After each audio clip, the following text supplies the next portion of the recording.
Five Tales ******** Five Tales by John Galsworthy. Life calls the tune, we dance. Contents: the first and last, a stoic, the apple tree, the juryman, Indian summer of a foresight. Indian summer of a foresight is also posted as a text #2594 in the present 1919 edition of Five Tales. The fifth tale was Indian Summer of a Foresight. In later collections, Indian Summer became the first section of the second volume of the Foresight saga. The first and last, so the last shall be first, and the first last. Holy Writ. It was a dark room at that hour of 6 in the evening, when just the single oil reading lamp under its green shade let fall a dapple of light over the Turkey carpet, over the covers of books taken out of the bookshelves, and the open pages of the one selected, over the deep blue and gold of the coffee service on the little old stool with its oriental embroidery. Very dark in the winter, with drawn curtains, many rows of leather-bound volumes, oak-paneled walls and ceiling. So large, too, that the lighted spot before the fire where he sat was just an oasis. But that was what Keith Darrant liked, after his day's work, the hard early morning study of his cases, the fret and strain of the day in court. It was his rest, these 2 hours before dinner, with books, coffee, a pipe, and sometimes a nap. In red Turkish slippers and his old brown velvet coat, he was well suited to that framing of glow and darkness. A painter would have seized avidly on his clear-cut, yellowish face, with its black eyebrows twisting up over eyes, grey or brown, one could hardly tell, and its dark grizzling hair still plentiful, in spite of those daily hours of wig. He seldom thought of his work while he sat there, throwing off with practiced ease the strain of that long attention to the multiple threads of argument and evidence to be disentangled, work profoundly interesting, as a rule, to his clear intellect, trained to almost instinctive rejection of all but the essential, to selection of what was legally vital out of the mass of confused tactical and human detail presented to his scrutiny, yet sometimes tedious and wearing. As for instance today, when he had suspected his client of perjury, and was almost convinced that he must throw up his brief. He had disliked the weak-looking, white-faced fellow from the first, and his nervous, shifty answers, his prominent startled eyes, a type too common in these days of canting tolerations and weak humanitarianism. No good, no good. Of the 3 books he had taken down, a volume of Voltaire, curious fascination that Frenchman had, for all his destructive irony, a volume of Burton's Travels, and Stevenson's New Arabian Nights he had pitched upon the last. He felt, that evening, the want of something sedative, a desire to rest from thought of any kind. The court had been crowded, stuffy, the air, as he walked home, soft, sou'westerly, charged with coming moisture, no quality of vigor in it. He felt relaxed, tired, even nervy, and for once the loneliness of his house seemed strange and comfortless. Lowering the lamp, he turned his face towards the fire. Perhaps he would get asleep before that boring dinner at the Tellisons'. He wished it were vacation, and Maisie back from school. A widower for many years, he had lost the habit of a woman about him, Yet tonight he had a positive yearning for the society of his young daughter, with her quick ways, and bright, dark eyes. Curious what perpetual need of a woman some men had. His brother Lawrence, wasted, all through women, atrophy of willpower. A man on the edge of things, living from hand to mouth, his gifts all down at heel. One would have thought the Scottish strain might have saved him, and yet, when a Scotsman did begin to go downhill, who could go faster? Curious that their mother's blood should have worked so differently in her two sons. He himself had always felt he owed all his success to it. His thoughts went off at a tangent to a certain issue troubling his legal conscience. He had not wavered in the usual assumption of omniscience, but he was by no means sure that he had given right advice. Well, without that power to decide and hold to decision in spite of misgiving, one would never have been fit for one's position at the bar, never have been fit for anything. The longer he lived, the more certain he became of the prime necessity of virile and decisive action in all the affairs of life. A word and a blow, and the blow first. Doubts, hesitations, sentiment, the mewling and puking of this twilight age. And there welled up on his handsome face a smile that was almost devilish. The tricks of firelight are so many. It faded again in sheer drowsiness. He slept. He woke with a start, having a feeling of something out beyond the light, and without turning his head said, "What's that?" There came a sound as if somebody had caught his breath. He turned up the lamp. "Who's there?" A voice over by the door answered, "Only I, Larry." Something in the tone, or perhaps just being startled out of sleep like this, made him shiver. He said, "I was asleep." "Come in." It was noticeable that he did not get up, or even turn his head, now that he knew who it was, but waited, his half-closed eyes fixed on the fire, for his brother to come forward.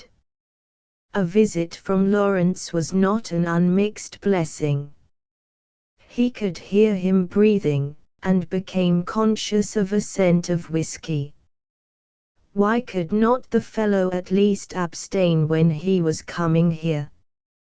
It was so childish, so lacking in any sense of proportion or of decency.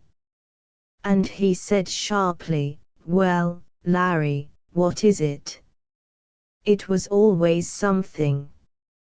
He often wondered at the strength of that sense of trusteeship, which kept him still tolerant of the troubles, amenable to the petitions of this brother of his, or was it just blood feeling, a Highland sense of loyalty to kith and kin, an old-time quality which judgment and half his instincts told him was weakness but which, in spite of all, bound him to the distressful fellow?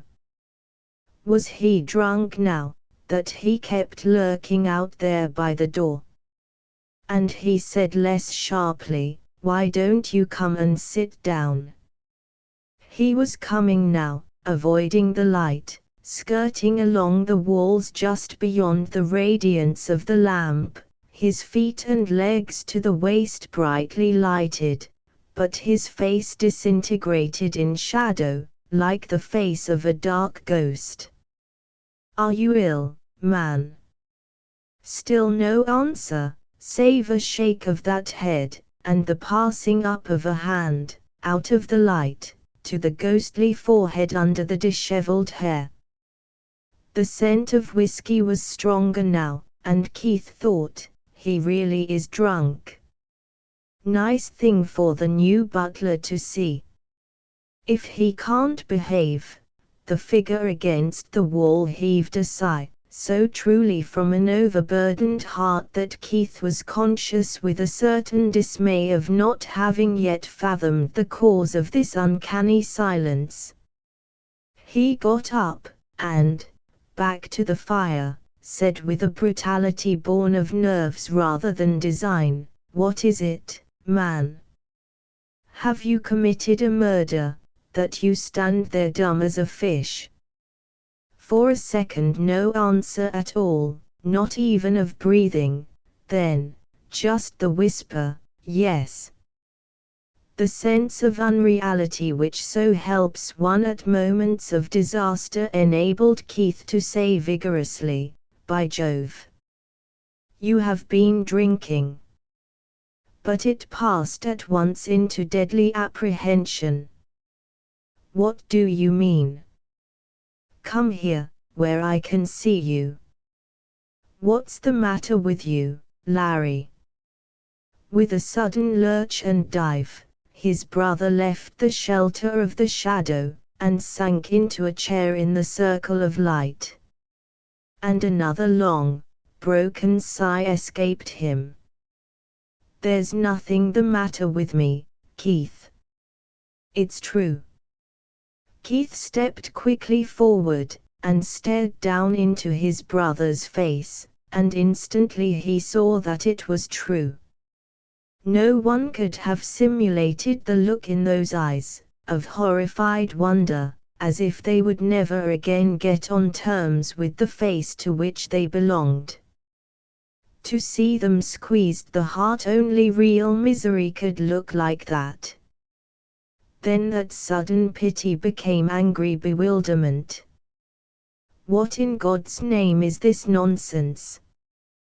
But it was significant that he lowered his voice, went over to the door, to see if it were shut.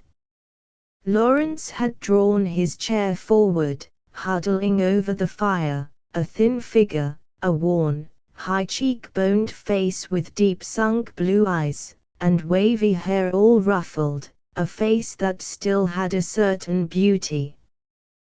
Putting a hand on that lean shoulder, Keith said, "Come, Larry. Pull yourself together, and drop exaggeration. It's true, I tell you, I've killed a man." The noisy violence of that outburst acted like a douche. What was the fellow about, shouting out such words? But suddenly Lawrence lifted his hands and wrung them. The gesture was so utterly painful that it drew a quiver from Keith's face. "Why did you come here," he said, "and tell me this?" Larry's face was really unearthly sometimes, such strange gleams passed up onto it. "Whom else should I tell? I came to know what I'm to do, Keith. Give myself up, or what?" At that sudden introduction of the practical, Keith felt his heart twitch. Was it then as real as all that? But he said, very quietly, "Just tell me, how did it come about, this affair?" That question linked the dark, gruesome, fantastic nightmare onto actuality. "When did it happen?" "Last night." In Larry's face there had always been, something childishly truthful. He would never stand a chance in court. And Keith said, "How? Where?" "You'd better tell me quietly from the beginning. Drink this coffee, it'll clear your head." Lawrence took the little blue cup and drained it. "Yes," he said. "It's like this, Keith. There's a girl I've known for some months now, women."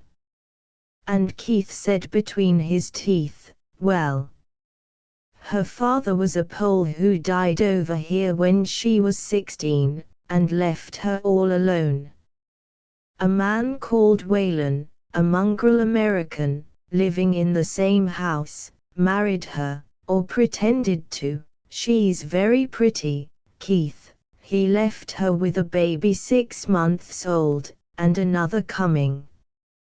That one died, and she did nearly.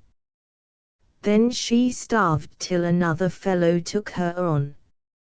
She lived with him 2 years, then Whalen turned up again, and made her go back to him. The brute used to beat her black and blue, all for nothing. Then he left her again. When I met her she'd lost her elder child, too, and was taking anybody who came along. He suddenly looked up into Keith's face. But I've never met a sweeter woman, nor a truer, that I swear. Woman. She's only 20 now. When I went to her last night, that brute, that Whalen, had found her out again, and when he came for me, swaggering and bullying, look. He touched a dark mark on his forehead. I took his throat in my hands, and when I let go, yes. Dead. I never knew till afterwards that she was hanging on to him behind. Again he made that gesture wringing his hands. In a hard voice Keith said, "What did you do then?" We sat by it a long time. Then I carried it on my back down the street, round a corner to an archway. How far? About 50 yards. Did anyone see? No. What time? 3. And then? Went back to her. Why, in heaven's name? She was lonely and afraid, so was I, Keith. Where is this place? 42, Borough Street, Soho. And the archway? Corner of Glove Lane. Good God! Why, I saw it in the paper. And seizing the journal that lay on his bureau, Keith read again that paragraph. The body of a man was found this morning under an archway in Glove Lane, Soho. From marks about the throat, grave suspicions of foul play are entertained. The body had apparently been robbed, and nothing was discovered leading to identification. It was real earnest, then. Murder. His own brother. He faced round and said, "You saw this in the paper, and dreamed it. Understand, you dreamed it." The wistful answer came, "If only I had, Keith, if only I had." In his turn, Keith very nearly wrung his hands. "Did you take anything from the body?" This dropped while we were struggling. It was an empty envelope with a South American postmark addressed, Patrick Whalen, Simon's Hotel, Farrier Street, London. Again with that twitching in his heart, Keith said, "Put it in the fire." Then suddenly he stooped to pluck it out. By that command, he had identified himself with this, but he did not pluck it out. It blackened, writhed, and vanished. And once more he said, "What in God's name made you come here and tell me? You know about these things." "I didn't mean to kill him. I love the girl." "What shall I do, Keith?" "Simple." "How simple?" "To ask what he was to do." It was like Larry. And he said, "You were not seen, you think? It's a dark street. There was no one about. When did you leave this girl the second time?" "About 7 o'clock." "Where did you go?" "To my rooms." "In Fitzroy Street?" "Yes." "Did anyone see you come in?" "No." "What have you done since?" "Sat there." "Not been out?" "No." "Not seen the girl?" "No." "You don't know, then, what she's done since?" "No." "Would she give you away?" "Never." "Would she give herself away, hysteria?" "No." "Who knows of your relations with her?" "No one." "No one?"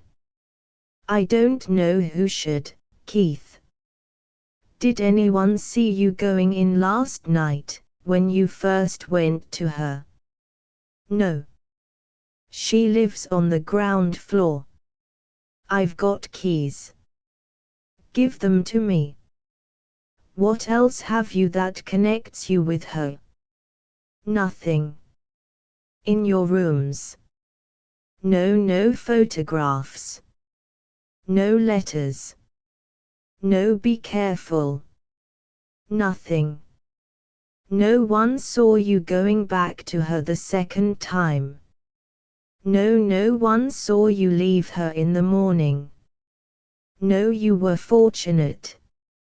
"Sit down again, man. I must think." "Think." "Think out this accursed thing, so beyond all thought, and all belief." But he could not think. Not a coherent thought would come. And he began again. Was it his first reappearance with her? "Yes." "She told you so?" "Yes." "How did he find out where she was?" "I don't know." "How drunk were you?" "I was not drunk." "How much had you drunk?" "About 2 bottles of claret." "Nothing." "You say you didn't mean to kill him?" "No, God knows." "That's something." "What made you choose the arch?" "It was the first dark place." "Did his face look as if he had been strangled?" "Don't." "Did it?" "Yes." "Very disfigured?" "Yes." "Did you look to see if his clothes were marked?" "No." "Why not?" "Why not?" "My God! If you had done it." "You say he was disfigured. Would he be recognizable?" "I don't know." "When she lived with him last, where was that?" "I don't know for certain." "Pimlico, I think." "Not Soho." "No." "How long has she been at the Soho place?" "Nearly a year." "Always the same rooms?" "Yes." "Is there anyone living in that house or street who would be likely to know her as his wife?" "I don't think so." "What was he?" "I should think he was a professional bully. Quo, I see. Spending most of his time abroad, then?" "Yes." "Do you know if he was known to the police?" "I haven't heard of it." "Now, listen, Larry. When you leave here, go straight home, and don't go out till I come to you, tomorrow morning. Promise that." "I promise." "I've got a dinner engagement." "I'll think this out."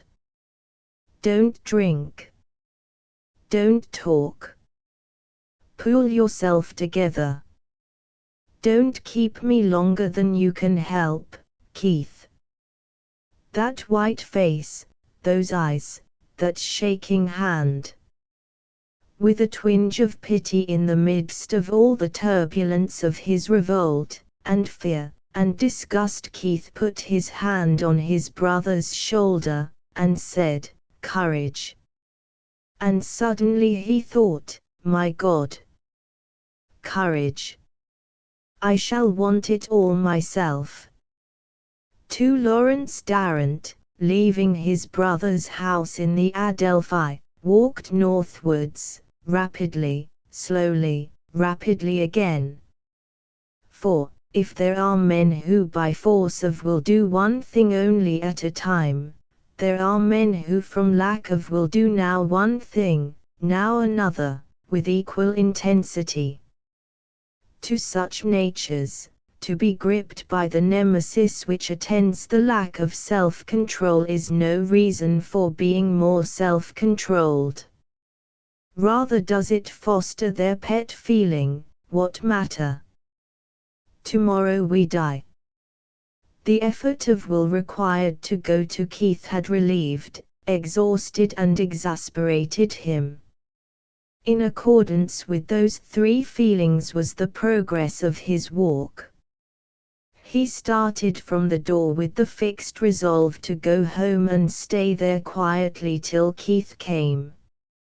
He was in Keith's hands. Keith would know what was to be done. But he had not gone 300 yards before he felt so utterly weary, body and soul, that if he had but had a pistol in his pocket he would have shot himself in the street. Not even the thought of the girl, this young unfortunate with her strange devotion, who had kept him straight these last 5 months, who had roused in him a depth of feeling he had never known before, would have availed against that sudden black defection. Why go on, a waif at the mercy of his own nature, a straw blown here and there by every gust which rose in him? Why not have done with it forever, and take it out in sleep? He was approaching the fatal street, where he and the girl, that early morning, had spent the hours clutched together, trying in the refuge of love to forget for a moment their horror and fear. Should he go in? He had promised Keith not to.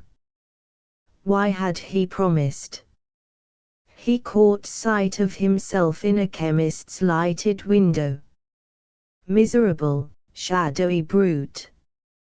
And he remembered suddenly a dog he had picked up once in the streets of Para, a black and white creature, different from the other dogs, not one of their breed, a pariah of pariahs, who had strayed there somehow.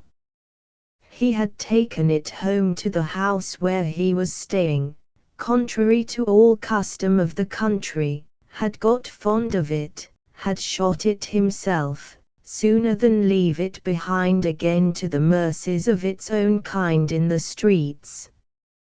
12 years ago. And those sleeve links made of little Turkish coins he had brought back for the girl at the hairdresser's in Chancery Lane where he used to get shaved, pretty creature, like a wild rose. He had asked of her a kiss for payment. What queer emotion when she put her face forward to his lips, a sort of passionate tenderness and shame, at the softness and warmth of that flushed cheek, at her beauty and trustful gratitude. She would soon have given herself to him, that one. He had never gone there again. And to this day he did not know why he had abstained. To this day he did not know whether he were glad or sorry not to have plucked that rose. He must surely have been very different then. Queer business, life, queer, queer business, to go through it never knowing what you would do next. To be like Keith, steady, buttoned up in success, a brass pot, a pillar of society. Once, as a boy, he had been within an ace of killing Keith, for sneering at him. Once in southern Italy he had been near killing a driver who was flogging his horse.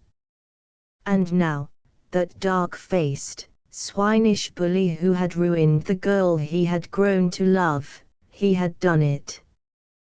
Killed him. Killed a man. He who did not want to hurt a fly. The chemist's window comforted him with the sudden thought that he had at home that which made him safe, in case they should arrest him. He would never again go out without some of those little white tablets sewn into the lining of his coat. Restful, even exhilarating thought. They said a man should not take his own life. Let them taste horror, those glib citizens. Let them live as that girl had lived, as millions lived all the world over, under their canting dogmas. A man might rather even take his life than watch their cursed inhumanities. He went into the chemist's for a bromide, and, while the man was mixing it, stood resting one foot like a tired horse. The life he had squeezed out of that fellow. After all, 1 billion living creatures gave up life each day, had it squeezed out of them, mostly. And perhaps not one a day deserved death so much as that loathly fellow. Life. A breath, a flame. Nothing. Why, then, this icy clutching at his heart? The chemist brought the draught. Not sleeping, sir? No, the man's eyes seemed to say, yes. Burning the candle at both ends, I know. Odd life, a chemist's, pills and powders all day long, to hold the machinery of men together. Devilish odd trade. In going out he caught the reflection of his face in a mirror. It seemed too good altogether for a man who had committed murder. There was a sort of brightness underneath, an amiability lurking about its shadows. How could it be the face of a man who had done what he had done? His head felt lighter now, his feet lighter, he walked rapidly again. Curious feeling of relief and oppression all at once. Frightful, to long for company, for talk, for distraction, and to be afraid of it.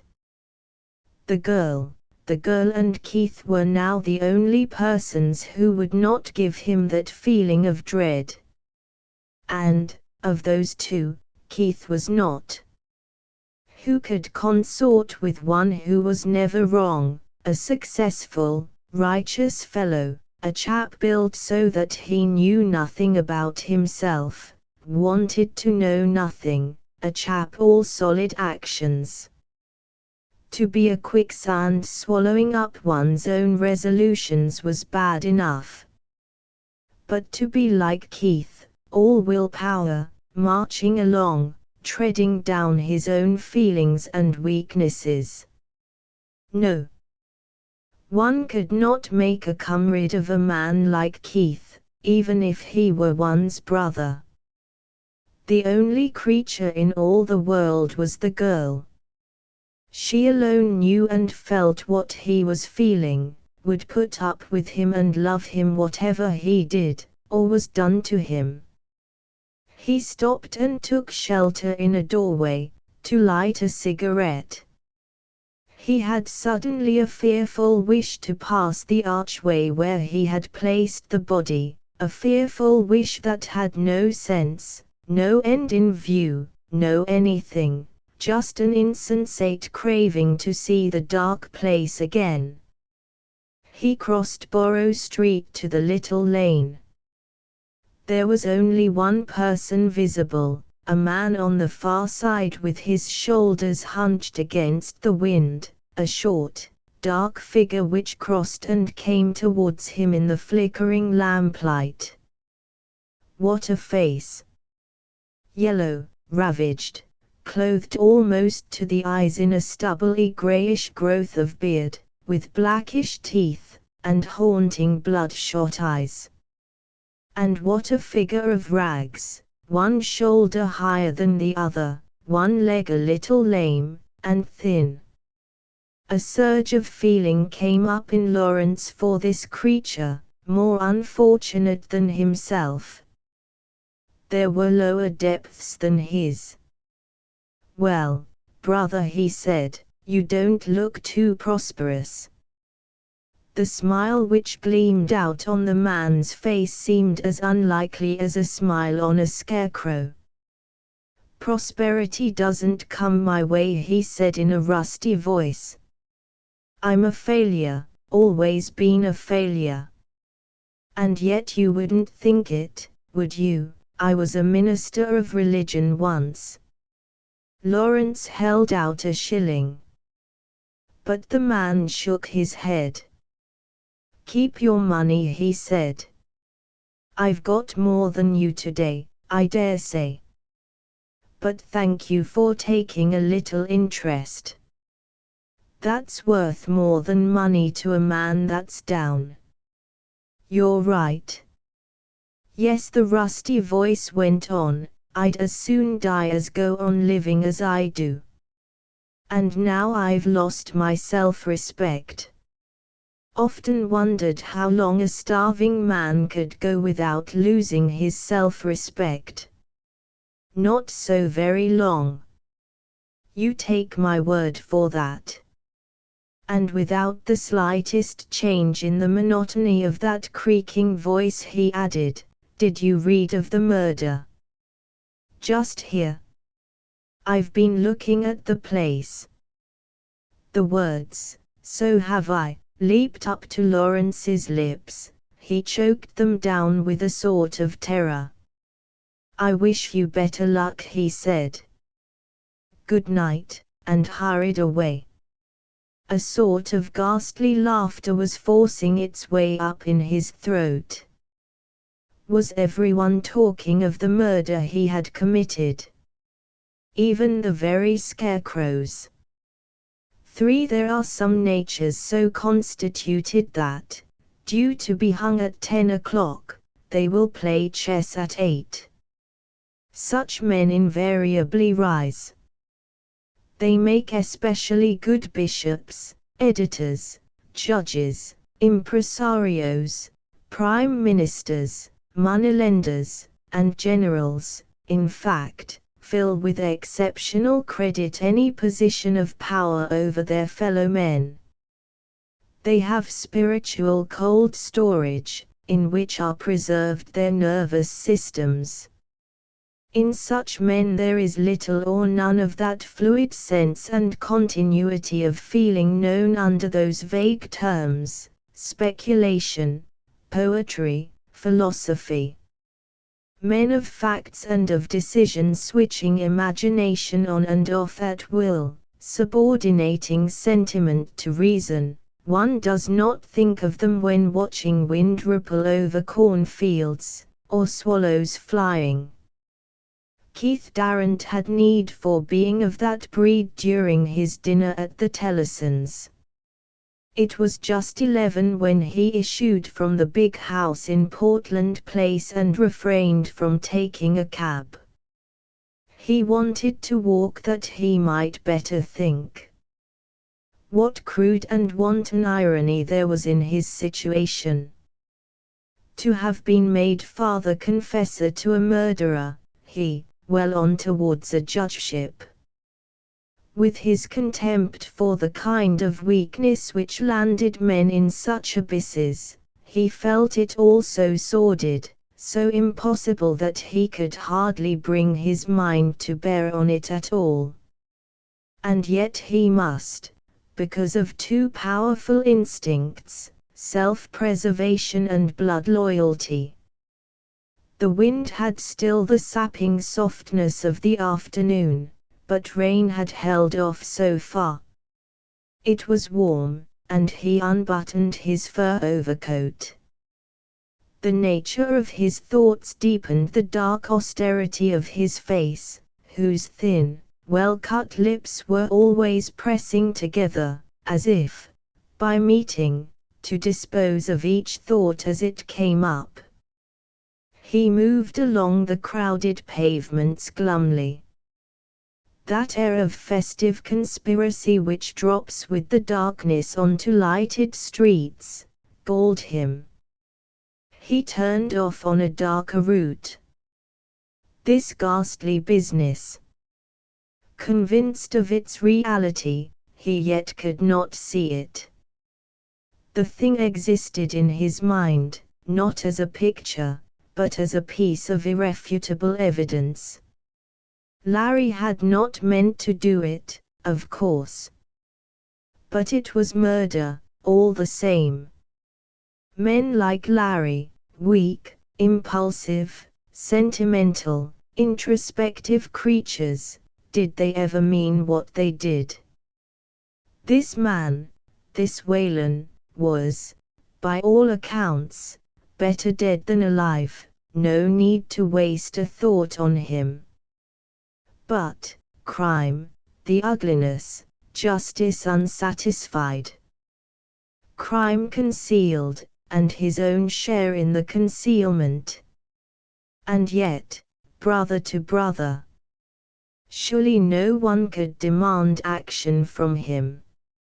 It was only a question of what he was going to advise Larry to do. To keep silent, and disappear. Had that a chance of success? Perhaps if the answers to his questions had been correct. But this girl.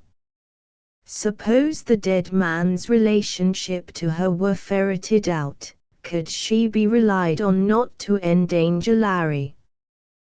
These women were all the same, unstable as water, emotional, shiftless pests of society. Then, too, a crime untracked, dogging all his brothers after life, a secret following him wherever he might vanish to, hanging over him, watching for some drunken moment, to slip out of his lips. It was bad to think of. A clean breast of it. But his heart twitched within him. Brother of Mr. Keith Darrant, the well-known King's Counsel, visiting a woman of the town, strangling with his bare hands the woman's husband. No intention to murder, but a dead man. A dead man carried out of the house, laid under a dark archway. Provocation. Recommended to mercy, penal servitude for life. Was that the advice he was going to give Larry tomorrow morning? And he had a sudden vision of shaven men with clay-colored features, run, as it were, to seed, as he had seen them once in Pentonville, when he had gone there to visit a prisoner.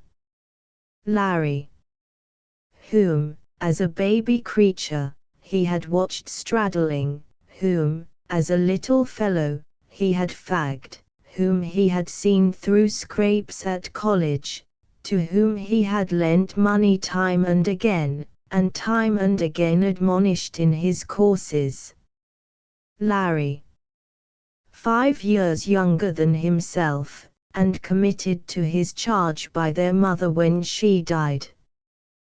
To become for life one of those men with faces like diseased plants, with no hair but a bushy stubble, with arrows marked on their yellow clothes. Larry. One of those men herded like sheep, at the beck and call of common men. A gentleman, his own brother, to live that slave's life, to be ordered here and there, year after year, day in, day out. Something snapped within him. He could not give that advice. Impossible. But if not, he must make sure of his ground, must verify, must know. This glove lane, this archway. It would not be far from where he was that very moment. He looked for someone of whom to make enquiry. A policeman was standing at the corner, his stolid face illumined by a lamp, capable and watchful, an excellent officer, no doubt, but, turning his head away, Keith passed him without a word. Strange to feel that cold, uneasy feeling in presence of the law. A grim little driving home of what it all meant. Then, suddenly, he saw that the turning to his left was Borough Street itself. He walked up one side, crossed over, and returned. He passed number 42, a small house with business names printed on the lifeless windows of the first and second floors, with dark curtained windows on the ground floor, or was there just a slink of light in one corner? Which way had Larry turned? Which way under that grisly burden? 50 paces of this squalid street, narrow, and dark, and empty, thank heaven. Glove Lane. Here it was. A tiny runlet of a street. And here. He had run right onto the arch, a brick bridge connecting two portions of a warehouse, and dark indeed. That's right, Governor. That's the place. He needed all his self-control to turn leisurely to the speaker. Where they found the body, very spot leanin' up 'ere. They ain't got him yet. Light est, me lord. It was a ragged boy holding out a tattered yellowish journal. His lynx eyes peered up from under lanky wisps of hair, and his voice had the proprietary note of one making a corner in his news. Keith took the paper and gave him 2pence. He even found a sort of comfort in the young gulls hanging about there. It meant that others besides himself had come morbidly to look. By the dim lamplight he read, Glove Lane Garrotting Mystery. Nothing has yet been discovered of the murdered man's identity. From the cut of his clothes he is supposed to be a foreigner. The boy had vanished, and Keith saw the figure of a policeman coming slowly down this gutter of a street. A second's hesitation, and he stood firm. Nothing obviously could have brought him here save this mystery, and he stayed quietly staring at the arch. The policeman moved up abreast. Keith saw that he was the one whom he had passed just now. He noted the cold offensive question die out of the man's eyes when they caught the gleam of white shirt front under the opened fur collar. And holding up the paper, he said, "Is this where the man was found?" "Yes, sir." "Still a mystery, I see." "Well, we can't always go by the papers. But I don't fancy they do know much about it, yet." "Dark spot. Do fellows sleep under here?" The policeman nodded. "There's not an arch in London where we don't get 'em sometimes. Nothing found on him, I think I read. Not a copper. Pockets inside out. There's some funny characters about this quarter. Greeks, Italians, all sorts. Queer sensation this, of being glad of a policeman's confidential tone. "Well, good night." "Good night, sir." "Good night." He looked back from Borough Street. The policeman was still standing there holding up his lantern, so that its light fell into the archway, as if trying to read its secret.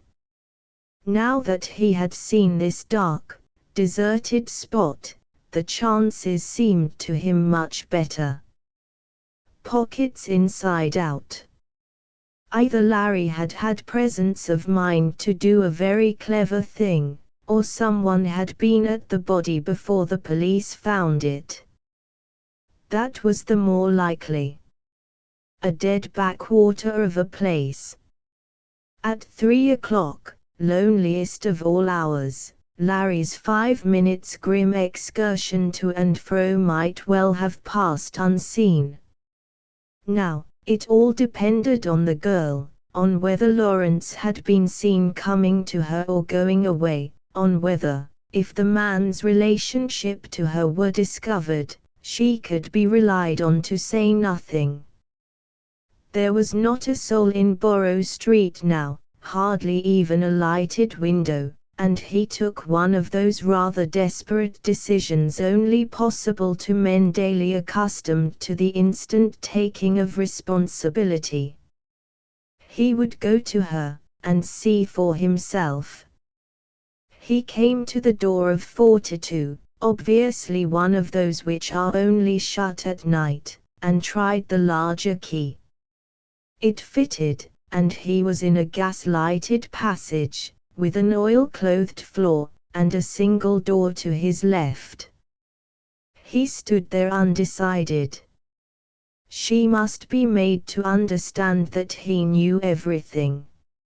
She must not be told more than that he was a friend of Larry's. She must not be frightened, yet must be forced to give her very soul away. A hostile witness, not to be treated as hostile, a matter for delicate handling. But his knock was not answered. Should he give up this nerve-wracking, bizarre effort to come at a basis of judgment, go away, and just tell Lawrence that he could not advise him? And then, what?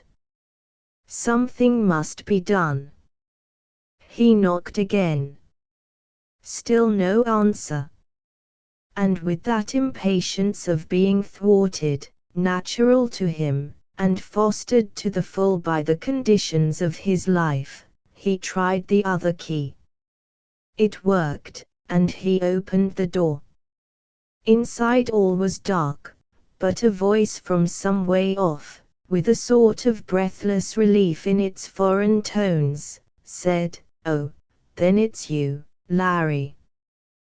Why did you knock? I was so frightened.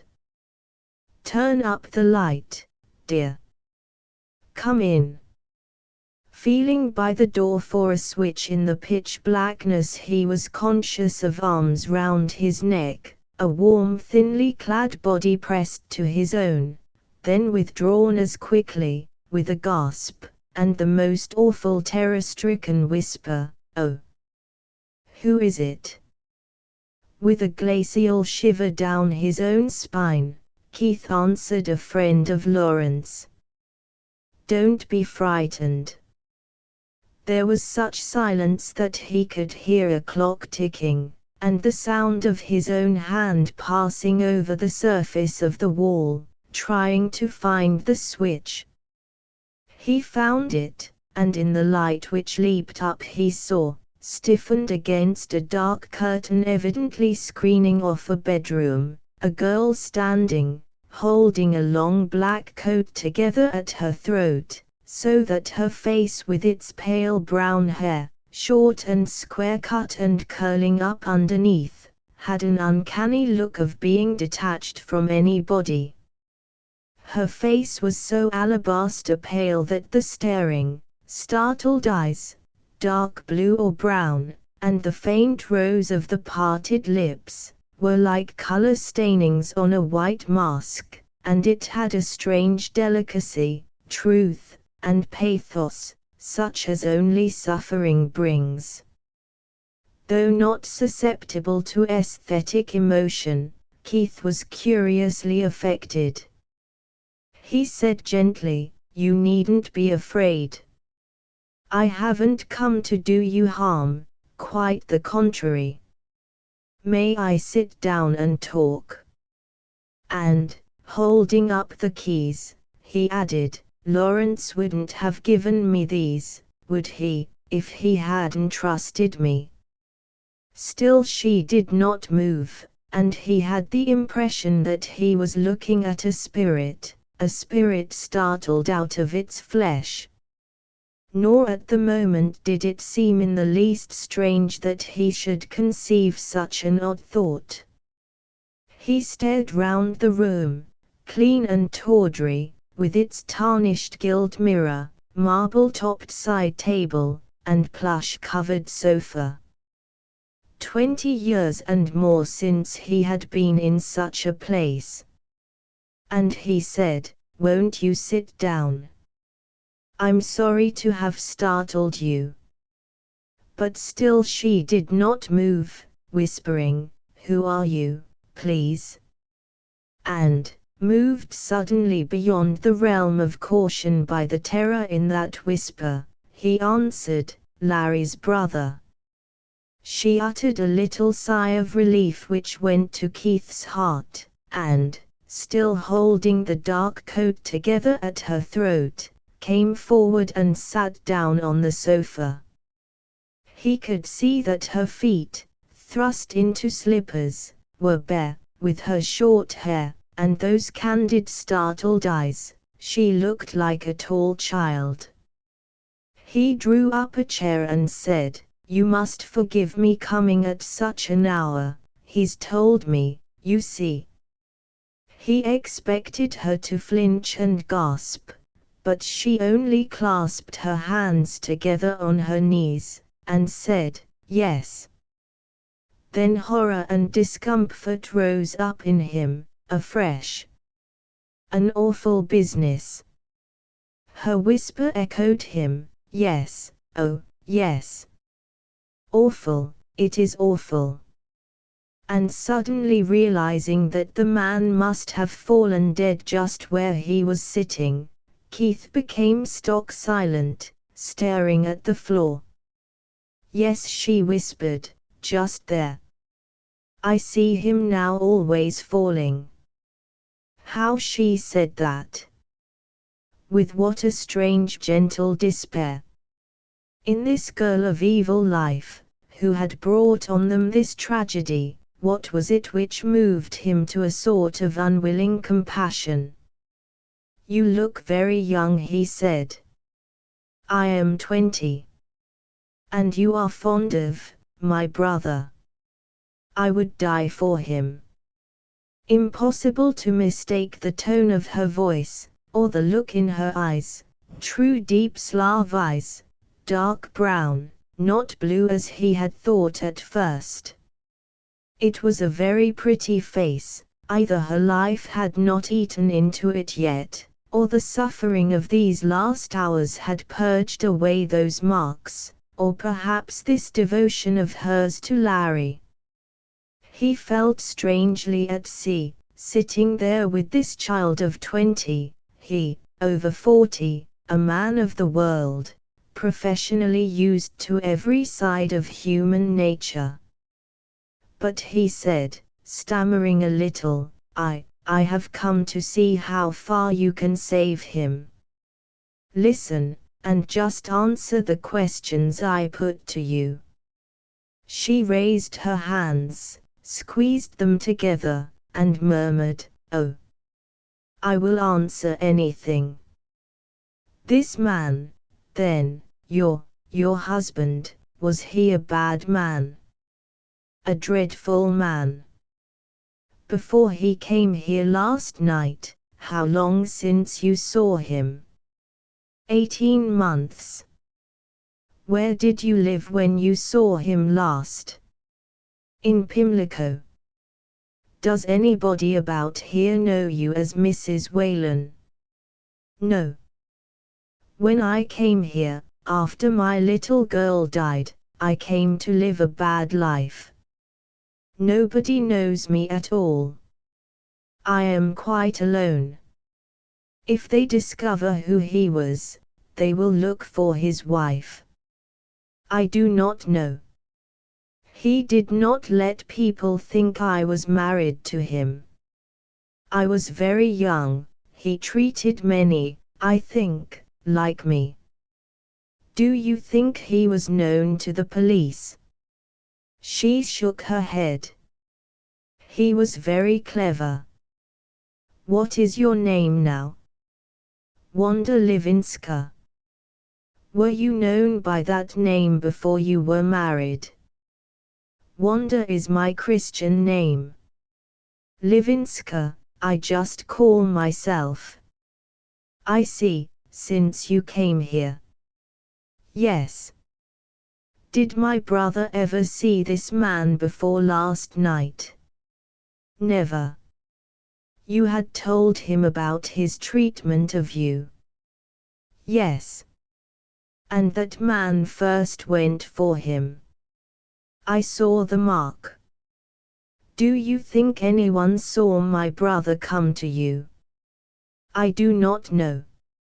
He says not. Can you tell if anyone saw him carrying the thing away? No one in this street, I was looking. Nor coming back. No one. Nor going out in the morning. I do not think it. Have you a servant? Only a woman who comes at 9 in the morning for an hour. Does she know Larry? No friends, acquaintances. No, I am very quiet. And since I knew your brother, I see no one. Nobody comes here but him for a long time now. How long? 5 months. Have you been out today? No. What have you been doing? Crying. It was said with a certain dreadful simplicity, and pressing her hands together, she went on, he is in danger, because of me. I am so afraid for him. Holding up his hand to check that emotion, he said, look at me.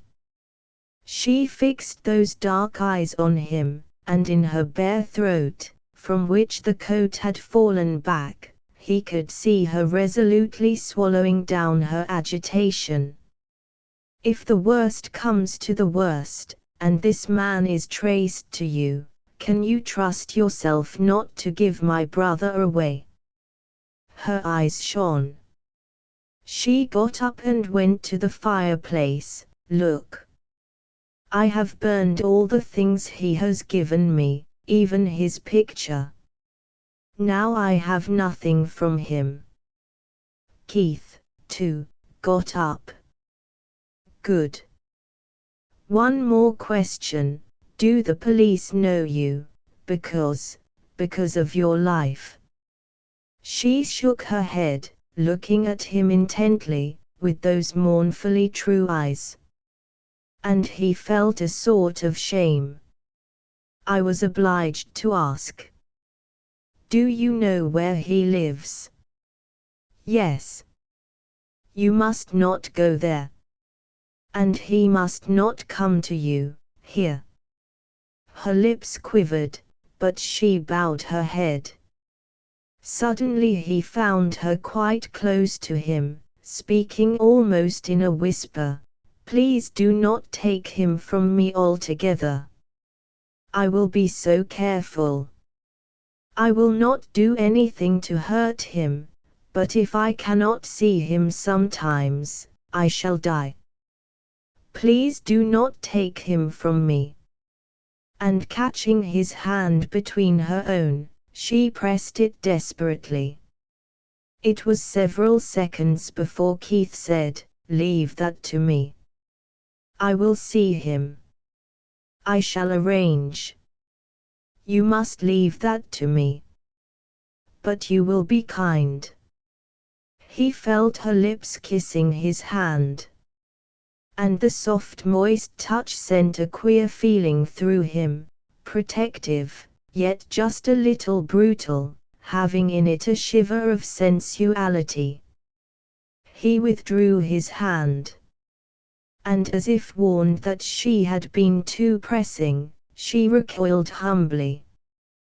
But suddenly she turned, and stood absolutely rigid, then almost inaudibly whispered, "Listen. Someone out there." And darting past him she turned out the light. Almost at once came a knock on the door. He could actually feel the terror of this girl beside him in the dark. And he, too, felt terror. Who could it be? No one came but Larry, she had said. Who else then could it be? Again came the knock, louder. He felt the breath of her whisper on his cheek, "If it is Larry, I must open." He shrank back against the wall, heard her open the door and say faintly, "Yes. Please." Who?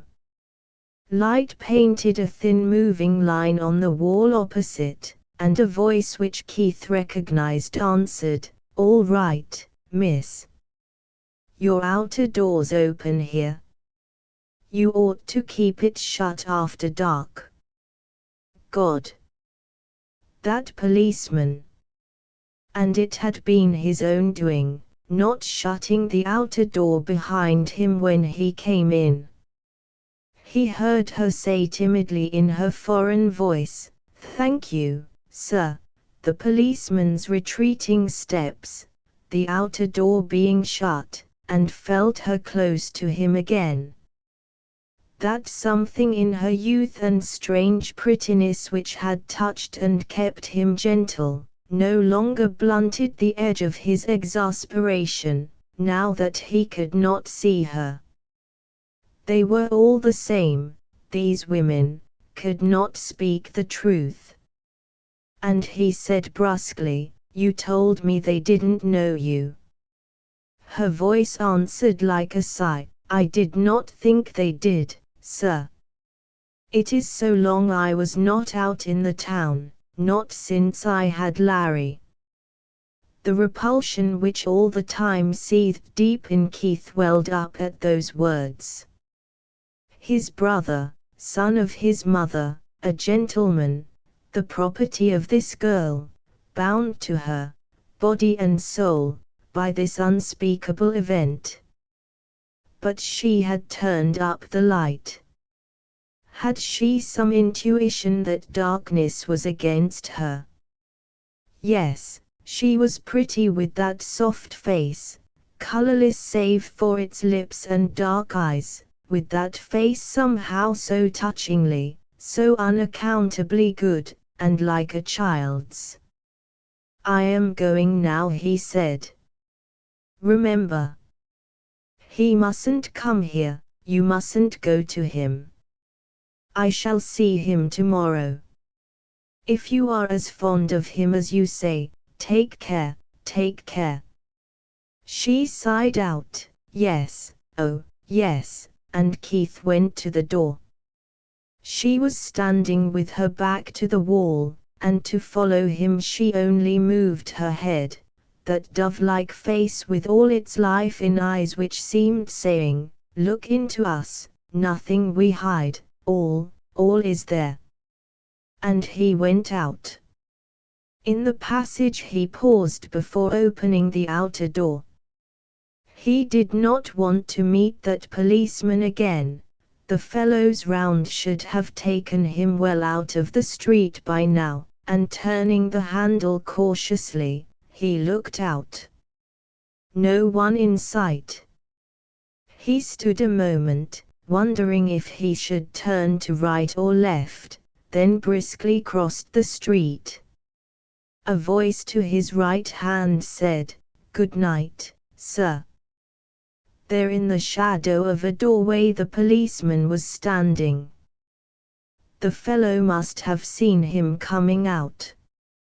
Utterly unable to restrain a start, and muttering good night, Keith walked on rapidly. He went full quarter of a mile before he lost that startled and uneasy feeling in sardonic exasperation that he, Keith Darrant, had been taken for a frequenter of a lady of the town. The whole thing, a vile and disgusting business. His very mind felt dirty and breathless, his spirit, drawn out of sheath, had slowly to slide back before he could at all focus and readjust his reasoning faculty. Certainly, he had got the knowledge he wanted. There was less danger than he thought. That girl's eyes. No mistaking her devotion. She would not give Larry away. Yes. Larry must clear out. South America, the East, it did not matter. But he felt no relief. The cheap, tawdry room had wrapped itself round his fancy with its atmosphere of murky love, with the feeling it inspired, of emotion caged within those yellowish walls and the red stuff of its furniture. That girl's face. Devotion, truth, too, and beauty, rare and moving, in its setting of darkness and horror, in that nest of vice and of disorder. The dark archway, the street Arab, with his gleeful, "They ain't got him yet," the feel of those bare arms round his neck, that whisper of horror in the darkness, above all, again, her child face looking into his, so truthful. And suddenly he stood quite still in the street. What in God's name was he about? What grotesque juggling amongst shadows, what strange and ghastly eccentricity was all this? The forces of order and routine, all the actualities of his daily life, marched on him at that moment, and swept everything before them. It was a dream, a nightmare not real. It was ridiculous. That he should thus be bound up with things so black and bizarre. He had come by now to the Strand, that street down which every day he moved to the law courts, to his daily work, his work so dignified and regular, so irreproachable, and solid. No. The thing was all a monstrous nightmare. It would go, if he fixed his mind on the familiar objects around, read the names on the shops, looked at the faces passing.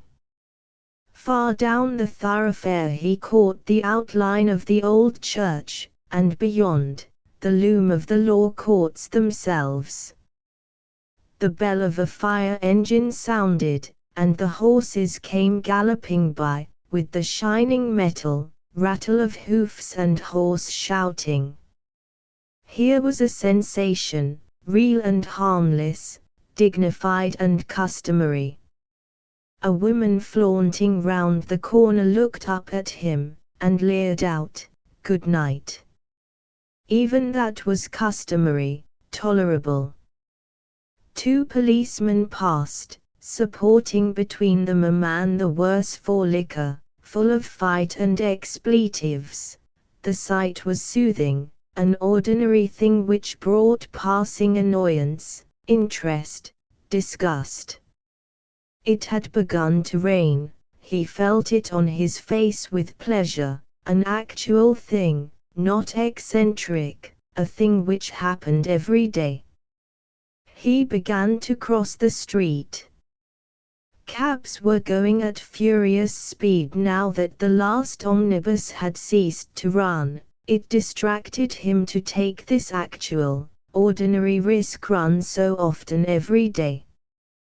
During that crossing of the Strand, with the rain in his face and the cabs shooting past, he regained for the first time his assurance, shook off this unreal sense of being in the grip of something, and walked resolutely to the corner of his home turning. But passing into that darker stretch, he again stood still. A policeman had also turned into that street on the other side. Not, surely not. Absurd. They were all alike to look at, those fellows. Absurd. He walked on sharply, and let himself into his house. But on his way upstairs he could not for the life of him help raising a corner of a curtain and looking from the staircase window. The policeman was marching solemnly, about 25 yards away, paying apparently no attention to anything whatever. For Keith woke at 5 o'clock, his usual hour, without remembrance.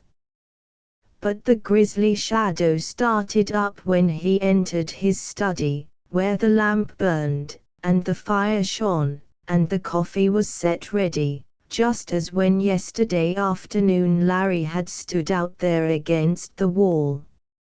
For a moment he fought against realization, then, drinking off his coffee, sat down sullenly at the bureau to his customary 3 hours study of the day's cases. Not one word of his brief could he take in.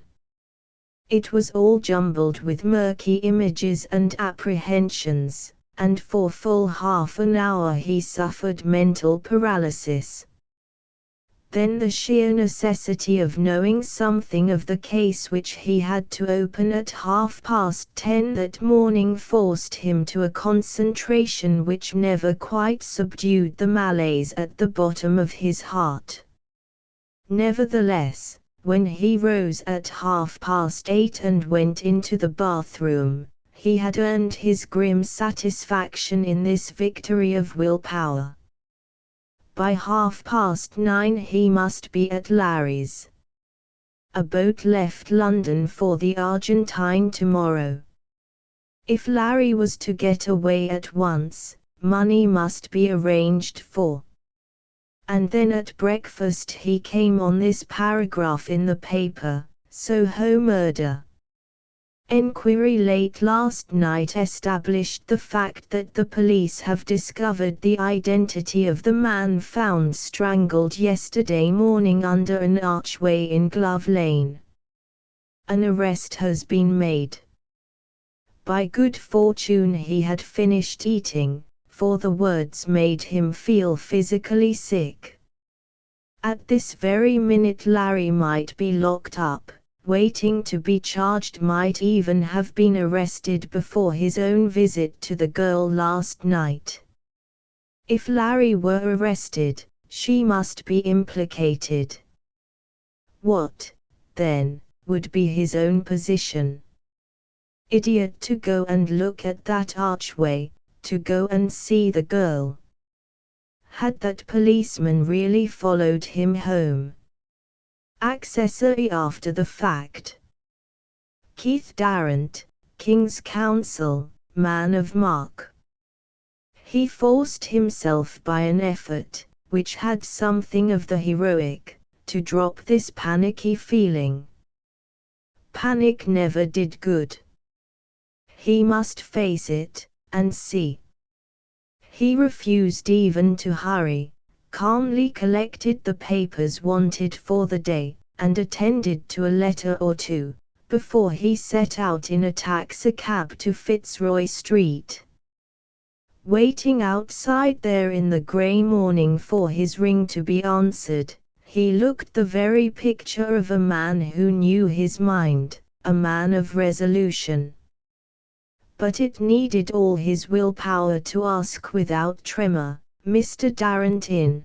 to hear without sign of any kind the answer, He's not up yet, sir. Never mind, I'll go in and see him. Mr. Keith daren't. On his way to Lawrence's bedroom, in the midst of utter relief, he had the self-possession to think, this arrest is the best thing that could have happened. It'll keep their noses on a wrong scent till Larry's got away. The girl must be sent off too, but not with him. Panic had ended in quite hardening his resolution. He entered the bedroom with a feeling of disgust. The fellow was lying there, his bare arms crossed behind his tousled head, staring at the ceiling, and smoking one of many cigarettes whose ends littered a chair beside him, whose sickly reek tainted the air. That pale face, with its jutting cheekbones and chin, its hollow cheeks and blue eyes far sunk back, what a wreck of goodness. He looked up at Keith through the haze of smoke and said quietly, "Well, brother, what's the sentence?" "Transportation for life, and then to be fined £40. Ad quo, the flippancy revolted Keith. It was Larry all over. Last night horrified and humble, this morning, don't care and feather-headed. He said sourly, "Oh, you can joke about it now." Lawrence turned his face to the wall.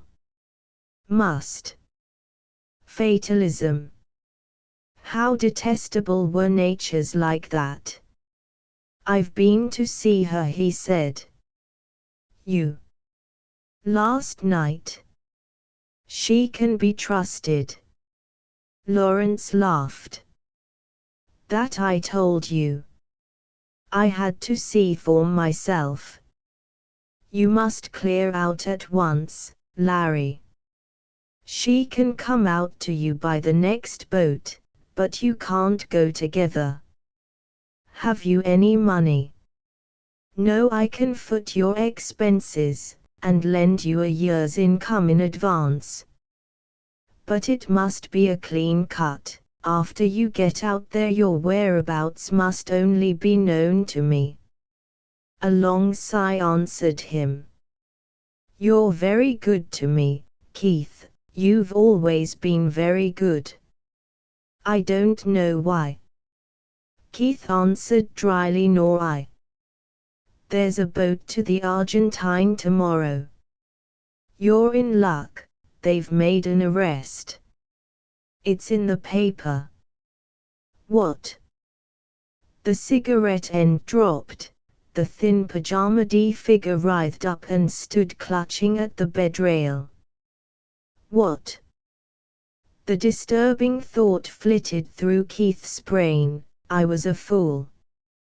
He takes it queerly, what now?" Lawrence passed his hand over his forehead, and sat down on the bed. "I hadn't thought of that," he said, "it does me." Keith stared. In his relief that the arrested man was not Lawrence, this had not occurred to him. "What folly!" "Why," he said quickly, "an innocent man's in no danger. They always get the wrong man first.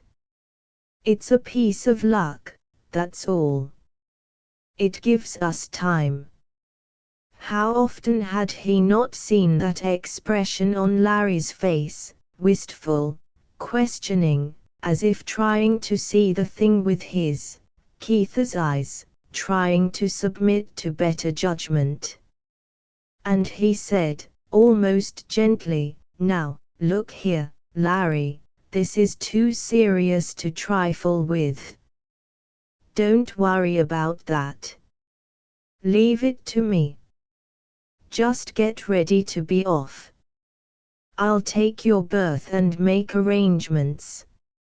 Here's some money for Kit. I can come round between 5 and 6, and let you know." Pull yourself together, man. As soon as the girls joined you out there, you'd better get across to Chile, the further the better. You must simply lose yourself. I must go now, if I'm to get to the bank before I go down to the courts. And looking very steadily at his brother, he added, come.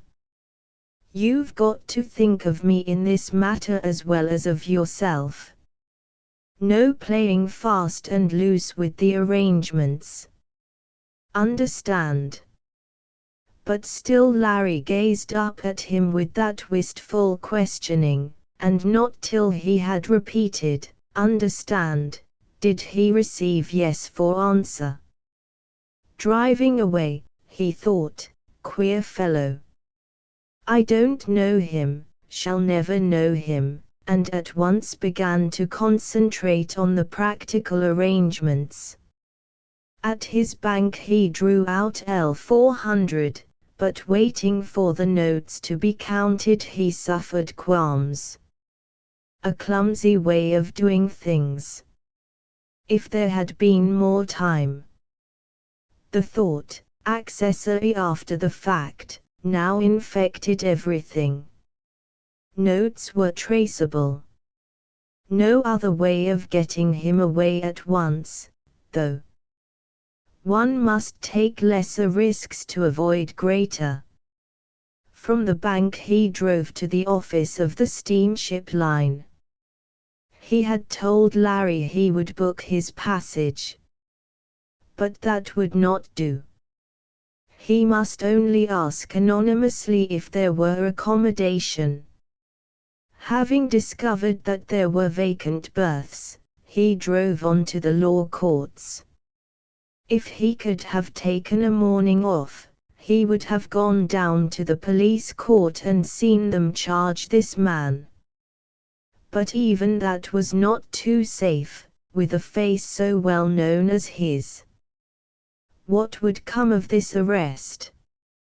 Nothing, surely. The police always took somebody up, to keep the public quiet. Then, suddenly, he had again the feeling that it was all a nightmare. Larry had never done it, the police had got the right man. But instantly the memory of the girl's awe-stricken face, her figure huddling on the sofa, her words "I see him always falling," came back. God! What a business! He felt he had never been more clear-headed and forcible than that morning in court. When he came out for lunch he bought the most sensational of the evening papers.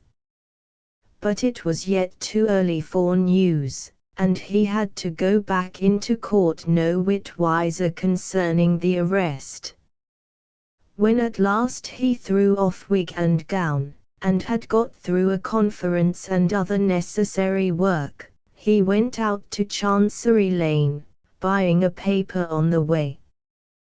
Then he hailed a cab, and drove once more to Fitzroy Street.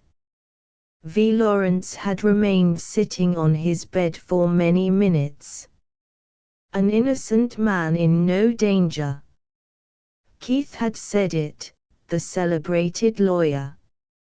Could he rely on that?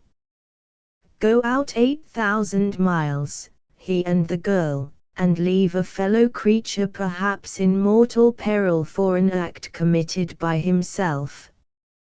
In the past night he had touched bottom, as he thought, become ready to face anything.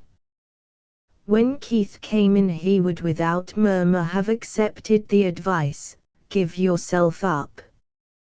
He was prepared to pitch away the end of his life as he pitched from him the fag ends of his cigarettes. And the long sigh he had heaved, hearing of reprieve, had been only half relief. Then, with incredible swiftness there had rushed through him a feeling of unutterable joy and hope. Clean away, into a new country, a new life. the girl and he. Out there he wouldn't care, would rejoice even to have squashed the life out of such a noisome beetle of a man. Out there, under a new sun, where blood ran quicker than in this foggy land, and people took justice into their own hands. For it had been justice on that brute even though he had not meant to kill him. And then to hear of this arrest. They would be charging the man today. He could go and see the poor creature accused of the murder he himself had committed. And he laughed. Go and see how likely it was that they might hang a fellow man in place of himself. He dressed, but too shaky to shave himself, went out to a barber's shop. While there he read the news which Keith had seen. In this paper the name of the arrested man was given, John Evan, no address. To be brought up on the charge at Bow Street. Yes. He must go. Once, twice, 3 times he walked past the entrance of the court before at last he entered and screwed himself away among the tag and bobtail. The court was crowded, and from the murmurs round he could tell that it was his particular case which had brought so many there. In a dazed way he watched charge after charge disposed of with lightning quickness. But were they never going to reach his business? And then suddenly he saw the little scarecrow man of last night advancing to the dock between 2 policemen, more ragged and miserable than ever by light of day, like some shaggy, wan, grey animal, surrounded by sleek hounds.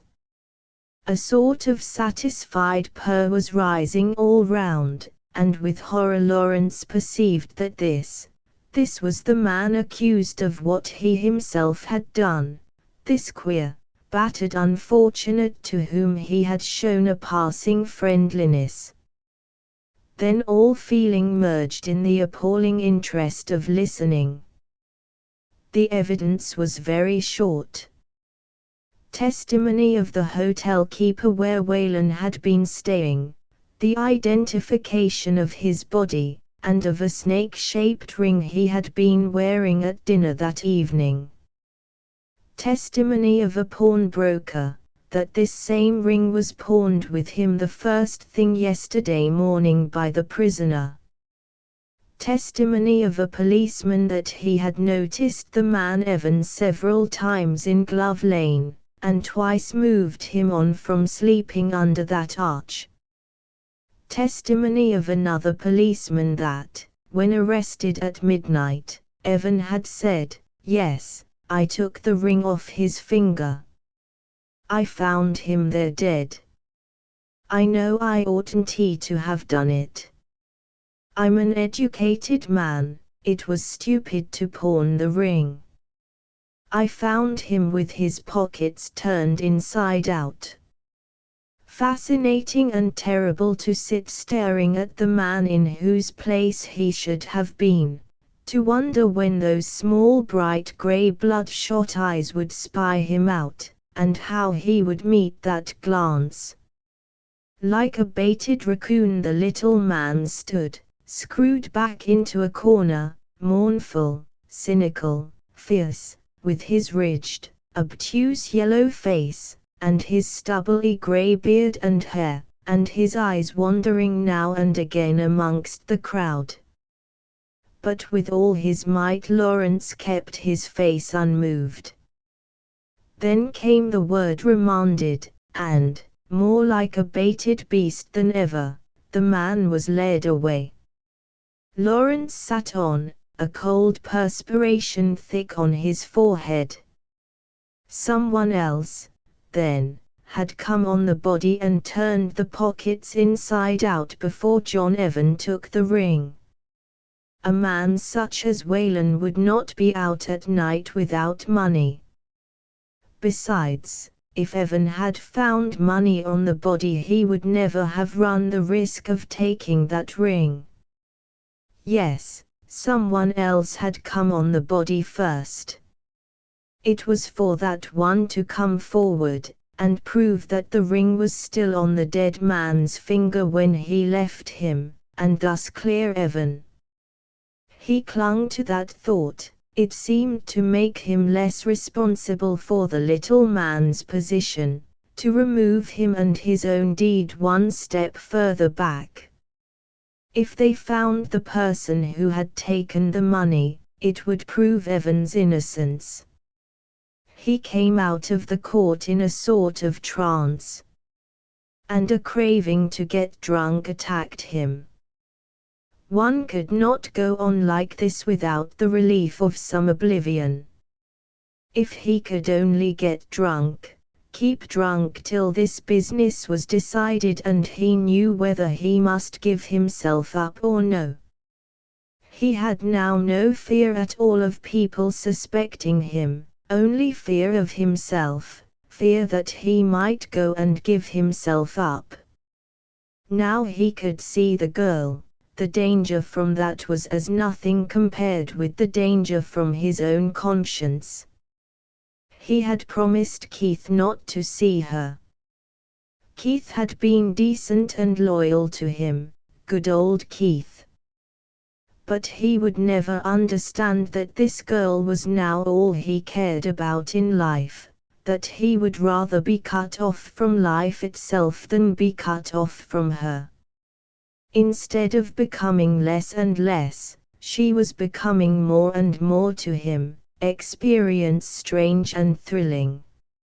Out of deep misery she had grown happy, through him, out of a sordid, shifting life recovered coherence and bloom, through devotion to him, of all people in the world. It was a miracle. She demanded nothing of him, adored him, as no other woman ever had. It was this which had anchored his drifting bark, this, and her truthful mild intelligence, and that burning warmth of a woman, who, long treated by men as but a sack of sex, now loves at last. And suddenly, mastering his craving to get drunk, he made towards Soho. He had been a fool to give those keys to Keith.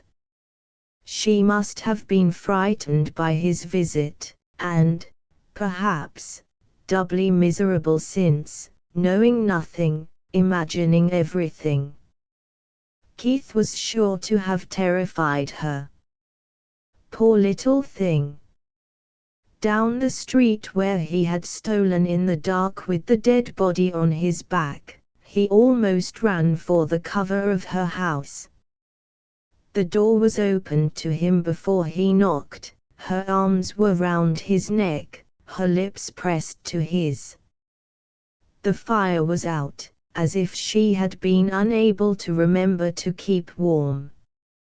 A stool had been drawn to the window, and there she had evidently been sitting, like a bird in a cage, looking out into the grey street.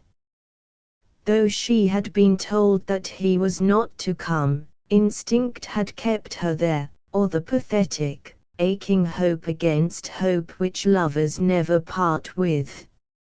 Now that he was there, her first thoughts were for his comfort. The fire was lighted. He must eat, drink, smoke. There was never in her doings any of the "I am doing this for you, but you ought to be doing that for me" which belongs to so many marriages and liaisons.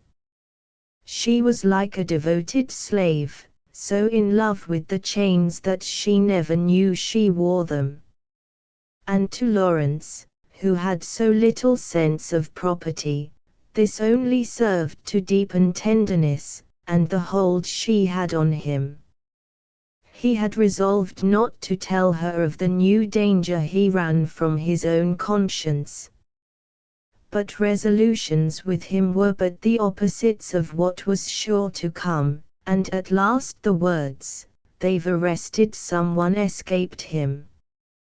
From her face he knew she had grasped the danger at once, had divined it, perhaps, before he spoke. But she only twined her arms round him and kissed his lips. And he knew that she was begging him to put his love for her above his conscience. Who would ever have thought that he could feel as he did to this girl who had been in the arms of many?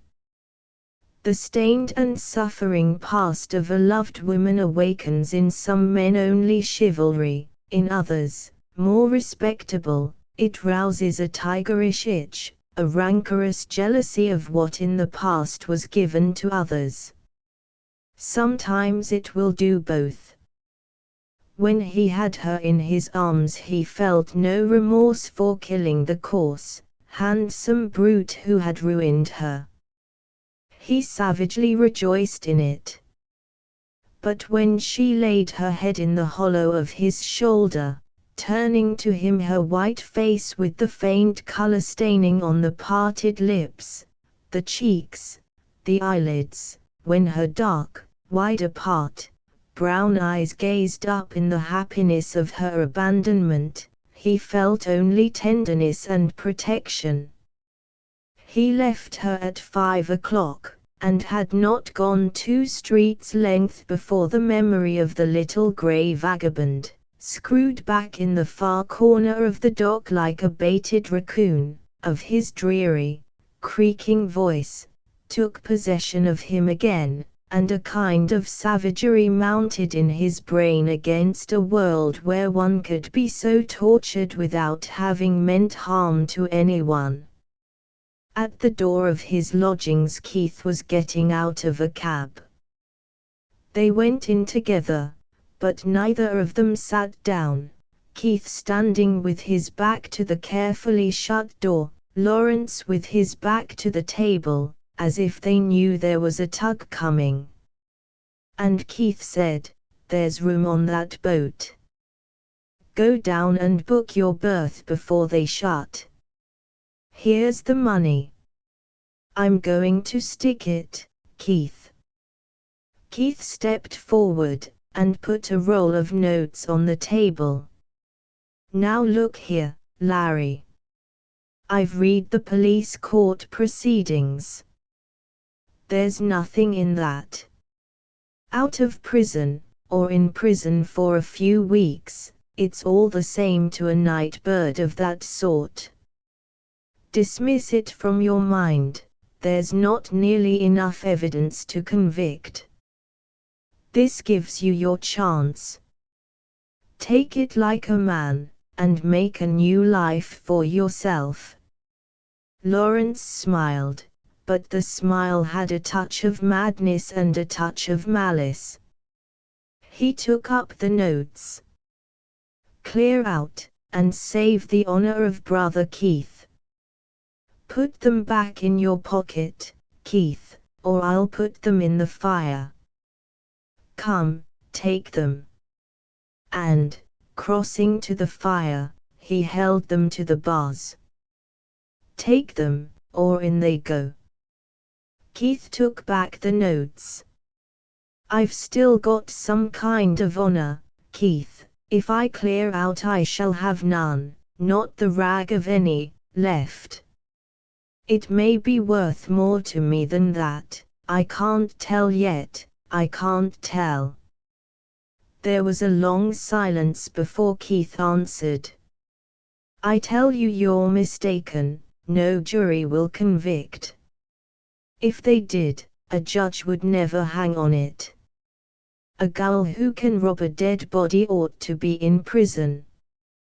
What he did is worse than what you did, if you come to that." Lawrence lifted his face. "Judge not, brother," he said, "the heart is a dark well." Keith's yellowish face grew red and swollen, as though he were mastering the tickle of a bronchial cough. "What are you going to do, then?" I suppose I may ask you not to be entirely oblivious of our name, or is such a consideration unworthy of your honor? Lawrence bent his head. The gesture said more clearly than words, "Don't kick a man when he's down." "I don't know what I'm going to do, nothing at present. I'm awfully sorry, Keith, awfully sorry." Keith looked at him, and without another word went out. 6 to any, save philosophers, reputation may be threatened almost as much by disgrace to name and family as by the disgrace of self. Keith's instinct was always to deal actively with danger. But this blow, whether it fell on him by discovery or by confession, could not be countered. As blight falls on a rose from who knows where, the scandalous murk would light on him. No repulse possible. Not even a wriggling from under. Brother of a murderer hung or sent to penal servitude. His daughter niece to a murderer. His dead mother a murderer's mother. And to wait day after day, week after week, not knowing whether the blow would fall, was an extraordinarily atrocious penance, the injustice of which, to a man of rectitude, seemed daily the more monstrous. The remand had produced evidence that the murdered man had been drinking heavily on the night of his death, and further evidence of the accused's professional vagabondage and destitution. It was shown, too, that for some time the archway in Glove Lane had been his favorite night haunt. He had been committed for trial in January. This time, despite misgivings, Keith had attended the police court. To his great relief, Larry was not there. But the policeman who had come up while he was looking at the archway, and given him afterwards that scare in the girls' rooms, was chief witness to the way the accused man haunted Glove Lane. Though Keith held his silk hat high, he still had the uncomfortable feeling that the man had recognized him. His conscience suffered few, if any, twinges for letting this man rest under the shadow of the murder. He genuinely believed that there was not evidence enough to convict, nor was it in him to appreciate the tortures of a vagabond shut up. The scamp deserved what he had got, for robbing a dead body, and in any case such a scarecrow was better off in prison than sleeping out under archways in December. Sentiment was foreign to Keith's character, and his justice that of those who subordinate the fates of the weak and shiftless to the needful paramountcy of the strong and well-established. His daughter came back from school for the Christmas holidays. It was hard to look up from her bright eyes and rosy cheeks and see this shadow hanging above his calm and ordered life, as in a glowing room one's eye may catch an impending patch of darkness drawn like a spider's web across a corner of the ceiling. On the afternoon of Christmas Eve they went, by her desire, to a church in Soho, where the Christmas oratorio was being given, and coming away passed, by chance of a wrong turning, down Borough Street. Ah! How that startled moment, when the girl had pressed herself against him in the dark, and her terror-stricken whisper, "Oh! Who is it?" leaped out before him. Always that business, that ghastly business. After the trial he would have another try to get them both away. And he thrust his arm within his young daughter's, hurrying her on, out of this street where shadows filled all the winter air. But that evening when she had gone to bed he felt uncontrollably restless. He had not seen Larry for weeks. What was he about? What desperations were hatching in his disorderly brain? Was he very miserable? Had he perhaps sunk into a stupor of debauchery? And the old feeling of protectiveness rose up in him, a warmth born of long-ago Christmas Eves, when they had stockings hung out in the night stuffed by a Santa Claus, whose hand never failed to tuck them up, whose kiss was their nightly waft into sleep. Stars were sparkling out there over the river, the sky frosty clear, and black. Bells had not begun to ring as yet. And obeying an obscure, deep impulse, Keith wrapped himself once more into his fur coat, pulled a motoring cap over his eyes, and sallied forth. In the Strand he took a cab to Fitzroy Street. There was no light in Larry's windows, and on a card he saw the words "To Let." Gone. Had he after all cleared out for good? But how without money? And the girl? Bells were ringing now in the silent frostiness. Christmas Eve. And Keith thought, if only this wretched business were off my mind. Monstrous that one should suffer for the faults of others. He took a route which led him past Borough Street. Solitude brooded there, and he walked resolutely down on the far side, looking hard at the girl's window. There was a light.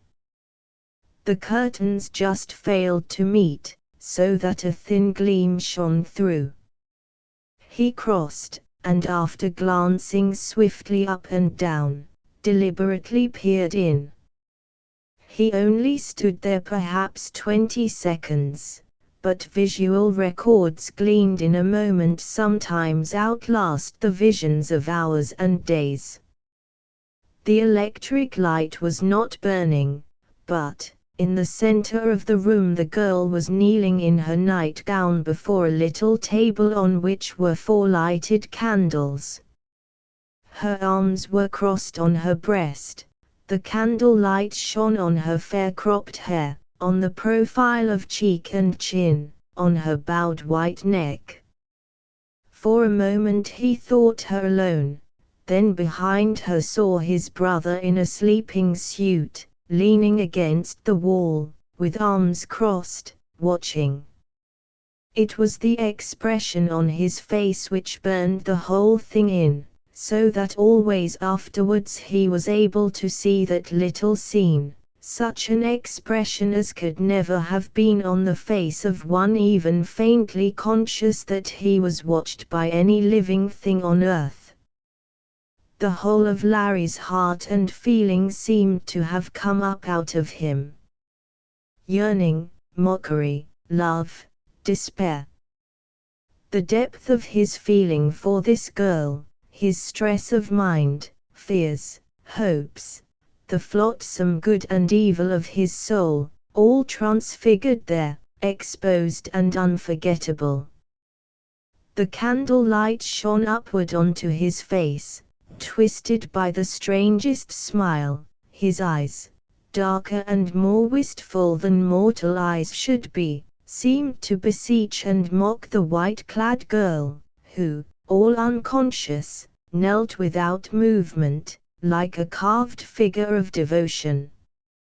The words seemed coming from his lips, "Pray for us." Bravo! Yes. Pray for us. And suddenly Keith saw her stretch out her arms, and lift her face with a look of ecstasy, and Lawrence starting forward. What had she seen beyond the candle flames? It is the unexpected which invests visions with poignancy. Nothing more strange could Keith have seen in this nest of the murky and illicit.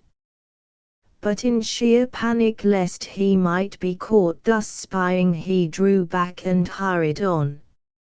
So Larry was living there with her. When the moment came he could still find him. Before going in, he stood full 5 minutes leaning on the terrace parapet before his house, gazing at the star-frosted sky, and the river cut by the trees into black pools, oiled over by gleams from the embankment lamps. And, deep down, behind his mere thoughts, he ached somehow, somewhere ached. Beyond the cage of all that he saw and heard and thought, he had perceived something he could not reach. But the night was cold, the bells silent, for it had struck 12. Entering his house, he stole upstairs. 7 if for Keith those 6 weeks before the Glove Lane murder trial came on were fraught with uneasiness and gloom, they were for Lawrence almost the happiest since his youth. From the moment when he left his rooms and went to the girls to live, a kind of peace and exaltation took possession of him. Not by any effort of will did he throw off the nightmare hanging over him. Nor was he drugged by love. He was in a sort of spiritual catalepsy. In face of fate too powerful for his will, his turmoil, anxiety, and even restlessness had ceased, his life floated in the ether of what must come, will. Out of this catalepsy, his spirit sometimes fell headlong into black waters. In one such whirlpool he was struggling on the night of Christmas Eve. When the girl rose from her knees he asked her, "What did you see?" Pressing close to him, she drew him down onto the floor before the fire, and they sat, knees drawn up, hands clasped, like two children trying to see over the edge of the world. "It was the Virgin I saw." She stood against the wall and smiled. "We shall be happy soon.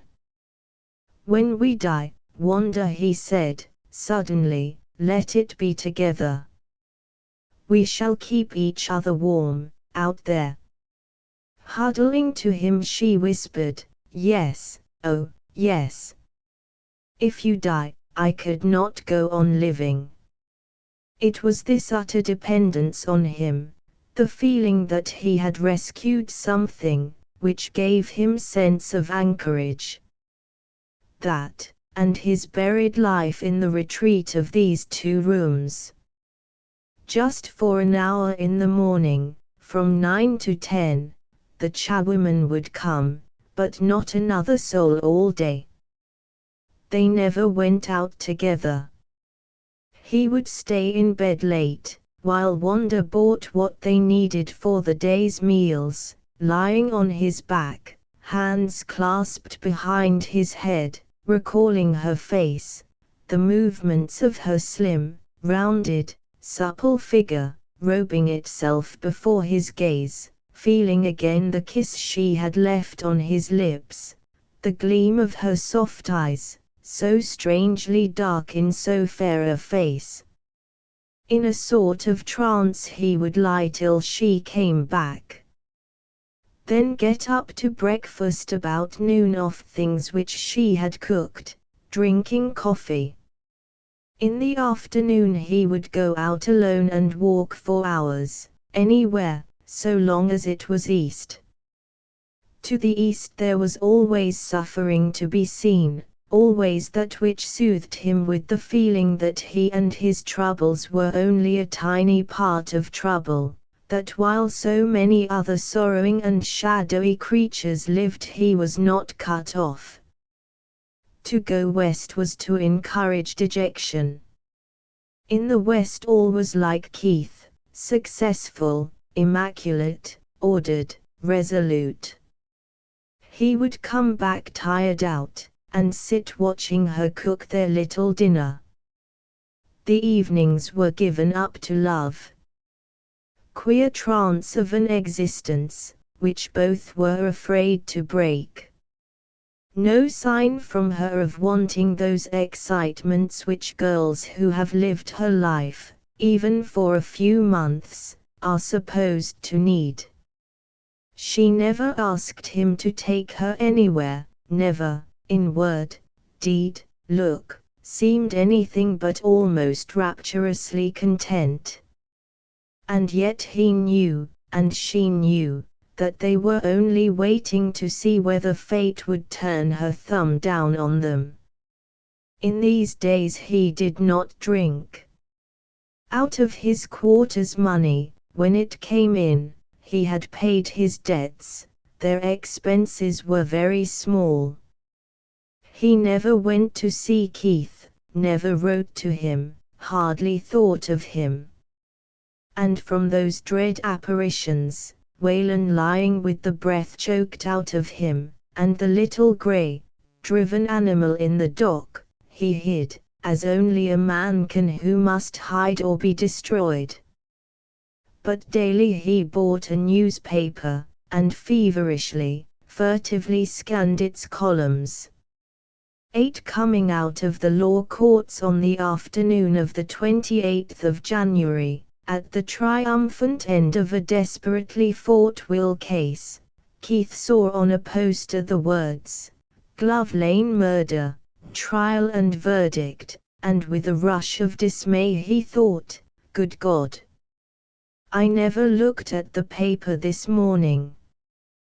The elation which had filled him a second before, the absorption he had felt for 2 days now in the case so hardly won, seemed suddenly quite sickeningly trivial. What on earth had he been doing to forget that horrible business even for an instant? He stood quite still on the crowded pavement, unable, really unable, to buy a paper. But his face was like a piece of iron when he did step forward and hold his penny out. There it was in the stop press. Glove Lane Murder. The jury returned a verdict of guilty. Sentence of death was passed. His first sensation was simple irritation. How had they come to commit such an imbecility? Monstrous. The evidence. Then the futility of even reading the report, of even considering how they had come to record such a verdict struck him with savage suddenness. There it was, and nothing he could do or say would alter it. No condemnation of this idiotic verdict would help reverse it. The situation was desperate, indeed. That 5 minutes' walk from the law courts to his chambers was the longest he had ever taken. Men of decided character little know beforehand what they will do in certain contingencies. For the imaginations of decided people do not endow mere contingencies with sufficient actuality. Keith had never really settled what he was going to do if this man were condemned. Often in those past weeks he had said to himself, "Of course, if they bring him in guilty, that's another thing." But, now that they had, he was beset by exactly the same old arguments and feelings, the same instincts of loyalty and protection towards Lawrence and himself, intensified by the fearful imminence of the danger. And yet, here was this man about to be hung for a thing he had not done. Nothing could get over that. But then he was such a worthless vagabond, a gull who had robbed a dead body. If Larry were condemned in his stead, would there be any less miscarriage of justice? To strangle a brute who had struck you, by the accident of keeping your hands on his throat a few seconds too long, was there any more guilt in that? Was there even as much, as in deliberate theft from a dead man? Reverence for order, for justice, and established fact, will often march shoulder to shoulder with Jesuitry in natures to whom success is vital. In the narrow stone passage leading to his staircase, a friend had called out, "Bravo, Darrant!" That was a squeak. "Congratulations!" And with a bitter little smile Keith thought, "Congratulations! At the first possible moment they hurried back to the Strand, and hailing a cab, he told the man to put him down at a turning near to Borough Street. It was the girl who opened to his knock. Startled, clasping her hands, she looked strange to Keith in her black skirt and blouse of some soft velvety stuff the color of faded roses. Her round, rather long throat was bare, and Keith noticed fretfully that she wore gold earrings. Her eyes, so pitch dark against her white face, and the short fair hair, which curled into her neck, seemed both to search and to plead. "My brother. He is not in, sir, yet.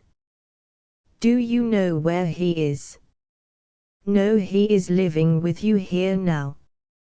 "Yes." "Are you still as fond of him as ever, then?"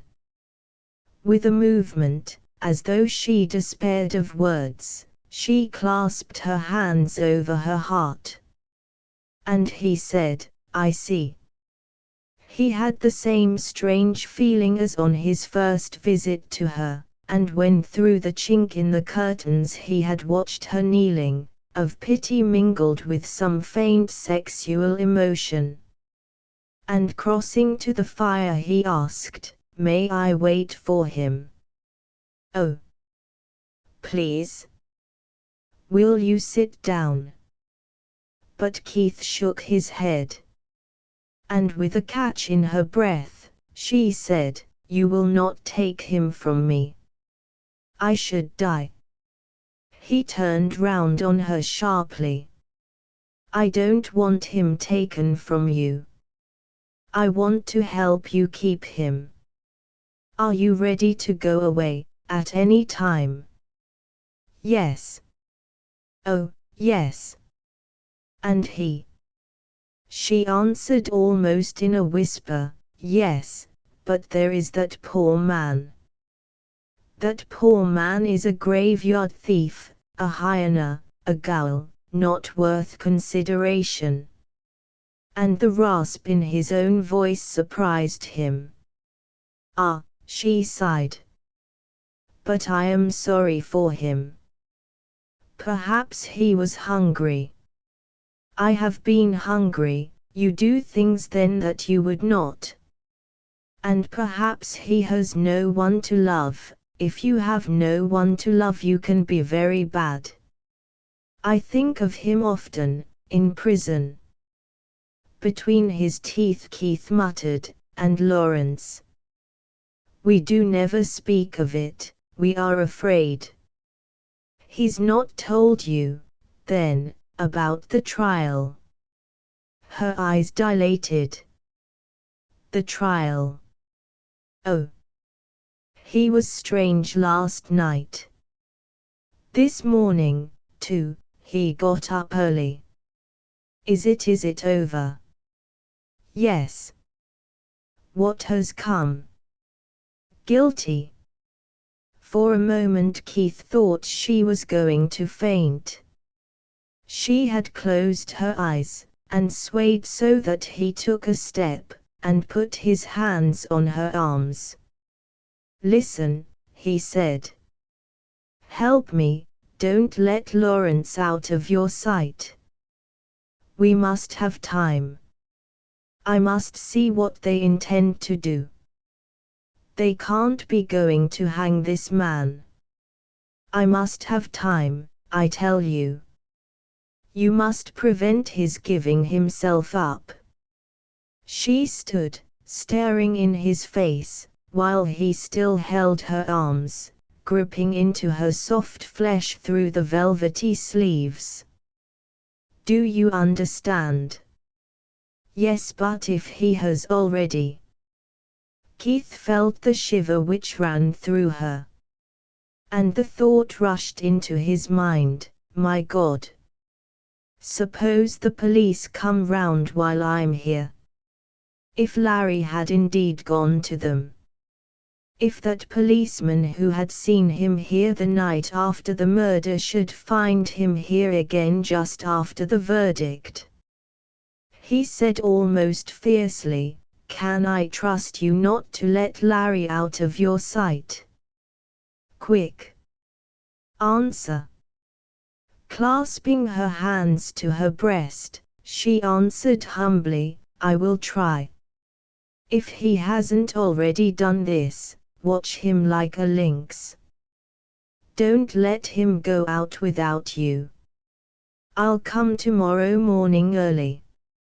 You're a Catholic, aren't you?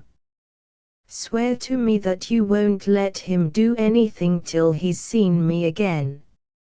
She did not answer, looking past him at the door, and Keith heard a key in the latch. There was Lawrence himself, holding in his hand a great bunch of pink lilies and white narcissi. His face was pale and haggard. He said quietly, hello, Keith. The girl's eyes were fastened on Larry's face, and Keith, looking from one to the other, knew that he had never had more need for wariness. Have you seen? He said. Lawrence nodded. His expression, as a rule so telltale of his emotions, baffled Keith utterly. Well, I've been expecting it. The thing can't stand, that's certain. But I must have time to look into the report. I must have time to see what I can do. Do you understand me, Larry? I must have time. He knew he was talking at random. The only thing was to get them away at once out of reach of confession, but he dared not say so. Promise me that you'll do nothing, that you won't go out even till I've seen you tomorrow morning. Again Lawrence nodded. And Keith looked at the girl. Would she see that he did not break that promise? Her eyes were still fixed immovably on Larry's face. And with the feeling that he could get no further, Keith turned to go. Promise me, he said. Lawrence answered, I promise. He was smiling. Keith could make nothing of that smile, nor of the expression in the girl's eyes. And saying, I have your promise, I rely on it, he went. 9. To keep from any woman who loves, knowledge of her lover's mood, is as hard as to keep music from moving the heart. But when that woman has lived in suffering, and for the first time knows the comfort of love, then let the lover try as he may to disguise his heart, no use. Yet by virtue of subtler abnegation she will often succeed in keeping it from him that she knows. When Keith was gone, the girl made no outcry, asked no questions, managed that Larry should not suspect her intuition. All that evening she acted as if she knew of nothing preparing within him, and through him, within herself. His words, caresses, the very zest with which he helped her to prepare the feast, the flowers he had brought, the wine he made her drink, the avoidance of any word which could spoil their happiness, all told her. He was too inexorably gay and loving. Not for her, to whom every word and every kiss had uncannily the desperate value of a last word and kiss, not for her to deprive herself of these by any sign or gesture which might betray her prescience. Poor soul, she took all, and would have taken more, 100-fold. She did not want to drink the wine he kept tilting into her glass, but, with the acceptance learned by women who have lived her life, she did not refuse. She had never refused him anything. So much had been required of her by the detestable, that anything required by a loved one was but an honor. Lawrence drank deeply, but he had never felt clearer, never seen things more clearly. The wine gave him what he wanted, an edge to these few hours of pleasure, an exaltation of energy. It dulled his sense of pity, too. It was pity he was afraid of, for himself, and for this girl. To make even this tawdry room look beautiful, with firelight and candlelight, dark amber wine in the glasses, tall pink lilies spilling their saffron, exuding their hot perfume, he and even himself must look their best.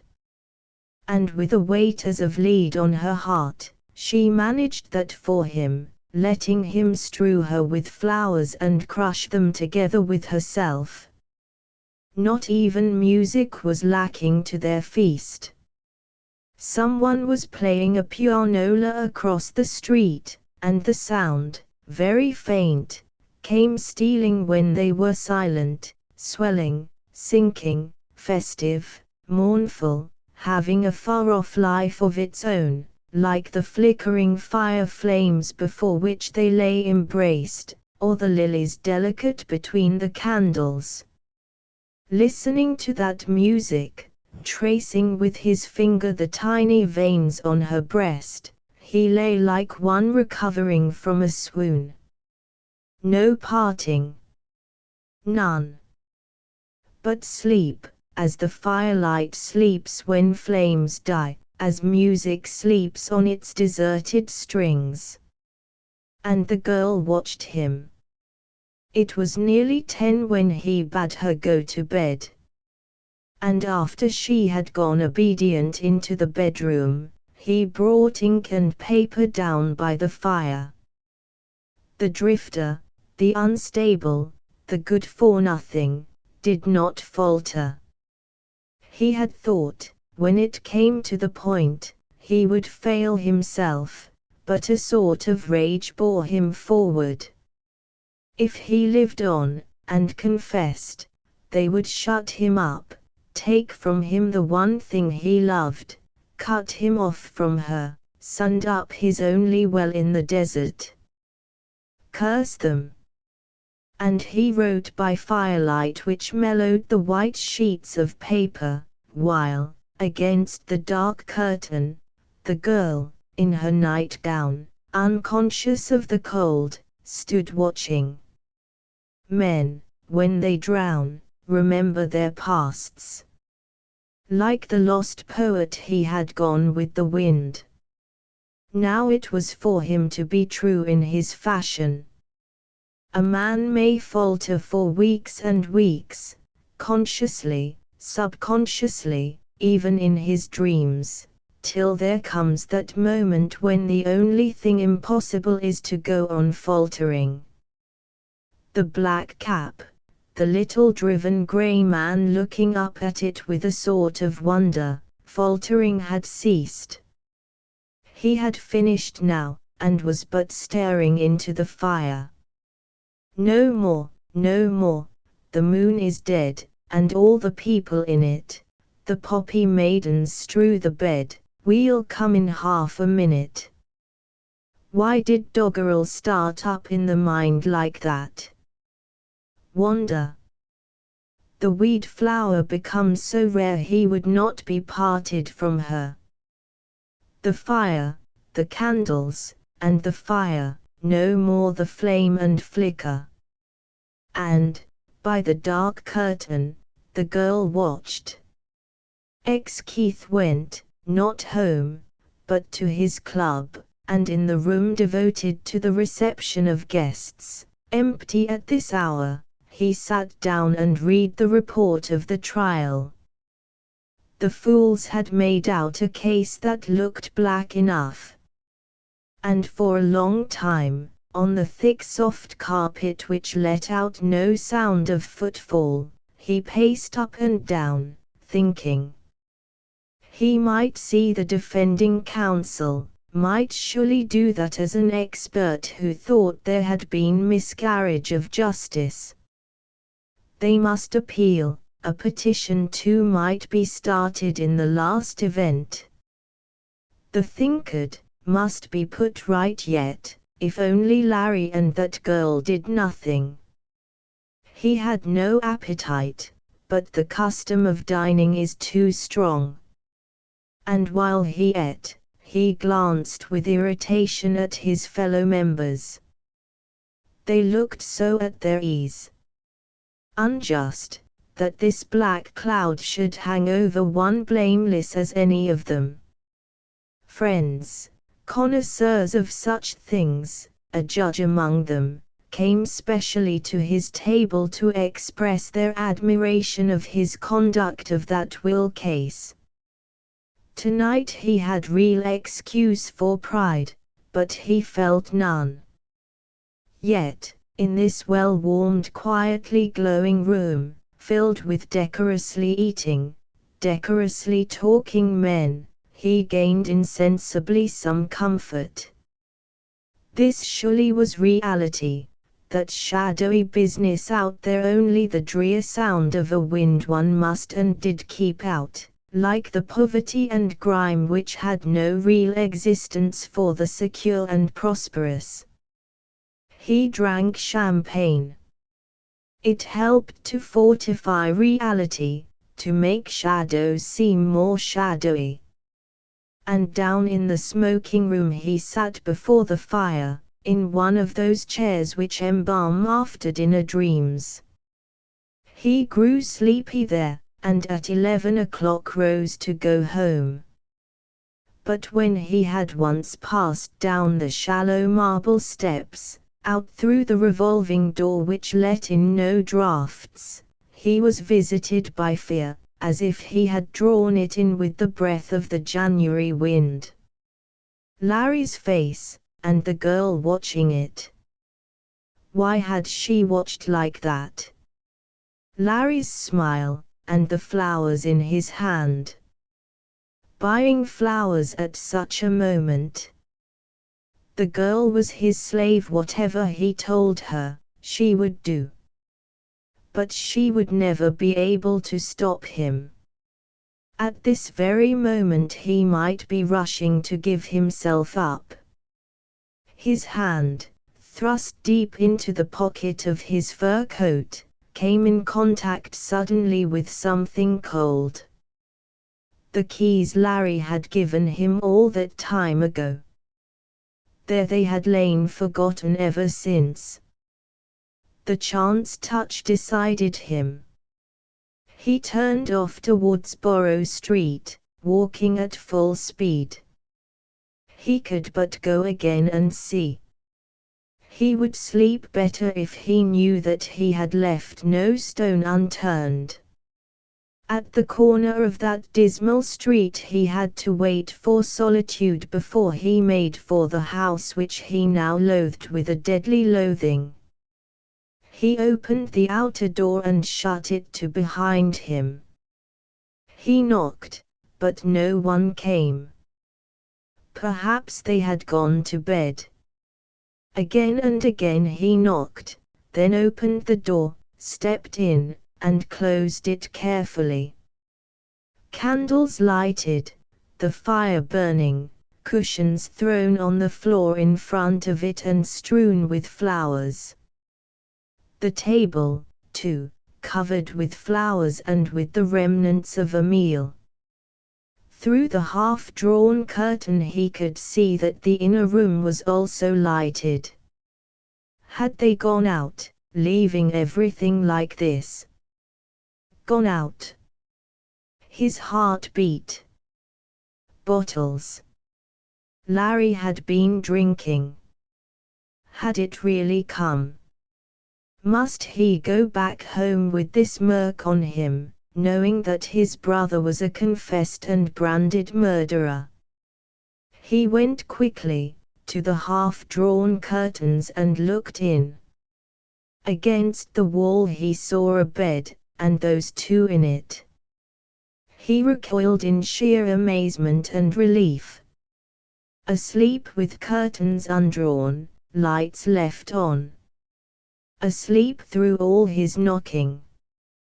They must both be drunk. The blood rushed up in his neck. Asleep.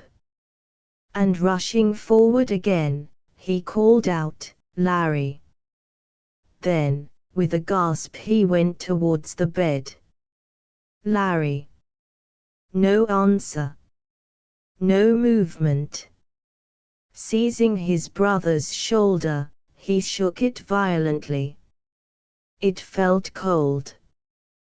They were lying in each other's arms, breast to breast, lips to lips, their faces white in the light shining above the dressing table. And such a shudder shook Keith that he had to grasp the brass rail above their heads. Then he bent down, and wetting his finger, placed it close to their joined lips. No two could ever swoon so utterly as that, not even a drunken sleep could be so fast. His wet finger felt not the faintest stir of air, nor was there any movement in the pulses of their hands. No breath. No life. The eyes of the girl were closed. How strangely innocent she looked. Larry's open eyes seemed to be gazing at her shut eyes, but Keith saw that they were sightless. With a sort of sob he drew down the lids. Then, by an impulse that he could never have explained, he laid a hand on his brother's head, and a hand on the girl's fair hair. The clothes had fallen down a little from her bare shoulder. He pulled them up, as if to keep her warm, and caught the glint of metal, a tiny gilt crucifix no longer than a thumbnail, on a thread of steel chain, had slipped down from her breast into the hollow of the arm which lay round Larry's neck. Keith buried it beneath the clothes and noticed an envelope pinned to the coverlet. Bending down, he read, "Please give this at once to the police. Lawrence Darrant. He thrust it into his pocket. Like elastic stretched beyond its uttermost, his reason, will, faculties of calculation and resolve snapped to within him. He thought with incredible swiftness, I must know nothing of this. I must go. And, almost before he knew that he had moved, he was out again in the street.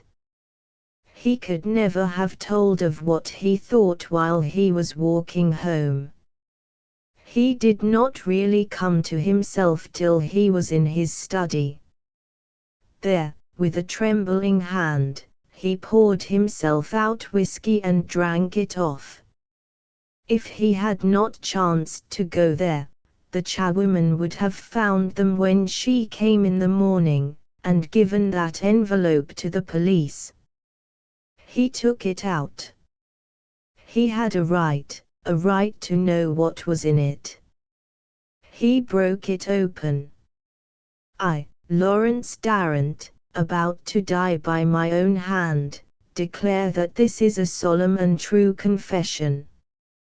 I committed what is known as the Glove Lane murder on the night of November the 27th last in the following way, on and on to the last words. We didn't want to die, but we could not bear separation, and I couldn't face letting an innocent man be hung for me. I do not see any other way. I beg that there may be no post-mortem on our bodies. The stuff we have taken is some of that which will be found on the dressing table.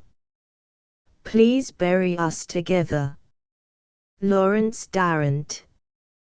January the 28th, about 10 o'clock p.m. Full 5 minutes Keith stood with those sheets of paper in his hand, while the clock ticked. The wind moaned a little in the trees outside, the flames licked the logs with the quiet click and ruffle of their intense faraway life down there on the hearth. Then he roused himself, and sat down to read the whole again. There it was, just as Larry had told it to him, nothing left out, very clear, even to the addresses of people who could identify the girl as having once been Wayland's wife or mistress. It would convince. Yes. It would convince. The sheets dropped from his hand. Very slowly he was grasping the appalling fact that on the floor beside his chair lay the life or death of yet another man, that by taking this confession he had taken into his own hands the fate of the vagabond lying under sentence of death, that he could not give him back his life without incurring the smirch of this disgrace, without even endangering himself. If he let this confession reach the authorities, he could never escape the gravest suspicion that he had known of the whole affair during these 2 months.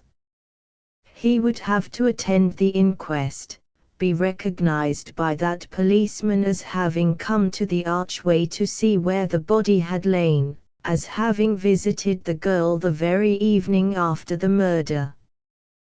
Who would believe in the mere coincidence of such visits on the part of the murderer's brother? But apart from that suspicion, the fearful scandal which so sensational an affair must make would mar his career, his life, his young daughter's life. Larry's suicide with this girl would make sensation enough as it was, but nothing to that other. Such a death had its romance, involved him in no way save as a mourner, could perhaps even be hushed up. The other, nothing could hush that up, nothing prevent its ringing to the housetops. He got up from his chair, and for many minutes roamed the room unable to get his mind to bear on the issue. Images kept starting up before him. The face of the man who handed him wig and gown each morning, puffy and curious, with a leer on it he had never noticed before, his young daughter's lifted eyebrows, mouth drooping, eyes troubled, the tiny gilt crucifix glinting in the hollow of the dead girl's arm, the sightless look in Larry's unclosed eyes, even his own thumb and finger pulling the lids down. And then he saw a street and endless people passing, turning to stare at him. And, stopping in his tramp, he said aloud, "Let them go to hell." 7 days' wonder. Was he not trustee to that confession? Trustee. After all, he had done nothing to be ashamed of, even if he had kept knowledge dark. A brother. Who could blame him? And he picked up those sheets of paper. But, like a great murky hand, the scandal spread itself about him, its coarse malignant voice seemed shouting, "Paper! Paper! Glove Lane murder.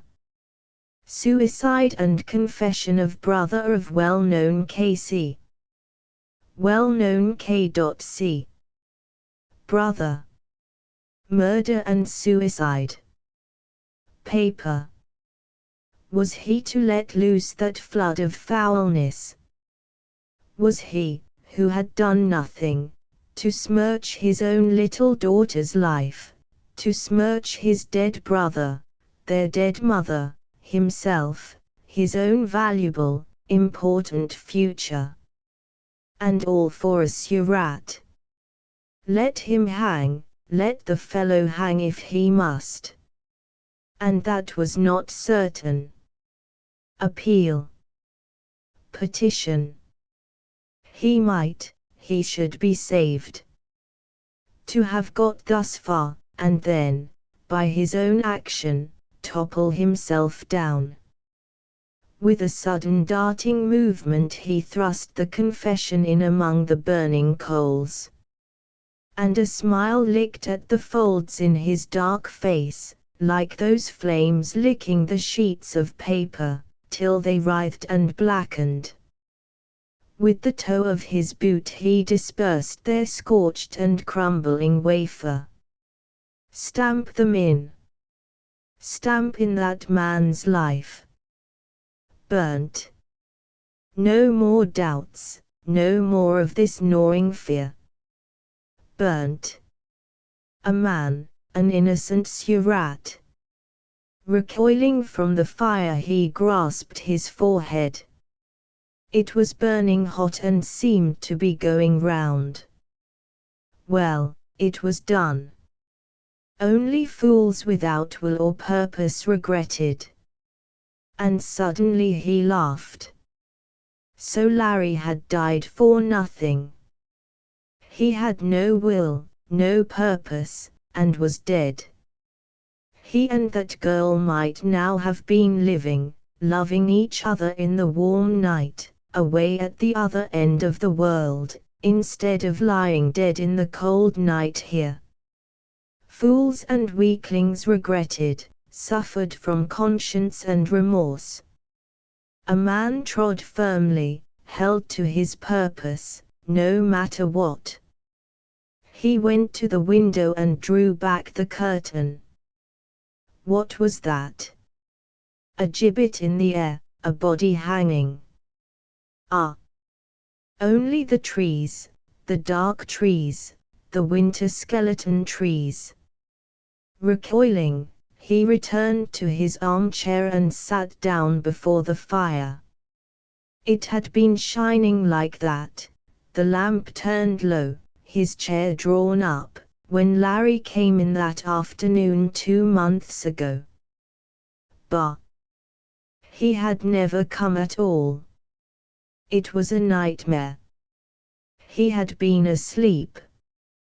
How his head burned! And leaping up, he looked at the calendar on his bureau. January the 28th. No dream. His face hardened and darkened. On. Not like Larry. On. 1914 A stoic I quam memento rebus in arduis servare mentem, Horace. In the city of Liverpool, on a January day of 1905, the boardroom of the Island Navigation Company rested, as it were, after the labours of the afternoon. The long table was still littered with the ink, pens, blotting paper, and abandoned documents of 6 persons, a deserted battlefield of the brain. And, lonely, in his chairman's seat at the top end old Sylvanus Haythorpe sat, with closed eyes, still and heavy as an image. One puffy, feeble hand, whose fingers quivered, rested on the arm of his chair. The thick white hair on his massive head glistened in the light from a green-shaded lamp. He was not asleep, for every now and then his sanguine cheeks filled, and a sound, half sigh, half-grunt, escaped his thick lips between a white moustache and the tiny tuft of white hairs above his cleft chin. Sunk in the chair, that square thick trunk of a body in short black braided coat seemed divested of all neck. Young Gilbert Farrany, secretary of the Island Navigation Company, entering his hushed boardroom, stepped briskly to the table, gathered some papers, and stood looking at his chairman.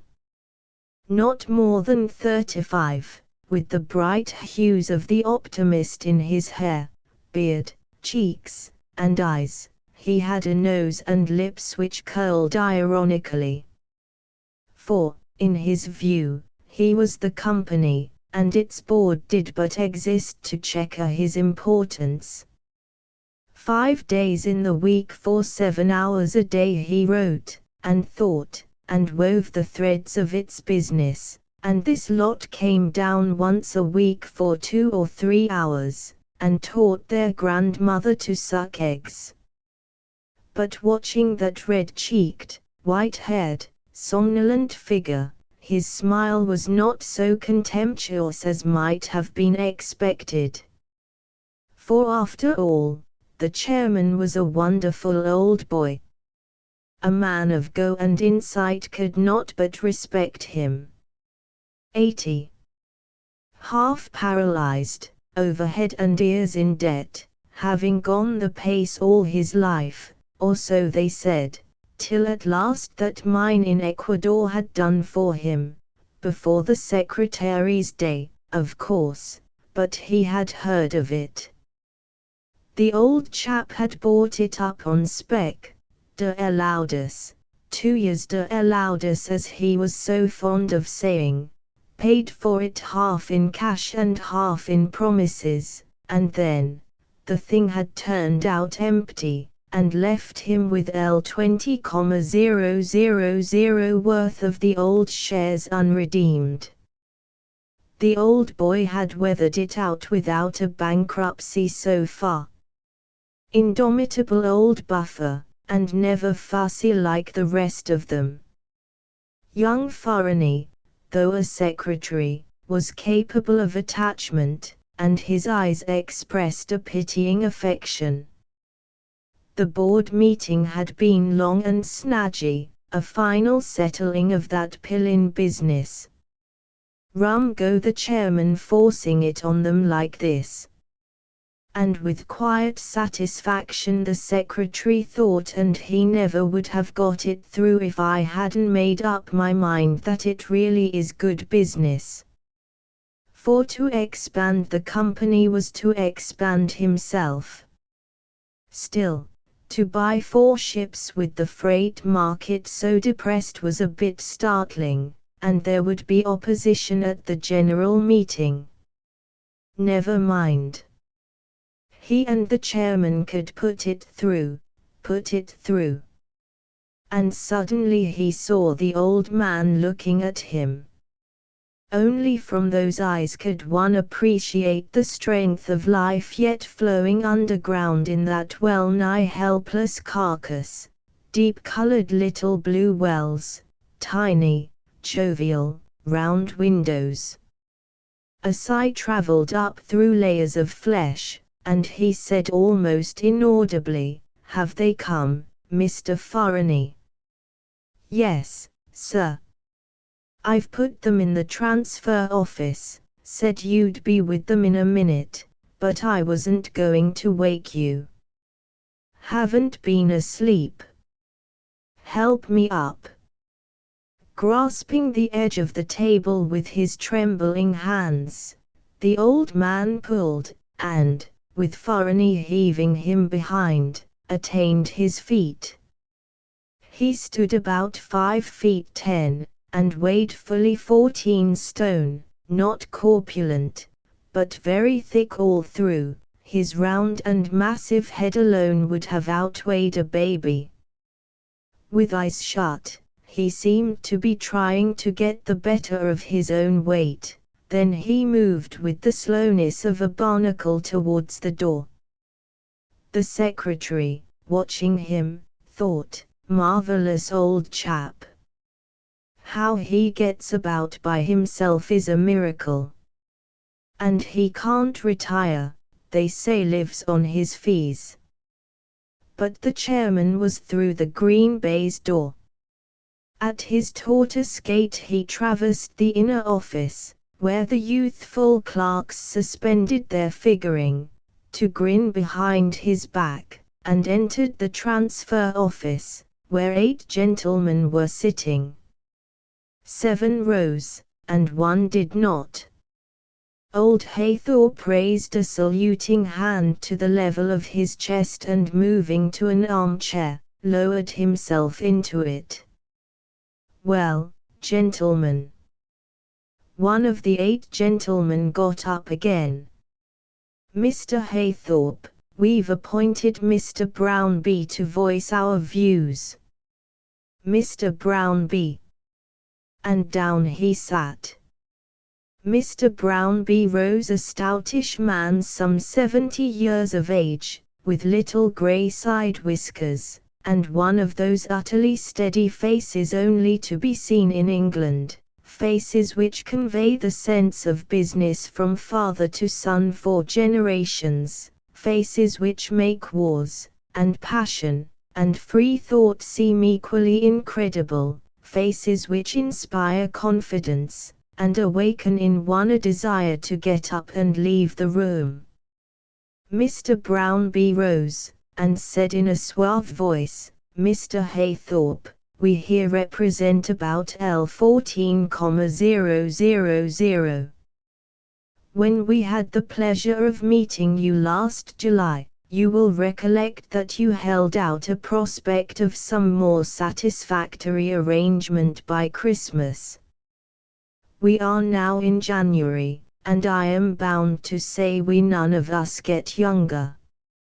From the depths of old Haythorpe a preliminary rumble came travelling, reached the surface, and materialized.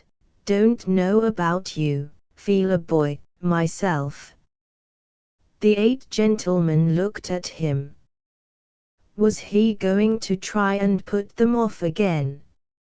Mr. Brownbee said with unruffled calm, I'm sure we're very glad to hear it. But to come to the point. We have felt, Mr. Haythorpe, and I'm sure you won't think it unreasonable, that bankruptcy would be the most satisfactory solution. We have waited a long time, and we want to know definitely where we stand. For, to be quite frank, we don't see any prospect of improvement, indeed, we fear the opposite. You think I'm going to join the majority? This plumping out of what was at the back of their minds produced in Mr. Brownbee and his colleagues a sort of chemical disturbance. They coughed, moved their feet, and turned away their eyes, till the one who had not risen, a solicitor named Ventnor, said bluffly, well, put it that way if you like. Old Haythorpe's little deep eyes twinkled. My grandfather lived to be 100, my father 96, both of them rips. I'm only 80, gentlemen, blameless life compared with theirs. Indeed, Mr. Brownbee said, we hope you have many years of this life before you. More of this than of another. And a silence fell, till old Haythorpe added, you're getting 1,000 a year out of my fees. Mistake to kill the goose that lays the golden eggs. I'll make it 1,200. If you force me to resign my directorships by bankruptcy, you won't get a rap, you know. Mr. Brownbee cleared his throat. We think, Mr. Haythorpe, you should make it at least 1,500. In that case we might perhaps consider. Old Haythorpe shook his head. We can hardly accept your assertion that we should get nothing in the event of bankruptcy. We fancy you greatly underrate the possibilities. 1,500 a year is the least you can do for us. See you'd, D. first. Another silence followed, then Ventnor, the solicitor, said irascibly, "We know where we are, then." Brownbee added almost nervously, "Are we to understand that 1,200 a year is your last word?" Old Haythorpe nodded. "Come again this day month, and I'll see what I can do for you," and he shut his eyes. Round Mr. Brownbee 6 of the gentlemen gathered, speaking in low voices. Mr. Ventnor nursed a leg and glowered at old Haythorpe, who sat with his eyes closed. Mr. Brownbee went over and conferred with Mr. Ventnor, then clearing his throat, he said, "Well, sir, we have considered your proposal, we agree to accept it for the moment. We will come again, as you suggest, in a month's time. We hope that you will by then have seen your way to something more substantial, with a view to avoiding what we should all regret, but which I fear will otherwise become inevitable." Old Haythorpe nodded. The 8 gentlemen took their hats, and went out one by one, Mr. Brownbee courteously bringing up the rear. The old man, who could not get up without assistance, stayed musing in his chair. He had diddled M for the moment into giving him another month, and when that month was up he would diddle M again. A month ought to make the Pillin business safe, with all that hung on it. That poor funky chap Joe Pillin. A gurgling chuckle escaped his red lips. What a shadow the fellow had looked, trotting in that evening just a month ago, behind his valet's announcement, "Mr. Pillin, sir." What a parchmenty, precise, threadpaper of a chap, with his bird's claw of a hand, and his muffled-up throat, and his quavery, "How do you do, Sylvanus? I'm afraid you're not first-rate. Sit down. Have some port." "Port? I never drink it." "Poison to me." "Poison? Do you good." "Oh, I know, that's what you always say. You've a monstrous constitution, Sylvanus. If I drank port and smoked cigars and sat up till 1 o'clock, I should be in my grave tomorrow. I'm not the man I was. The fact is, I've come to see if you can help me. I'm getting old, I'm growing nervous. You always were as chickeny as an old hen, Joe. Well, my nature's not like yours. To come to the point, I want to sell my ships and retire. I need rest. Freights are very depressed. I've got my family to think of. Crack on, and go broke, buck you up like anything. I'm quite serious, Sylvanus. Never knew you anything else, Joe." A quavering cough, and out it had come. "Now, in a word, won't your island navigation company buy my ships?" A pause, a twinkle, a puff of smoke. "Make it worth my while." He had said it in jest, and then, in a flash, the idea had come to him. Rosamond and her youngsters. What a chance to put something between them and destitution when he had joined the majority. And so he said, We don't want your silly ships." That claw of a hand waved in deprecation. "They're very good ships, doing quite well. It's only my wretched health. If I were a strong man I shouldn't dream, what do you want for 'em?" Good Lord! How he jumped if you asked him a plain question. The chap was as nervous as a guineafowl. "Here are the figures, for the last 4 years. I think you'll agree that I couldn't ask less than 70,000. Through the smoke of his cigar old Haythorpe had digested those figures slowly, Joe Pillin feeling his teeth and sucking lozenges the while. Then he said, 60,000. "And out of that you pay me 10%, if I get it through for you. Take it or leave it." My dear Sylvanus, that's almost cynical. Too good a price, you'll never get it without me. But a commission. You could never disclose it. Arrange that all right. Think it over. Freights'll go lower yet. Have some port. No, no. Thank you. No. So you think freights will go lower? Sure of it. Well, I'll be going.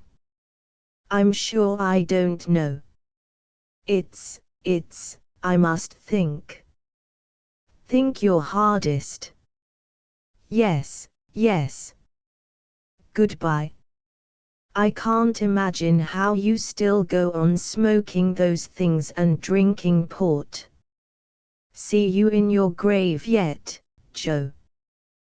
What a feeble smile the poor fellow had. Laugh he couldn't.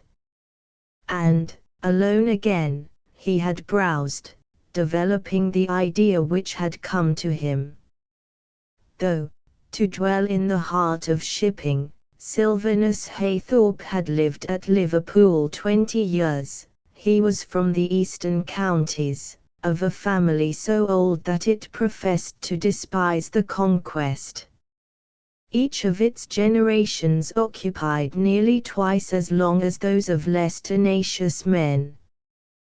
Traditionally of Danish origin, its menfolk had as a rule bright reddish-brown hair, red cheeks, large round heads, excellent teeth and poor morals. They had done their best for the population of any county in which they had settled, their offshoots swarmed.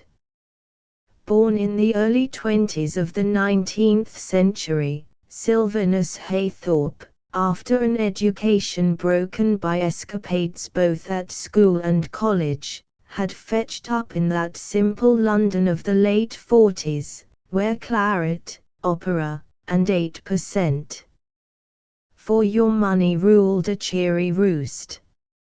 Made partner in his shipping firm well before he was 30, he had sailed with a wet sheet and a flowing tide, dancers, claret, cliquot, and piquet, a cab with a tiger, some travel, all that delicious early Victorian consciousness of nothing save a golden time. It was all so full and mellow that he was 40 before he had his only love affair of any depth, with the daughter of one of his own clerks, a liaison so awkward as to necessitate acidulous concealment. The death of that girl, after 3 years, leaving him a natural son, had been the chief, perhaps the only real, sorrow of his life. 5 years later he married. What for? God only knew. As he was in the habit of remarking. His wife had been a hard, worldly, well-connected woman, who presented him with 2 unnatural children, a girl and a boy, and grew harder, more worldly, less handsome, in the process. The migration to Liverpool, which took place when he was 60 and she 42, broke what she still had of heart, but she lingered on 12 years, finding solace in bridge, and being haughty towards Liverpool. Old Haythorpe saw her to her rest without regret. He had felt no love for her whatever, and practically none for her two children. They were in his view colourless, pragmatical, very unexpected characters. His son Ernest, in the Admiralty, he thought a poor, careful stick. His daughter Adela, an excellent manager, delighting in spiritual conversation and the society of tame men, rarely failed to show him that she considered him a hopeless heathen. They saw as little as need be of each other. She was provided for under that settlement he had made on her mother 15 years ago, well before the not altogether unexpected crisis in his affairs. Very different was the feeling he had bestowed on that son of his under the rose. The boy, who had always gone by his mother's name of Larn, had on her death been sent to some relations of hers in Ireland, and there brought up. He had been called to the Dublin bar, and married, young, a girl half Cornish and half Irish. Presently, having cost old Haythorpe in all a pretty penny, he had died impecunious, leaving his fair Rosamond at 30 with a girl of 8 and a boy of 5. She had not spent 6 months of widowhood before coming over from Dublin to claim the old man's guardianship. A remarkably pretty woman, like a full-blown rose, with greenish hazel eyes, she had turned up one morning at the offices of the Island Navigation Company accompanied by her 2 children, for he had never divulged to them his private address. And since then they had always been more or less on his hands, occupying a small house in a suburb of Liverpool. He visited them there, but never asked them to the house in Sefton Park, which was in fact his daughter's, so that his proper family and friends were unaware of their existence. Rosamond Larn was one of those precarious ladies who make uncertain incomes by writing full-bodied storiettes. In the most dismal circumstances she enjoyed a buoyancy bordering on the indecent, which always amused old Haythorpe's cynicism. But of his grandchildren Phyllis and Jock, wild as colts, he had become fond. And this chance of getting £6,000 settled on the matter-stroke had seemed to him nothing but heaven sent. As things were, if he went off, and, of course, he might at any moment, there wouldn't be a penny for them, for he would cut up a good 15,000 to the bad. He was now giving them some 300 a year out of his fees, and dead directors unfortunately earned no fees. £6,000 at 4.5%, settled so that their mother couldn't blue it, would give them a certain £250 a year, better than beggary. And the more he thought the better he liked it, if only that shaky chap, Joe Pillin, didn't shy off when he'd bitten his nails short over it. 4 evenings later, the shaky chap had again appeared at his house in Sefton Park. "I've thought it over, Sylvanus. I don't like it." "No, but you'll do it." "It's a sacrifice. 54,000 for 4 ships. It means a considerable reduction in my income. It means security, my boy." "Well, there is that, but you know, I really can't be party to a secret commission. If it came out, think of my name and goodness knows what. It won't come out. Yes, yes, so you say, but all you've got to do's to execute a settlement on some third parties that I'll name. I'm not going to take a penny of it myself. Get your own lawyer to draw it up and make him trustee. You can sign it when the purchase has gone through. I'll trust you, Joe. What stock have you got that gives 4.5%? Midland, that'll do. You needn't sell. Yes, but who are these people? Woman and her children I want to do a good turn to. What a face the fellow had made. Afraid of being connected with a woman, Joe. Yes, you may laugh, I am afraid of being connected with someone else's woman. I don't like it, I don't like it at all. I've not led your life, Sylvanus. Lucky for you, you'd have been dead long ago. Tell your lawyer it's an old flame of yours, you old dog. Yes, there it is at once, you see. I might be subject to blackmail. Tell him to keep it dark, and just pay over the income, quarterly. I don't like it, Sylvanus, I don't like it. Then leave it, and be hanged to you. Have a cigar. You know I never smoke. Is there no other way? Yes.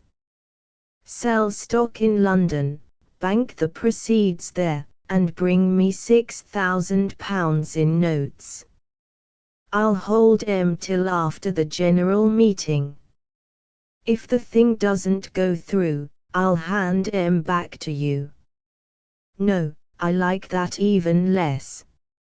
Rather I trusted you, eh? No, not at all, Sylvanus, not at all. But it's all playing round the law. There's no law to prevent you doing what you like with your money.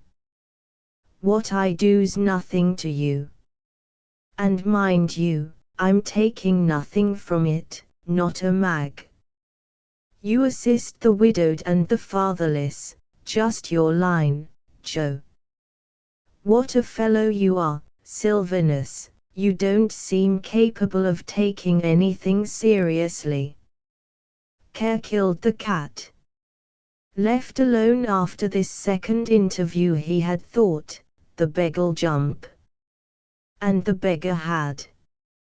That settlement was drawn and only awaited signature. The board today had decided on the purchase, and all that remained was to get it ratified at the general meeting. Let him but get that over, and this provision for his grandchildren made, and he would snap his fingers at Brownbee and his crew, the canting humbugs. Hope you have many years of this life before you. As if they cared for anything but his money, their money rather. And becoming conscious of the length of his reverie, he grasped the arms of his chair, heaved at his own bulk, in an effort to rise, growing redder and redder in face and neck. It was one of the 100 things his doctor had told him not to do for fear of apoplexy, the humbug. Why didn't Farney or one of those young fellows come and help him up? To call out was undignified. But was he to sit there all night? 3 times he failed, and after each failure sat motionless again, crimson and exhausted. The 4th time he succeeded, and slowly made for the office. Passing through, he stopped and said in his extinct voice, "You young gentlemen had forgotten me. Mr. Farney said you didn't wish to be disturbed, sir." "Very good of him. Give me my hat and coat." "Yes, sir." "Thank you." "What time is it?" "6 o'clock, sir." "Tell Mr. Farney to come and see me tomorrow at noon, about my speech for the general meeting." "Yes, sir." "Good night to you." "Good night, sir." At his tortoise gait he passed between the office stools to the door, opened it feebly, and slowly vanished. Shutting the door behind him, a clerk said, "Poor old chairman. He's on his last." Another answered, "Gosh. He's a tough old hulk. He'll go down fightin'." Two issuing from the offices of the Island Navigation Company, Sylvanus Haythorpe moved towards the corner whence he always took tram to Sefton Park. The crowded street had all that prosperous air of catching or missing something which characterizes the town where London and New York and Dublin meet. Old Haythorpe had to cross to the far side, and he sallied forth without regard to traffic. That snail-like passage had in it a touch of the sublime. The old man seemed saying, "Knock me down and be D to you, I'm not going to hurry."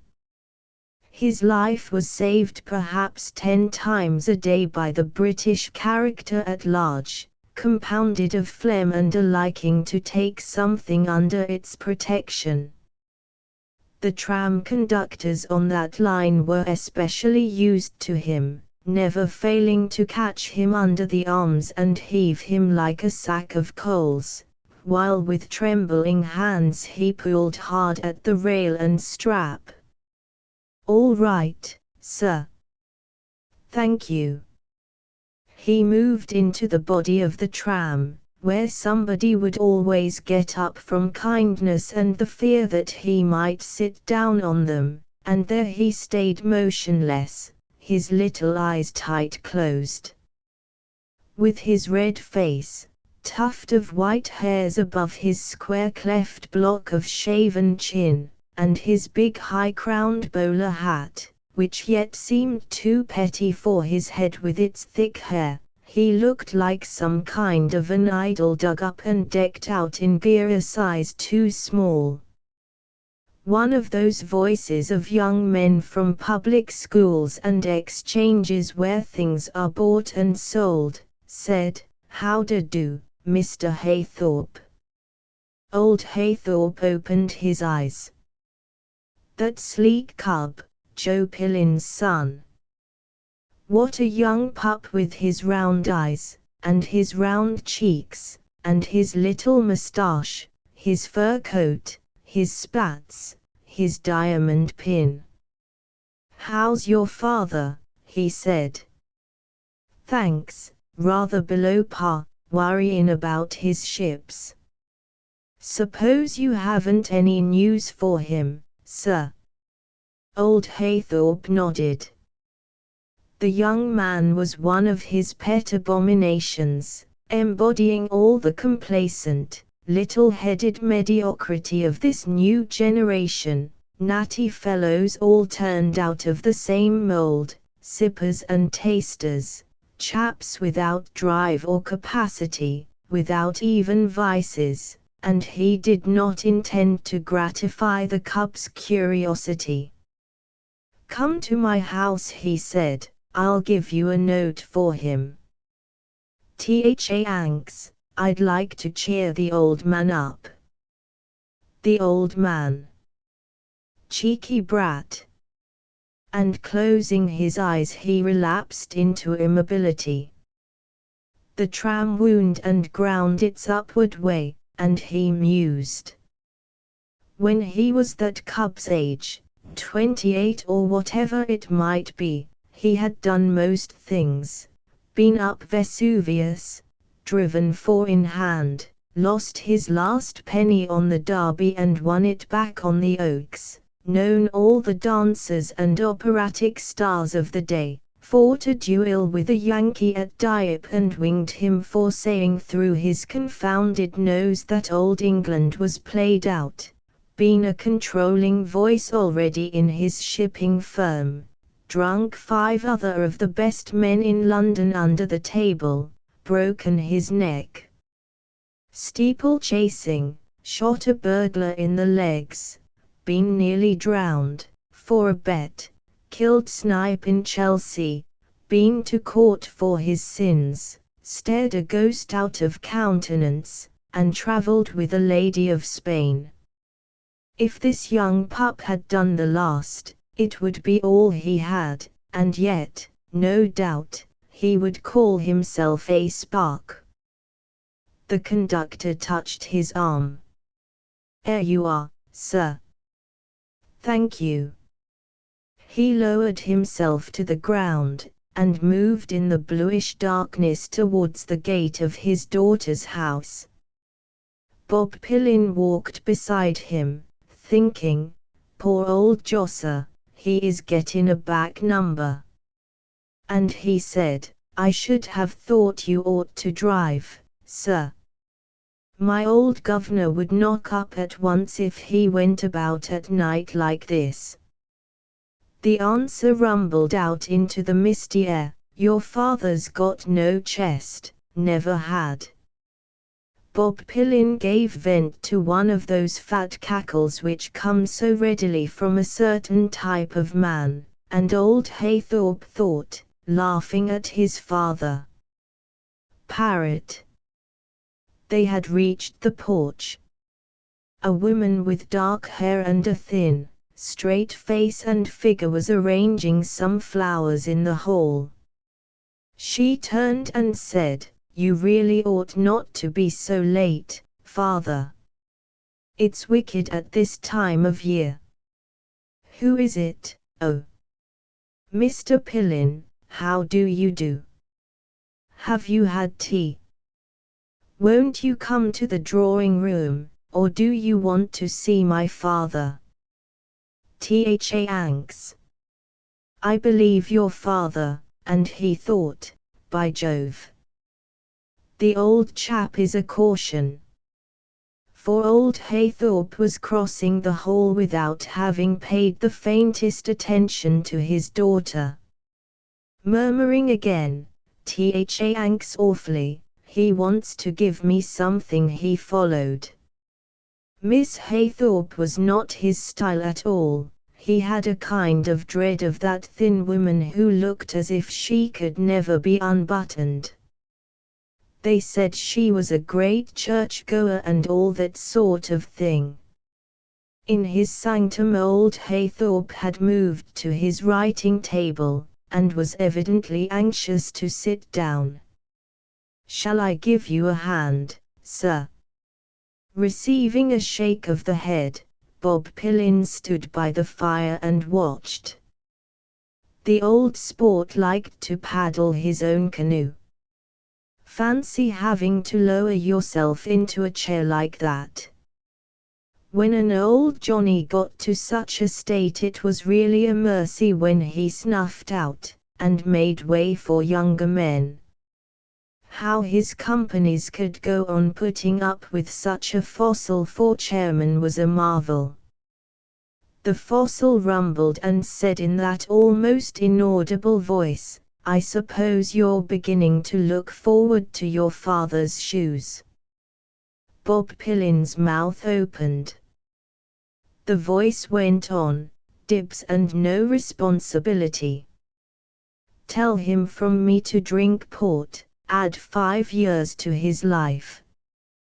To this unwarranted attack Bob Pillin made no answer save a laugh. He perceived that a manservant had entered the room. "A Mrs. Larne, sir. Will you see her?" At this announcement the old man seemed to try and start, then he nodded, and held out the note he had written. Bob Pillin received it together with the impression of a murmur which sounded like, "Scratch a pole, pole," and passing the fine figure of a woman in a fur coat, who seemed to warm the air as she went by, he was in the hall again before he perceived that he had left his hat. A young and pretty girl was standing on the bearskin before the fire, looking at him with round-eyed innocence. He thought, "This is better, I mustn't disturb them for my hat." And approaching the fire, said, "Jolly cold, isn't it?" The girl smiled, "Yes, jolly." He noticed that she had a large bunch of violets at her breast, a lot of fair hair, a short straight nose, and round blue-grey eyes very frank and open. He said, "I've left my hat in there." "What larks!"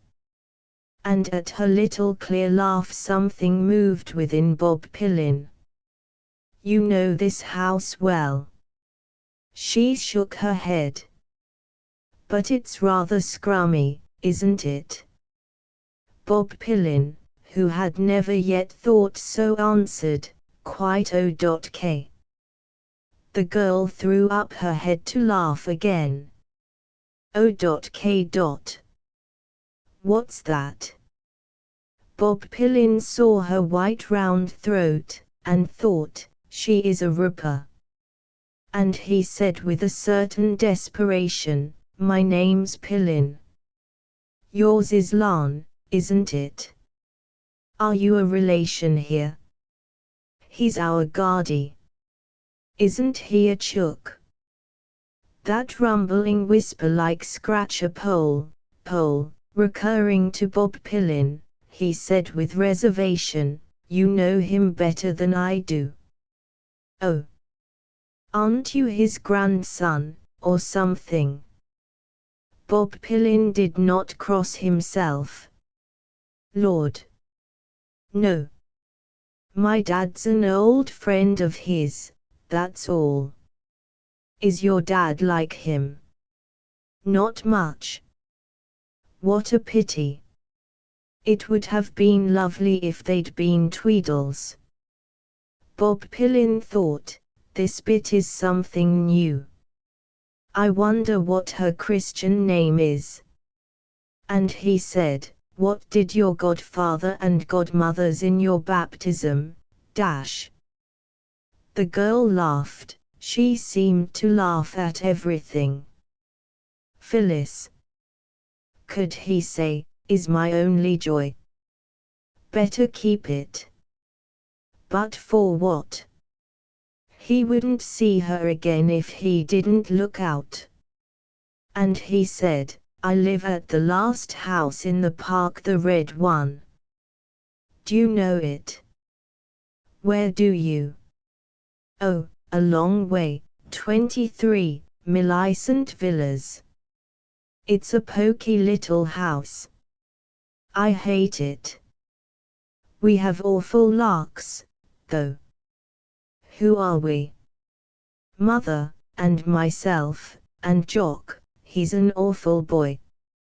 "You can't conceive what an awful boy he is. He's got nearly red hair. I think he'll be just like Guardy when he gets old." "He's awful." Bob Pillin murmured, "I should like to see him." "Would you?" "I'll ask Mother if you can." "You won't want to again, he goes off all the time like a squib." She threw back her head, and again Bob Pillin felt a little giddy. He collected himself, and drawled, "Are you going in to see your Guardy?" "No. Mother's got something special to say. We've never been here before, you see." "Isn't he fun, though?" "Fun? I think he's the greatest lark, but he's awfully nice to me." Jock calls him the last of the Stoics. A voice called from old Haythorpe's den, Phyllis. It had a particular ring, that voice, as if coming from beautifully formed red lips, of which the lower one must curve the least bit over. It had, too, a caressing vitality, and a kind of warm falsity. The girl threw a laughing look back over her shoulder, and vanished through the door into the room. Bob Pillin remained with his back to the fire and his puppy round eyes fixed on the air that her figure had last occupied. He was experiencing a sensation never felt before. Those travels with a lady of Spain, charitably conceded him by old Haythorpe, had so far satisfied the emotional side of this young man. They had stopped short at Brighton and Scarborough, and been preserved from even the slightest intrusion of love. A calculated and hygienic career had caused no anxiety either to himself or his father, and this sudden swoop of something more than admiration gave him an uncomfortable choky feeling just above his high round collar, and in the temples a sort of buzzing, those first symptoms of chivalry. A man of the world does not, however, succumb without a struggle, and if his hat had not been out of reach, who knows whether he would not have left the house hurriedly, saying to himself, "No, no, my boy, Millicent Villas is hardly your form, when your intentions are honorable." For somehow that round and laughing face, bob of glistening hair, those wide-opened grey eyes refused to awaken the beginnings of other intentions. Such is the effect of youth and innocence on even the steadiest young men. With a kind of moral stammer, he was thinking, dare I offer to see them to their tram? Couldn't I even nip out and get the car round and send them home in it?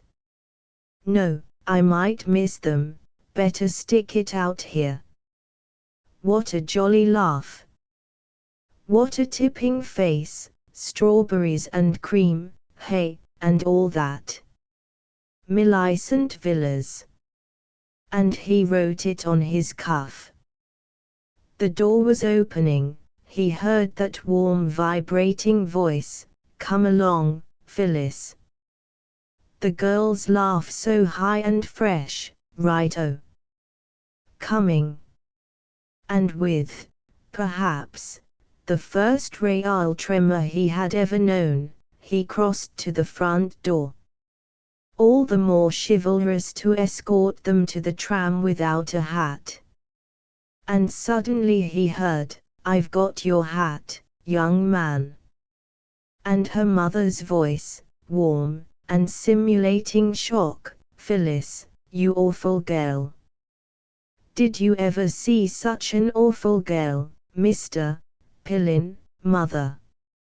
And then, he did not quite know how, insulated from the January air by laughter and the scent of fir and violets, he was between them walking to their tram. It was like an experience out of the Arabian Nights or something of that sort, an intoxication which made one say one was going their way, though one would have to come all the way back in the same beastly tram. Nothing so warming had ever happened to him as sitting between them on that drive, so that he forgot the note in his pocket, and his desire to relieve the anxiety of the old man his father. At the tram's terminus they all got out. There issued a purr of invitation to come and see them sometime, a clear, "Jock'll love to see you." A low laugh, "You awful girl." And a flash of cunning zigzagged across his brain. Taking off his hat, he said, "Thanks awfully, rather," and put his foot back on the step of the tram. Thus did he delicately expose the depths of his chivalry. "Oh, you said you were going our way. What wonders you do tell." "Oh." The words were as music, the sight of those eyes growing rounder, the most perfect he had ever seen, and Mrs. Lane's low laugh, so warm yet so preoccupied, and the tips of the girl's fingers waving back above her head. He heaved a sigh, and knew no more till he was seated at his club before a bottle of champagne. Home. Not he. He wished to drink and dream. The old man would get his news all right tomorrow. The words, "A Mrs. Lane to see you, sir," had been of a nature to astonish weaker nerves. What had brought her here? She knew she mustn't come. Old Haythorpe had watched her entrance with cynical amusement. The way she whiffed herself at that young pup in passing, the way her eyes slid round. He had a very just appreciation of his son's widow, and a smile settled deep between his chin tuft and his moustache. She lifted his hand, kissed it, pressed it to her splendid bust, and said, "So here I am at last, you see. Aren't you surprised?" Old Haythorpe shook his head. "I really had to come and see you, Guardy. We haven't had a sight of you for such an age. And in this awful weather. How are you, dear old Guardy?" "Never better." And, watching her green-grey eyes, he added, "Haven't a penny for you." Her face did not fall, she gave her feather laugh. "How dreadful of you to think I came for that. But I am in an awful fix, Guardy. Never knew you not to be. Just let me tell you, dear, it'll be some relief. I'm having the most terrible time." She sank into a low chair, disengaging an overpowering scent of violets, while melancholy struggled to subdue her face and body. "The most awful fix. I expect to be sold up any moment. We may be on the streets tomorrow. I daren't tell the children, they're so happy, poor darlings. I shall be obliged to take Jock away from school. And Phyllis will have to stop her piano and dancing, it's an absolute crisis. And all due to those Midland Syndicate people. I've been counting on at least 200 for my new story, and the wretches have refused it." With a tiny handkerchief she removed one tear from the corner of one eye. "It is hard, Guardy, I worked my brain silly over that story." From old Haythorpe came a mutter which sounded suspiciously like rats. Heaving a sigh, which conveyed nothing but the generosity of her breathing apparatus, Mrs. Lane went on, "You couldn't, I suppose, let me have just 100. Not a bob." She sighed again, her eyes slid round the room, then in her warm voice she murmured, "Guardy, you were my dear Philip's father, weren't you?" "I've never said anything, but of course you were. He was so like you, and so is Jock." Nothing moved in old Haythorpe's face. No pagan image consulted with flowers and song and sacrifice could have returned less answer. Her dear Philip. She had led him the devil of a life, or he was a Dutchman. And what the deuce made her suddenly trot out the skeleton like this? but Mrs. Lawn's eyes were still wandering. "What a lovely house. You know, I think you ought to help me, Gardy. Just imagine if your grandchildren were thrown out into the street." The old man grinned. He was not going to deny his relationship, it was her lookout, not his. But neither was he going to let her rush him. "And they will be, you couldn't look on and see it.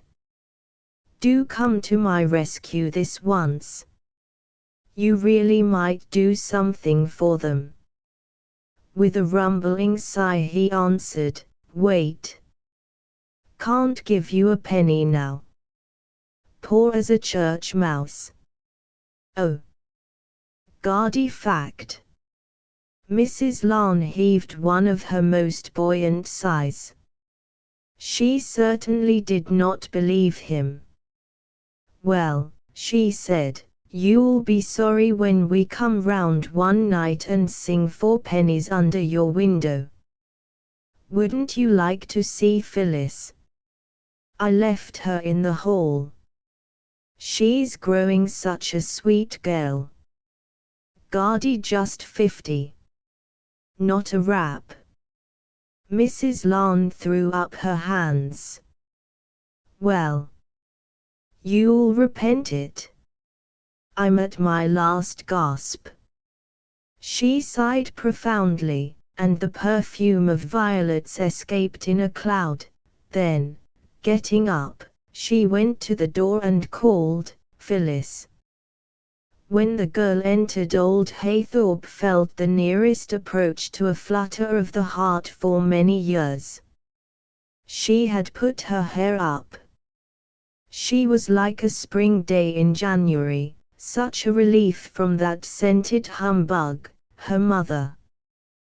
Pleasant the touch of her lips on his forehead, the sound of her clear voice, the sight of her slim movements, the feeling that she did him credit, clean run stock, she and that young scamp Jock, better than the holy woman, his daughter Adela, would produce if anyone were ever fool enough to marry her, or that pragmatical fellow, his son Ernest. And when they were gone he reflected with added zest on the £6,000 he was getting for them out of Joe Pillin and his ships.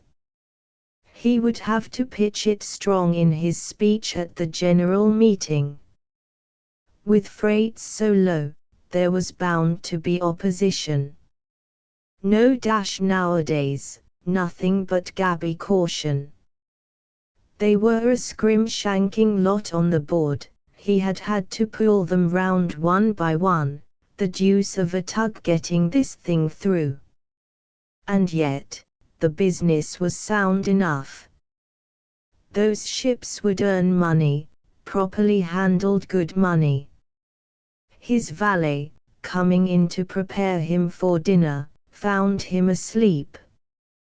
He had for the old man as much admiration as may be felt for one who cannot put his own trousers on. He would say to the housemaid Molly, "He's a game old blighter, must have been a rare one in his day. Cocks his hat at you, even now, I see." To which the girl, Irish and pretty, would reply, "Well, I'm sure I don't mind, if it gives a pleasure. Tea's better anyway than the sad eye I get from herself." At dinner, old Haythorpe always sat at one end of the rosewood table and his daughter at the other. It was the eminent moment of the day. With napkin tucked high into his waistcoat, he gave himself to the meal with passion. His palate was undimmed, his digestion unimpaired.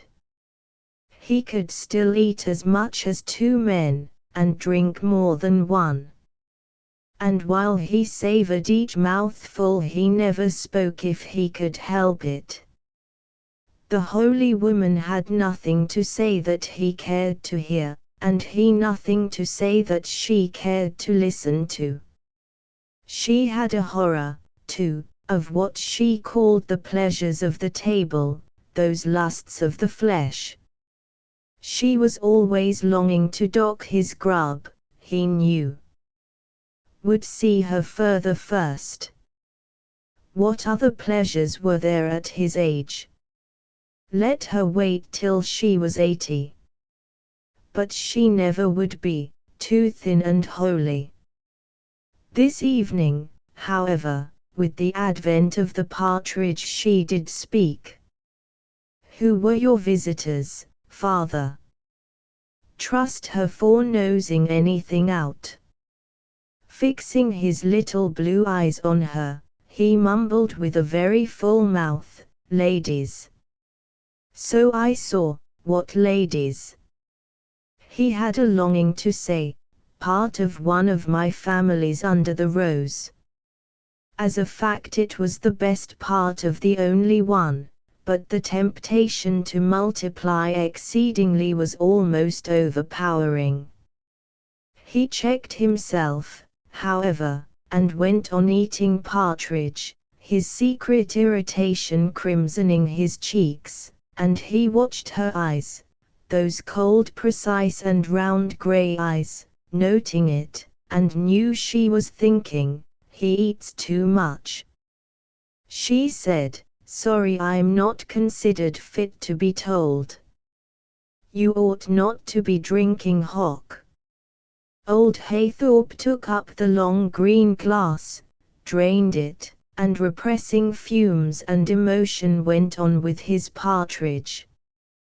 His daughter pursed her lips, took a sip of water, and said, I know their name is Lan, but it conveyed nothing to me, perhaps it's just as well. The old man, mastering a spasm, said with a grin, my daughter-in-law and my granddaughter. What? Ernest married, oh. Nonsense. He chuckled, and shook his head. Then do you mean to say, father, that you were married before you married my mother? No, the expression on her face was as good as a play. She said with a sort of disgust, not married. I see. I suppose those people are hanging round your neck, then, no wonder you're always in difficulties. Are there any more of them? Again the old man suppressed that spasm, and the veins in his neck and forehead swelled alarmingly. If he had spoken he would infallibly have choked. He ceased eating, and putting his hands on the table tried to raise himself. He could not, and subsiding in his chair sat glaring at the stiff, quiet figure of his daughter. Don't be silly, father, and make a scene before Mella. Finish your dinner. He did not answer. He was not going to sit there to be dragooned and insulted. His helplessness had never so weighed on him before. It was like a revelation. A log, that had to put up with anything. A log.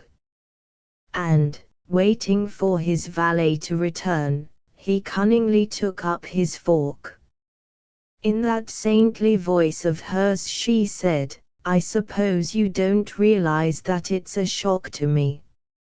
I don't know what Ernest will think, Ernest B.D. I do wish, father, you wouldn't swear. Old Haythorpe's rage found vent in a sort of rumble.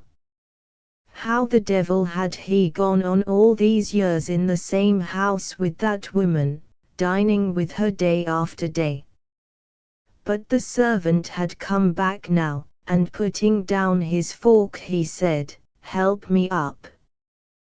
The man paused, thunderstruck, with the souffle balanced. To leave dinner unfinished, it was a portent. Help me up, Mr. Haythorpe's not very well, Mella, take his other arm. The old man shook off her hand. I'm very well. Help me up. Dine in my own room in future. Raised to his feet, he walked slowly out, but in his sanctum he did not sit down, obsessed by this first overwhelming realization of his helplessness. He stood swaying a little, holding on to the table, till the servant, having finished serving dinner, brought in his port. Are you waiting to sit down, sir? He shook his head. Hang it, he could do that for himself, anyway. He must think of something to fortify his position against that woman. And he said, send me Molly. Yes, sir. The man put down the port and went. Old Haythorpe filled his glass, drank, and filled again. He took a cigar from the box and lighted it. The girl came in, a grey-eyed, dark-haired damsel, and stood with her hands folded, her head a little to one side, her lips a little parted. The old man said, "You're a human being." "I would hope so, sir." "I'm going to ask you something as a human being, not a servant, see?" "No, sir, but I will be glad to do anything you like." "Then put your nose in here every now and then, to see if I want anything. Mella goes out sometimes. Don't say anything, just put your nose in." "Oh, and I will, 'tis a pleasure 'twill be to do you tea." He nodded, and when she had gone lowered himself into his chair with a sense of appeasement. Pretty girl. Comfort to see a pretty face, not a pale, peaky thing like Adela's. His anger burned up anew. So she counted on his helplessness, had begun to count on that, had she? She should see that there was life in the old dog yet. And his sacrifice of the uneaten souffle, the still less eaten mushrooms, the peppermint sweet with which he usually concluded dinner, seemed to consecrate that purpose. They all thought he was a hulk, without a shot left in the locker. He had seen a couple of them at the board that afternoon shrugging at each other, as though saying, "Look at him." And young Farrany pitying him. Pity, forsooth. And that coarse-grained solicitor chap at the creditors' meeting curling his lip as much as to say, "One foot in the grave." He had seen the clerks dousing the glim of their grins, and that young pup Bob Pillin screwing up his supercilious mug over his dog collar. He knew that scented humbug Rosamond was getting scared that he'd drop off before she'd squeezed him dry. And his valet was always looking him up and down queerly. As to that holy woman, not quite so fast. Not quite so fast. And filling his glass for the fourth time, he slowly sucked down the dark red fluid, with the old boots flavor which his soul loved, and, drawing deep at his cigar, closed his eyes. 2-1 The room in the hotel where the general meetings of the Island Navigation Company were held was nearly full when the secretary came through the door which as yet divided the shareholders from their directors. Having surveyed their empty chairs, their ink and papers, and nodded to a shareholder or two, he stood, watch in hand, contemplating the congregation.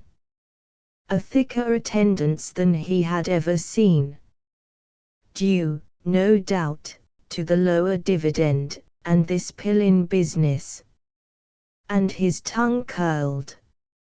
For if he had a natural contempt for his board, with the exception of the chairman, he had a still more natural contempt for his shareholders. Amusing spectacle when you came to think of it, a general meeting. Unique. 80 or 100 men, and 5 women, assembled through sheer devotion to their money. Was any other function in the world so single-hearted? Church was nothing to it, so many motives were mingled there with devotion to one's soul.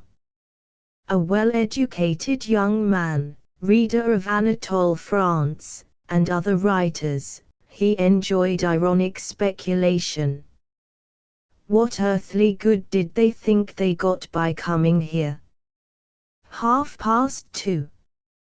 He put his watch back into his pocket, and passed into the boardroom. There, the fumes of lunch and of a short preliminary meeting made cozy the February atmosphere. By the fire 4 directors were conversing rather restlessly, the 5th was combing his beard. The chairman sat with eyes closed and red lips moving rhythmically in the sucking of a lozenge, the slips of his speech ready in his hand. The secretary said in his cheerful voice, "Time, sir." Old Haythorpe swallowed, lifted his arms, rose with help, and walked through to his place at the center of the table. The 5 directors followed. And, standing at the chairman's right, the secretary read the minutes, forming the words precisely with his curling tongue. Then, assisting the chairman to his feet, he watched those rows of faces, and thought, mistake to let them see he can't get up without help. He ought to have let me read his speech, I wrote it. The chairman began to speak. It is my duty and my pleasure, ladies and gentlemen, for the 19th consecutive year to present to you the director's report and the accounts for the past 12 months. You will all have had special notice of a measure of policy on which your board has decided, and to which you will be asked today to give your adherence. To that I shall come at the end of my remarks. Excuse me, sir, we can't hear a word down here. Ah, thought the secretary, I was expecting that. The chairman went on, undisturbed. But several shareholders now rose, and the same speaker said testily, we might as well go home. If the chairman's got no voice, can't somebody read for him? The chairman took a sip of water, and resumed. Almost all in the last 6 rows were now on their feet, and amid a hubbub of murmurs the chairman held out to the secretary the slips of his speech, and fell heavily back into his chair. The secretary reread from the beginning, and as each sentence fell from his tongue, he thought, how good that is. That's very clear. A neat touch. This is getting them. It seemed to him a pity they could not know it was all his composition. When at last he came to the Pillin sale he paused for a second. I come now to the measure of policy to which I made allusion at the beginning of my speech. Your board has decided to expand your enterprise by purchasing the entire fleet of Pillin and Company, Limited. By this transaction we become the owners of the 4 steamships Smyrna, Damascus, Tyre, and Sidon, vessels in prime condition with a total freight carrying capacity of 15,000 tons, at the low inclusive price of £60,000. Gentlemen, de laudes, 2 years de laudes. It was the chairman's phrase, his bit of the speech, and the secretary did it more than justice. Times are bad, but your board is emphatically of the opinion that they are touching bottom, and this, in their view, is the psychological moment for a forward stroke. They confidently recommend your adoption of their policy and the ratification of this purchase, which they believe will, in the not far distant future, substantially increase the profits of the company. The secretary sat down with reluctance. The speech should have continued with a number of appealing sentences which he had carefully prepared, but the chairman had cut them out with the simple comment, "They ought to be glad of the chance." It was, in his view, an error. The director, who had combed his beard, now rose, a man of presence, who might be trusted to say nothing long and suavely. While he was speaking, the secretary was busy noting whence opposition was likely to come. The majority were sitting owl-like, a good sign, but some dozen were studying their copies of the report, and 3 at least were making notes. Westgate, for instance, who wanted to get on the board, and was sure to make himself unpleasant, the time-honored method of vinegar, and Batterson, who also desired to come on, and might be trusted to support the board, the time-honored method of oil, while, if one knew anything of human nature, the fellow who had complained that he might as well go home would have something uncomfortable to say. The director finished his remarks, combed his beard with his fingers, and sat down. A momentary pause ensued. Then Messrs. Westgate and Batterson rose together. Seeing the chairman nod towards the latter, the secretary thought, mistake. He should have humoured Westgate by giving him precedence. But that was the worst of the old man, he had no notion of the suaviter in modo. Mr. Batterson, thus unchained, would like, if he might be so allowed, to congratulate the board on having piloted their ship so smoothly through the troublous waters of the past year. With their worthy chairman still at the helm, he had no doubt that in spite of the still low, he would not say falling, barometer, and the unseasonable climacteric, they might rely on weathering the, he would not say storm.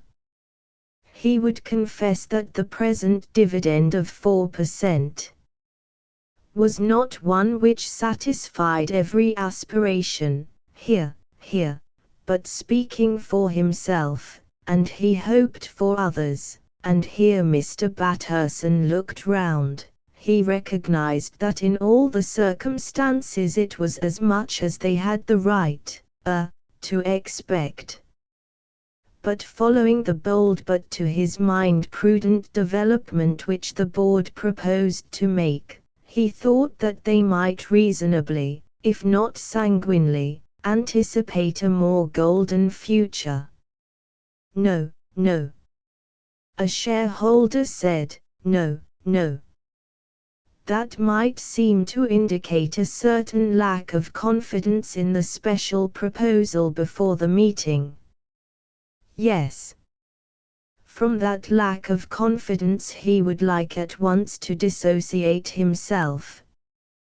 Their chairman, a man of foresight and acumen, and valor proved on many a field and, would not have committed himself to this policy without good reason.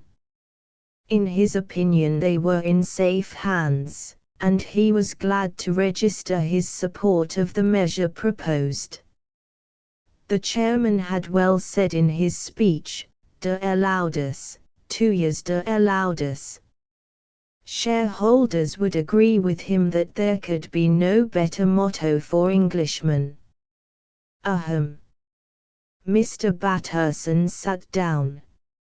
And Mr. Westgate rose. He wanted, he said, to know more, much more, about this proposition, which to his mind was of a very dubious wisdom.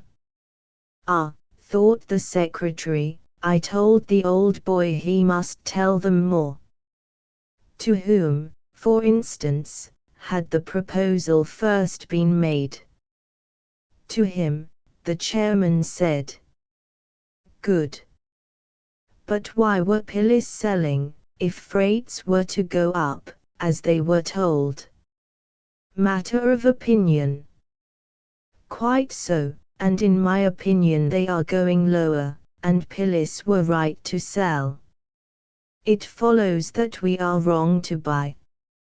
Here. No. Pillies are shrewd people. What does the chairman say? Nerves. Does he mean to tell us that this sale was the result of nerves? The chairman nodded. That appears to me a somewhat fantastic theory, but I will leave that and confine myself to asking the grounds on which the chairman bases his confidence, in fact, what it is which is actuating the board in pressing on us at such a time what I have no hesitation in stigmatizing as a rush proposal. In a word, I want light as well as leading in this matter. Mr. Westgate sat down. What would the chairman do now? The situation was distinctly awkward, seeing his helplessness and the lukewarmness of the board behind him. And the secretary felt more strongly than ever the absurdity of his being an underling, he who in a few well-chosen words could so easily have twisted the meeting round his thumb. Suddenly he heard the long, rumbling sigh which preluded the chairman's speeches. Has any other gentleman anything to say before I move the adoption of the report? Few. That would put their backs up. Yes, sure enough it had brought that fellow, who had said he might as well go home, to his feet. Now for something nasty. Mr. Westgate requires answering. I don't like this business. I don't impute anything to anybody, but it looks to me as if there were something behind it which the shareholders ought to be told.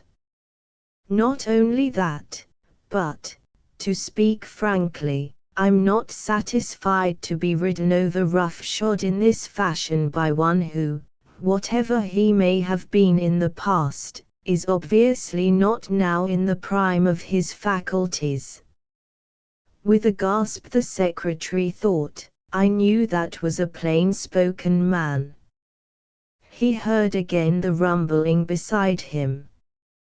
The chairman had gone crimson, his mouth was pursed, his little eyes were very blue. Help me up, he said. The secretary helped him, and waited, rather breathless. The chairman took a sip of water, and his voice, unexpectedly loud, broke an ominous hush. Never been so insulted in my life. My best services have been at your disposal for 19 years. You know what measure of success this company has attained. I am the oldest man here, and my experience of shipping is, I hope, a little greater than that of the two gentlemen who spoke last.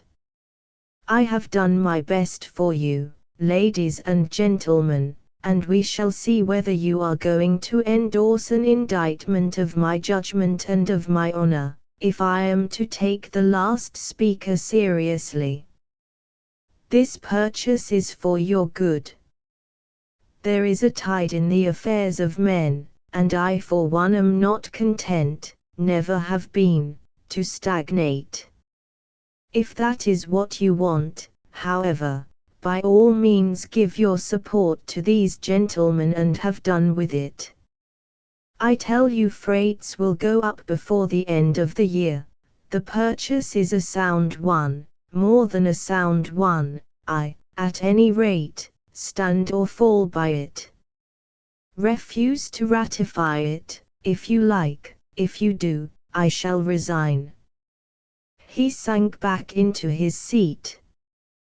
The secretary, stealing a glance, thought with a sort of enthusiasm, bravo! Who'd have thought he could rally his voice like that? A good touch, too, that about his honor. I believe he's knocked them.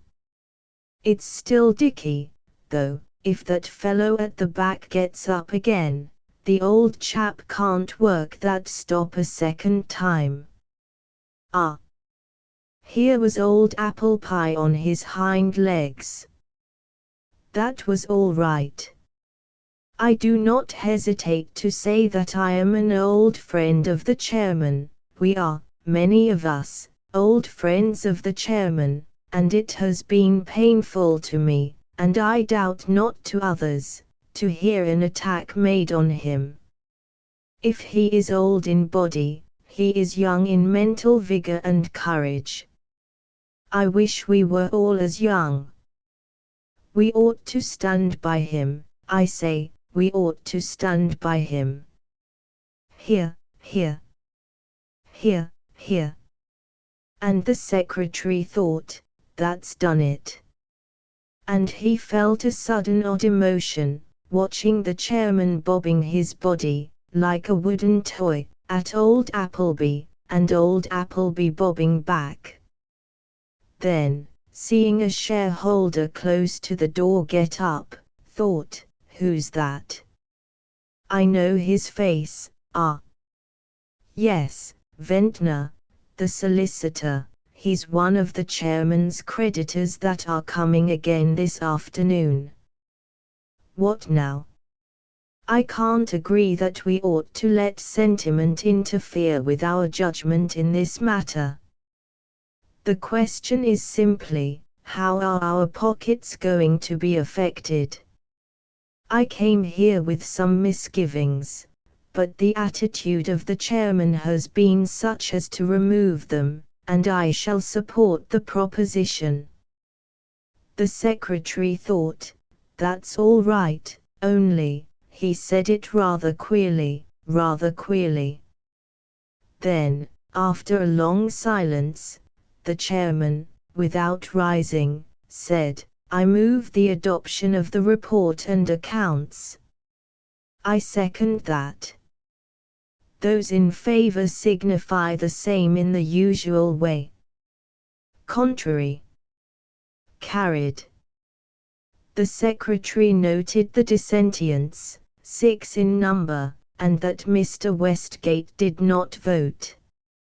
A quarter of an hour later he stood in the body of the emptying room supplying names to one of the gentlemen of the press. The passionless fellow said, Hate Hope, with an O, and he seems an old man. Thank you. I may have the slips. Would you like to see a proof? With an A you said, Oh. An good afternoon. And the secretary thought, those fellows, what does go on inside them? Fancy not knowing the old chairman by now. 2 back in the proper office of the Island Navigation Company old Haythorpe sat smoking a cigar and smiling like a purring cat. He was dreaming a little of his triumph, sifting with his old brain, still subtle, the wheat from the chaff of the demurs. Westgate, nothing in that professional discontent till they silenced him with a place on the board, but not while he held the reins. That chap at the back, an ill-conditioned fellow. Something behind. Suspicious brute. There was something, but, hang it. They might think themselves lucky to get 4 ships at that price, and all due to him. It was on the last speaker that his mind dwelt with a doubt. That fellow Ventnor, to whom he owed money, there had been something just a little queer about his tone, as much as to say, "I smell a rat." Well, one would see that at the creditors' meeting in half an hour. "Mr. Pillin, sir. Show him in." In a fur coat which seemed to extinguish his thin form, Joe Pillin entered. It was snowing, and the cold had nipped and yellowed his meager face between its slight grey whiskering. He said thinly, "How are you, Sylvanus? Aren't you perished in this cold? Warm as a toast. Sit down. Take off your coat. Oh, I should be lost without it. You must have a fire inside you. So it's gone through." Old Haythorpe nodded, and Joe Pillin, wandering like a spirit, scrutinized the shut door. He came back to the table, and said in a low voice, "It's a great sacrifice." Old Haythorpe smiled. "Have you signed the deed poll?" Producing a parchment from his pocket, Joe Pillin unfolded it with caution to disclose his signature, and said, "I don't like it, it's irrevocable." A chuckle escaped old Haythorpe. "As death." Joe Pillin's voice passed up into the treble clef. "I can't bear irrevocable things. I consider you stampeded me, playing on my nerves." Examining the signatures, old Haythorpe murmured, "Tell your lawyer to lock it up. He must think you a sad dog, Joe." "Ah. Suppose on my death it comes to the knowledge of my wife. She won't be able to make it hotter for you than you'll be already." Joe Pillin replaced the deed within his coat, emitting a queer thin noise. He simply could not bear joking on such subjects. "Well," he said, "you've got your way, you always do. Who is this Mrs. Larn? You oughtn't to keep me in the dark. It seems my boy met her at your house. You told me she didn't come there." Old Haythorpe said with relish, "Her husband was my son by a woman I was fond of before I married. Her children are my grandchildren. You've provided for them. Best thing you ever did." I don't know.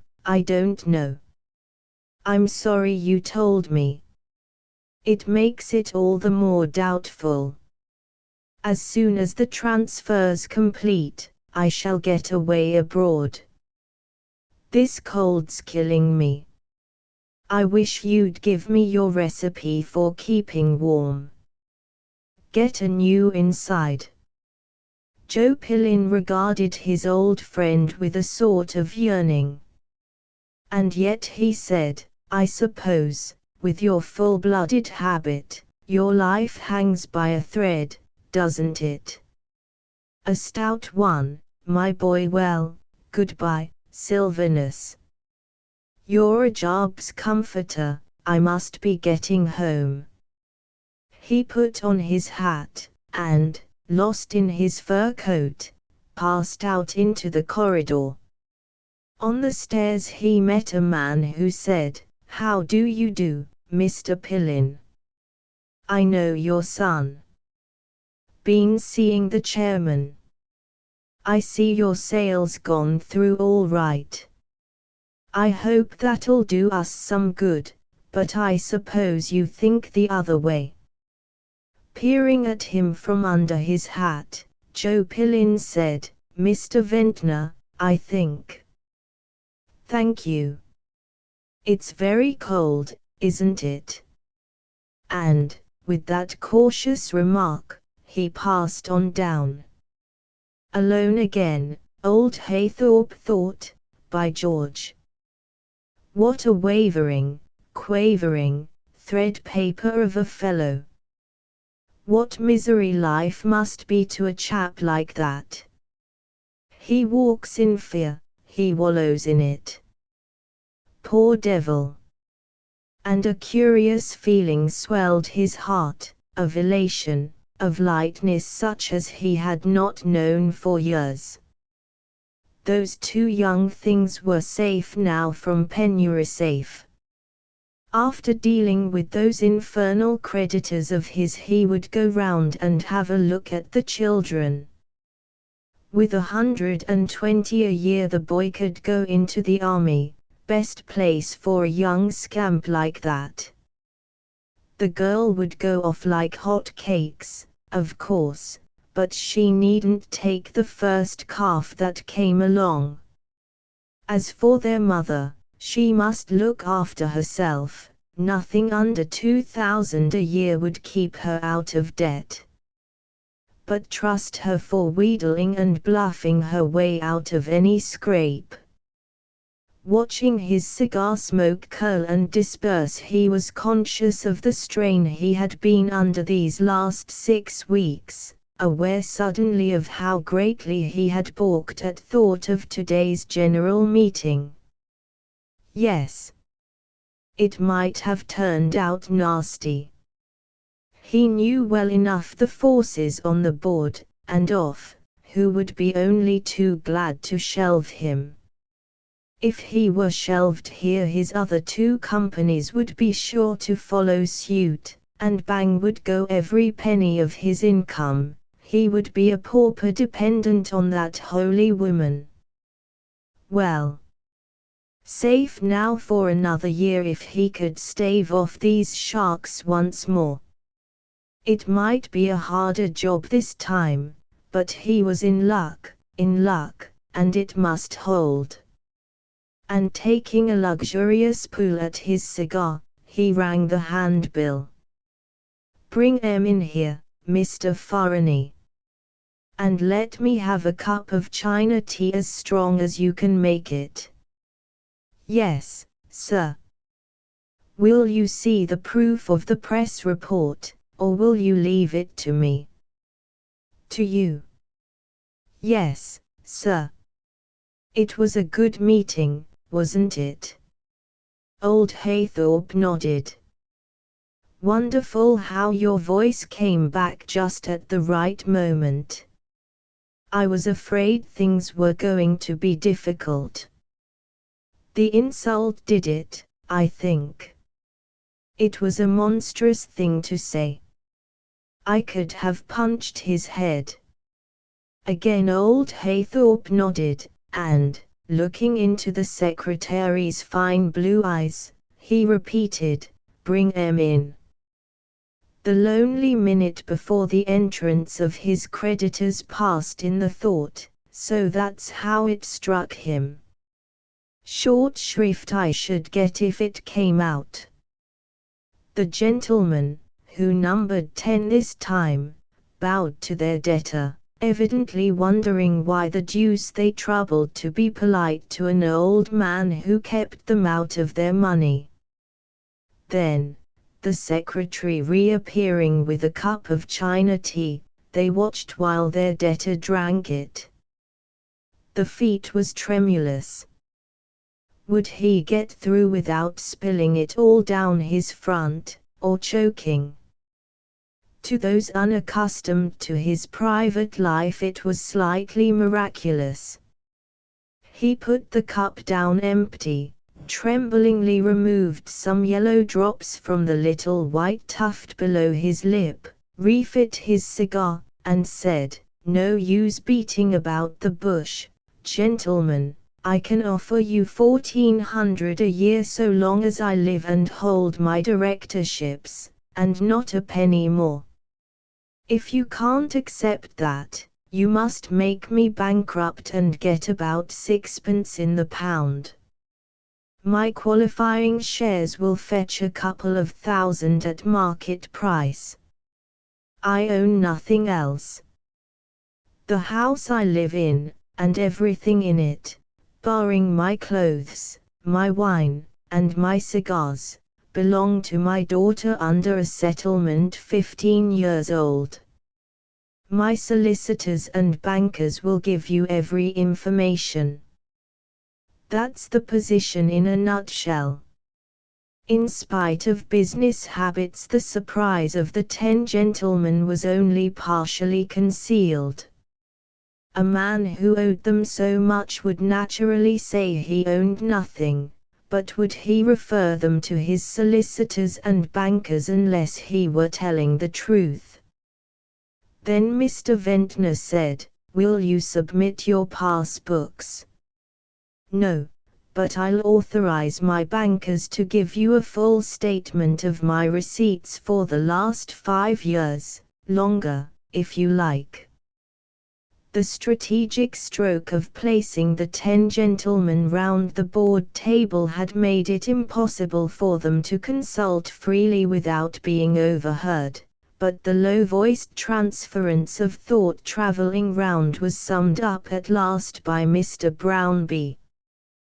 "We think, Mr. Haythorpe, that your fees and dividends should enable you to set aside for us a larger sum.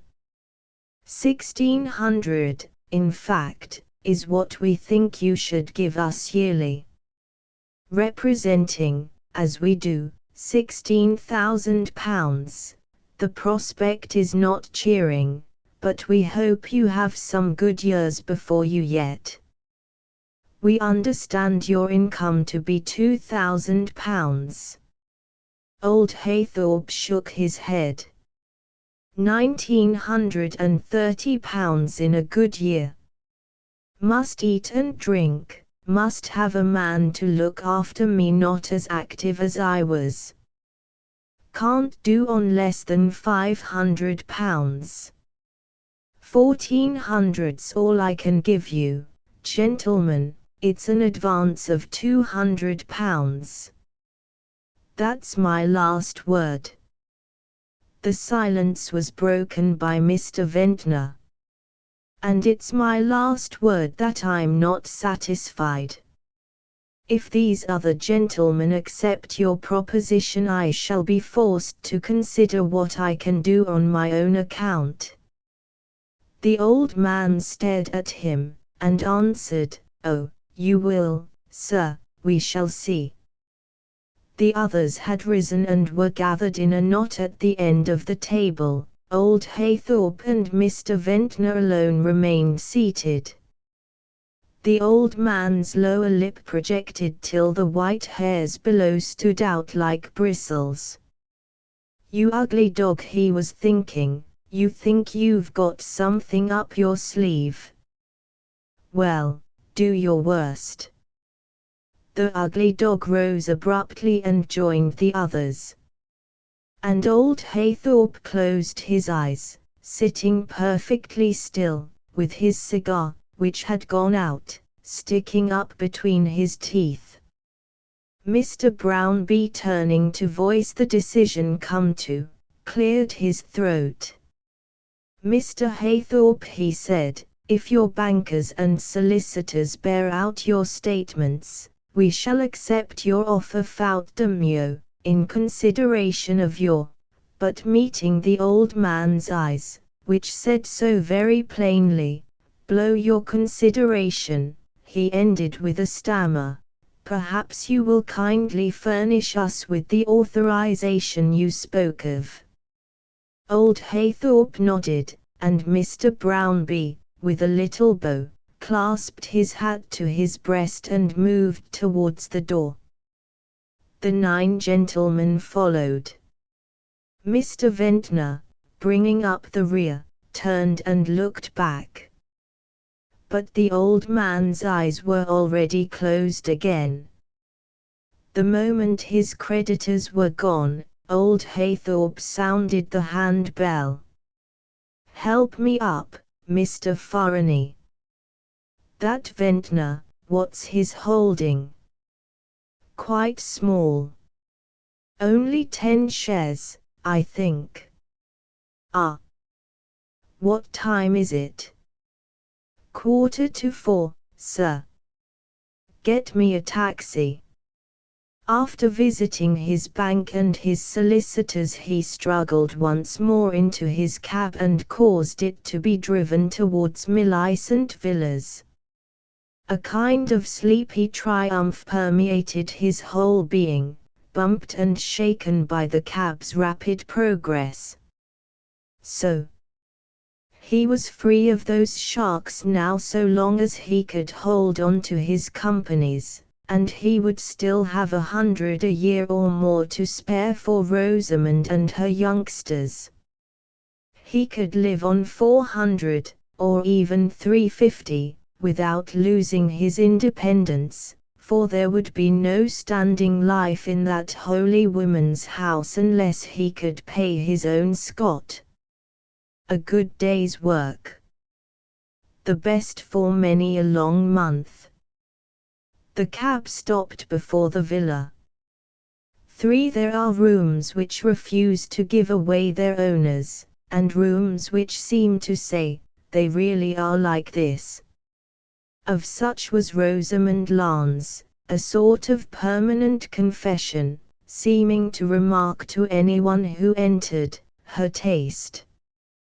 "Well, you can see, cheerful and exuberant, her habits. Yes, she sits here all the morning in a dressing gown, smoking cigarettes and dropping ink. Kindly observe my carpet.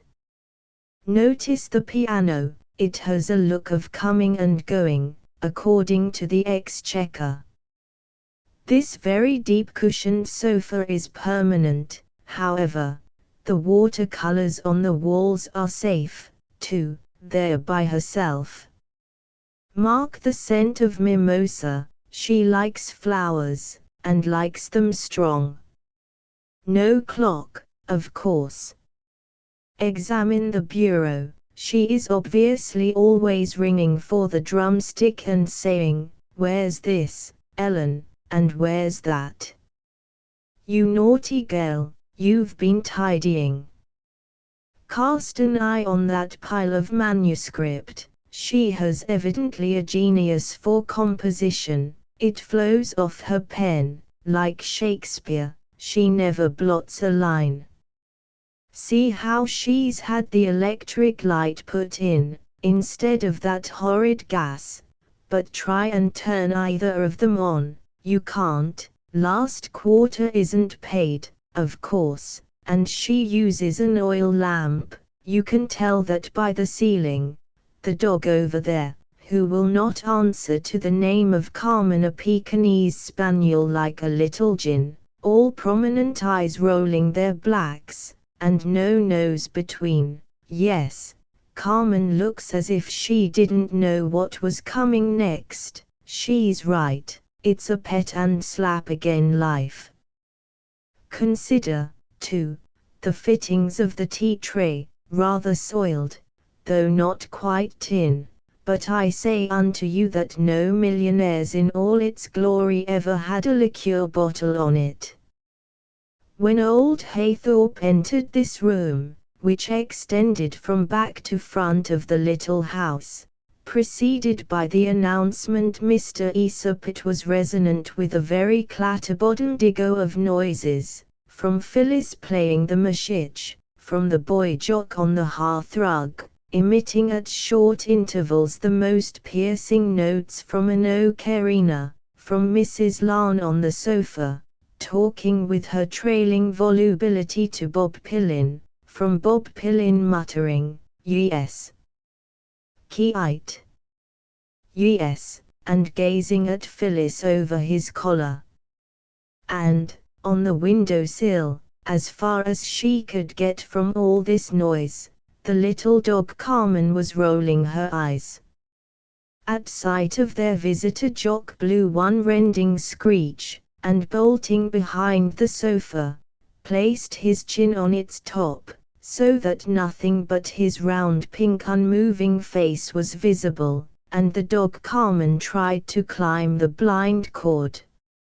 Encircled from behind by the arms of Phyllis, and preceded by the gracious perfumed bulk of Mrs. Larn, old Haythorpe was escorted to the sofa. It was low, and when he had plumped down into it, the boy Jock emitted a hollow groan. Bob Pillin was the first to break the silence. "How are you, sir? I hope it's gone through." Old Haythorpe nodded. His eyes were fixed on the liqueur, and Mrs. Larn murmured, "Guardy, you must try our new liqueur. Jock, you awful boy, get up and bring Guardy a glass."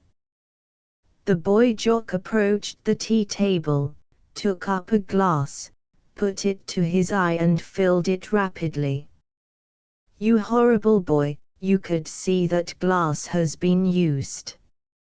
In a high round voice rather like an angel's, Jock answered, "All right, mother, I'll get rid of it," and rapidly swallowing the yellow liquor, took up another glass. Mrs. Larn laughed. "What am I to do with him?"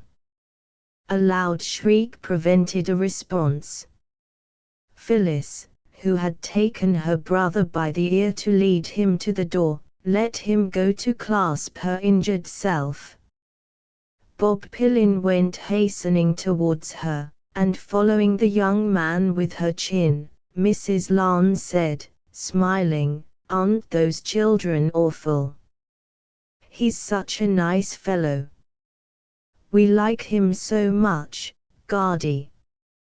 The old man grinned. So she was making up to that young pup. Rosamond Larn, watching him, murmured, "Oh, Guardy, you're as bad as Jock. He takes after you terribly. Look at the shape of his head. Jock, come here." The innocent boy approached, with his girlish complexion, his flowery blue eyes, his perfect mouth. He stood before his mother like a large cherub. And suddenly he blew his ocarina in a dreadful manner. Mrs. Larn launched a box at his ears, and receiving the wind of it he fell prone. "That's the way he behaves. Be off with you, you awful boy. I want to talk to Guardy." The boy withdrew on his stomach, and sat against the wall cross-legged, fixing his innocent round eyes on old Haythorpe. Mrs. Larn sighed. "Things are worse and worse, Guardy. I'm at my wits' end to tide over this quarter. You wouldn't advance me 100 on my new story. I'm sure to get 2 for it in the end." The old man shook his head. "I've done something for you and the children," he said. "You'll get notice of it in a day or 2, ask no questions." "Oh, Guardy. Oh, you dear." And her gaze rested on Bob Pillin, leaning over the piano, where Phyllis again sat. Old Haythorpe snorted. "What are you cultivating that young Gabby for? She mustn't be grabbed up by any fool who comes along." Mrs. Larn murmured at once, "Of course, the dear girl is much too young. Phyllis, come and talk to Guardy." When the girl was installed beside him on the sofa, and he had felt that little thrill of warmth the proximity of youth can bring, he said, "Been a good girl?" She shook her head. can't, when Jock's not at school. Mother can't pay for him this term." Hearing his name, the boy Jock blew his ocarina till Mrs. Larn drove him from the room, and Phyllis went on, "He's more awful than anything you can think of. Was my dad at all like him, Guardy? Mother's always so mysterious about him. I suppose you knew him well." Old Haythorpe, incapable of confusion, answered stolidly, "Not very."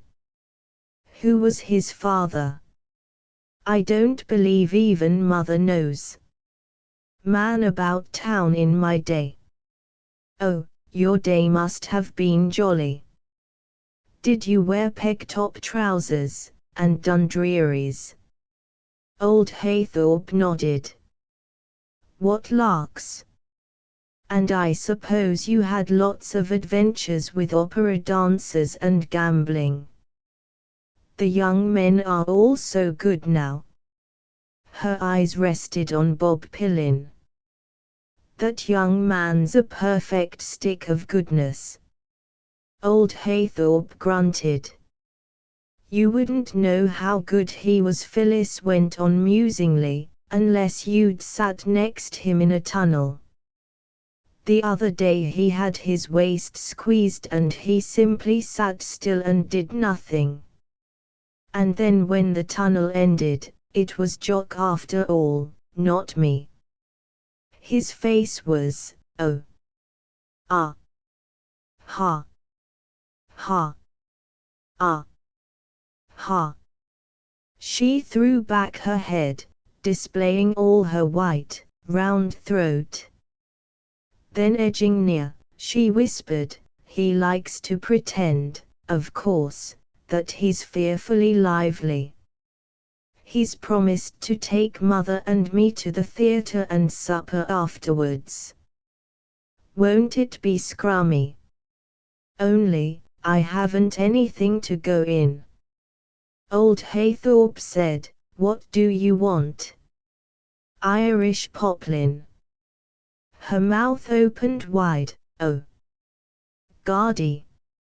Soft white satin. How many yards'll go round you?" "I should think about 12. We could make it ourselves." "You are a chook."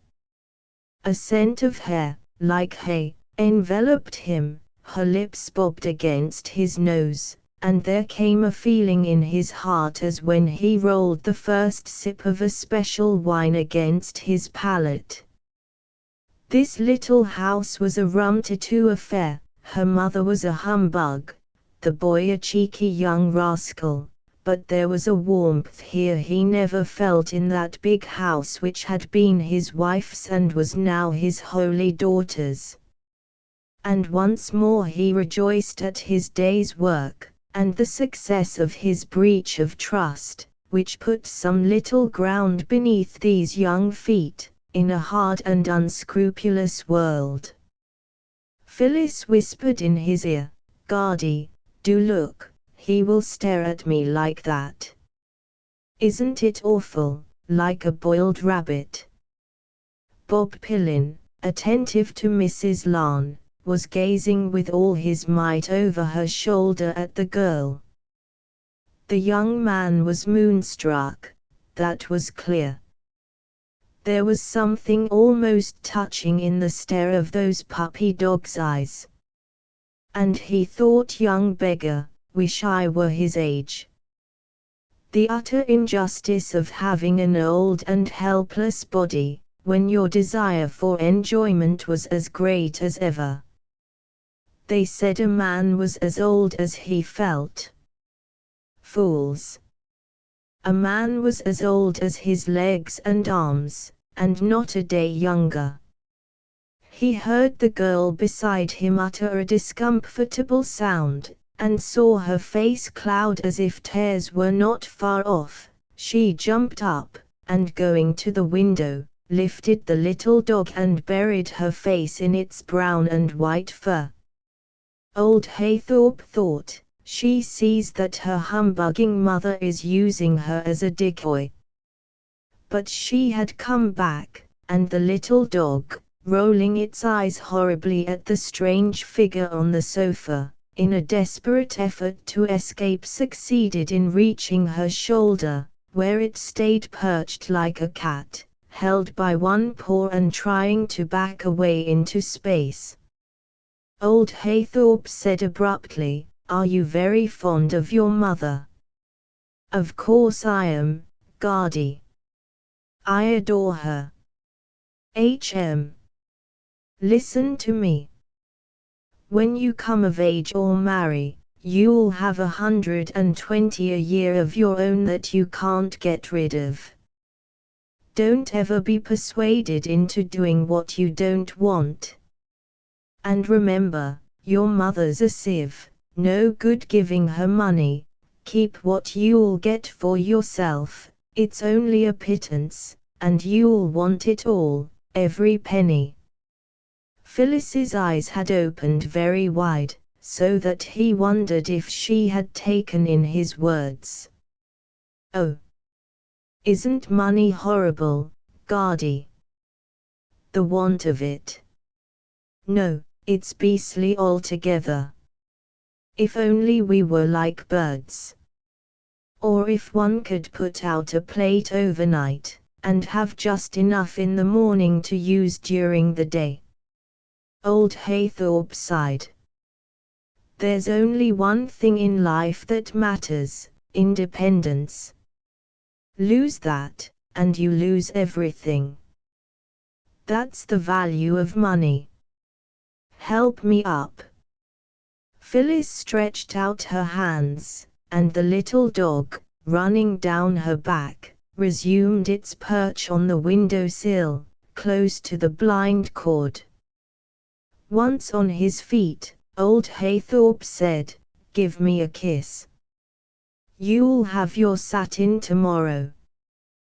Then looking at Bob Pillin, he remarked, "Going my way. I'll give you a lift." The young man, giving Phyllis one appealing look, answered dully, "Thanks," and they went out together to the taxi. In that draughtless vehicle they sat, full of who knows what contempt of age for youth, and youth for age, the old man resenting this young pup's aspiration to his granddaughter, the young man annoyed that this old image had dragged him away before he wished to go.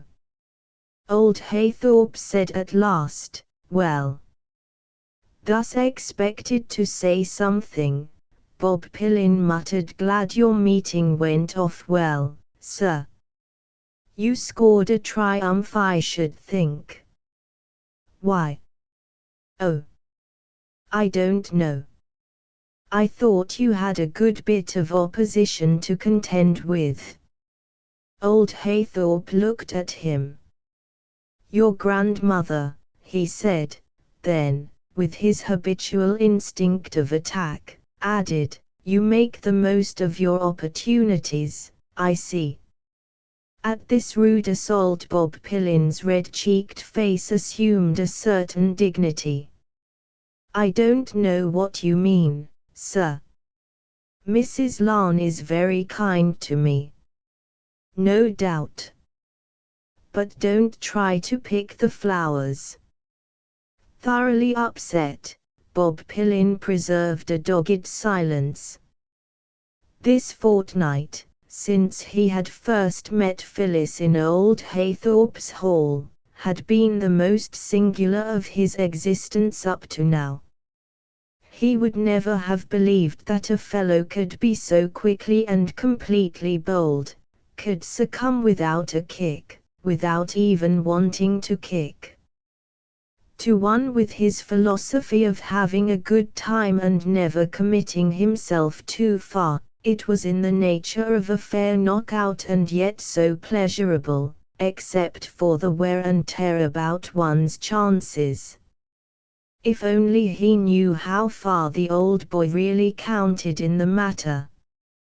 To say, my intentions are strictly honorable would be old-fashioned. Besides, the old fellow might have no right to hear it. They called him Guardy, but without knowing more he did not want to admit the old curmudgeon's right to interfere.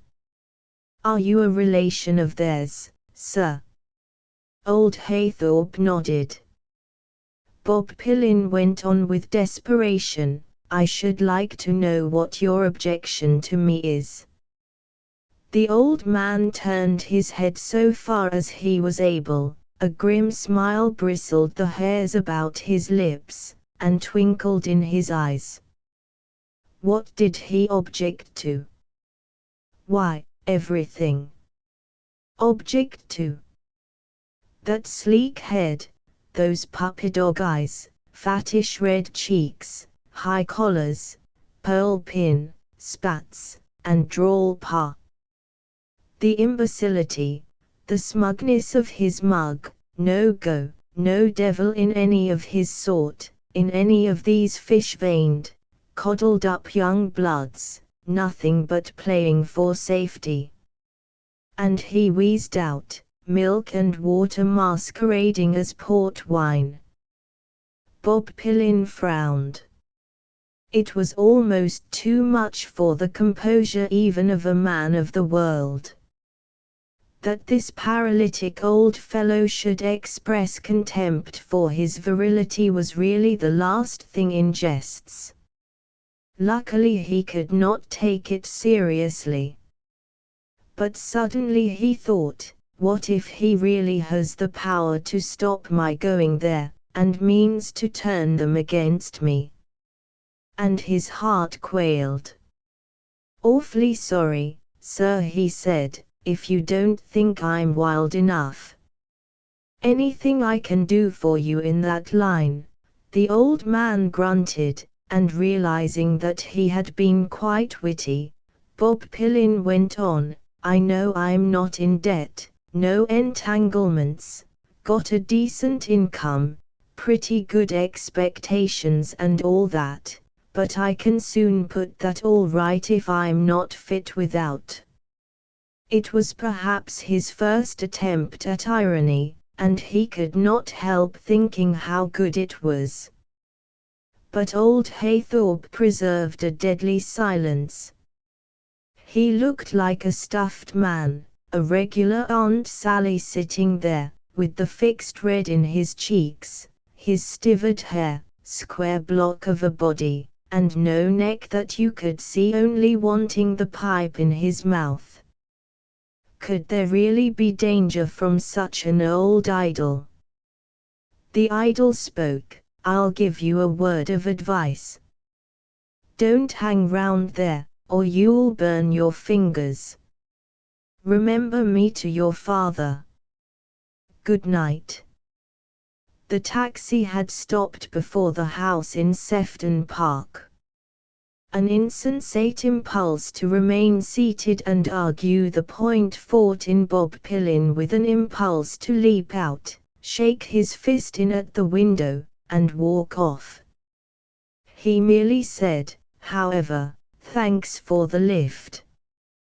Good night. And, getting out deliberately, he walked off. Old Haythorpe, waiting for the driver to help him up, thought fatter, but no more guts than his father. In his sanctum he sank at once into his chair. It was wonderfully still there every day at this hour, just the click of the coals, just the faintest ruffle from the wind in the trees of the park. And it was cosily warm, only the fire lightening the darkness. A drowsy beatitude pervaded the old man.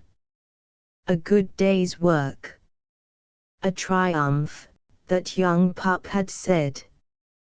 Yes. Something of a triumph.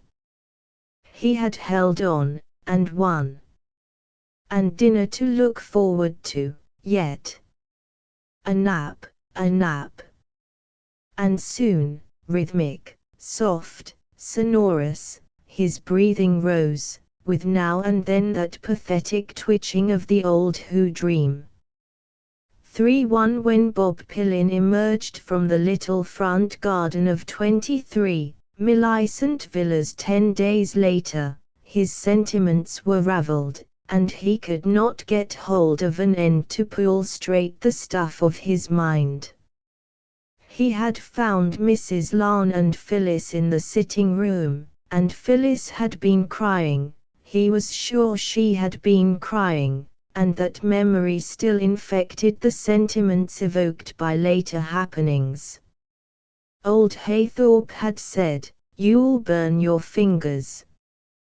The process had begun.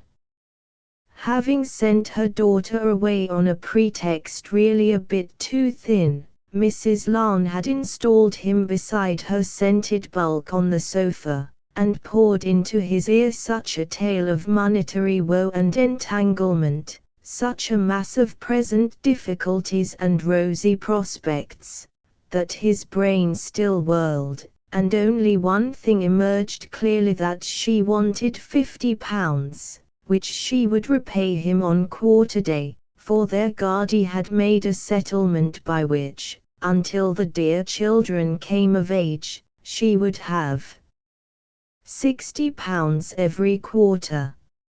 It was only a question of a few weeks. He might ask Messrs. Scriven and Coles; they would tell him the security was quite safe. He certainly might ask Messrs. Scriven and Coles; they happened to be his father's solicitors, but it hardly seemed to touch the point. Bob Pillin had a certain shrewd caution, and the point was whether he was going to begin to lend money to a woman who, he could see, might borrow up to 70 times 7 on the strength of his infatuation for her daughter. That was rather too strong. Yet, if he didn't, she might take a sudden dislike to him, and where would he be then? Besides, would not alone make his position stronger. And then, such is the effect of love even on the younger generation, that thought seemed to him unworthy. If he lent at all, it should be from chivalry; ulterior motives might go hang. And the memory of the tear marks on Phyllis's pretty pale pink cheeks, and her petulantly mournful, "Oh, young man, isn't money beastly?" scraped his heart, and ravished his judgment. All the same, £50 was £50, and goodness knew how much more, and what did he know of Mrs. Larne, after all, except that she was a relative of old Haythorpe's and wrote stories, told them too, if he was not mistaken. Perhaps it would be better to see Scrivens. But again that absurd nobility assaulted him. Phyllis. Besides, were not settlements always drawn so that they refused to form security for anything? Thus, hampered and troubled, he hailed a cab. He was dining with the Ventnors on the Cheshire side, and would be late if he didn't get home sharp to dress. Driving, white-tied, and waistcoated, in his father's car, he thought with a certain contumely of the younger Ventnor girl, whom he had been wont to consider pretty before he knew Phyllis.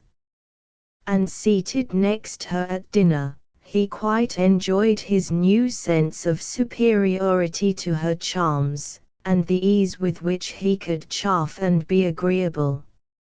And all the time he suffered from the suppressed longing which scarcely ever left him now, to think and talk of Phyllis.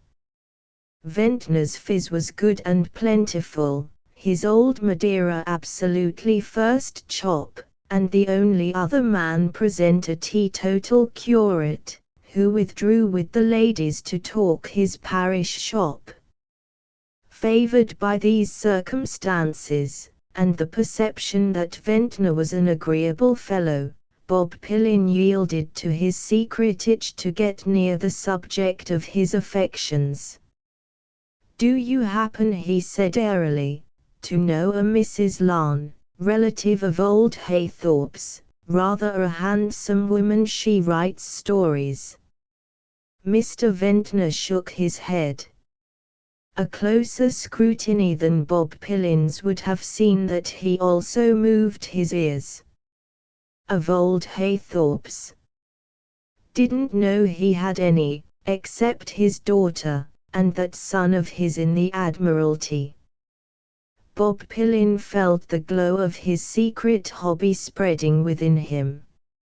"She is, though, lives rather out of town, got a son and daughter. I thought you might know her stories, clever woman." Mr. Ventnor smiled. "Ah," he said enigmatically, "these lady novelists. Does she make any money by them?" Bob Pillin knew that to make money by writing meant success, but that not to make money by writing was artistic, and implied that you had private means, which perhaps was even more distinguished. And he said, "Oh, she has private means, I know." Mr. Ventnor reached for the Madeira. "So she's a relative of old Haythorpe's," he said. "He's a very old friend of your father's. He ought to go bankrupt, you know." To Bob Pillin, glowing with passion and Madeira, the idea of bankruptcy seemed discreditable in connection with a relative of Phyllis. Besides, the old boy was far from that. Had he not just made this settlement on Mrs. Larn? And he said, "I think you're mistaken. That's of the past." Mr. Ventnor smiled. "Will you bet?" he said. Bob Pillin also smiled. "I should be betting on a certainty." Mr. Ventnor passed his hand over his whiskered face. "Don't you believe it, he hasn't a mag to his name. Fill your glass." Bob Pillin said, with a certain resentment, "Well, I happen to know he's just made a settlement of £5,000 or £6,000. Don't know if you call that being bankrupt." "What? On this Mrs. Larn?" Confused, uncertain whether he had said something derogatory or indiscreet, or something which added distinction to Phyllis, Bob Pillin hesitated, then gave a nod. Mr. Ventnor rose and extended his short legs before the fire. "No, my boy," he said. "No." Unaccustomed to flat contradiction, Bob Pillin reddened.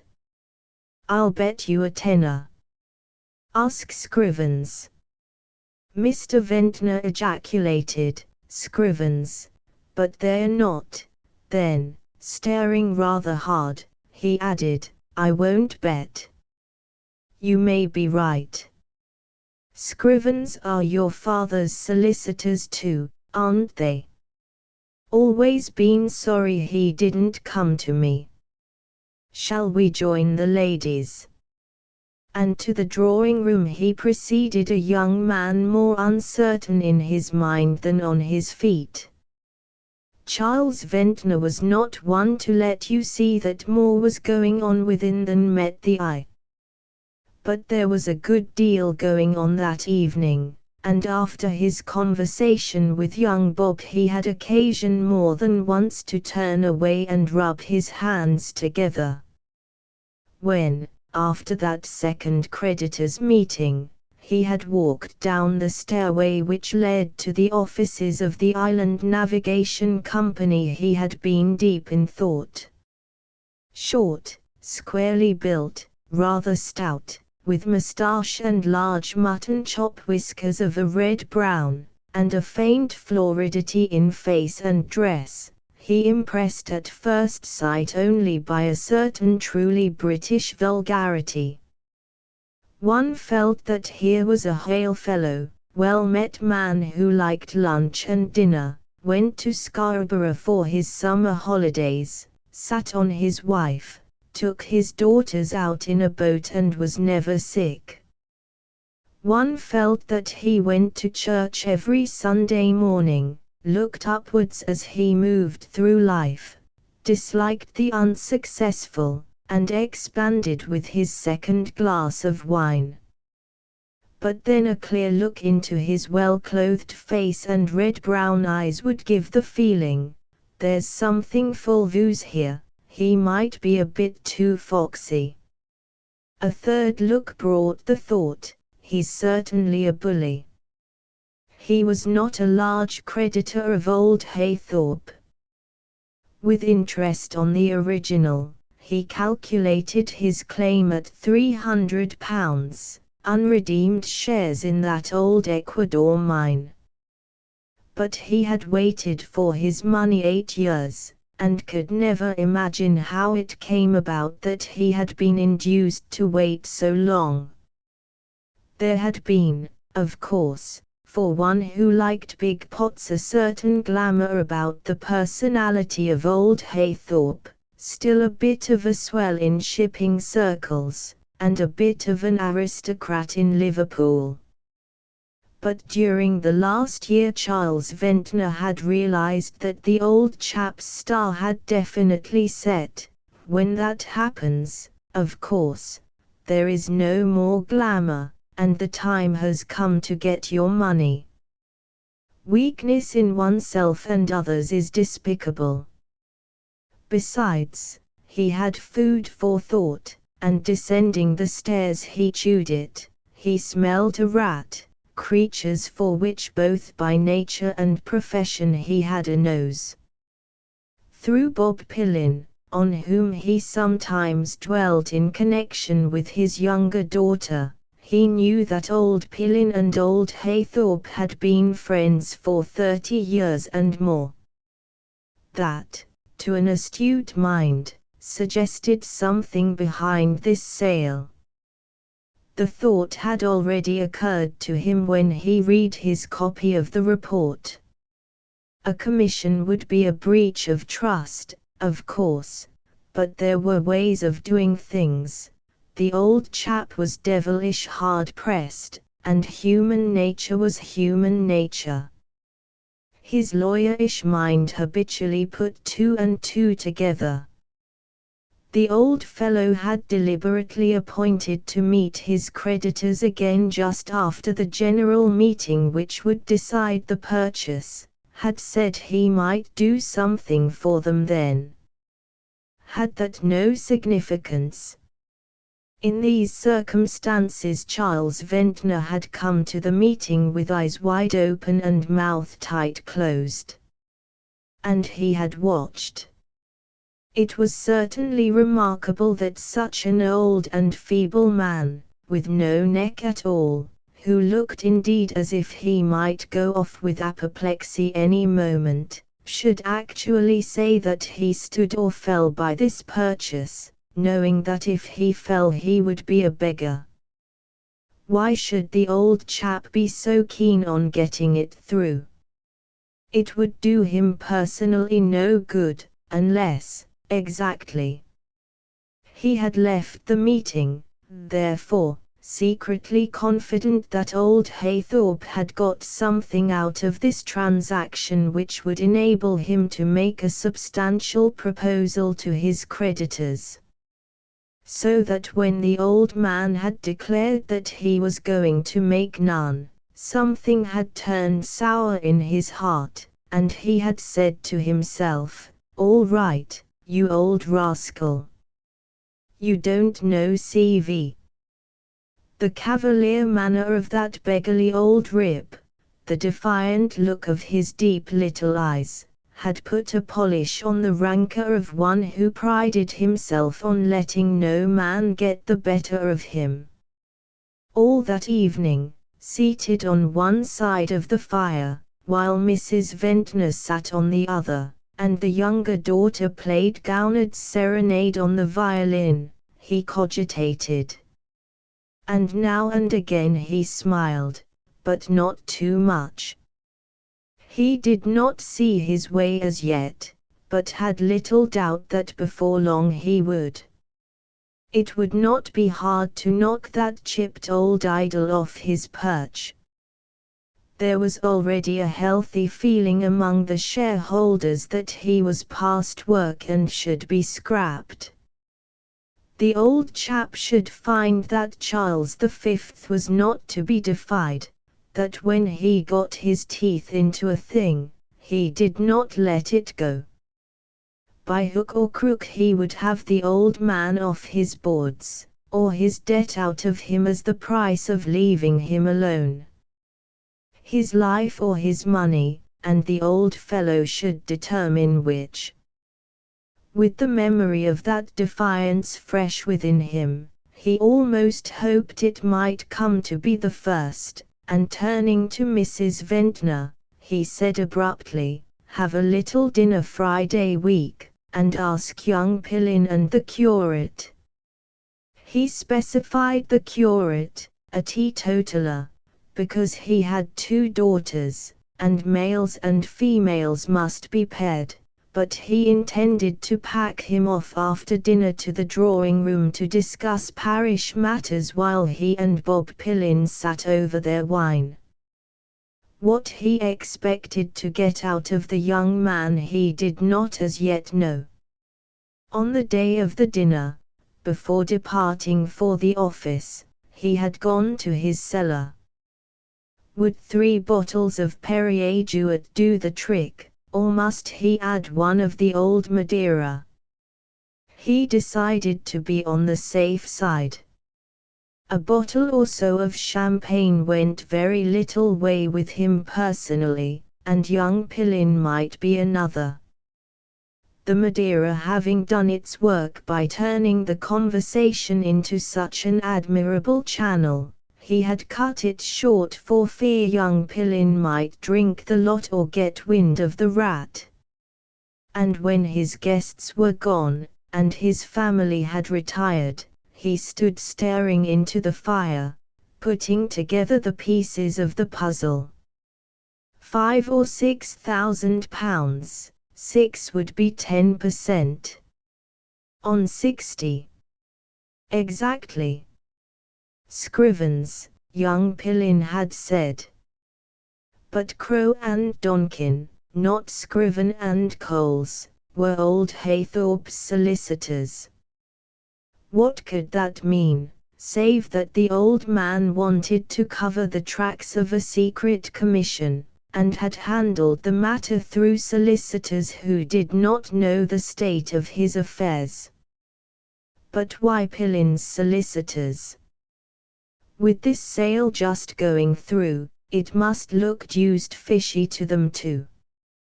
Was it all a mare's nest, after all? In such circumstances he himself would have taken the matter to a London firm who knew nothing of anybody.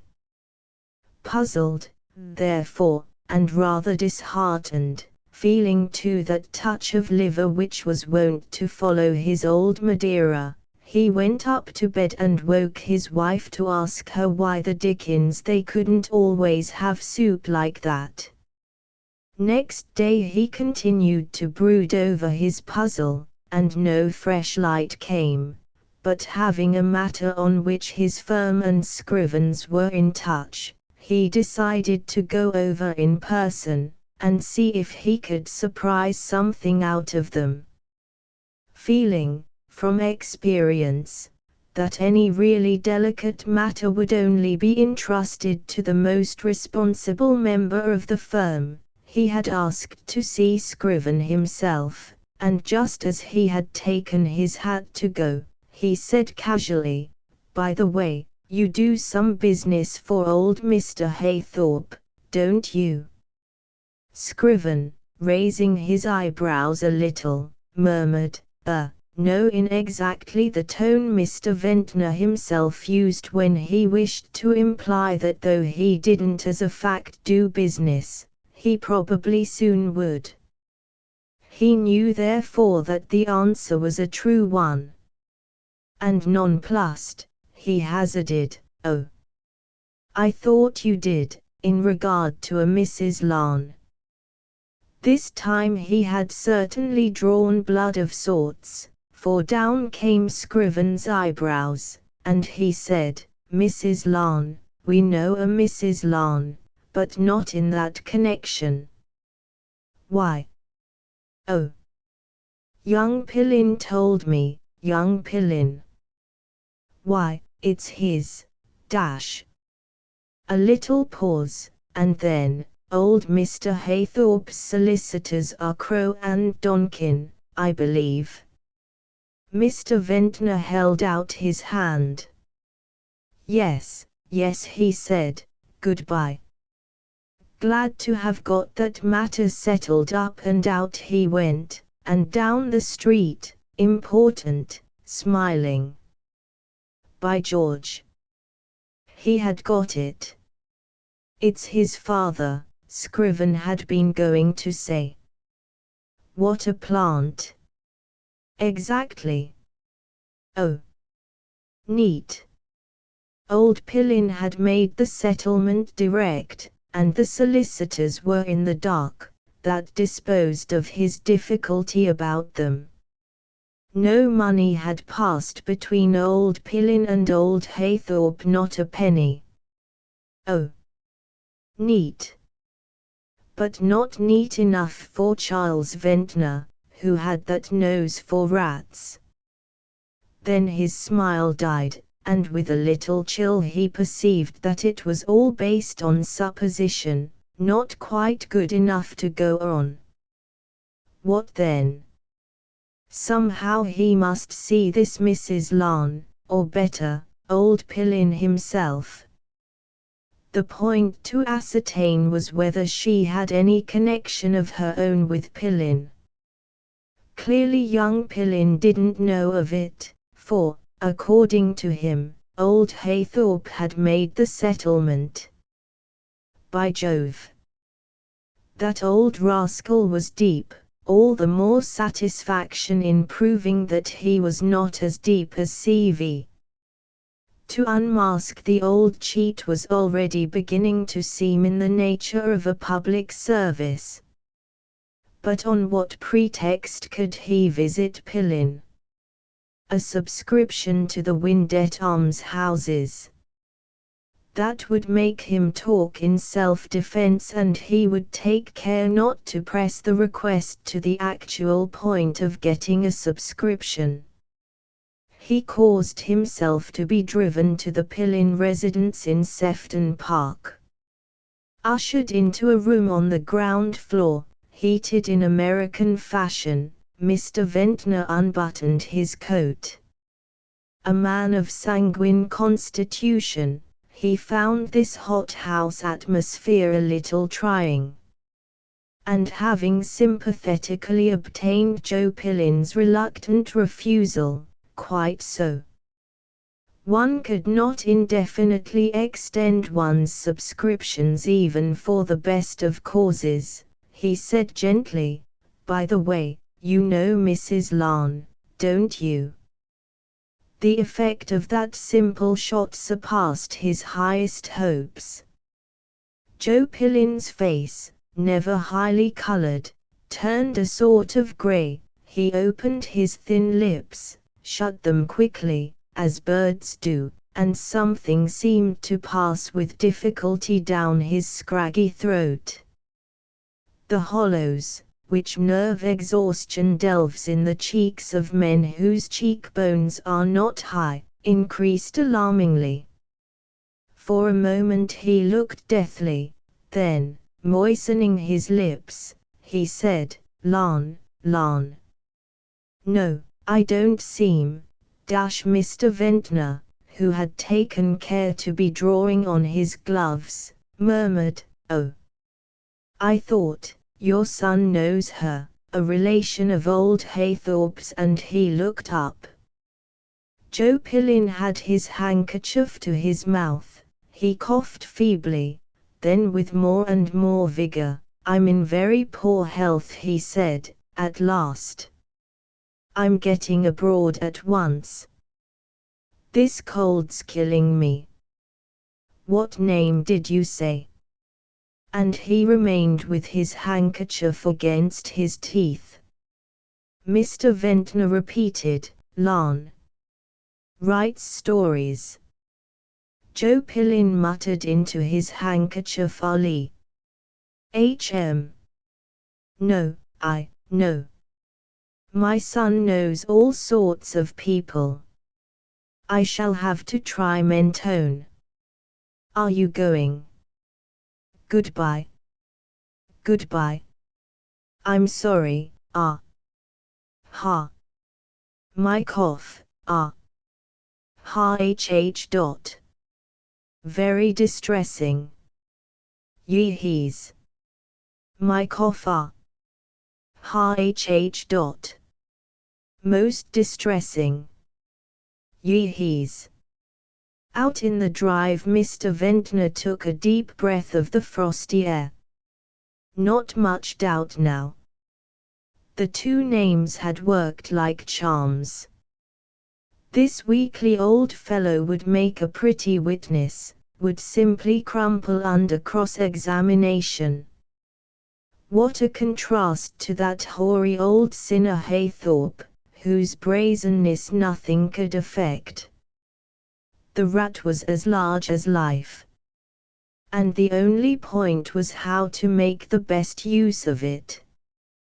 Then, for his experience was wide, the possibility dawned on him, that after all, this Mrs. Larne might only have been old Pillin's mistress, or be his natural daughter, or have some other blackmailing hold on him. Any such connection would account for his agitation, for his denying her, for his son's ignorance. Only it wouldn't account for young Pillin's saying that old Haythorpe had made the settlement. He could only have got that from the woman herself. Still, to make absolutely sure, he had better try and see her. But how? It would never do to ask Bob Pillin for an introduction, after this interview with his father. He would have to go on his own and chance it. Wrote stories, did she? Perhaps a newspaper would know her address, or the directory would give it, not a common name. And, hot on the scent, he drove to a post office. Yes, there it was, right enough. Larne, Mrs. R. 23, Millicent Villas. And thinking to himself, no time like the present, he turned in that direction. The job was delicate. He must be careful not to do anything which might compromise his power of making public use of his knowledge. Yes, ticklish. What he did now must have a proper legal bottom. Still, any way you looked at it, he had a right to investigate a fraud on himself as a shareholder of the Island Navigation Company and a fraud on himself as a creditor of old Haythorpe. Quite. But suppose this Mrs. Larne was really entangled with old Pillin, and the settlement a mere reward of virtue, easy or otherwise. Well, in that case there'd be no secret commission to make public, and he needn't go further.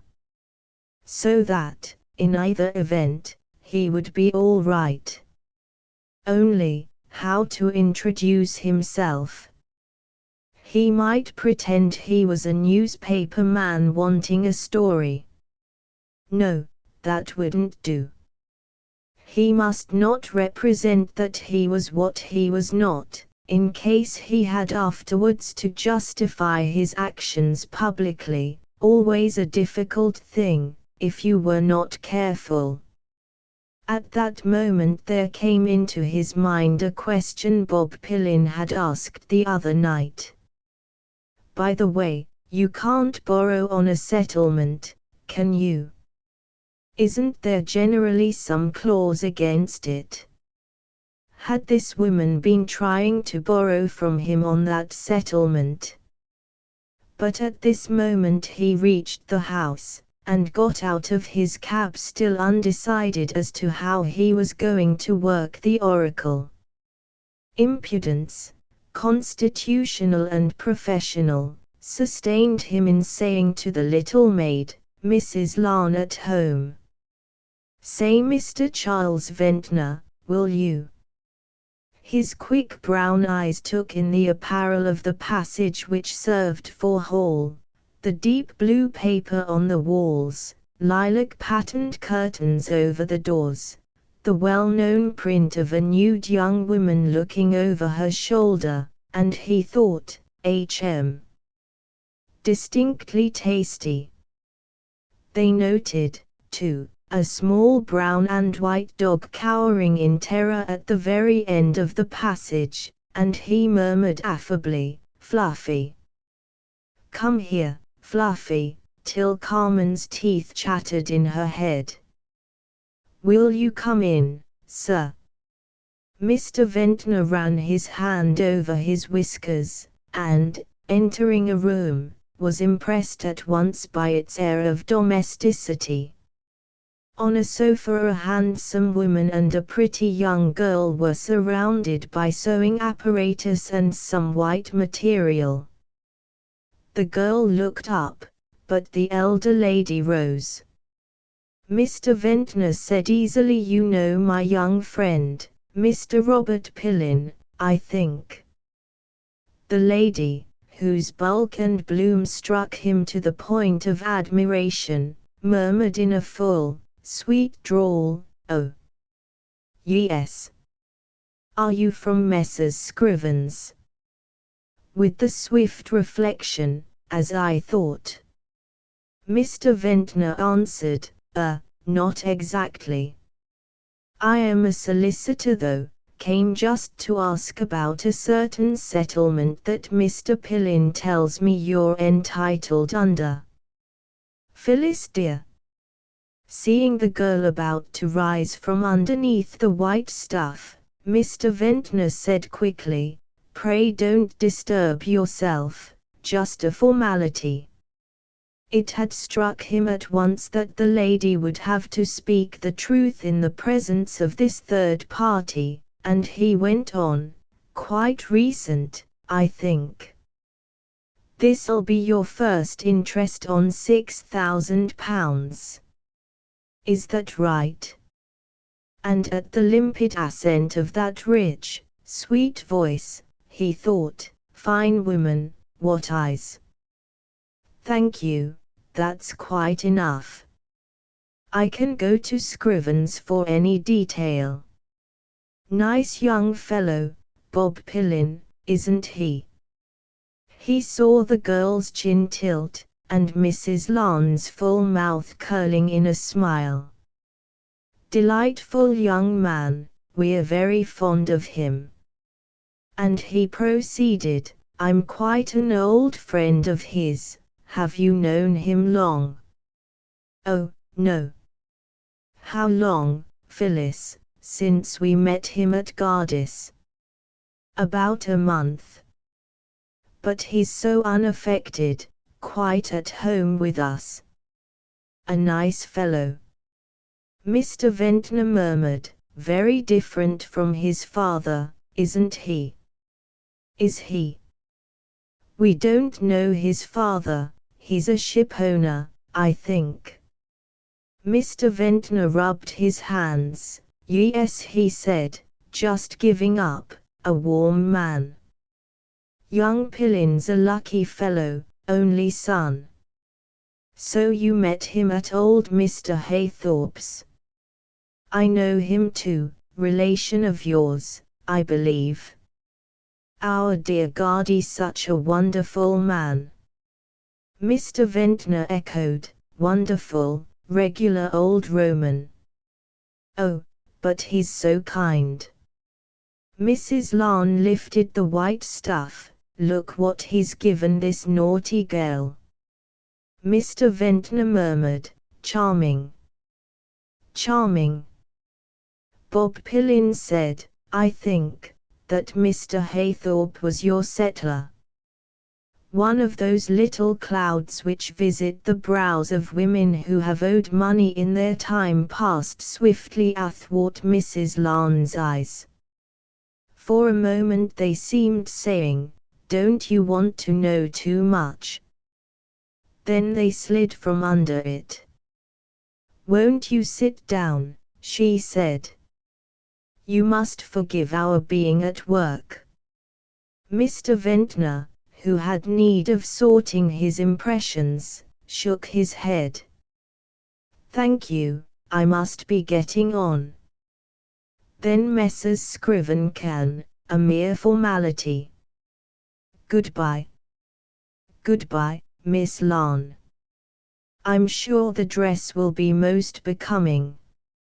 And with memories of a too clear look from the girl's eyes, of a warm firm pressure from the woman's hand, Mr. Ventnor backed towards the door and passed away just in time to avoid hearing in two voices, what a nice lawyer.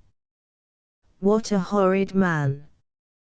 Back in his cab, he continued to rub his hands. No, she didn't know old Pillin. That was certain, not from her words, but from her face. She wanted to know him, or about him, anyway. She was trying to hook young Bob for that sprig of a girl, it was clear as mud.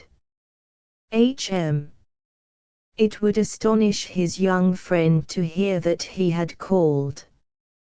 Well, let it. And a curious mixture of emotions beset Mr. Ventnor. He saw the whole thing now so plainly, and really could not refrain from a certain admiration. The law had been properly diddled. There was nothing to prevent a man from settling money on a woman he had never seen, and so old Pillin's settlement could probably not be upset. But old Haythorpe could. It was neat, though, oh. Neat. And that was a fine woman, remarkably. He had a sort of feeling that if only the settlement had been in danger, it might have been worthwhile to have made a bargain. A woman like that could have made it worthwhile. And he believed her quite capable of entertaining the proposition. Her eye. Pity, quite a pity. Mrs. Ventnor was not a wife who satisfied every aspiration. But alas! The settlement was safe. This balking of the sentiment of love, whipped up, if anything, the longing for justice in Mr. Ventnor. That old chap should feel his teeth now. As a piece of investigation it was not so bad. Not so bad at all. He had had a bit of luck, of course. No, not luck, just that knack of doing the right thing at the right moment which marks a real genius for affairs. But getting into his train to return to Mrs. Ventnor, he thought, a woman like that would have been. And he sighed. With a neatly written cheque for £50 in his pocket, Bob Pillin turned in at 23 Millicent Villas on the afternoon after Mr. Ventnor's visit. Chivalry had won the day. And he rang the bell with an elation which astonished him, for he knew he was doing a soft thing. Mrs. Larne is out, sir. Miss Phyllis is at home. His heart leaped.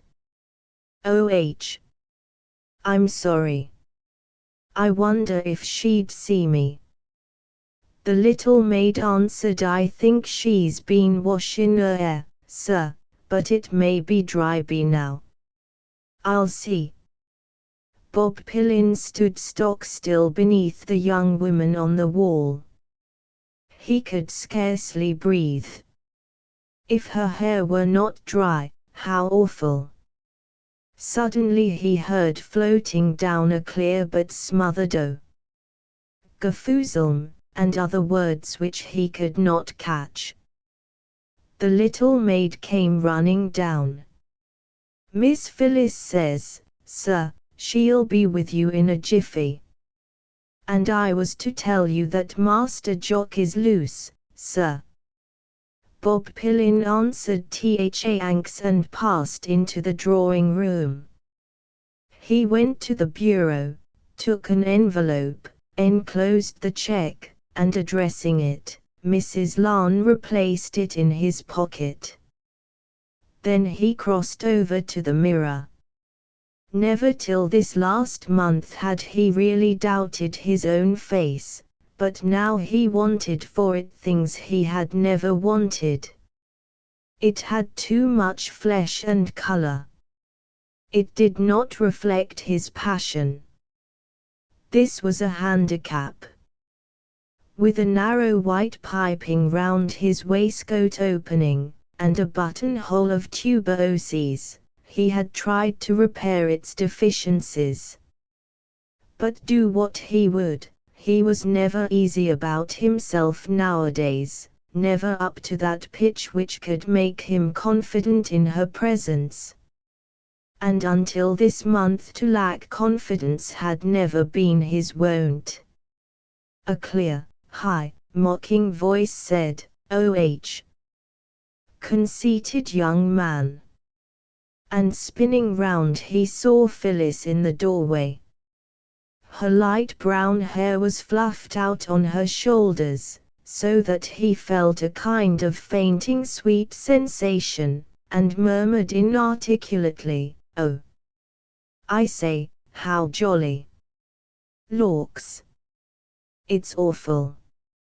Have you come to see Mother?" Balanced between fear and daring, conscious of a scent of hay and verbena and chamomile, Bob Pillin stammered, "Yes. I'm glad she's not in, though." Her laugh seemed to him terribly unfeeling. Oh, don't be foolish. Sit down. Isn't washing one's head awful?" Bob Pillin answered feebly, "Of course, I haven't much experience."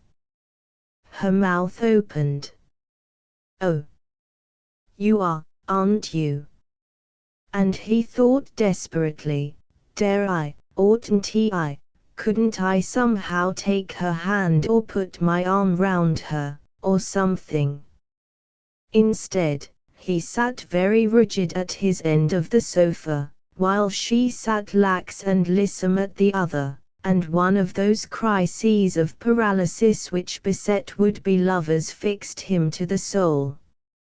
Sometimes during this last month memories of a past existence, when chaff and even kisses came readily to the lips, and girls were fair game, would make him think, is she really such an innocent?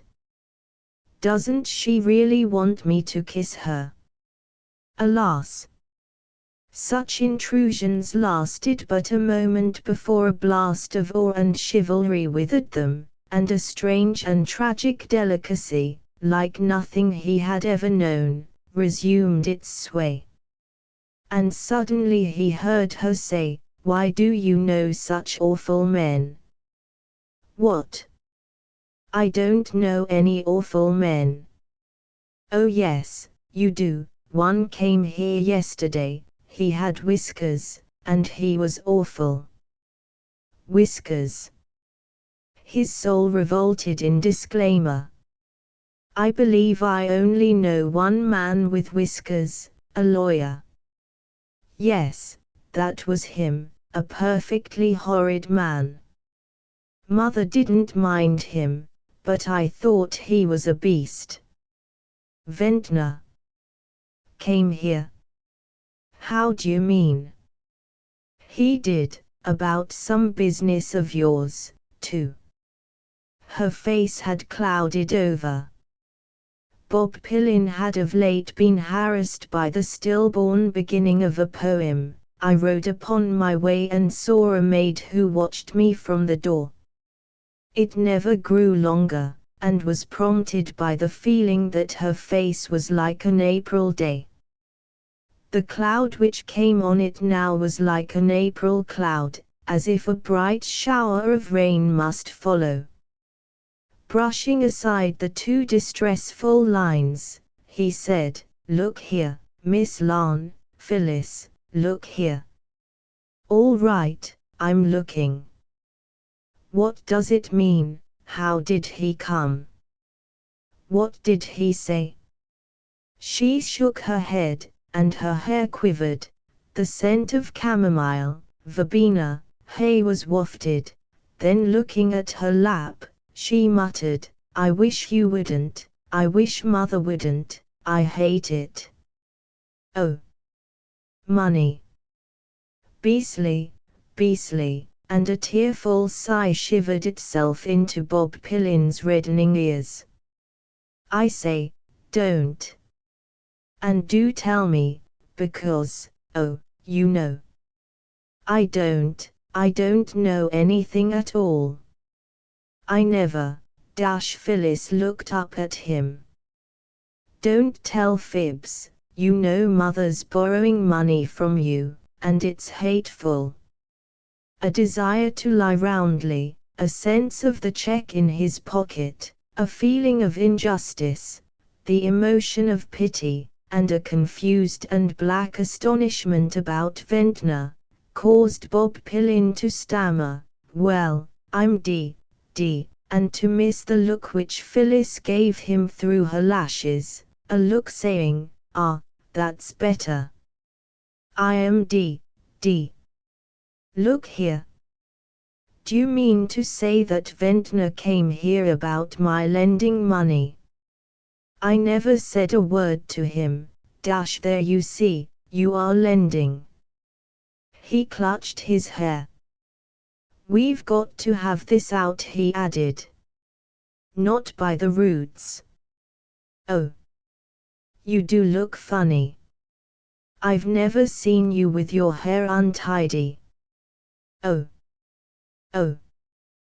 Bob Pillin rose and paced the room.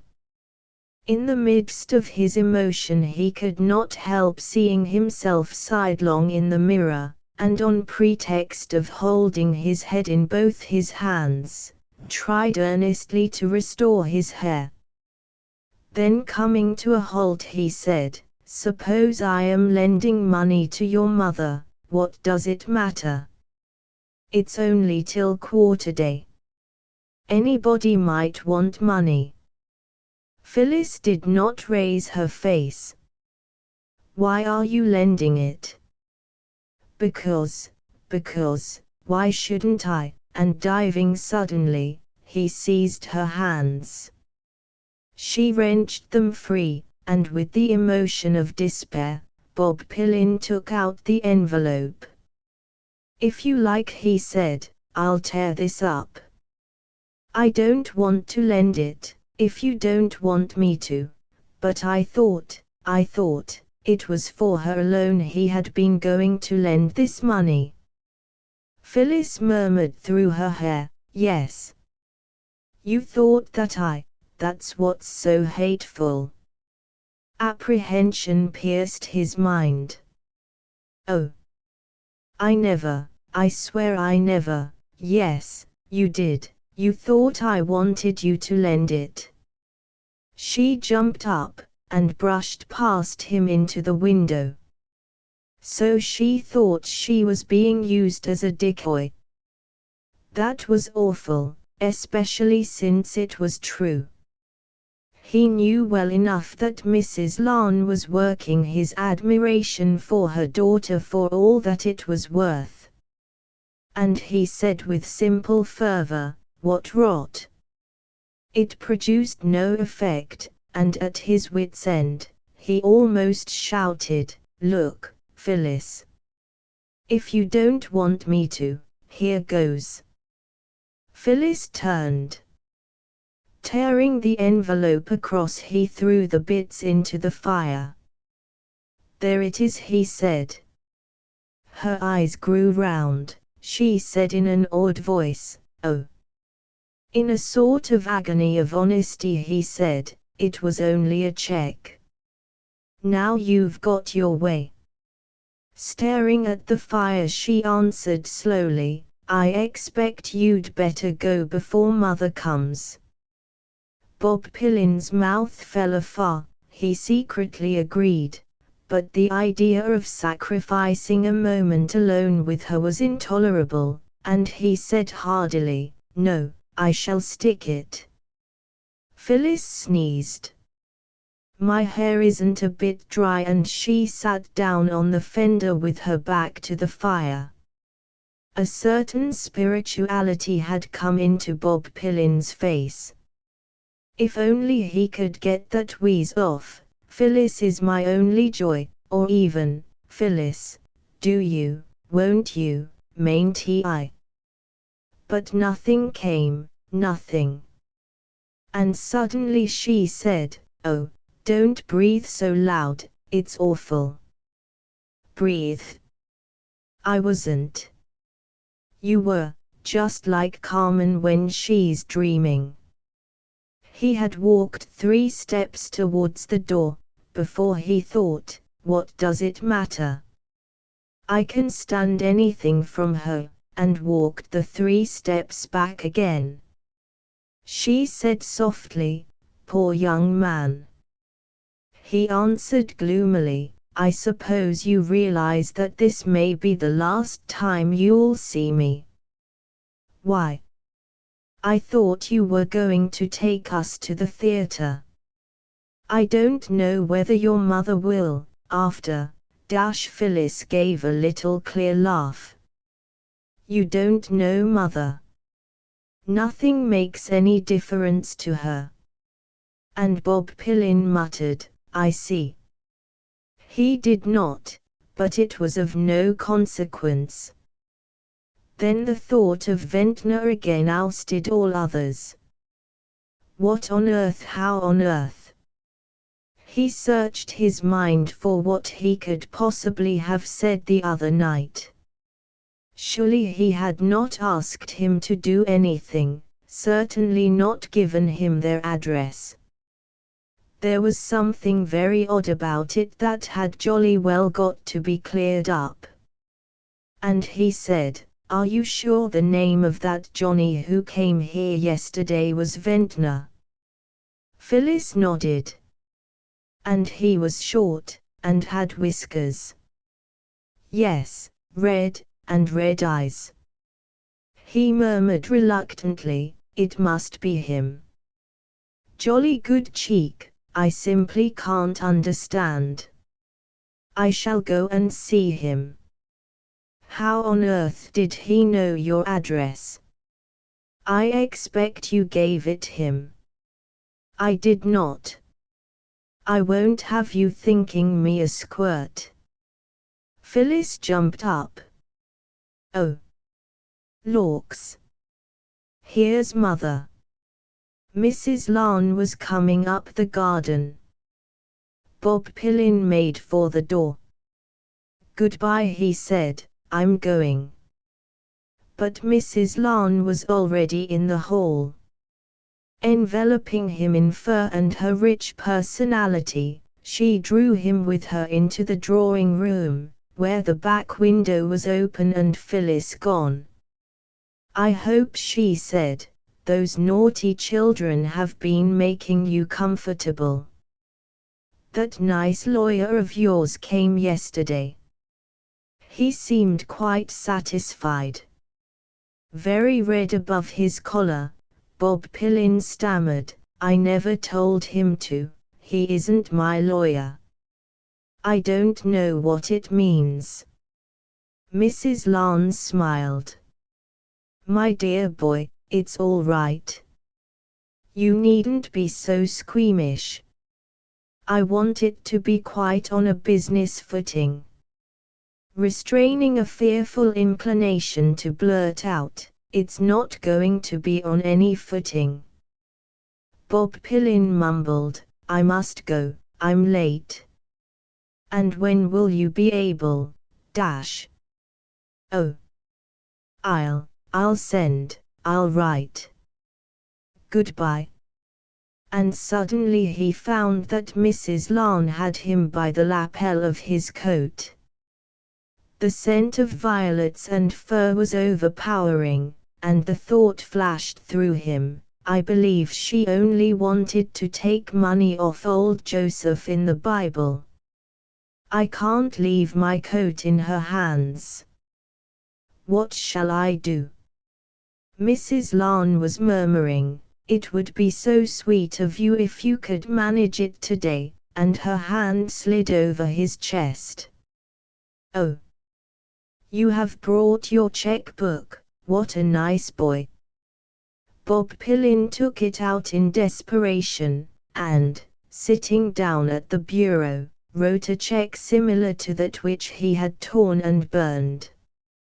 A warm kiss lighted on his eyebrow, his head was pressed for a moment to a furry bosom, a hand took the check, a voice said, how delightful, and a sigh immersed him in a bath of perfume. Backing to the door, he gasped, don't mention it, and don't tell Phyllis, please. Goodbye. Once through the garden gate, he thought, by gum. I've done it now. That Phyllis should know about it at all. That beast Ventnor. His face grew almost grim. He would go and see what that meant anyway. Mr. Ventnor had not left his office when his young friend's card was brought to him. Tempted for a moment to deny his own presence, he thought, no. What's the good? Bound to see him sometime. If he had not exactly courage, he had that peculiar blend of self-confidence and insensibility which must needs distinguish those who follow the law, nor did he ever forget that he was in the right. Show him in, he said. He would be quite bland, but young Pillin might whistle for an explanation. He was still tormented, too, by the memory of rich curves and moving lips, and the possibilities of better acquaintanceship. While shaking the young man's hand, his quick and full views eye detected at once the discomposure behind that mask of cheek and collar, and relapsing into one of those swivel chairs which give one an advantage over men more statically seated, he said, "You look pretty bobbish. Anything I can do for you?" Bob Pillin, in the fixed chair of the consultor, nursed his bowler on his knee. "Well, yes, there is. I've just been to see Mrs. Larne." Mr. Ventnor did not flinch. "Ah. Nice woman, pretty daughter, too." And into those words he put a certain meaning. He never waited to be bullied. Bob Pillin felt the pressure of his blood increasing. "Look here, Ventnor," he said, "I want an explanation." "What of?" "Why, of your going there, and using my name, and God knows what." Mr. Ventnor gave his chair two little twiddles before he said, "Well, you won't get it." Bob Pillin remained for a moment taken aback, then he muttered resolutely, "It's not the conduct of a gentleman. Every man has his illusions, and no man likes them disturbed." The gingery tint underlying Mr. Ventnor's coloring overlaid it, even the whites of his eyes grew red. "Oh," he said, "indeed. You mind your own business, will you?" "It is my business, very much so. You made use of my name, and I don't choose, dash the devil you don't. Now, I tell you what, dash." Mr. Ventnor leaned forward, "you'd better hold your tongue, and not exasperate me. I'm a good-tempered man, but I won't stand your impudence." Clenching his bowler hat, and only kept in his seat by that sense of something behind, Bob Pillin ejaculated, "Impudence. That's good, after what you did. Look here, why did you? It's so extraordinary." Mr. Ventnor answered, "Oh, is it? You wait a bit, my friend." Still more moved by the mystery of this affair, Bob Pillin could only mutter, "I never gave you their address, we were only talking about old Haythorpe." And at the smile which spread between Mr. Ventnor's whiskers, he jumped up, crying, "It's not the thing, and you're not going to put me off. I insist on an explanation." Mr. Ventnor leaned back, crossing his stout legs, joining the tips of his thick fingers. In this attitude he was always self-possessed. "You do you?" "Yes." "You must have had some reason." Mr. Ventnor gazed up at him. "I'll give you a piece of advice, young cock, and charge you nothing for it, to ask no questions, and you'll be told no lies. And here's another, go away before you forget yourself again." The natural stolidity of Bob Pilling's face was only just proof against this speech. He said thickly, "If you go there again and use my name, it's lucky for you you're not my age.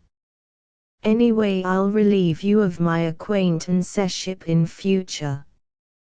Good evening," and he went to the door. Mr. Ventnor had risen. "Very well," he said loudly. "Good riddance. You wait and see which boot the leg is on." But Bob Pillin was gone, leaving the lawyer with a very red face, a very angry heart, and a vague sense of disorder in his speech. Not only Bob Pillin, but his tender aspirations had all left him. He no longer dallied with the memory of Mrs. Larne, but like a man and a Briton thought only of how to get his own back, and punish evildoers. The atrocious words of his young friend, "It's not the conduct of a gentleman," festered in the heart of one who was made gentle not merely by nature but by Act of Parliament, and he registered a solemn vow to wipe the insult out, if not with blood, with verjuice. It was his duty, and they should well see him do it. For Sylvanus Haythorpe seldom went to bed before 1 or rose before 11. The latter habit alone kept his valet from handing in the resignation which the former habit prompted almost every night. Propped on his pillows in a crimson dressing-gown, and freshly shaved, he looked more Roman than he ever did, except in his bath. Having disposed of coffee, he was wont to read his letters, and the Morning Post, for he had always been a Tory, and could not stomach paying a halfpenny for his news. Not that there were many letters, when a man has reached the age of 80, who should write to him, except to ask for money. It was Valentine's Day. Through his bedroom window he could see the trees of the park, where the birds were in song, though he could not hear them. He had never been interested in nature. Full-blooded men with short necks seldom are. This morning indeed there were 2 letters, and he opened that which smelt of something. Inside was a thing like a Christmas card, save that the naked babe had in his hands a bow and arrow, and words coming out of his mouth, "To be your Valentine." There was also a little pink note with one blue forget-me-not printed at the top. It ran, "Dearest Guardy, I'm sorry this is such a mangy little Valentine. I couldn't go out to get it because I've got a beastly cold, so I asked Jock, and the pig bought this. The satin is simply scrumptious. If you don't come and see me in it sometime soon, I shall come and show it to you. I wish I had a moustache, because my top lip feels just like a matchbox, but it's rather ripping having breakfast in bed. Mr. Pillin's taking us to the theatre the day after tomorrow evening. Isn't it nummy? I'm going to have rum and honey for my cold. Goodbye, your Phyllis." So that quivered in his thick fingers, too insensitive to feel it, was a valentine for him. 40 years ago that young thing's grandmother had given him his last. It made him out a very old chap. 40 years ago. Had that been himself living then? And himself, who, as a youth came on the town in 45. Not a thought, not a feeling the same. They said you changed your body every 7 years. The mind with it, too, perhaps. Well, he had come to the last of his bodies, now.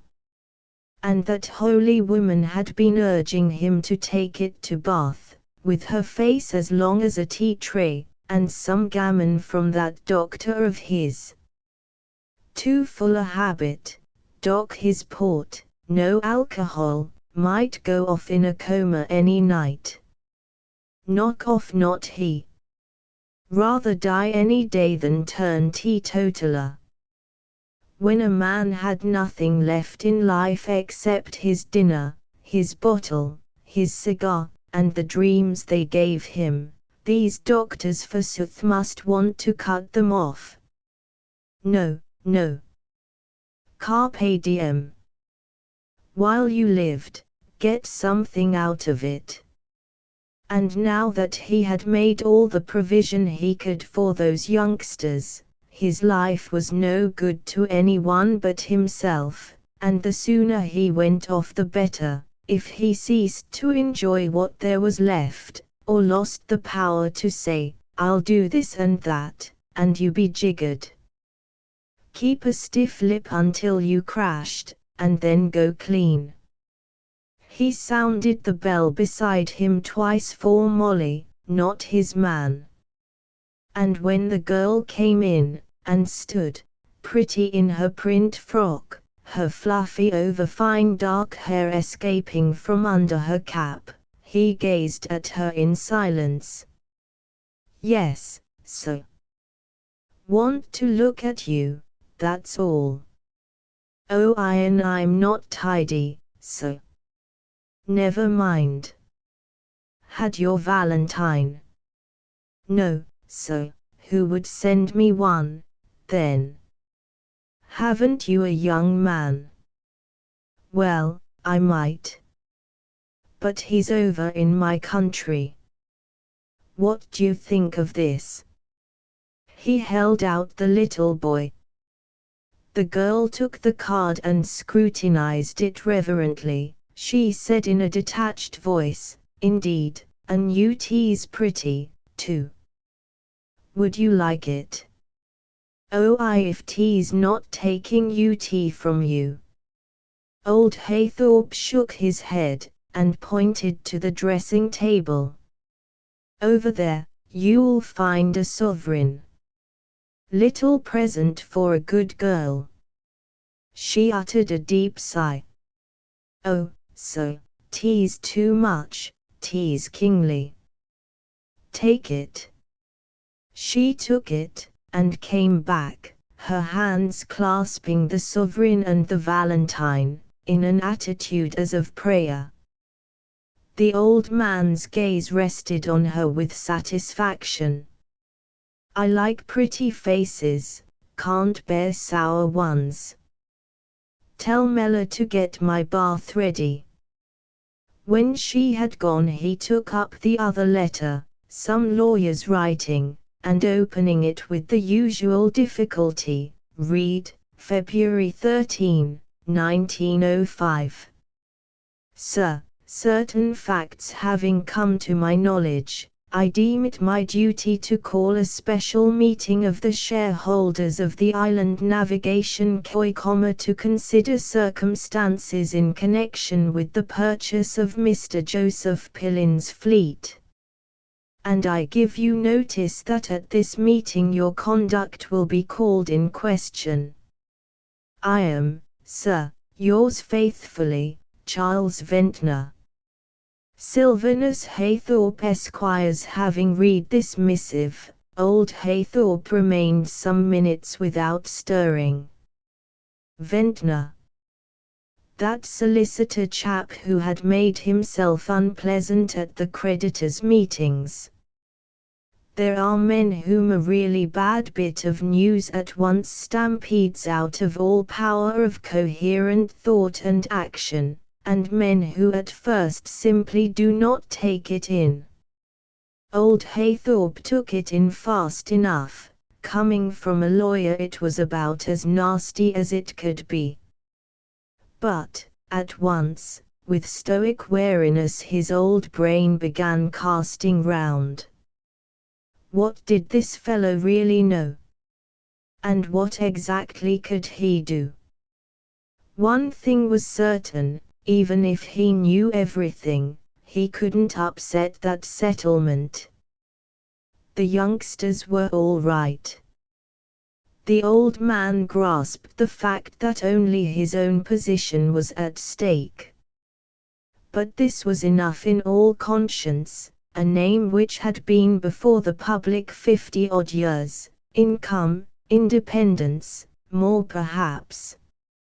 It would take little, seeing his age and feebleness, to make his companies throw him over.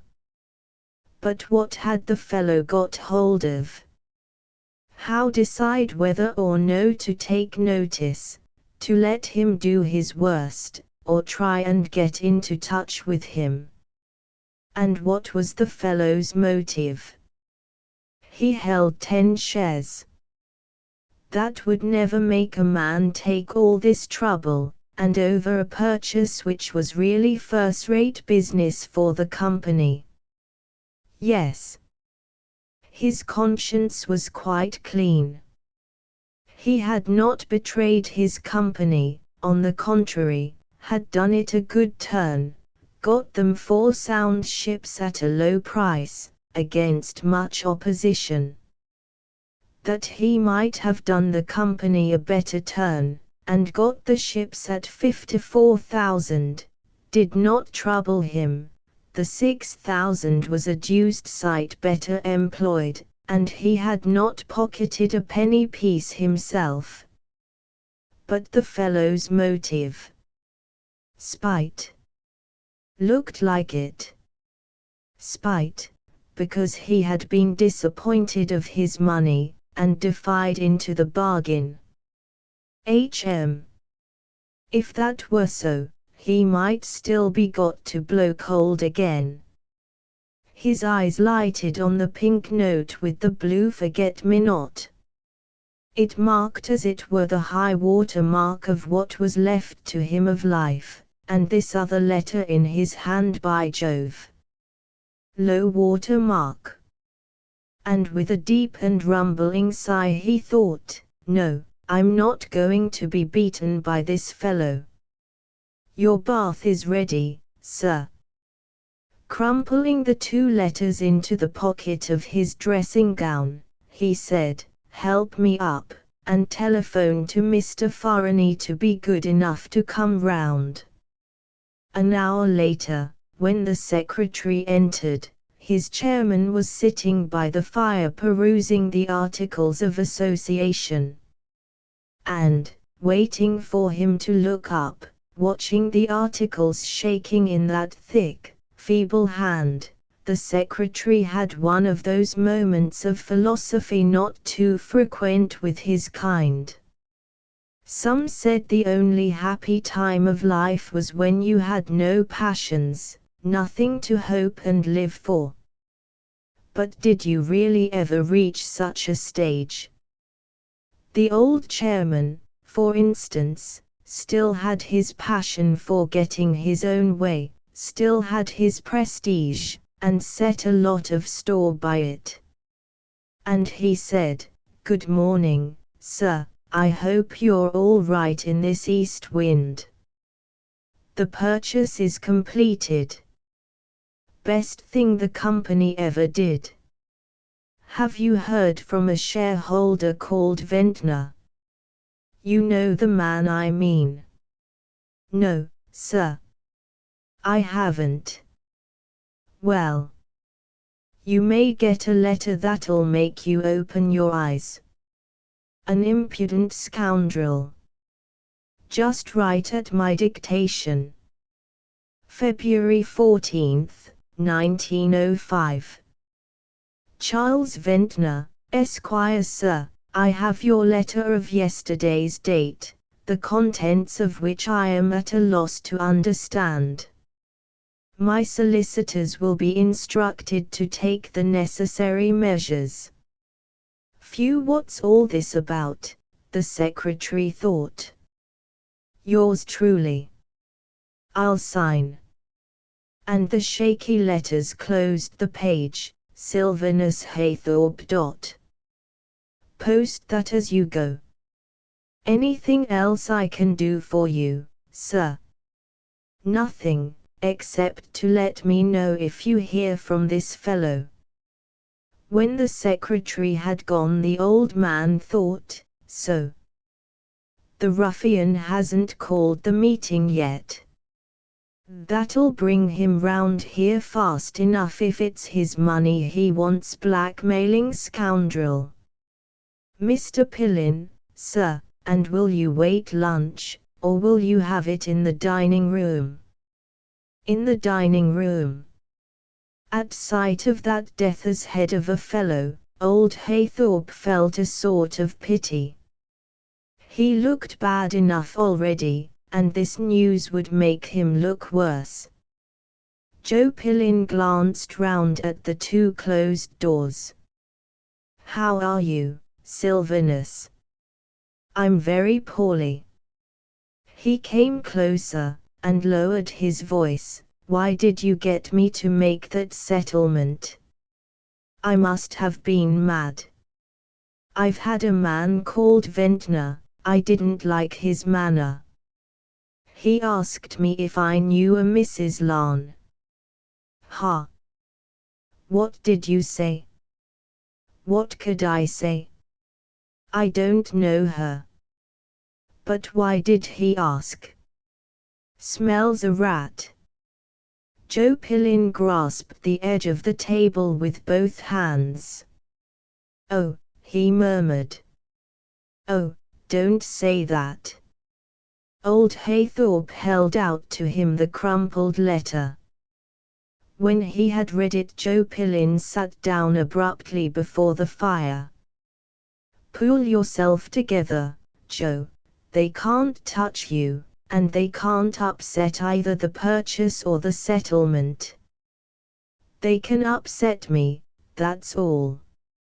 Joe Pillin answered, with trembling lips. "How you can sit there, and look the same as ever. Are you sure they can't touch me?" Old Hayworth nodded grimly. "They talk of an act, but they haven't passed it yet.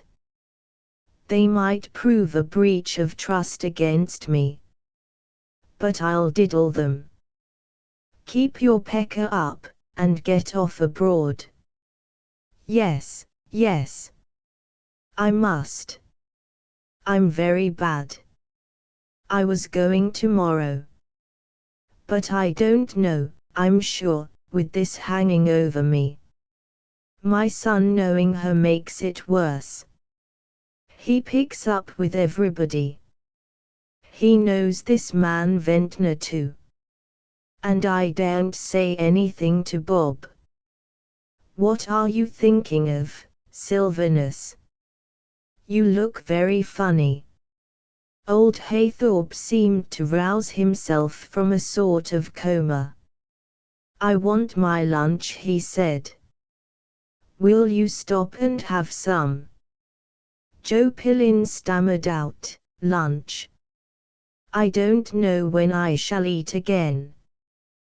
What are you going to do, Sylvanus? Bluff the beggar out of it. But suppose you can't? Buy him off. He's one of my creditors. Joe Pillin stared at him afresh. You always had such nerve, he said yearningly. Do you ever wake up between 2 and 4? I do, and everything's black. Put a good stiff nightcap on, my boy, before going to bed. Yes, I sometimes wish I was less temperate. But I couldn't stand it. I'm told your doctor forbids you alcohol. He does. That's why I drink it. Joe Pillin, brooding over the fire, said, this meeting, do you think they mean to have it? Do you think this man really knows? If my name gets into the newspapers, but encountering his old friend's deep little eyes, he stopped. So you advise me to get off tomorrow, then? Old Haythorpe nodded. Your lunch is served, sir. Joe Pillin started violently, and rose. Well, goodbye, Sylvanus, goodbye.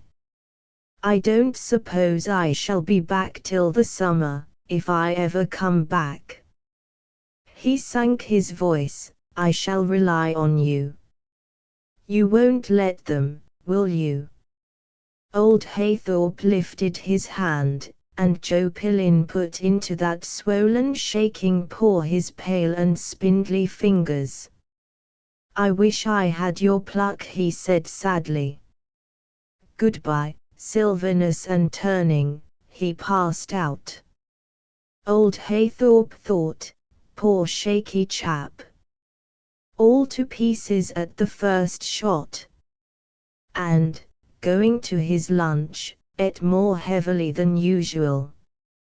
To Mr. Ventnor, on reaching his office and opening his letters, found, as he had anticipated, one from that old rascal. Its contents excited in him the need to know his own mind. Fortunately this was not complicated by a sense of dignity. He only had to consider the position with an eye on not being made to look a fool. The point was simply whether he set more store by his money than by his desire for justice. If not, he had merely to convene the special meeting, and lay before it the plain fact that Mr. Joseph Pillin, selling his ships for £60,000, had just made a settlement of £6,000 on a lady whom he did not know, a daughter, ward, or what not, of the purchasing company's chairman, who had said, moreover, at the general meeting, that he stood or fell by the transaction. He had merely to do this, and demand that an explanation be required from the old man of such a Startling coincidence. Convinced that no explanation would hold water, he felt sure that his action would be at once followed by the collapse, if nothing more, of that old image, and the infliction of a nasty slur on old Pillin and his hopeful son. On the other hand, £300 was money, and, if old Haythorpe were to say to him, "What do you want to make this fuss for? Here's what I owe you," could a man of business and the world let his sense of justice, however he might itch to have it satisfied, stand in the way of what was after all also his sense of justice, for this money had been owing to him for the deuce of a long time. In this dilemma, the words, "My solicitors will be instructed," were of notable service in helping him to form a decision, for he had a certain dislike of other solicitors, and an intimate knowledge of the law of libel and slander. If by any remote chance there should be a slip between the cup and the lip, Charles Ventnor might be in the soup, a position which he deprecated both by nature and profession. High thinking, therefore, decided him at last to answer thus, February 19, 1905. Sir, I have received your note. I think it may be fair, before taking further steps in this matter, to ask you for a personal explanation of the circumstances to which I alluded. I therefore propose with your permission to call on you at your private residence at 5 o'clock tomorrow afternoon. Yours faithfully, Charles Ventnor. Sylvanus Haythorpe, Esquire. Having sent this missive, and arranged in his mind the damning, if circumstantial, evidence he had accumulated, he awaited the hour with confidence, for his nature was not lacking in the cocksurety of a Briton.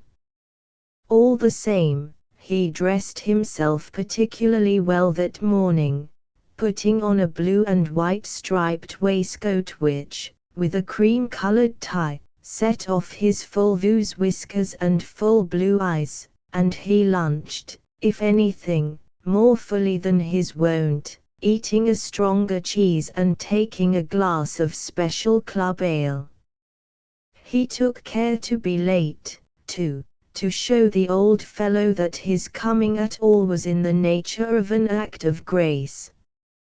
A strong scent of hyacinths greeted him in the hall, and Mr. Ventnor, who was an amateur of flowers, stopped to put his nose into a fine bloom and think uncontrollably of Mrs. Larne. Pity. The things one had to give up in life, fine women, one thing and another. Pity. The thought inspired in him a timely anger, and he followed the servant, intending to stand no nonsense from this paralytic old rascal. The room he entered was lighted by a bright fire, and a single electric lamp with an orange shade on a table covered by a black satin cloth. There were heavily gleaming oil paintings on the walls, a heavy old brass chandelier without candles, heavy dark red curtains, and an indefinable scent of burnt acorns, coffee, cigars, and old man. He became conscious of a candescent spot on the far side of the hearth, where the light fell on old Haythorpe's thick white hair. "Mr. Ventnor, sir." The candescent spot moved. A voice said, "Sit down."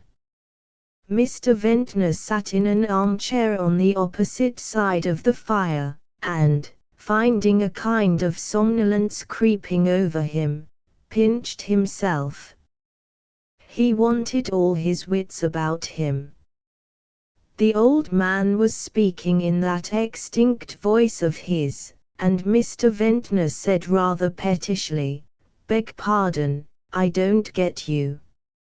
Old Haythorpe's voice swelled with sudden force. Your letters are Greek to me. Oh, indeed, I think we can soon make them into plain English. Sooner the better. Mr. Ventnor passed through a moment of indecision. Should he lay his cards on the table? It was not his habit, and the proceeding was sometimes attended with risk.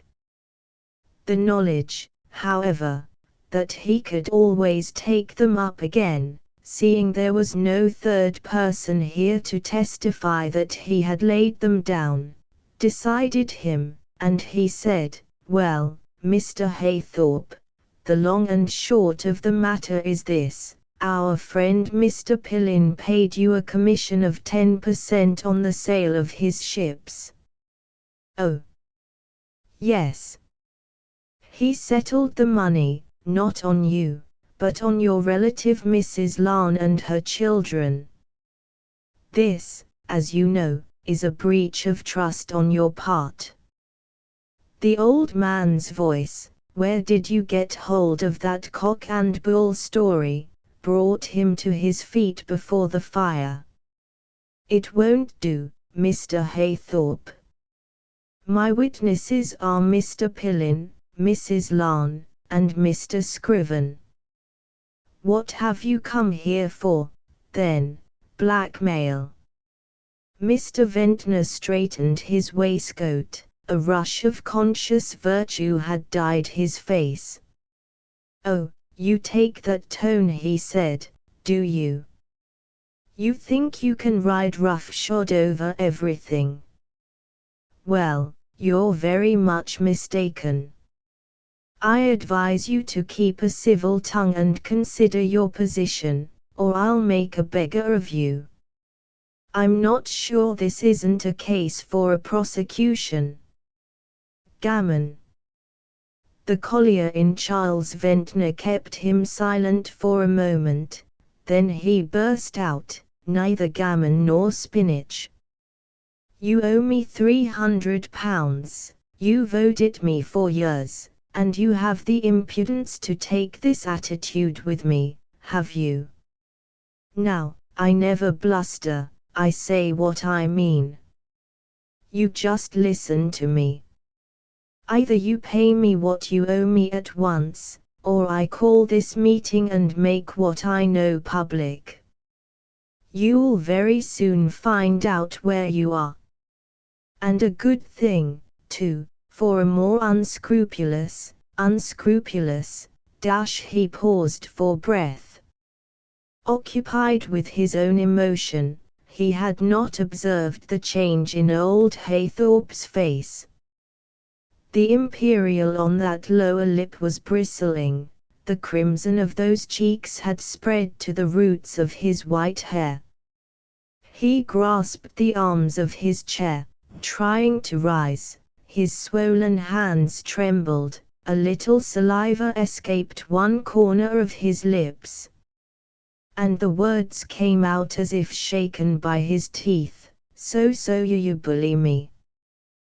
Conscious that the interview had suddenly passed from the phase of negotiation, Mr. Ventnor looked hard at his opponent.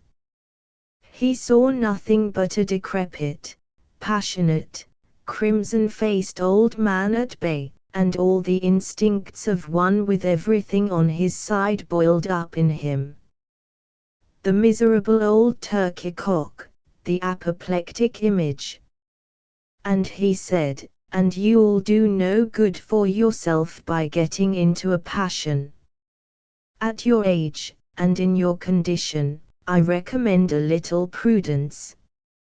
Now just take my terms quietly, or you know what'll happen.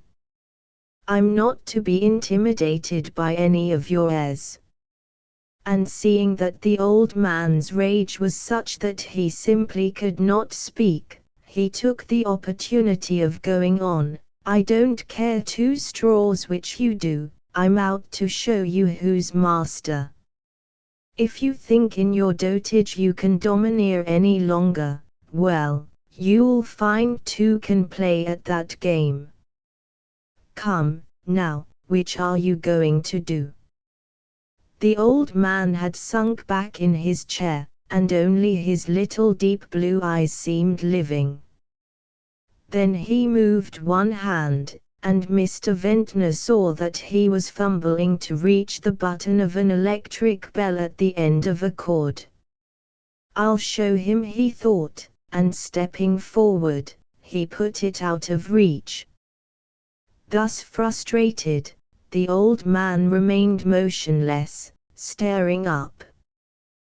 The word blackmail resumed its buzzing in Mr. Ventnor's ears. The impudence, the consummate impudence of it from this fraudulent old ruffian with 1 foot in bankruptcy and 1 foot in the grave, if not in the dock. Yes, he said, it's never too late to learn, and for once you've come up against someone a little bit too much for you. Haven't you now? You'd better cry peccavi. Quo, then. In the deathly silence of the room, the moral force of his position, and the collapse as it seemed of his opponent, awakening a faint compunction, he took a turn over the turkey carpet to readjust his mind. You're an old man, and I don't want to be too hard on you. I'm only showing you that you can't play fast and loose as if you were God Almighty any longer. You've had your own way too many years. And now you can't have it, see? Then, as the old man again moved forward in his chair, he added, now, don't get into a passion again, calm yourself, because I warn you. This is your last chance. I'm a man of my word, and what I say, I do. By a violent and unsuspected effort the old man jerked himself up and reached the bell. Mr. Ventnor heard it ring, and said sharply, mind you, it's nothing to me which you do. I came for your own good. Please yourself. Well. He was answered by the click of the door and the old man's husky voice, show this hound out. And then come back. Mr. Ventnor had presence of mind enough not to shake his fist. Muttering, very well, Mr. Haythorpe. Ah. Very well, he moved with dignity to the door. The careful shepherding of the servant renewed the fire of his anger. Hound. He had been called a hound. 3 After seeing Mr. Ventnor off the premises, the man Mellor returned to his master, whose face looked very odd, all patch-alike as he put it in the servants' hall, as though the blood driven to his head had mottled for good the snowy whiteness of the forehead. He received the unexpected order, get me a hot bath ready, and put some pine stuff in it. When the old man was seated there, the valet asked, how long shall I give you, sir? 20 minutes. Very good, sir. Lying in that steaming brown fragrant liquid, old Haythorpe heaved a stertorous sigh. By losing his temper with that ill-conditioned cur he had cooked his goose. It was done to a turn, and he was a ruined man. If only, oh! If only he could have seized the fellow by the neck and pitched him out of the room. To have lived to be so spoken to have been unable to lift hand or foot, hardly even his voice, he would sooner have been dead. Yes, sooner have been dead. A dumb and measureless commotion was still at work in the recesses of that thick old body, silver-brown in the dark water, whose steam he drew deep into his wheezing lungs, as though for spiritual relief. To be beaten by a cur like that. To have that common cad of a pettifogging lawyer drag him down and kick him about, tumble a name which had stood high, in the dust. The fellow had the power to make him a byword and a beggar. It was incredible. But it was a fact. And tomorrow he would begin to do it, perhaps had begun already. His tree had come down with a crash. 80 years, 80 good years.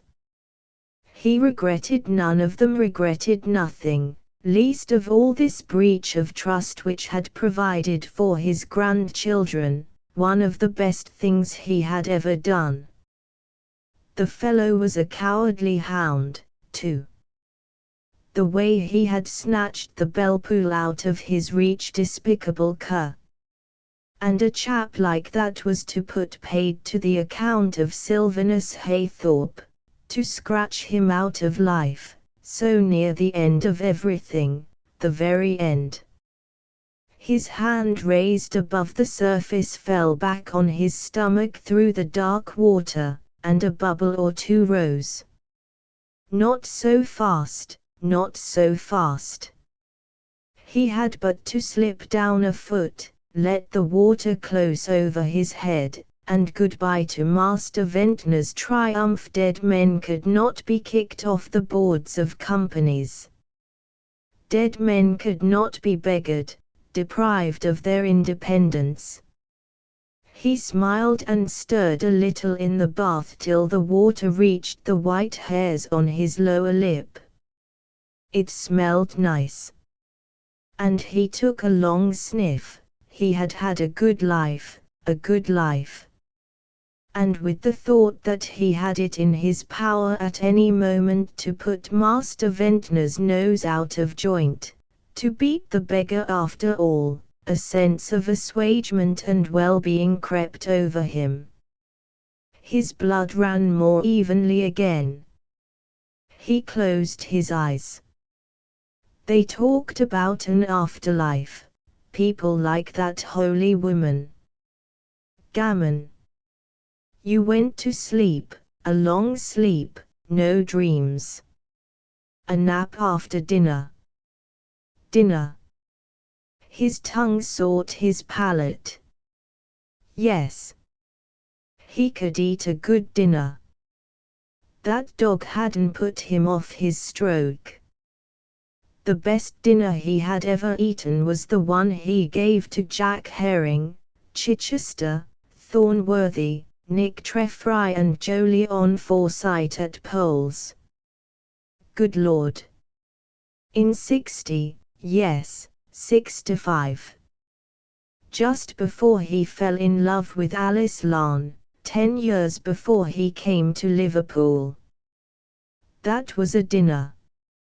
Cost £24 for the 6 of them, and Forsyte an absurdly moderate fellow. Only Nick Treffry and himself had been 3-bottle men. Dead. Every jack man of them. And suddenly he thought, my name's a good one, I was never down before, never beaten. A voice above the steam said, the 20 minutes is up, sir. All right, I'll get out. Evening clothes. And Mellor, taking out dress suit and shirt, thought, now, what does the old bloomer want dressin' up again for? Why can't he go to bed and have his dinner there? When a man's like a baby, the cradle's the place for him. An hour later, at the scene of his encounter with Mr. Ventnor, where the table was already laid for dinner, old Haythorpe stood and gazed. The curtains had been drawn back, the window thrown open to air the room, and he could see out there the shapes of the dark trees and a sky grape-colored, in the mild, moist night. It smelled good. A sensuous feeling stirred in him, warm from his bath, clothed from head to foot in fresh garments.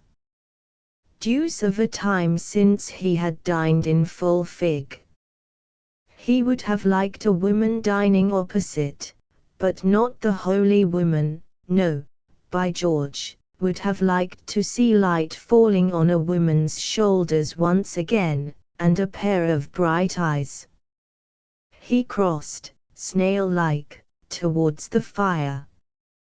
There that bullying fellow had stood with his back to it, confound his impudence, as if the place belonged to him.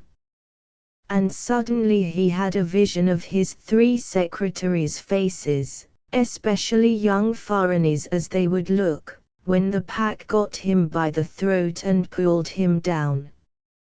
His co-directors, too. Old Haythorpe. How are the mighty fallen! And that hound jubilant. His valet passed across the room to shut the window and draw the curtains. This chap too. The day he could no longer pay his wages, and had lost the power to say shan't want your services any more, when he could no longer even pay his doctor for doing his best to kill him off. Power, interest, independence, all gone. To be dressed and undressed, given pap, like a baby in arms, served as they chose to serve him, and wished out of the way, broken, dishonored. By money alone an old man had his being.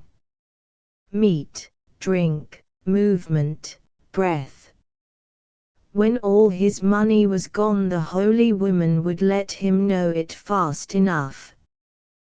They would all let him know it, or if they didn't, it would be out of pity. He had never been pitied yet, thank God. And he said, "Get me up a bottle of Perrier Jouet." "What's the menu?"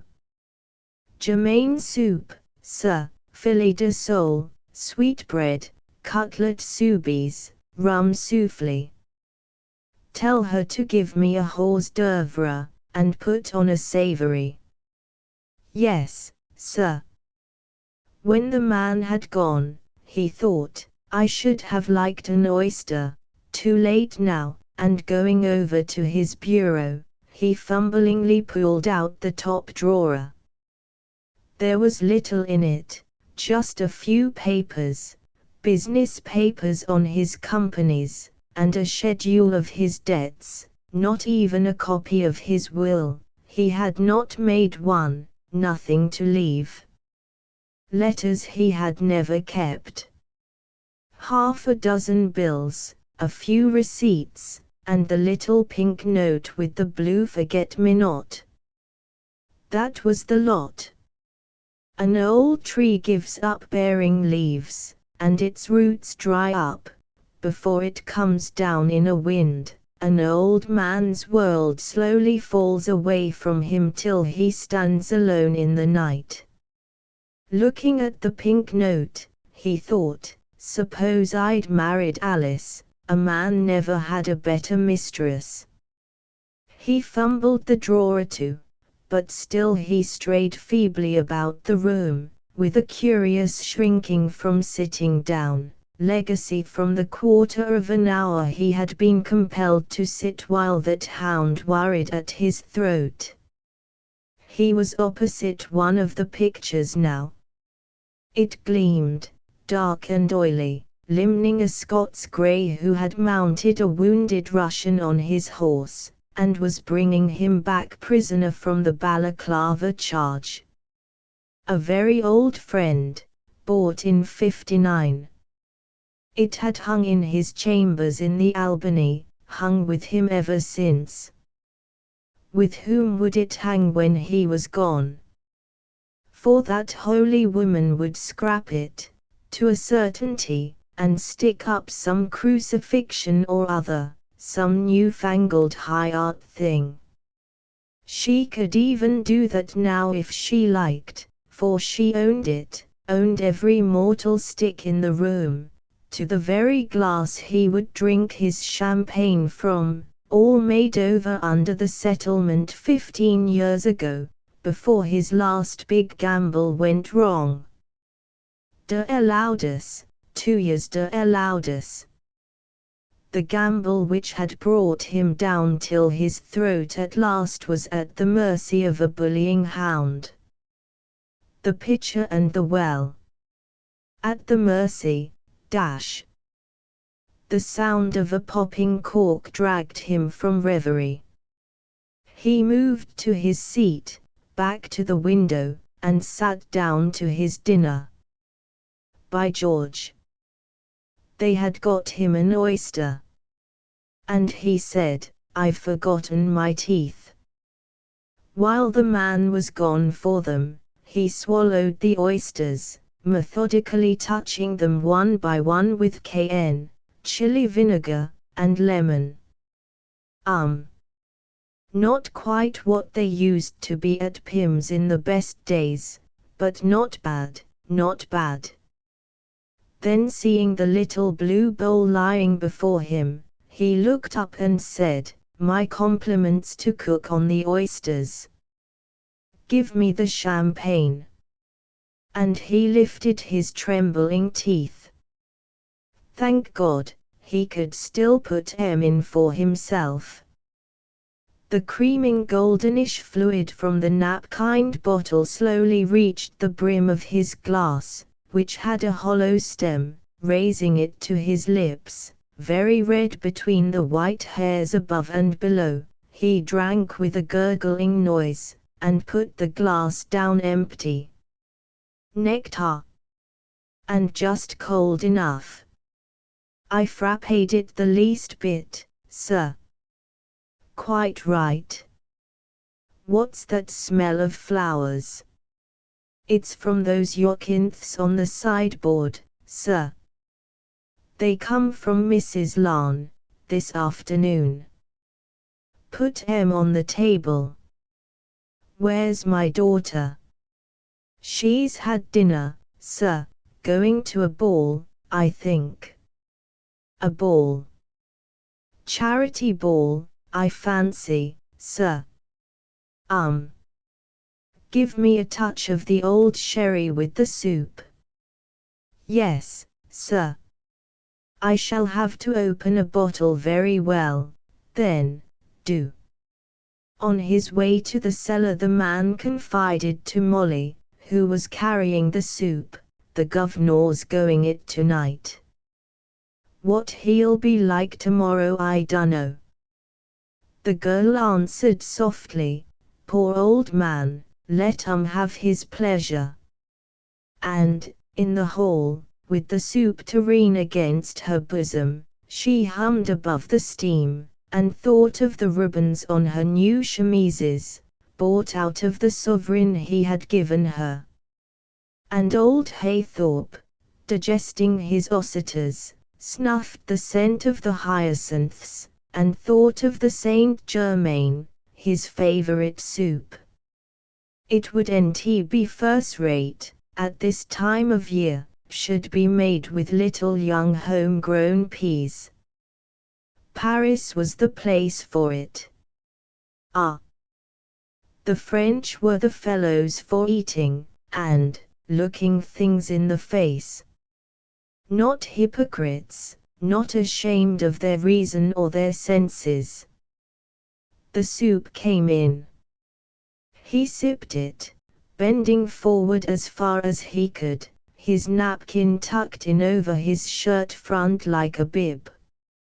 He got the bouquet of that sherry to 80, his sense of smell was very keen tonight, rare old stuff it was, more than a year since he had tasted it, but no one drank sherry nowadays, hadn't the constitution for it.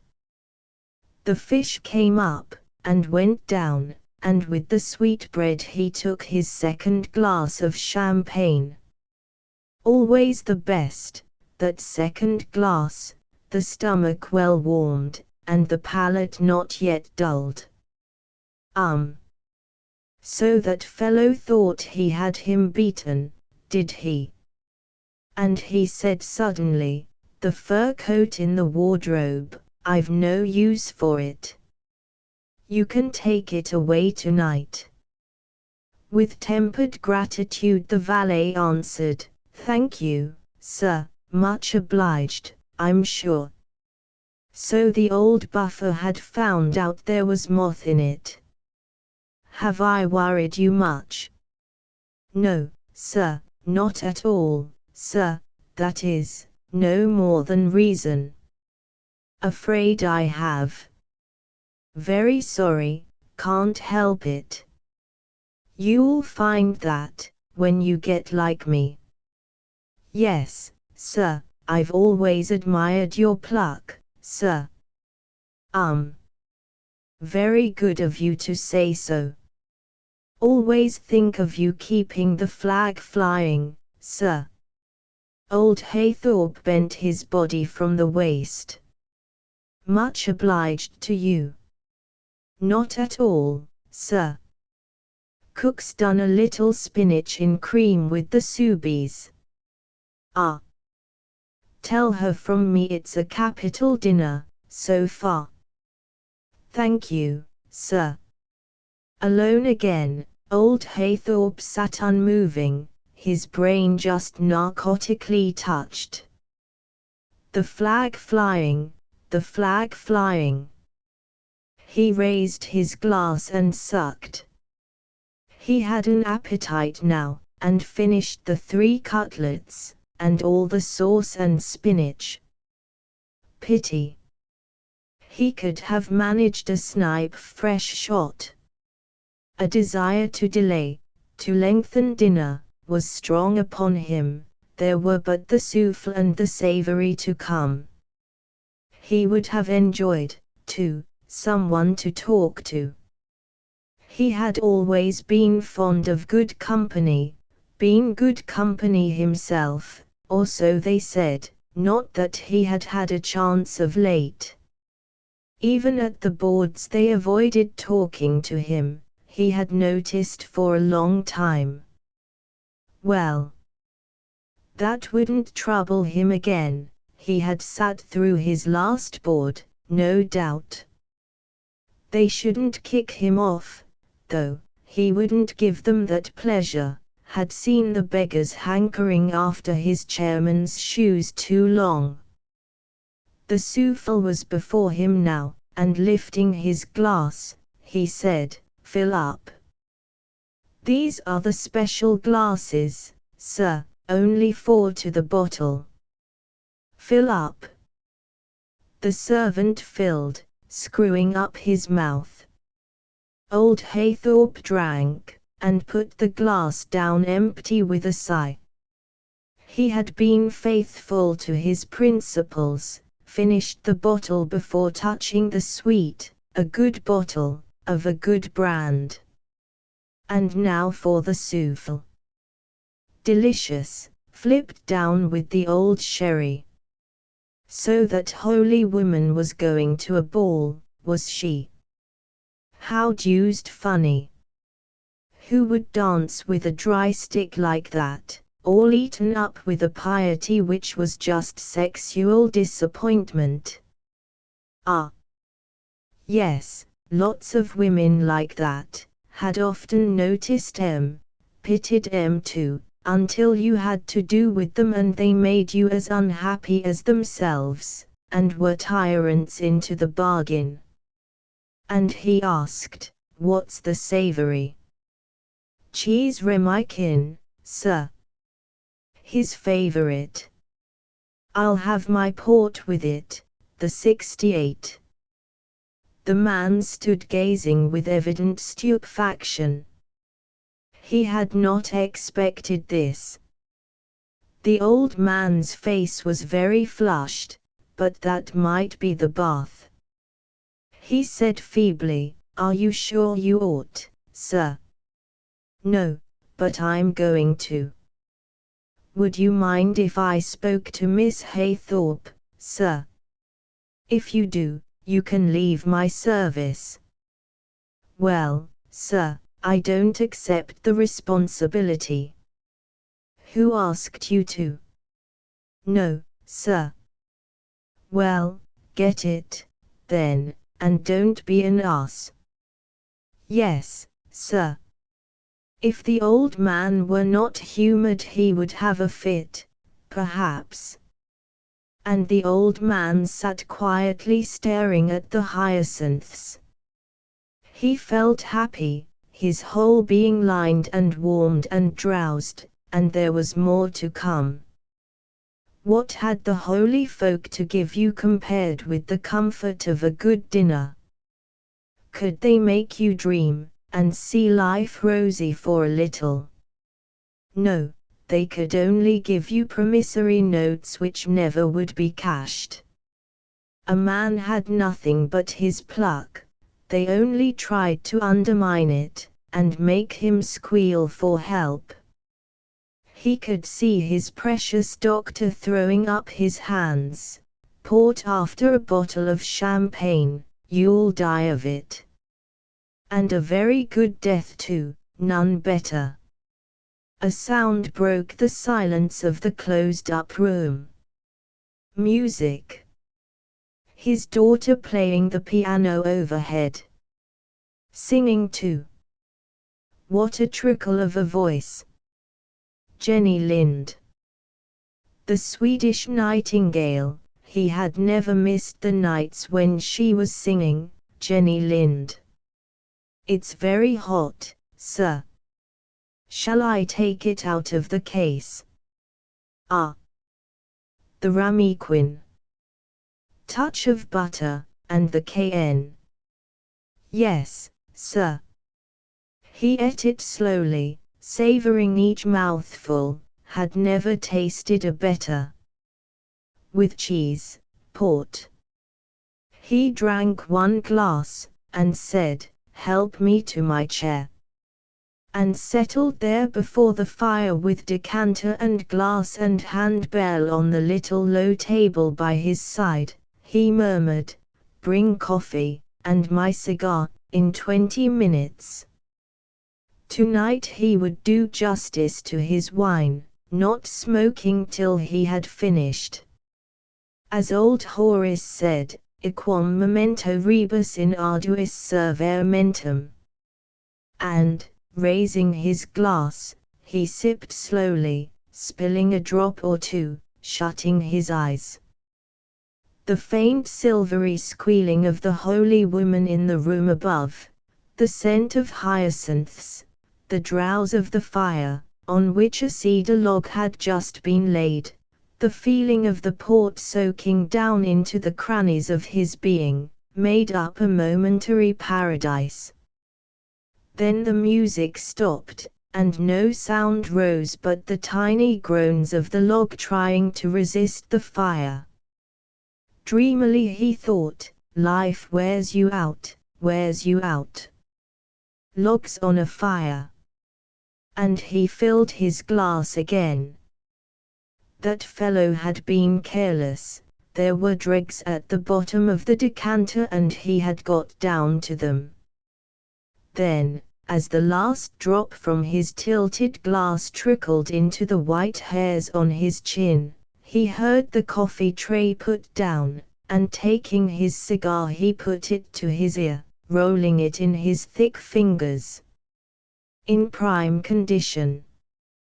And drawing a first whiff, he said, "Open that bottle of the old brandy in the sideboard." "Brandy, sir?" "I really don't, sir." "Are you my servant or not?" "Yes, sir, but—" a minute of silence, then the man went hastily to the sideboard, took out the bottle, and drew the cork. The tide of crimson in the old man's face had frightened him. "Leave it there." The unfortunate valet placed the bottle on the little table. "I'll have to tell her," he thought, "but if I take away the port decanter and the glass, it won't look so bad." And, carrying them, he left the room. Slowly the old man drank his coffee, and the liqueur of brandy. The whole gamut. And watching his cigar smoke wreathing blue in the orange glow, he smiled. The last night to call his soul his own, the last night of his independence. Send in his resignations tomorrow, not wait to be kicked off. Not give that fellow a chance. A voice which seemed to come from far off, said, "Father, you're drinking brandy. How can you know it's simple poison to you." A figure in white, scarcely actual, loomed up close. He took the bottle to fill up his liqueur glass, in defiance, but a hand in a long white glove, with another dangling from its wrist, pulled it away, shook it at him, and replaced it in the sideboard. And, just as when Mr. Ventnor stood there accusing him, a swelling and churning in his throat prevented him from speech, his lips moved, but only a little froth came forth. His daughter had approached again. She stood quite close, in white satin, thin-faced, sallow, with eyebrows raised, and her dark hair frizzed, yes, frizzed, the holy woman. With all his might he tried to say, "So you bully me, do you? You bully me tonight," but only the word "so" and a sort of whispering came forth. He heard her speaking. "It's no good your getting angry, Father. After champagne, it's wicked." Then her form receded in a sort of rustling white mist, she was gone, and he heard the sputtering and growling of her taxi, bearing her to the ball. So she tyrannized and bullied, even before she had him at her mercy, did she? She should see. Anger had brightened his eyes, the room came clear again. And slowly raising himself he sounded the bell twice, for the girl, not for that fellow Mellor, who was in the plot. As soon as her pretty black and white aproned figure stood before him, he said, "Help me up." Twice her soft pulling was not enough, and he sank back. The third time he struggled to his feet. "Thank you, that'll do." Then, waiting till she was gone, he crossed the room, fumbled open the sideboard door, and took out the bottle. Reaching over the polished oak, he grasped a sherry glass, and holding the bottle with both hands, tipped the liquor into it, put it to his lips and sucked.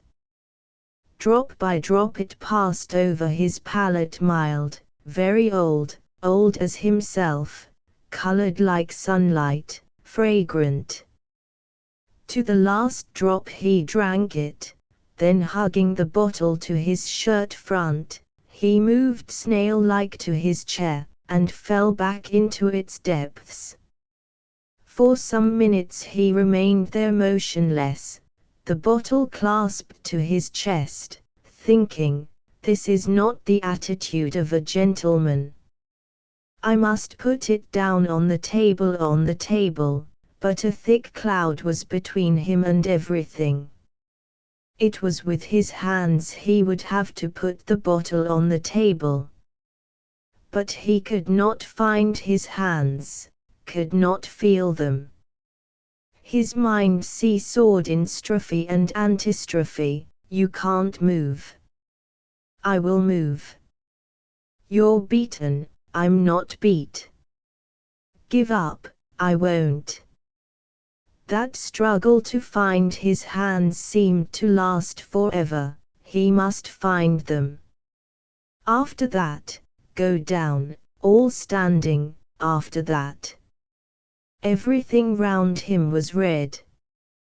Then the red cloud cleared just a little, and he could hear the clock, tick tick tick. A faint sensation spread from his shoulders down to his wrists, down his palms, and yes, he could feel the bottle. He redoubled his struggle to get forward in his chair, to get forward and put the bottle down. It was not dignified like this. One arm he could move now, but he could not grip the bottle nearly tight enough to put it down. Working his whole body forward, inch by inch, he shifted himself up in the chair till he could lean sideways, and the bottle, slipping down his chest, dropped slanting to the edge of the low stool table. Then with all his might he screwed his trunk and arms an inch further, and the bottle stood. He had done it, done it. His lips twitched into a smile, his body sagged back to its old position. He had done it. And he closed his eyes. At 11:30 the girl Molly, opening the door, looked at him and said softly, "So, there's some ladies, and a gentleman." But he did not answer. And, still holding the door, she whispered out into the hall, "He's asleep, miss." A voice whispered back, "Oh. Just let me go in, I won't wake him unless he does. But I do want to show him my dress." The girl moved aside, and on tiptoe Phyllis passed in. She walked to where, between the lamp glow and the fire glow, she was lighted up. White satin, her first low-cut dress, the flush of her first supper party, a gardenia at her breast, another in her fingers. Oh! What a pity he was asleep! How red he looked! How funnily old men breathed! And mysteriously, as a child might, she whispered, "Guardy." No answer. And pouting, she stood twiddling the gardenia. Then suddenly she thought, "I'll put it in his buttonhole. When he wakes up and sees it, how he'll jump."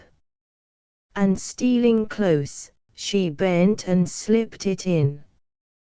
Two faces looked at her from round the door. She heard Bob Pillin's smothered chuckle, her mother's rich and feathery laugh.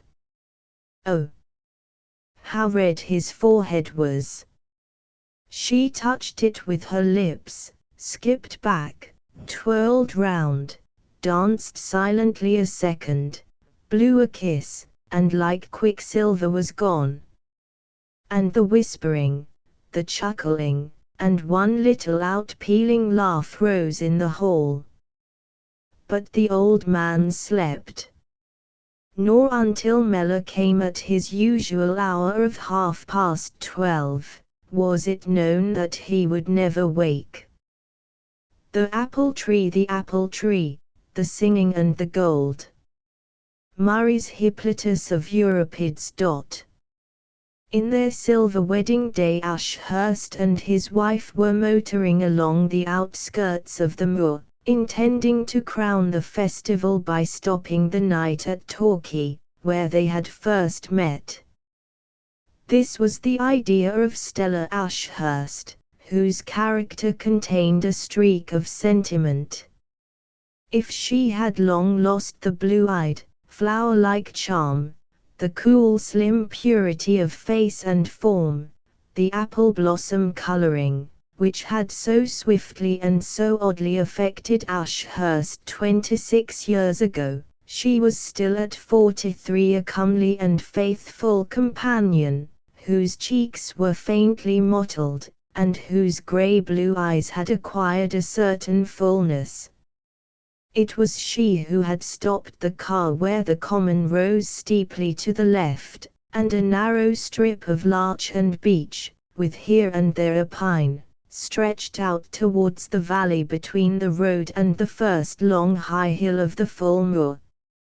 She was looking for a place where they might lunch, for Ashurst never looked for anything, and this, between the golden firs and the feathery green larches smelling of lemons in the last sun of April, this, with a view into the deep valley and up to the long moor heights, seemed fitting to the decisive nature of one who sketched in watercolors, and loved romantic spots. Grasping her paint-box, she got out. "Won't this do, Frank?"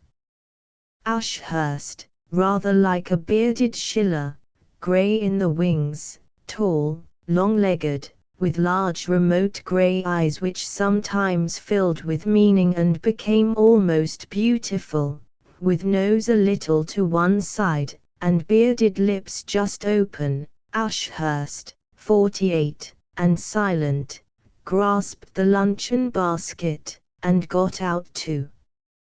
"Oh! Look, Frank! A grave!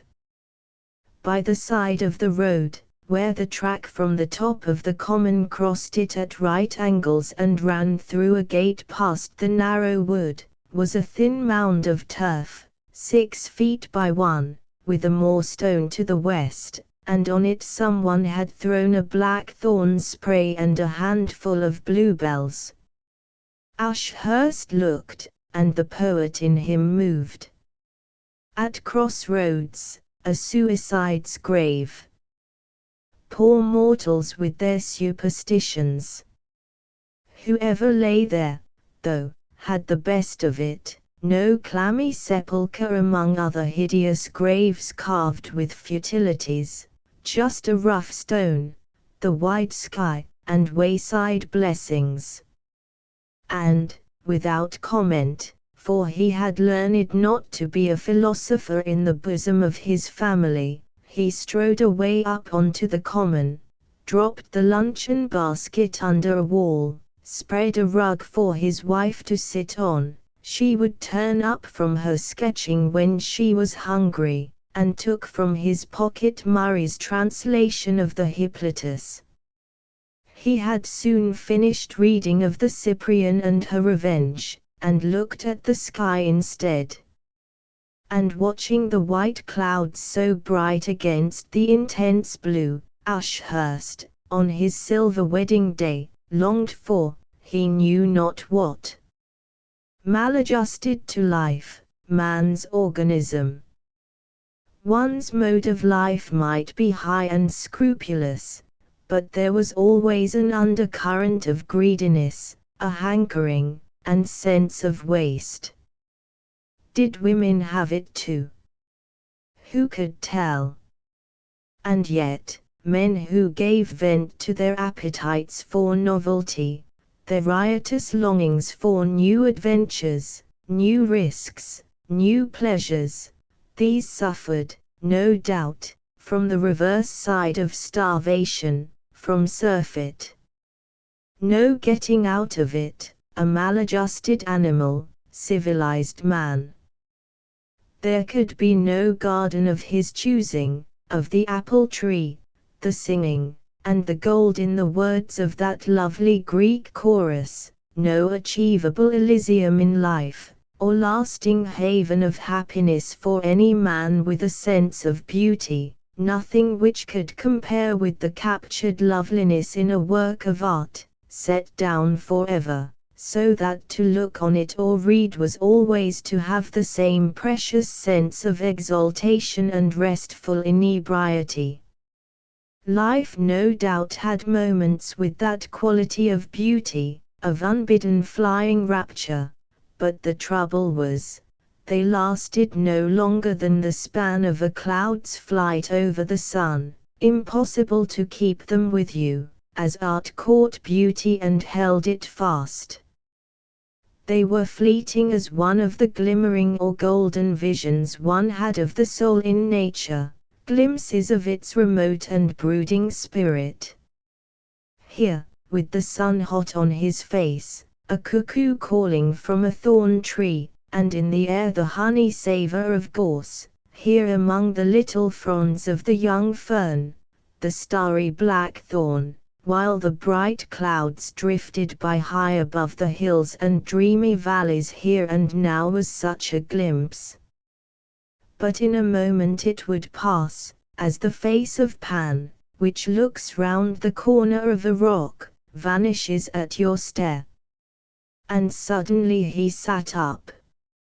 Surely there was something familiar about this view, this bit of common, that ribbon of road, the old wall behind him. While they were driving he had not been taking notice, never did, thinking of far things or of nothing, but now he saw. 26 years ago, just at this time of year, from the farmhouse within half a mile of this very spot he had started for that day in Torquay whence it might be said he had never returned.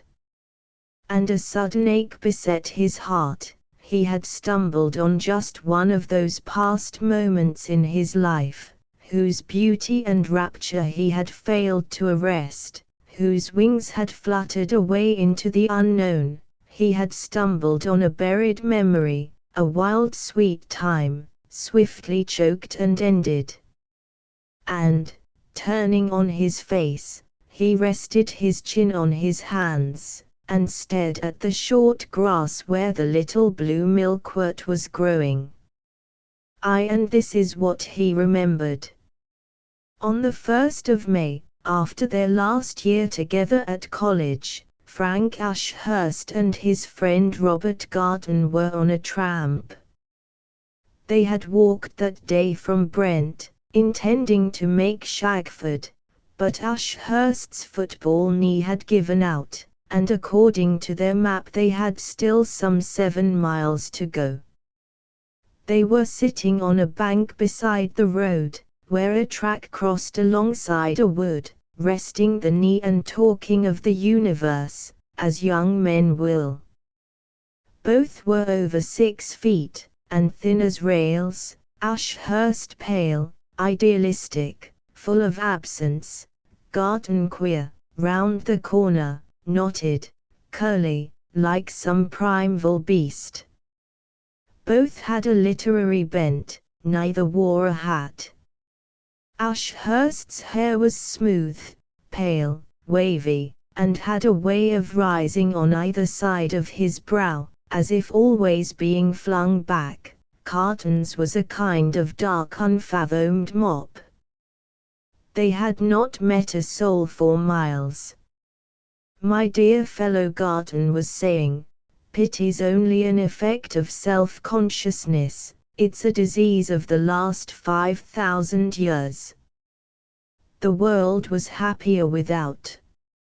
Ashurst, following the clouds with his eyes, answered, it's the pearl in the oyster, anyway. My dear chap, all our modern unhappiness comes from pity. Look at animals, and Red Indians, limited to feeling their own occasional misfortunes, then look at ourselves, never free from feeling the toothaches of others. Let's get back to feeling for nobody, and have a better time. You'll never practice that. Garton pensively stirred the hodgepodge of his hair. To attain full growth, one mustn't be squeamish. To starve oneself emotionally is a mistake. All emotion is to the good, enriches life. Yes, and when it runs up against chivalry. Ah! That's so English. If you speak of emotion, the English always think you want something physical, and are shocked. They're afraid of passion, but not of lust, oh, no, so long as they can keep it secret. Ashurst did not answer. He had plucked a blue floweret, and was twiddling it against the sky. A cuckoo began calling from a thorn tree. the sky, the flowers, the songs of birds. Robert was talking through his hat. And he said, "Well, let's go on, and find some farm where we can put up." In uttering those words, he was conscious of a girl coming down from the common just above them. She was outlined against the sky, carrying a basket, and you could see that sky through the crook of her arm. And Ashurst, who saw beauty without wondering how it could advantage him, thought, "How pretty!" The wind, blowing her dark frieze skirt against her legs, lifted her battered peacock tam-o'-shanter. Her greyish blouse was worn and old, her shoes were split, her little hands rough and red, her neck browned. Her dark hair waved untidy across her broad forehead, her face was short, her upper lip short, showing a glint of teeth, her brows were straight and dark, her lashes long and dark, her nose straight, but her grey eyes were the wonder dewy as if opened for the first time that day. She looked at Ashurst. Perhaps he struck her as strange, limping along without a hat, with his large eyes on her, and his hair falling back. He could not take off what was not on his head, but put up his hand in a salute, and said, "Can you tell us if there's a farm near here where we could stay the night? I've gone lame." "There's only our farm near, sir." She spoke without shyness, in a pretty soft crisp voice. "And where is that?" "Down here, sir." "Would you put us up?" "Oh, I think we would." "Will you show us the way?" "Yes, sir." He limped on, silent, and Garton took up the catechism. "Are you a Devonshire girl?" "No, sir." "What then?" "From Wales." "Ah. I thought you were a Celt, so it's not your farm." "My aunt's, sir." "And your uncle's?" "He is dead." "Who farms it, then?" "My aunt, and my 3 cousins." "But your uncle was a Devonshire man." "Yes, sir." "Have you lived here long?" 7 years. "And how do you like it after Wales?" "I don't know, sir." "I suppose you don't remember." "Oh, yes. But it is different." "I believe you." Ashurst broke in suddenly, "How old are you?" 17, sir." "And what's your name?" "Megan David." "This is Robert Garton, and I am Frank Ashurst. We wanted to get on to Shagford. It is a pity your leg is hurting you." Ashurst smiled, and when he smiled his face was rather beautiful. Descending past the narrow wood, they came on the farm suddenly, a long, low, stone-built dwelling with casement windows, in a farmyard where pigs and fowls and an old mare were straying. A short steep-up grass hill behind was crowned with a few Scotch firs, and in front, an old orchard of apple trees, just breaking into flower, stretched down to a stream and a long wild meadow. A little boy with oblique dark eyes was shepherding a pig, and by the house door stood a woman, who came towards them. The girl said, "It is Mrs. Naracombe, my aunt." Mrs. Naracombe, my aunt, had a quick, dark eye, like a mother wild duck's, and something of the same snaky turn about her neck. "We met your niece on the road," said Ashurst. "She thought you might perhaps put us up for the night." Mrs. Narracombe, taking them in from head to heel, answered, "Well, I can, if you don't mind one room.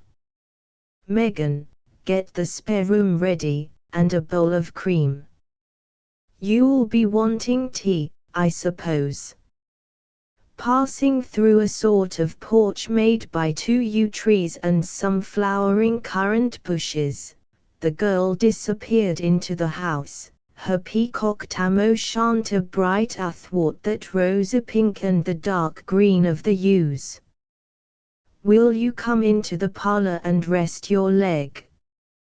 You'll be from college, perhaps." "We were, but we've gone down now."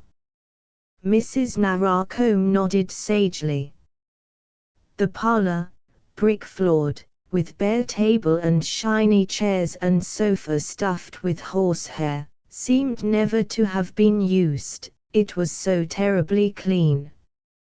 Ashurst sat down at once on the sofa, holding his lame knee between his hands, and Mrs. Narracombe gazed at him. He was the only son of a late professor of chemistry, but people found a certain lordliness in one who was often so sublimely unconscious of them. "Is there a stream where we could bathe?" "There's the Stram at the bottom of the orchard, but sitting down you'll not be covered." "How deep?" "Well, T's about 1.5 feet, maybe." "Oh, that'll do fine." "Which way?" "Down the lane, through the second gate on the right, and the pool's by the big apple tree that stands by itself. There's trout there, if you can tickle them." "They're more likely to tickle us." Mrs. Narracombe smiled. "There'll be the tea ready when you come back." The pool, formed by the damming of a rock, had a sandy bottom, and the big apple tree, lowest in the orchard, grew so close that its boughs almost overhung the water. It was in leaf, and all but in flower, its crimson buds just bursting. There was not room for more than one at a time in that narrow bath, and Ashurst waited his turn, rubbing his knee and gazing at the wild meadow, all rocks and thorn trees and felled flowers, with a grove of beeches beyond, raised up on a flat mound.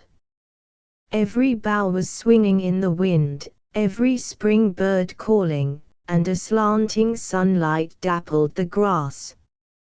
He thought of Theocritus, and the river Cherwell, of the moon, and the maiden with the dewy eyes, of so many things that he seemed to think of nothing, and he felt absurdly happy. Too, during a late and sumptuous tea with eggs to it, cream and jam, and thin, fresh cakes touched with saffron, Garden descanted on the Celts. It was about the period of the Celtic awakening, and the discovery that there was Celtic blood about this family had excited one who believed that he was a Celt himself. Sprawling on a horsehair chair, with a handmade cigarette dribbling from the corner of his curly lips, he had been plunging his cold pinpoints of eyes into Ashurst's and praising the refinement of the Welsh. To come out of Wales into England was like the change from china to earthenware. Frank, as a D.D. Englishman, had not of course perceived the exquisite refinement and emotional capacity of that Welsh girl. And, delicately stirring in the dark mat of his still wet hair, he explained how exactly she illustrated the writings of the Welsh bard Morgan ap something in the 12th century. Ashurst, full length on the horsehair sofa, and jutting far beyond its end, smoked a deeply colored pipe, and did not listen, thinking of the girl's face when she brought in a relay of cakes. It had been exactly like looking at a flower, or some other pretty sight in nature till, with a funny little shiver, she had lowered her glance and gone out, quiet as a mouse. "Let's go to the kitchen," said Garton, "and see some more of her." The kitchen was a whitewashed room with rafters, to which were attached smoked hams. There were flower pots on the window sill, and guns hanging on nails, queer mugs, china and pewter, and portraits of Queen Victoria. A long, narrow table of plain wood was set with bowls and spoons, under a string of high-hung onions. 2 sheep-dogs and 3 cats lay here and there.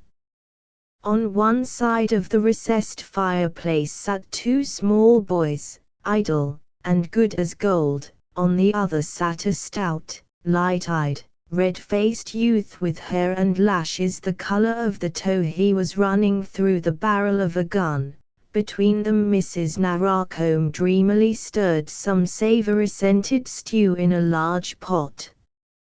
2 other youths, a bleak-eyed, dark-haired, rather sly-faced, like the 2 little boys, were talking together and lolling against the wall, and a short, elderly, clean-shaven man in corduroys, seated in the window, was conning a battered journal. The girl Megan seemed the only active creature drawing cider and passing with the jugs from cask to table. Seeing them thus about to eat, Garton said, "Ah, if you'll let us, we'll come back when supper's over," and without waiting for an answer they withdrew again to the parlor. But the color in the kitchen, the warmth, the scents, and all those faces, heightened the bleakness of their shiny room, and they resumed their seats moodily. Regular gypsy type, those boys. There was only one Saxon, the fellow cleaning the gun. That girl is a very subtle study psychologically. Ashurst's lips twitched. Garton seemed to him an ass just then. Subtle study. She was a wild flower. A creature it did you good to look at. Study. Garton went on, emotionally she would be wonderful. She wants awakening. Are you going to awaken her? Garton looked at him and smiled. How coarse and English you are, that curly smile seemed saying. And Ashurst puffed his pipe. Awaken her. That fool had the best opinion of himself. He threw up the window and leaned out. Dusk had gathered thick. The farm buildings and the wheelhouse were all dim and bluish, the apple trees but a blurred wilderness. The air smelled of wood smoke from the kitchen fire. One bird going to bed later than the others was uttering a half-hearted twitter, as though surprised at the darkness. From the stable came the snuffle and stamp of a feeding horse. And away over there was the loom of the moor, and away the shy stars which had not as yet full light, pricking white through the deep blue heavens. A quavering owl hooted. Ashurst drew a deep breath. What a night to wander out in! A padding of unshod hoofs came up the lane, and 3 dim, dark shapes passed, ponies on an evening march. Their heads, black and fuzzy, showed above the gate. At the tap of his pipe, and a shower of little sparks, they shied round and scampered. A bat went fluttering past, uttering its almost inaudible chip, chip. Ashurst held out his hand. On the upturned palm he could feel the dew. Suddenly from overhead he heard little burring boys' voices, little thumps of boots thrown down, and another voice, crisp and soft, the girls putting them to bed, no doubt, and 9 clear words: "No, Rick, you can't have the cat in bed." Then came a skirmish of giggles and gurgles, a soft slap, a laugh so low and pretty that it made him shiver a little. A blowing sound, and the glim of the candle which was fingering the dusk above, went out. Silence reigned. Ashurst withdrew into the room and sat down. His knee pained him, and his soul felt gloomy. "You go to the kitchen," he said, "I'm going to bed." 3 For Ashurst the wheel of slumber was wont to turn noiseless and slick and swift, but though he seemed sunk in sleep when his companion came up, he was really wide awake, and long after Carton, smothered in the other bed of that low-roofed room, was worshipping darkness with his upturned nose, he heard the owls. Barring the discomfort of his knee, it was not unpleasant. The cares of life did not loom large in night watches for this young man. In fact he had none, just enrolled a barrister, with literary aspirations, the world before him, no father or mother, and 400 a year of his own. Did it matter where he went, what he did, or when he did it? His bed, too, was hard, and this preserved him from fever. He lay, sniffing the scent of the night which drifted into the low room through the open casement close to his head. Except for a definite irritation with his friend, natural when you have tramped with a man for 3 days, Ashurst's memories and visions that sleepless night were kindly and wistful and exciting. One vision, specially clear and unreasonable, for he had not even been conscious of noting it, was the face of the youth cleaning the gun, its intent, stolid, yet startled up look at the kitchen doorway, quickly shifted to the girl carrying the cider jug. This red, blue-eyed, light-lashed, tow-haired face stuck as firmly in his memory as the girl's own face, so dewy and simple. But at last, in the square of darkness through the uncurtained casement, he saw day coming, and heard one hoarse and sleepy caw.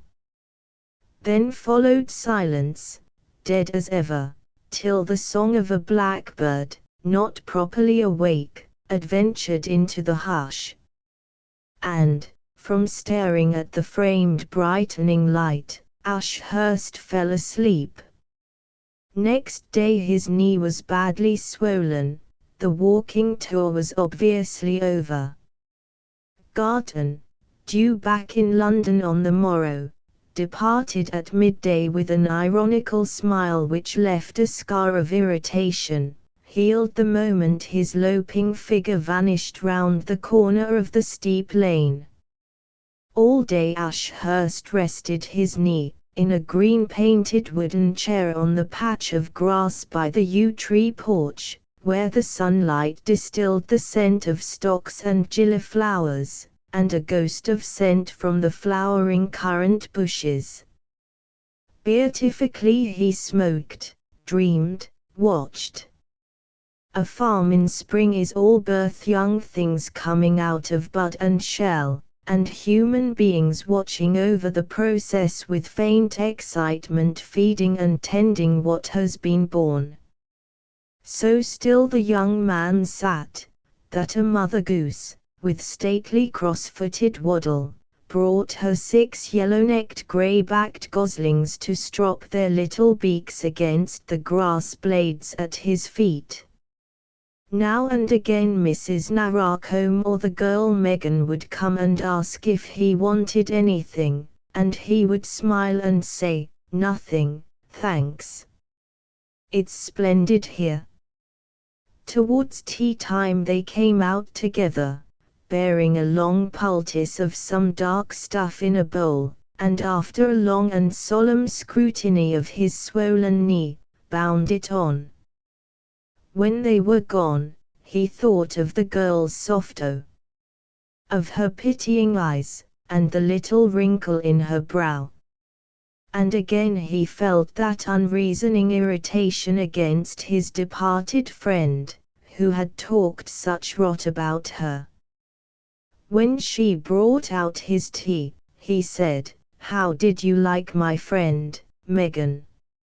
She forced down her upper lip, as if afraid that to smile was not polite. "He was a funny gentleman, he made us laugh. I think he is very clever." "What did he say to make you laugh?" "He said I was a daughter of the bards." "What are they?" "Welsh poets, who lived hundreds of years ago." "Why am I their daughter, please?" "He meant that you were the sort of girl they sang about."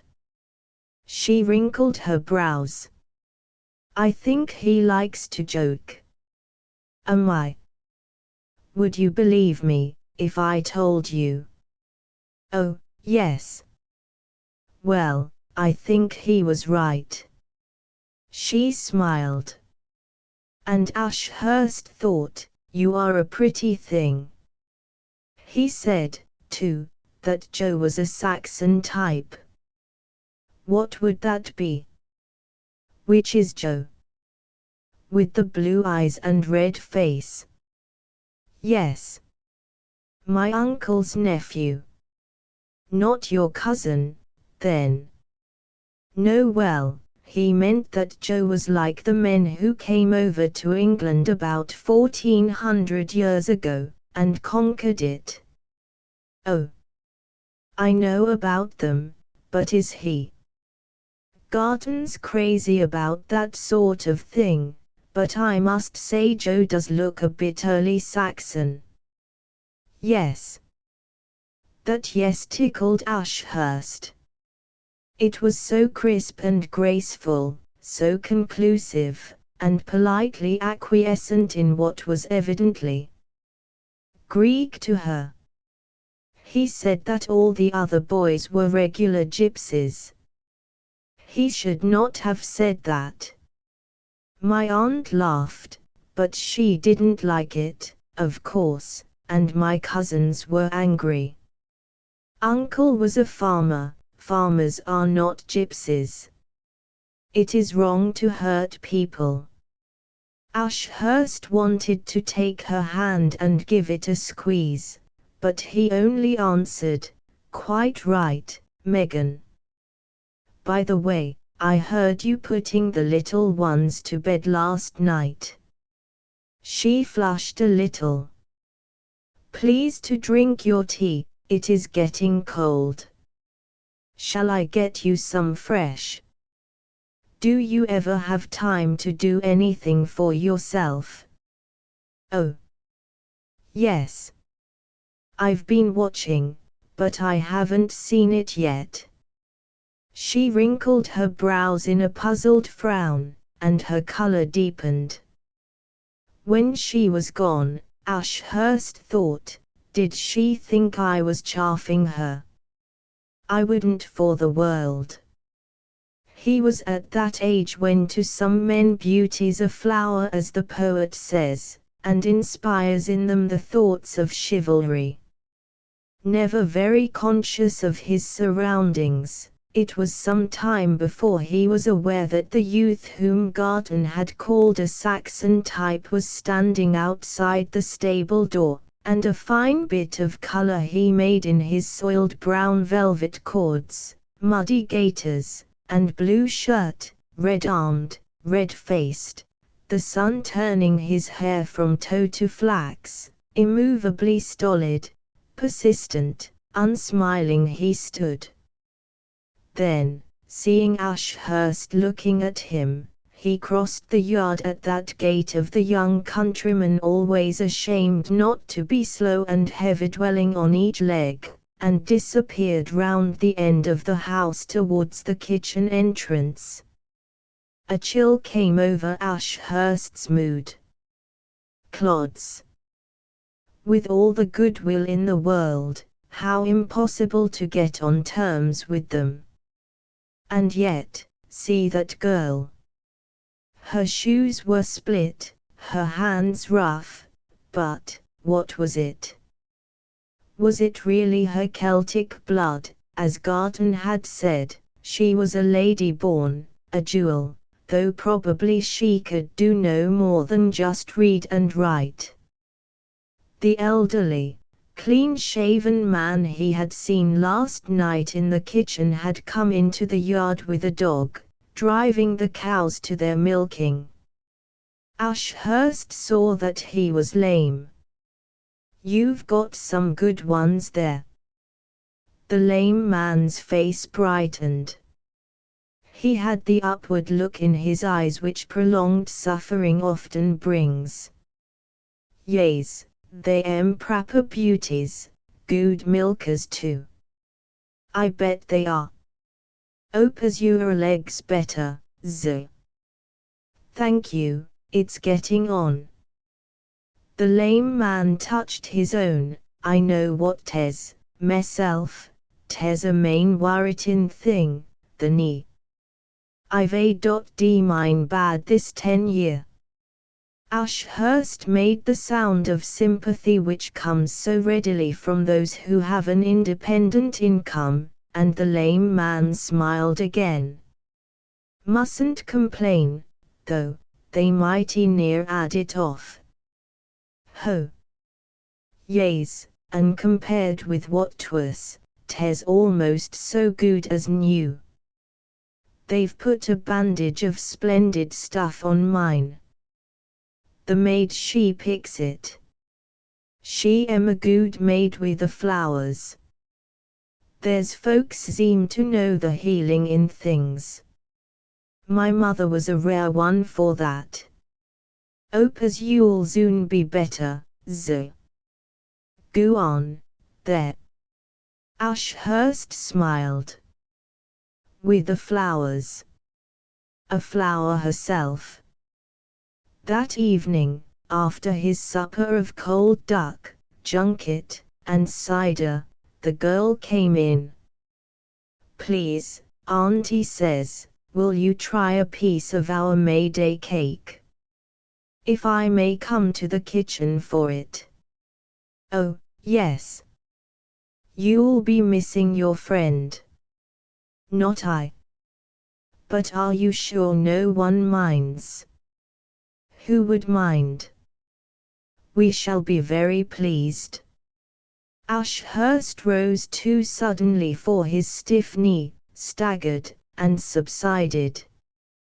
The girl gave a little gasp, and held out her hands.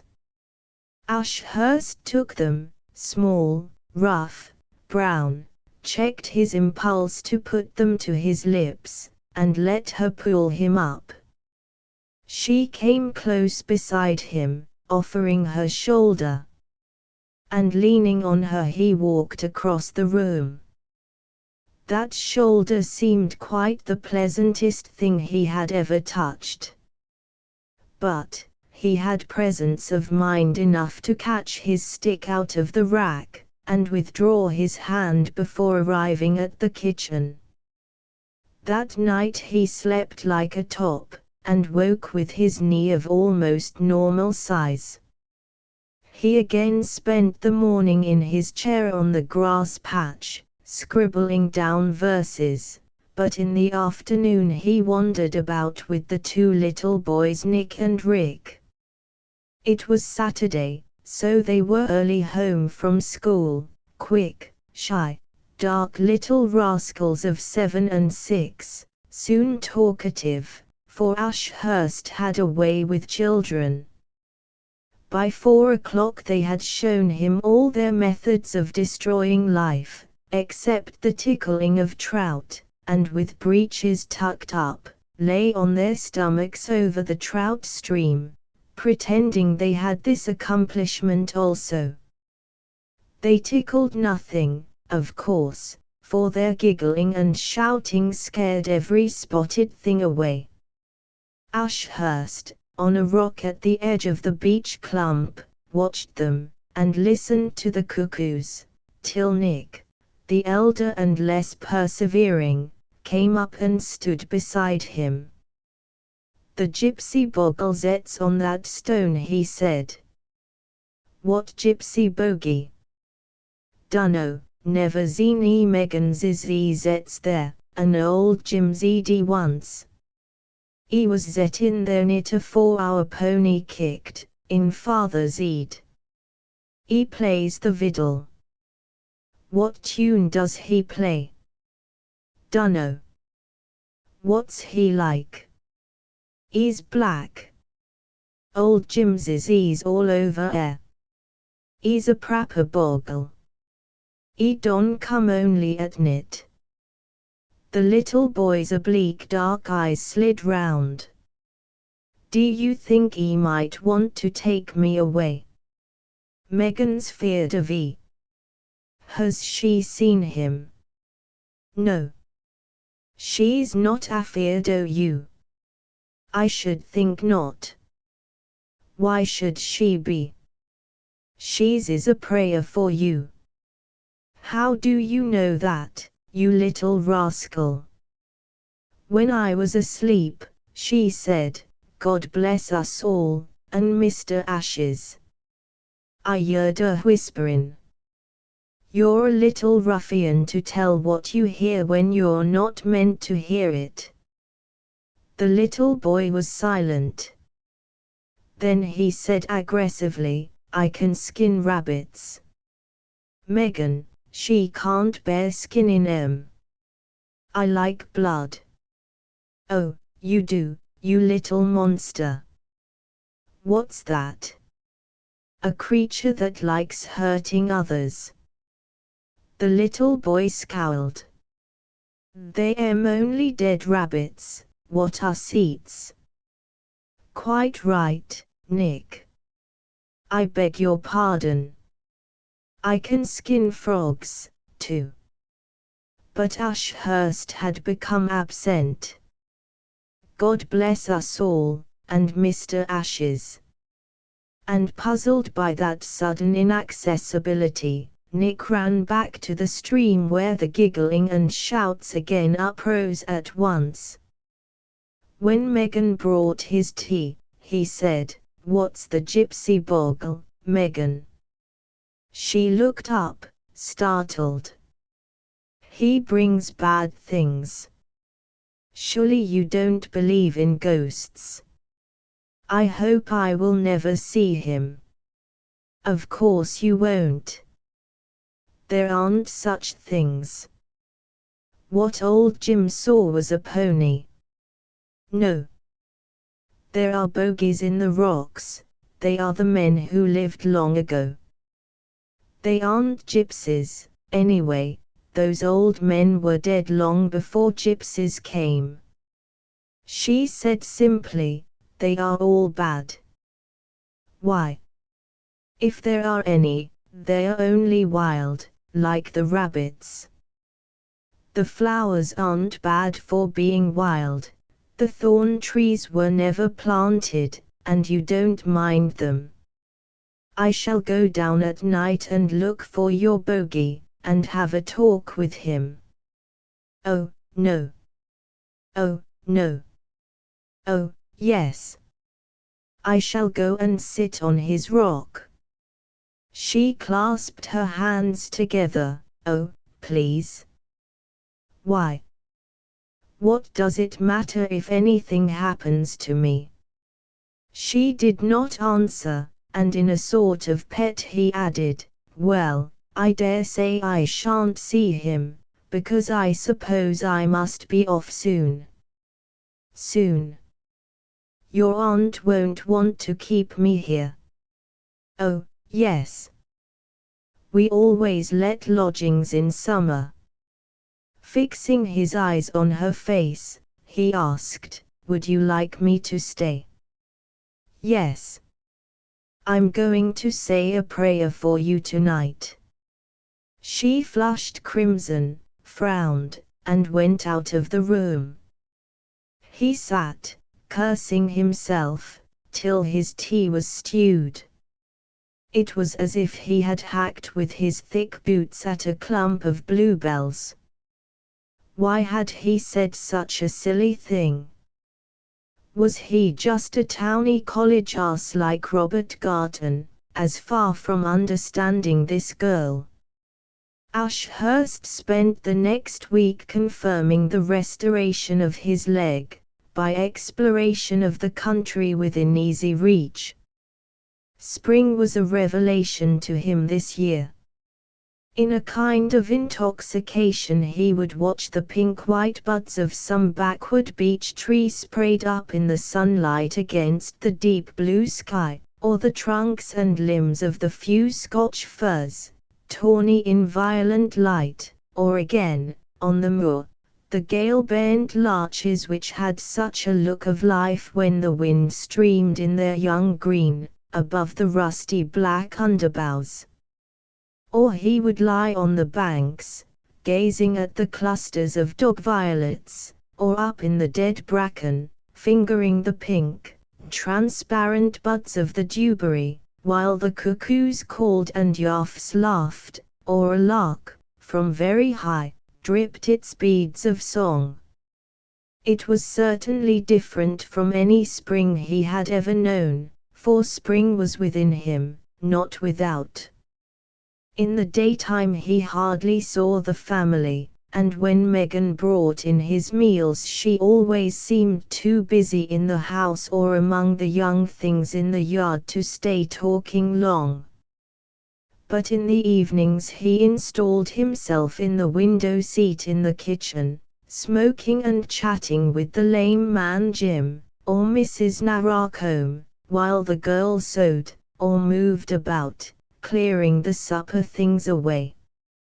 And sometimes, with the sensation a cat must feel when it purrs, he would become conscious that Megan's eyes, those dew-grey eyes, were fixed on him with a sort of lingering soft look which was strangely flattering. It was on Sunday week in the evening, when he was lying in the orchard listening to a blackbird and composing a love poem, that he heard the gate swing to, and saw the girl come running among the trees, with the red-cheeked, stolid Joe in swift pursuit. About 20 yards away the chase ended, and the two stood fronting each other, not noticing the stranger in the grass, the boy pressing on, the girl fending him off. Ashurst could see her face, angry, disturbed, and the youth's, who would have thought that red-faced yokel could look so distraught. And painfully affected by that sight, he jumped up. They saw him then. Megan dropped her hands, and shrank behind a tree trunk. The boy gave an angry grunt, rushed at the bank, scrambled over and vanished. Ashurst went slowly up to her. She was standing quite still, biting her lip very pretty, with her fine, dark hair blown loose about her face, and her eyes cast down. "I beg your pardon," he said. She gave him one upward look, from eyes much dilated, then, catching her breath, turned away. Ashurst followed. Megan. But she went on, and taking hold of her arm, he turned her gently round to him. "Stop and speak to me. Why do you beg my pardon? It is not to me you should do that." "Well, then, to Joe. How dare he come after me? In love with you, I suppose. She stamped her foot. Ashurst uttered a short laugh. Would you like me to punch his head? She cried with sudden passion. You laugh at me, you laugh at us. He caught hold of her hands, but she shrank back, till her passionate little face and loose dark hair were caught among the pink clusters of the apple blossom. Ashurst raised one of her imprisoned hands and put his lips to it. He felt how chivalrous he was, and superior to that Clodjo, just brushing that small, rough hand with his mouth. Her shrinking ceased suddenly. She seemed to tremble towards him.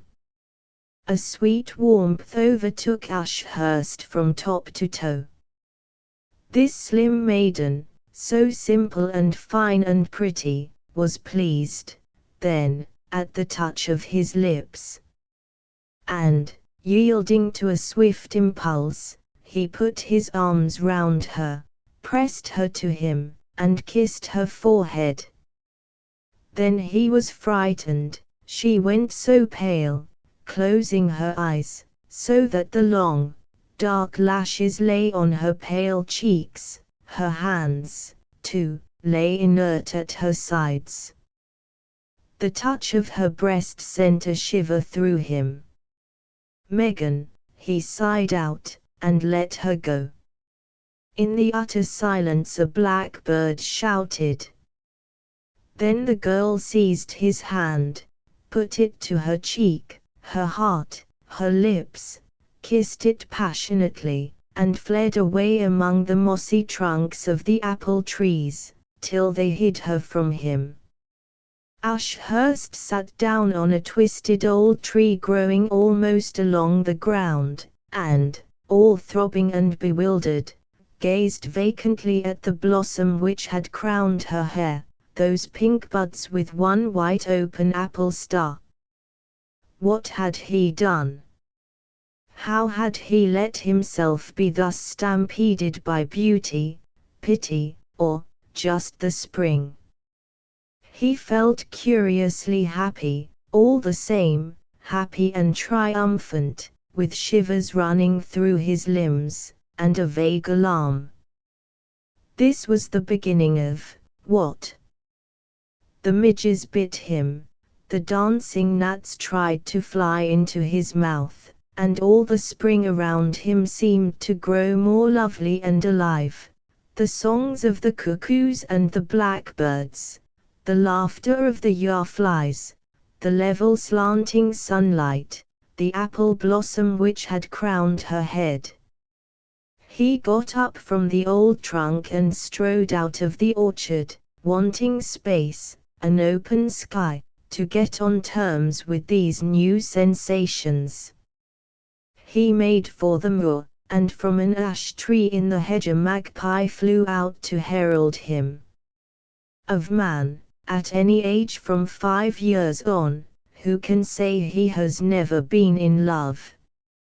Ashurst had loved his partners at his dancing class, loved his nursery governess, girls in school holidays, perhaps never been quite out of love, cherishing always some more or less remote admiration. But this was different, not remote at all. Quite a new sensation, terribly delightful, bringing a sense of completed manhood. To be holding in his fingers such a wild flower, to be able to put it to his lips, and feel it tremble with delight against them.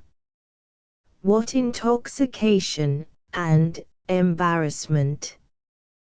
What to do with it, how meet her next time?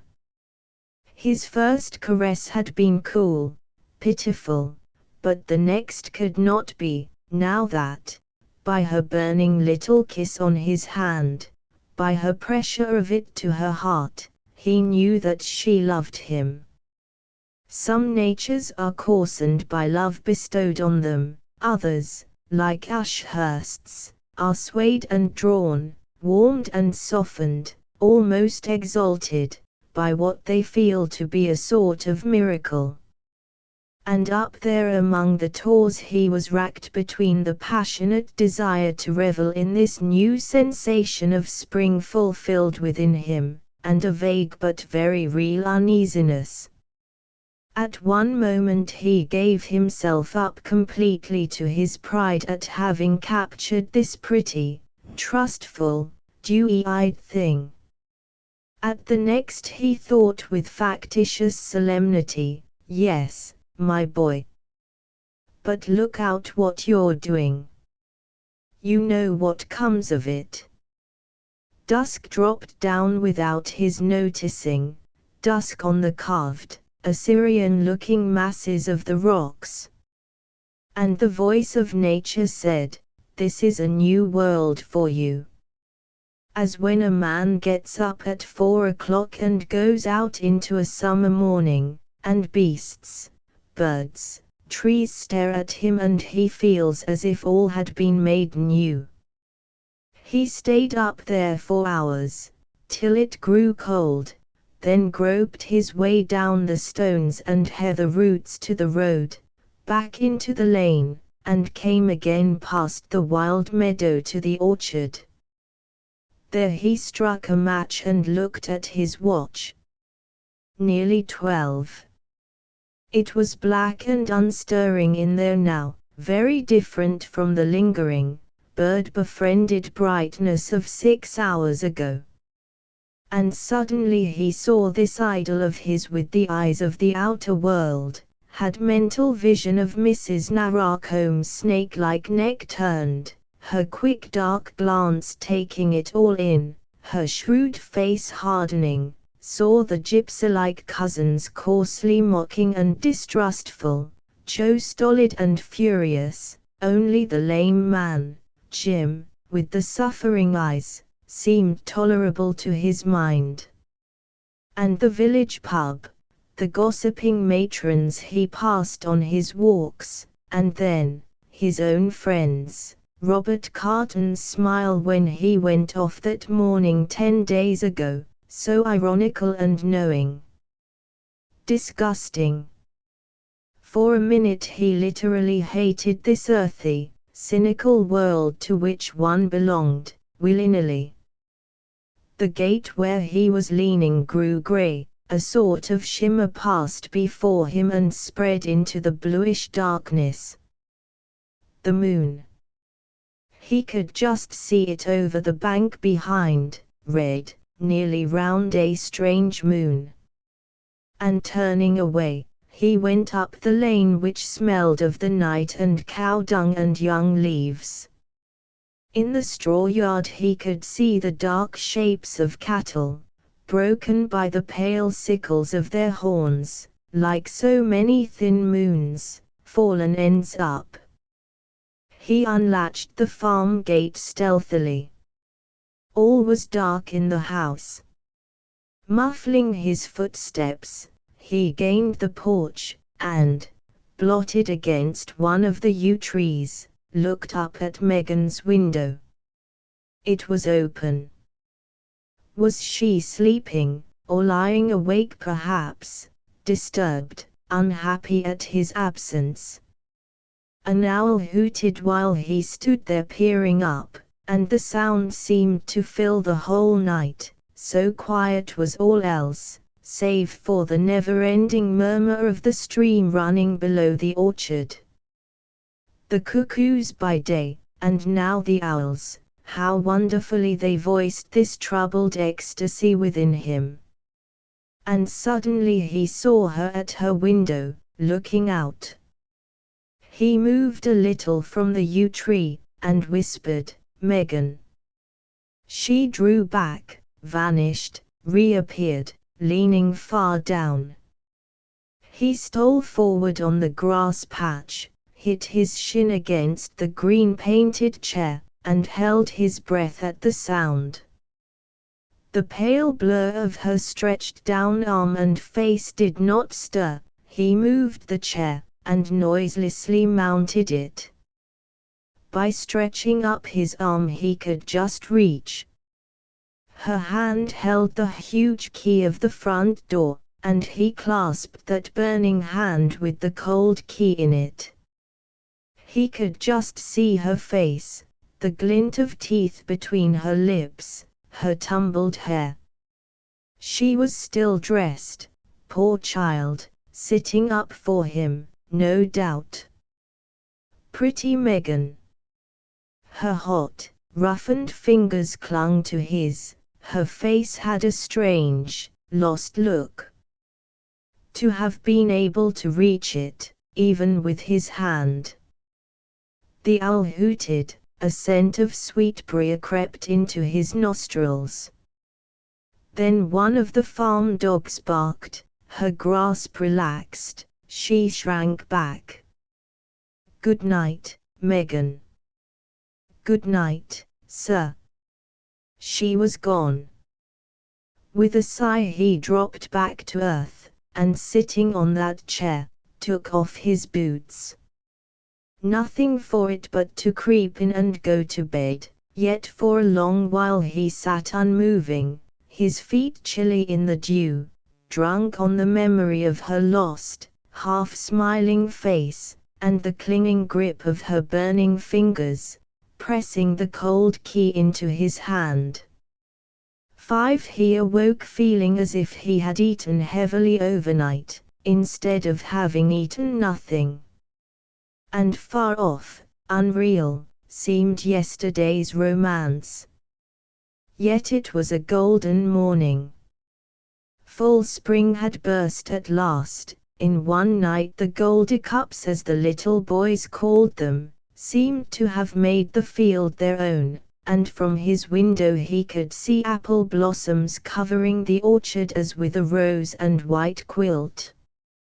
He went down almost dreading to see Megan, and yet, when not she but Mrs. Narracombe brought in his breakfast, he felt vexed and disappointed. The woman's quick eye and snaky neck seemed to have a new alacrity this morning. Had she noticed? "So you and the moon went walking last night, Mr. Ashurst? Did ye have your supper anywheres?" Ashurst shook his head. "We kept it for you, but I suppose you was too busy in your brain to think o' such a thing as that." Was she mocking him, in that voice of hers, which still kept some Welsh crispness against the invading burr of the West Country? If she knew! And at that moment he thought, "No, no, I'll clear out. I won't put myself in such a beastly false position." But, after breakfast, the longing to see Megan began and increased with every minute, together with fear lest something should have been said to her which had spoiled everything. Sinister that she had not appeared, not given him even a glimpse of her. And the love poem, whose manufacture had been so important and absorbing yesterday afternoon under the apple trees, now seemed so paltry that he tore it up and rolled it into pipe spills. What had he known of love, till she seized his hand and kissed it? And now, what did he not know? But to write of it seemed mere insipidity. He went up to his bedroom to get a book, and his heart began to beat violently, for she was in there making the bed. He stood in the doorway watching, and suddenly, with turbulent joy, he saw her stoop and kiss his pillow, just at the hollow made by his head last night. How let her know he had seen that pretty act of devotion? And yet, if she heard him stealing away, it would be even worse. She took the pillow up, holding it as if reluctant to shake out the impress of his cheek, dropped it, and turned round. "Megan." She put her hands up to her cheeks, but her eyes seemed to look right into him. He had never before realized the depth and purity and touching faithfulness in those dew-bright eyes, and he stammered, "It was sweet of you to wait up for me last night." She still said nothing, and he stammered on, "I was wandering about on the moor, it was such a jolly night. I've just come up for a book." Then, the kiss he had seen her give the pillow afflicted him with sudden headiness, and he went up to her.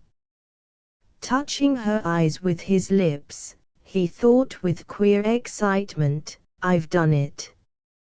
Yesterday all was sudden, anyhow, but now, I've done it." The girl let her forehead rest against his lips, which moved downwards till they reached hers. That first real lover's kiss, strange, wonderful, still almost innocent, in which heart did it make the most disturbance? "Come to the big apple tree tonight, after they've gone to bed.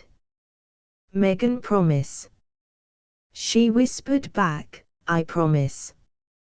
Then, scared at her white face, scared at everything, he let her go, and went downstairs again. Yes. He had done it now. Accepted her love, declared his own. He went out to the green chair as devoid of a book as ever, and there he sat staring vacantly before him, triumphant and remorseful, while under his nose and behind his back the work of the farm went on. How long he had been sitting in that curious state of vacancy he had no notion when he saw Joe standing a little behind him to the right. The youth had evidently come from hard work in the fields, and stood shifting his feet, breathing loudly, his face colored like a setting sun, and his arms, below the rolled-up sleeves of his blue shirt, showing the hue and furry sheen of ripe peaches. His red lips were open, his blue eyes with their flaxen lashes stared fixedly at Ashurst, who said ironically, "Well, Joe, anything I can do for you?" "Yes." "What, then?" "You can go away from here. Us don't want you." Ashurst's face, never too humble, assumed its most lordly look. "Very good of you, but, do you know, I prefer the others should speak for themselves." The youth moved a pace or two nearer, and the scent of his honest heat afflicted Ashurst's nostrils. "What do you stay here for?" "Because it pleases me." "Don't he please you when I've bashed your head in?" "Indeed." "When would you like to begin that?" Joe answered only with the loudness of his breathing, but his eyes looked like those of a young and angry bull. Then a sort of spasm seemed to convulse his face. "Megan don't want you." A rush of jealousy, of contempt, and anger with this thick, loud-breathing rustic got the better of Ashurst's self-possession. He jumped up, and pushed back his chair. "You can go to the devil." And as he said those simple words, he saw Megan in the doorway with a tiny brown spaniel puppy in her arms. She came up to him quickly. "Its eyes are blue," she said. Joe turned away, the back of his neck was literally crimson. Ashurst put his finger to the mouth of the little brown bullfrog of a creature in her arms. How cozy it looked against her. "It's fond of you already." "Aye, Megan, everything is fond of you." "What was Joe saying to you, please?" "Telling me to go away, because you didn't want me here. She stamped her foot, then looked up at Ashurst. At that adoring look he felt his nerves quiver, just as if he had seen a moth scorching its wings. "Tonight," he said. "Don't forget." No, and smothering her face against the puppy's little fat, brown body, she slipped back into the house. Ashurst wandered down the lane. At the gate of the wild meadow he came on the lame man and his cows. "Beautiful day, Jim." "Ah. 'Tes brave weather for the grass. The ashes be later than oaks this year."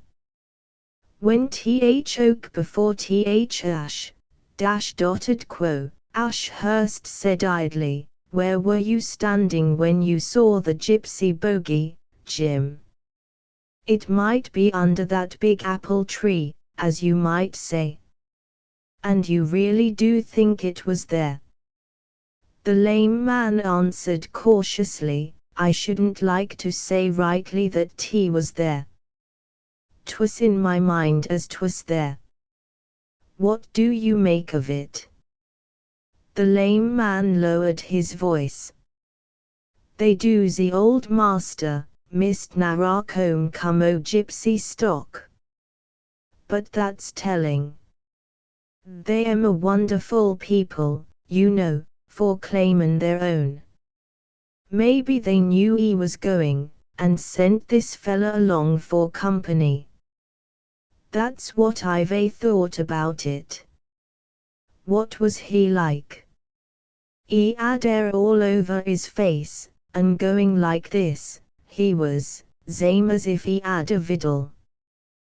There's no such thing as bogies, but I've seen the hair on this dog standing up of a dark night, when I couldn't see nothing, meself." "Was there a moon?" "Yes, very near full, but 'twas only just risen, gold-like be'ind them trees." "And you think a ghost means trouble, do you?" The lame man pushed his hat up, his aspiring eyes looked at Ashurst more earnestly than ever. "'Tes not for me to see that, but 'tes they being so unrestin' like. There's things us don't understand, that's a teen, for zur. There's people that see things, too, and others that don't never see nothing. Now, our Joe, you might put anything under his eyes and he'd never see it, and them other boys, too, they am rattlin' fellers. But you take and put our Megan where there's suthin', she'll see it, and more too, or I'm mistaken. She's sensitive, that's why." "What's that?" "I mean, she feels everything." "Ah. She am very loving. Art." Ashurst, who felt color coming into his cheeks, held out his tobacco pouch. "Have a fill, Jim." "Thank ye, sir. She am 1 in an 100, I think." "I expect so," said Ashurst shortly, and folding up his pouch, walked on. "Loving-hearted." "Yes." And what was he doing? What were his intentions, as they say, towards this loving-hearted girl?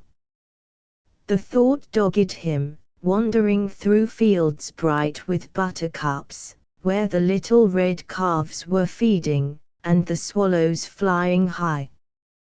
Yes, the oaks were before the ashes, brown gold already, every tree in different stage and hue. The cuckoos and 1,000 birds were singing, the little streams were very bright. The ancients believed in a golden age, in the garden of the Hesperides. A queen wasp settled on his sleeve. Each queen wasp killed meant 2,000 fewer wasps to thieve the apples which would grow from that blossom in the orchard, but who, with love in his heart, could kill anything on a day like this? He entered a field where a young red bull was feeding. It seemed to Ashurst that he looked like Joe. But the young bull took no notice of this visitor, a little drunk himself, perhaps, on the singing and the glamour of the golden pasture, under his short legs. Ashurst crossed out unchallenged to the hillside above the stream. From that slope a form mounted to its crown of rocks. The ground there was covered with a mist of bluebells, and nearly a score of crab-apple trees were in full bloom. He threw himself down on the grass.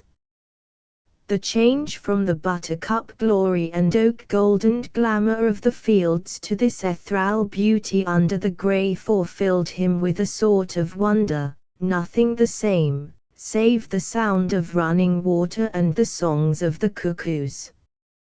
He lay there a long time, watching the sunlight wheel till the crab trees threw shadows over the bluebells, his only companions a few wild bees. He was not quite sane, thinking of that morning's kiss, and of tonight under the apple tree. In such a spot as this, fauns and dryads surely lived, nymphs, white as the crab-apple blossom, retired within those trees, fauns, brown as the dead bracken, with pointed ears, lay in wait for them. The cuckoos were still calling when he woke. There was the sound of running water, but the sun had couched behind the tor, the hillside was cool, and some rabbits had come out. Tonight, he thought.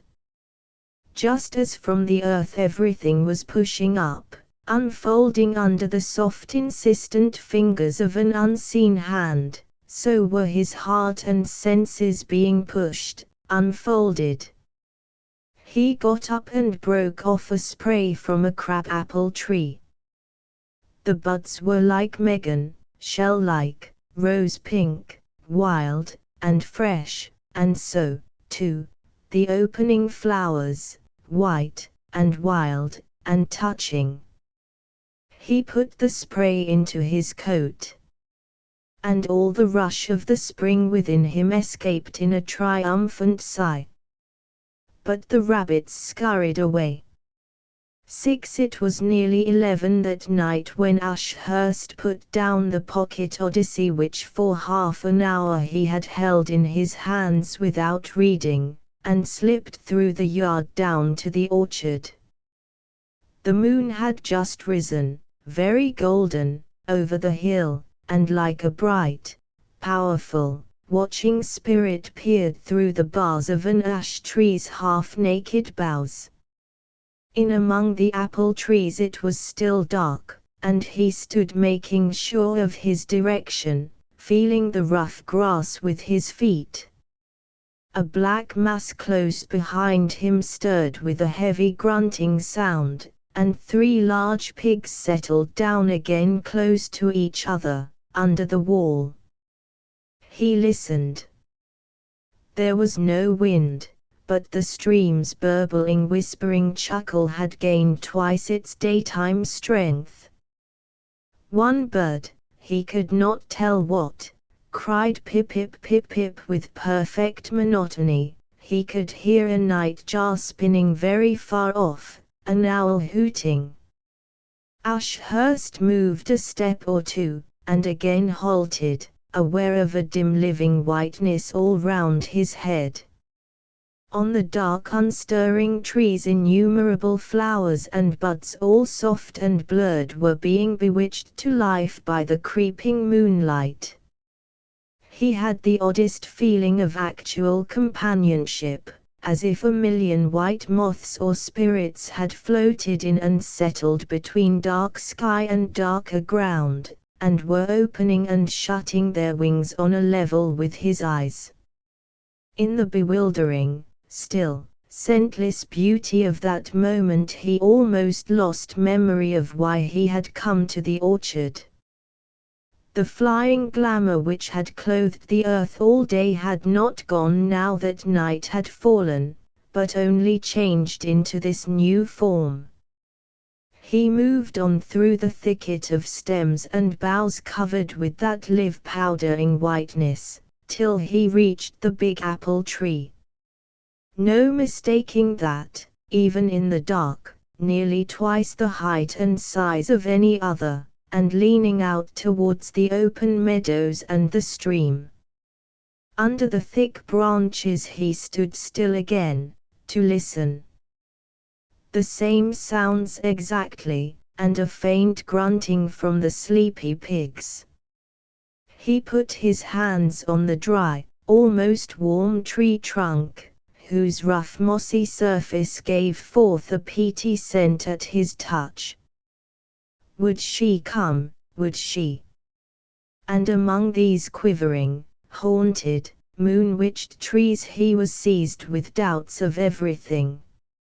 All was unearthly here, fit for no earthly lovers, fit only for god and goddess, faun and nymph, not for him and this little country girl. Would it not be almost a relief if she did not come? But all the time he was listening.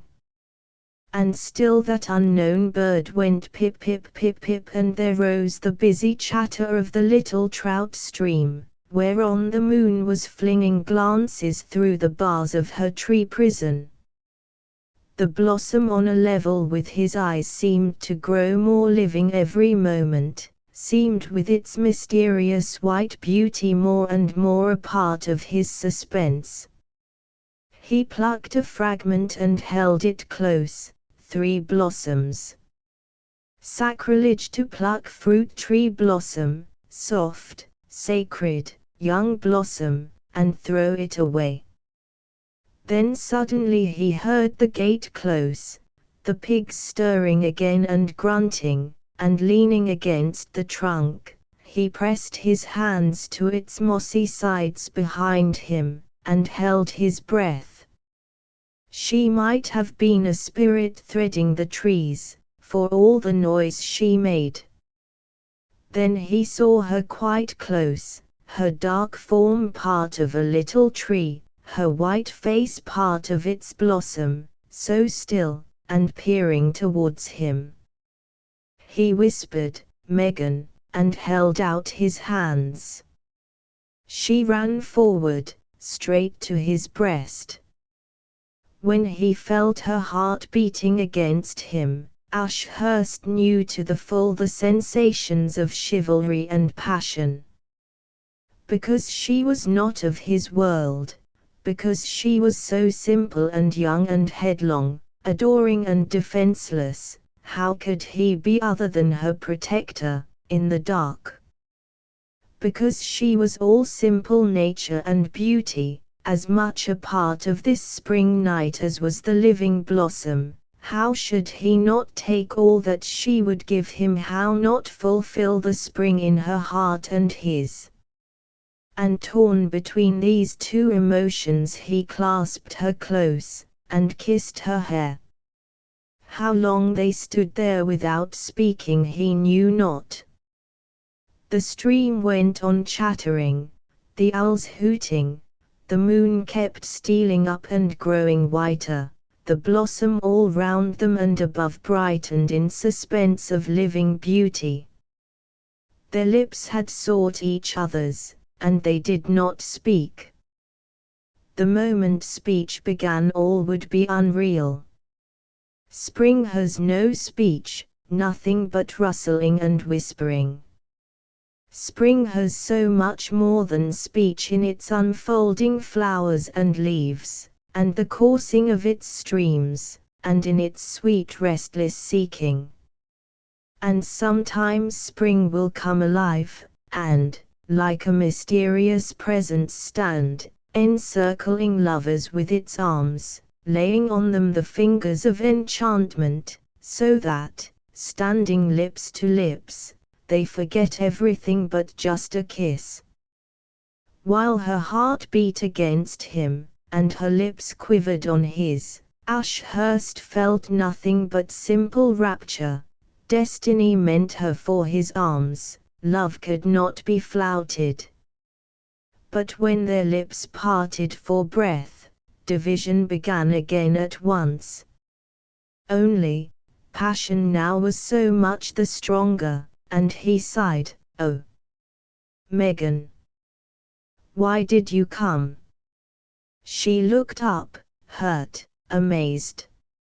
"Sir, you asked me to." "Don't call me sir, my pretty sweet." "What should I be calling you?" "Frank." "I could not." "Oh, no." "But you love me, don't you?" "I could not help loving you. I want to be with you, that's all." "All." So faint that he hardly heard, she whispered, "I shall die if I can't be with you." Ashurst took a mighty breath.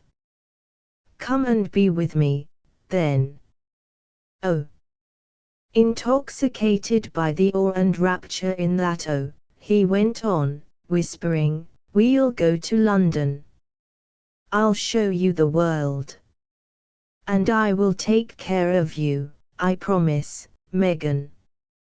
I'll never be a brute to you. If I can be with you, that is all." He stroked her hair, and whispered on, "Tomorrow I'll go to Torquay and get some money, and get you some clothes that won't be noticed, and then we'll steal away. And when we get to London, soon perhaps, if you love me well enough, we'll be married." He could feel her hair shiver with the shake of her head. "Oh, no. I could not. I only want to be with you." Drunk on his own chivalry, Ashurst went on murmuring, "It's I who am not good enough for you." "Oh, Megan, when did you begin to love me?" "When I saw you in the road, and you looked at me. The first night I loved you, but I never thought you would want me." She slipped down suddenly to her knees, trying to kiss his feet. A shiver of horror went through Ashurst. He lifted her up bodily and held her fast, too upset to speak. She whispered, "Why won't you let me? It's I who will kiss your feet." Her smile brought tears into his eyes. The whiteness of her moonlit face so close to his, the faint pink of her opened lips, had the living unearthly beauty of the apple blossom. And then, suddenly, her eyes widened and stared past him painfully. She writhed out of his arms, and whispered, "Look." Ashurst saw nothing but the brightened stream, the firs faintly gilded, the beech trees glistening, and behind them all the wide loom of the moonlit hill. Behind him came her frozen whisper, "The gypsy bogey." "Where?" "There, by the stone, under the trees." Exasperated, he leaped the stream, and strode towards the beech clump. Prank of the moonlight. Nothing. In and out of the boulders and thorn trees, muttering and cursing, yet with a kind of terror, he rushed and stumbled. Absurd. Silly. Then he went back to the apple tree. But she was gone. He could hear a rustle, the grunting of the pigs, the sound of a gate closing. Instead of her, only this old apple tree. He flung his arms round the trunk. What a substitute for her soft body, the rough moss against his face, what a substitute for her soft cheek, only the scent, as of the woods, a little the same. And above him, and around, the blossoms, more living, more moonlit than ever, seemed to glow and breathe. 7. Descending from the train at Torquay Station, Ashurst wandered uncertainly along the front, for he did not know this particular queen of English watering places. Having little sense of what he had on, he was quite unconscious of being remarkable among its inhabitants, and strode along in his rough Norfolk jacket, dusty boots, and battered hat, without observing that people gazed at him rather blankly.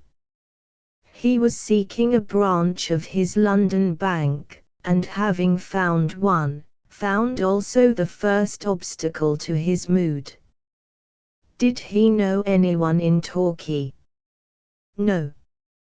In that case, if he would wire to his bank in London, they would be happy to oblige him on receipt of the reply. That suspicious breath from the matter-of-fact world somewhat tarnished the brightness of his visions. But he sent the telegram. Nearly opposite to the post office he saw a shop full of ladies' garments, and examined the window with strange sensations. To have to undertake the clothing of his rustic love was more than a little disturbing. He went in. A young woman came forward. She had blue eyes and a faintly puzzled forehead. Ashurst stared at her in silence. "Yes, sir. I want a dress for a young lady." The young woman smiled.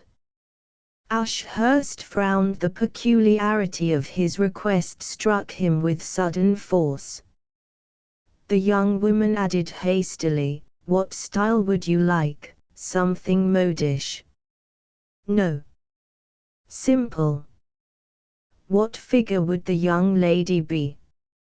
"I don't know, about 2 inches shorter than you, I should say." "Could you give me her waist measurement?" "Megan's waist." "Oh, anything usual?" "Quite." While she was gone he stood disconsolately eyeing the models in the window, and suddenly it seemed to him incredible that Megan, his Megan, could ever be dressed save in the rough tweed skirt, coarse blouse, and tam-o'-shanter cap he was wont to see her in. The young woman had come back with several dresses in her arms, and Ashurst eyed her, laying them against her own modish figure. There was one whose color he liked, a dove gray, but to imagine Megan clothed in it was beyond him. The young woman went away, and brought some more. But on Ashurst there had now come a feeling of paralysis. How choose? She would want a hat too, and shoes, and gloves, and, suppose, when he had got them all, they carmenized her, as Sunday clothes always carmenized village folk. Why should she not travel as she was? Ah! But conspicuousness would matter. This was a serious elopement. And, staring at the young woman, he thought, "I wonder if she guesses, and thinks me a blackguard. Do you mind putting aside that grey one for me?" he said desperately at last. "I can't decide now, I'll come in again this afternoon." The young woman sighed. "Oh, certainly. It's a very tasteful costume. I don't think you'll get anything that will suit your purpose better." "I expect not," Ashurst murmured, and went out. Freed again from the suspicious matter-of-factness of the world, he took a long breath, and went back to visions. In fancy he saw the trustful, pretty creature who was going to join her life to his, saw himself and her stealing forth at night, walking over the moor under the moon, he with his arm round her, and carrying her new garments, till, in some far-off wood, when dawn was coming, she would slip off her old things and put on these, and an early train at a distant station would bear them away on their honeymoon journey, till London swallowed them up, and the dreams of love came true. Frank Ashurst. Haven't seen you since Rugby, old chap. Ashurst's frown dissolved. The face, close to his own, was blue-eyed, suffused with sun, one of those faces where sun from within and without join in a sort of luster. And he answered, Phil Halliday, by Jove. What are you doing here? Oh, nothing. Just looking round, and getting some money. I'm staying on the moor. Are you lunching anywhere? Come and lunch with us, I'm here with my young sisters. They've had measles. Hooked in by that friendly arm, Ashurst went along, up a hill, down a hill, away out of the town, while the voice of Halliday, redolent of optimism as his face was of sun, explained how in this mouldy place the only decent things were the bathing and boating and so on, till presently they came to a crescent of houses a little above and back from the sea, and into the centre one an hotel, made their way. Come up to my room and have a wash. Lunch'll be ready in a jiffy. Ashurst contemplated his visage in a looking-glass. After his farmhouse bedroom, the comb and one spare shirt regime of the last fortnight, this room littered with clothes and brushes was a sort of capwa, and he thought, queer, one doesn't realize but what, he did not quite know. When he followed Halliday into the sitting-room for lunch, three faces, very fair and blue-eyed, were turned suddenly at the words, "This is Frank Ashurst, my young sisters." Two were indeed young, about 11 and 10. The third was perhaps 17, tall and fair-haired too, with pink and white cheeks just touched by the sun, and eyebrows, rather darker than the hair, running a little upwards from her nose to their outer points. The voices of all three were like Halliday's, high and cheerful. They stood up straight, shook hands with a quick movement, looked at Ashurst critically, away again at once, and began to talk of what they were going to do in the afternoon. A regular Diana and attendant nymphs. After the farm, this crisp, slangy, eager talk, this cool, clean, off-hand refinement, was queer at first, and then so natural that what he had come from became suddenly remote. The names of the two little ones seemed to be Sabina and Frida, of the eldest, Stella. Presently the one called Sabina turned to him and said, "I say, will you come shrimping with us? It's awful fun." Surprised by this unexpected friendliness, Ashurst murmured, "I'm afraid I've got to get back this afternoon." "Oh. Can't you put it off?"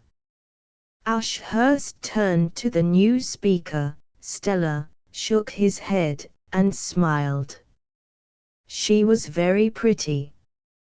Sabina said regretfully, "You might." Then the talk switched off to caves and swimming. "Can you swim far?" "About 2 miles. "Oh. I say. How jolly." The three pairs of blue eyes, fixed on him, made him conscious of his new importance. The sensation was agreeable. Halliday said, "I say, you simply must stop and have a bathe. You'd better stay the night."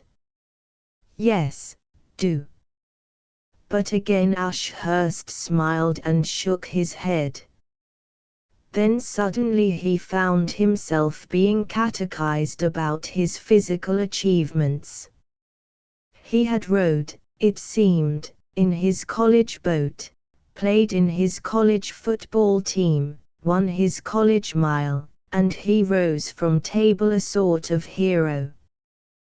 The two little girls insisted that he must see their cave, and they set forth chattering like magpies, Ashurst between them, Stella and her brother a little behind. In the cave, damp and darkish like any other cave, the great feature was a pool with possibility of creatures which might be caught and put into bottles. Sabina and Frida, who wore no stockings on their shapely brown legs, exhorted Ashurst to join them in the middle of it, and help sieve the water. He too was soon bootless and sockless. Time goes fast for one who has a sense of beauty, when there are pretty children in a pool and a young Diana on the edge, to receive with wonder anything you can catch. Ashurst never had much sense of time. It was a shock when, pulling out his watch, he saw it was well past 3. No cashing his check today, the bank would be closed before he could get there. Watching his expression, the little girls cried out at once, "Hurrah! Now you'll have to stay." Ashurst did not answer.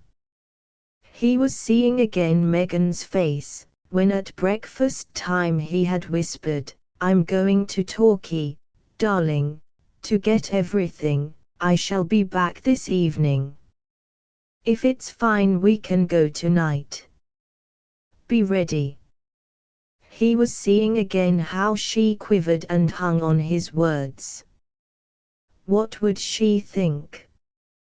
Then he pulled himself together, conscious suddenly of the calm scrutiny of this other young girl, so tall and fair and Diana-like, at the edge of the pool, of her wondering blue eyes under those brows which slanted up a little. If they knew what was in his mind, if they knew that this very night he had meant, well, there would be a little sound of disgust, and he would be alone in the cave. And with a curious mixture of anger, chagrin, and shame, he put his watch back into his pocket and said abruptly, "Yes, I'm dished for today. Hurrah! Now you can bathe with us." It was impossible not to succumb a little to the contentment of these pretty children, to the smile on Stella's lips, to Halliday's ripping, "Old chap, I can lend you things for the night." But again a spasm of longing and remorse throbbed through Ashurst, and he said moodily, "I must send a wire." The attractions of the pool palling, they went back to the hotel. Ashurst sent his wire, addressing it to Mrs. Narracombe, "Sorry, detained for the night, back tomorrow." Surely Megan would understand that he had too much to do, and his heart grew lighter. It was a lovely afternoon, warm, the sea calm and blue, and swimming his great passion. The favor of these pretty children flattered him, the pleasure of looking at them, at Stella, at Halliday's sunny face, the slight unreality, yet extreme naturalness of it all, as of a last peep at normality before he took this plunge with Megan. He got his borrowed bathing dress, and they all set forth. Halliday and he undressed behind one rock, the three girls behind another. He was first into the sea, and at once swam out with the bravado of justifying his self-given reputation. When he turned he could see Halliday swimming along shore, and the girls flopping and dipping, and riding the little waves, in the way he was accustomed to despise, but now thought pretty and sensible, since it gave him the distinction of the only deep-water fish. But drawing near, he wondered if they would like him, a stranger, to come into their splashing group. He felt shy, approaching that slim nymph. Then Sabina summoned him to teach her to float, and between them the little girls kept him so busy that he had no time even to notice whether Stella was accustomed to his presence, till suddenly he heard a startled sound from her. She was standing submerged to the waist, leaning a little forward, her slim white arms stretched out and pointing, her wet face puckered by the sun and an expression of fear. "Look at Phil. Is he all right? Oh, look." Ashurst saw at once that Phil was not all right. He was splashing and struggling out of his depth, perhaps 100 yards away. Suddenly he gave a cry, threw up his arms, and went down. Ashurst saw the girl launch herself towards him, and crying out, "Go back, Stella! Go back!" he dashed out. He had never swum so fast, and reached Halliday just as he was coming up a second time. It was a case of cramp, but to get him in was not difficult, for he did not struggle. The girl, who had stopped where Ashurst told her to, helped as soon as he was in his depth, and once on the beach they sat down one on each side of him to rub his limbs, while the little ones stood by with scared faces. Halliday was soon smiling. "It was," he said, "rotten of him, absolutely rotten. If Frank would give him an arm, he could get to his clothes all right now." Ashurst gave him the arm, and as he did so caught sight of Stella's face, wet and flushed and tearful, all broken up out of its calm, and he thought, "I called her Stella. Wonder if she minded." While they were dressing, Halliday said quietly, "You saved my life, old chap." Rot. Clothed, but not quite in their right minds, they went up all together to the hotel and sat down to tea, except Halliday, who was lying down in his room. After some slices of bread and jam, Sabina said, "I say, you know, you are a brick." And Frida chimed in, "Rather." Ashurst saw Stella looking down. He got up in confusion, and went to the window. From there he heard Sabina mutter, "I say, let's swear blood bond. Where's your knife, Frida?" And out of the corner of his eye could see each of them solemnly prick herself, squeeze out a drop of blood and dabble on a bit of paper. He turned and made for the door. "Don't be a stoat. Come back." His arms were seized, imprisoned between the little girls. He was brought back to the table. On it lay a piece of paper with an effigy drawn in blood, and the three names Stella Halliday, Sabina Halliday, Frida Halliday, also in blood, running towards it like the rays of a star. Sabina said, "That's you. We shall have to kiss you, you know." And Frida echoed, "Oh. Blow, yes.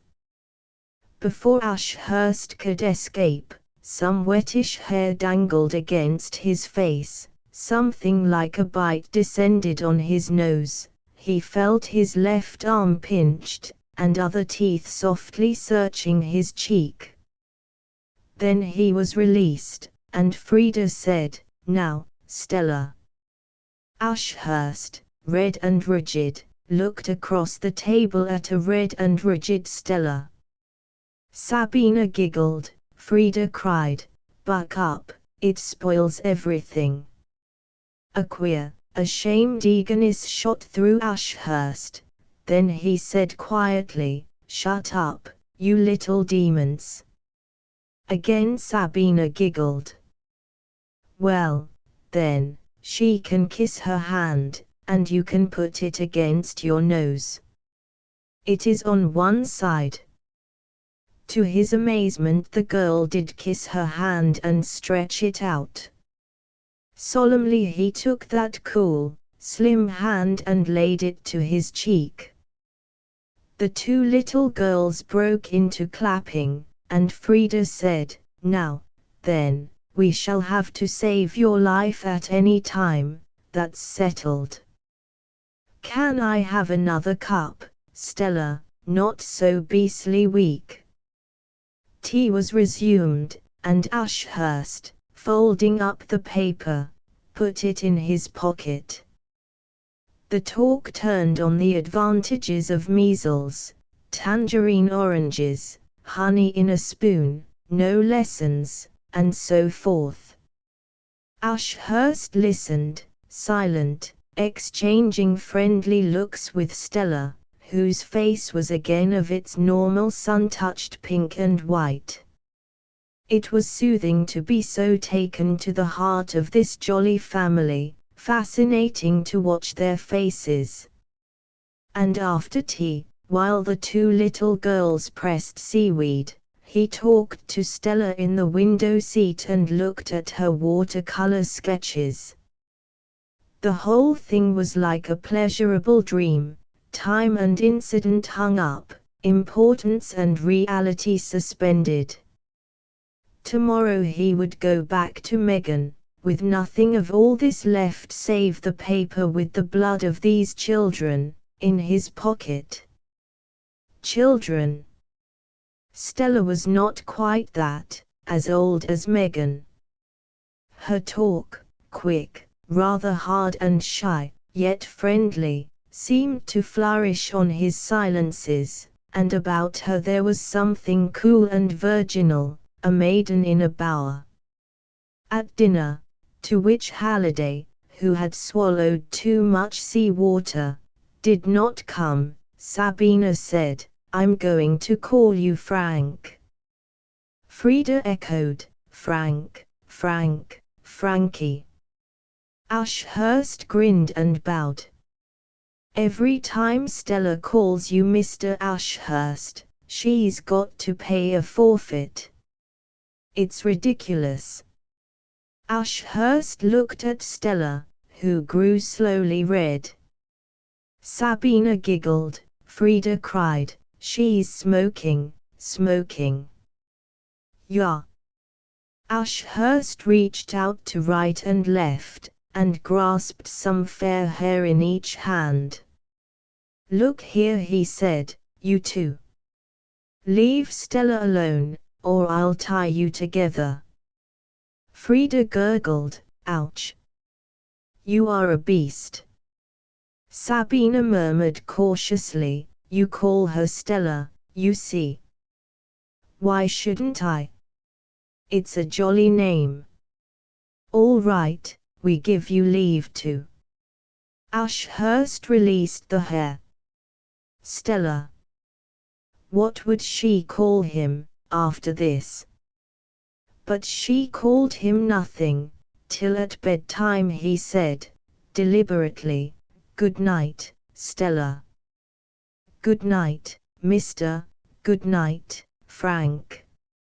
It was jolly of you, you know." "Oh, that. Bosh." Her quick, straight handshake tightened suddenly, and as suddenly became slack. Ashurst stood motionless in the empty sitting room. Only last night, under the apple tree and the living blossom, he had held Megan to him, kissing her eyes and lips. And he gasped, swept by that rush of remembrance. Tonight it should have begun his life with her who only wanted to be with him. And now, 24 hours and more must pass, because of not looking at his watch.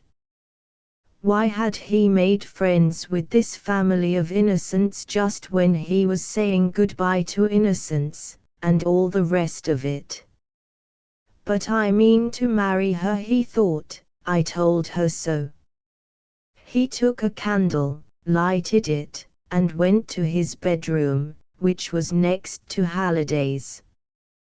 His friend's voice called, as he was passing, "Is that you, old chap? I say, come in." He was sitting up in bed, smoking a pipe and reading.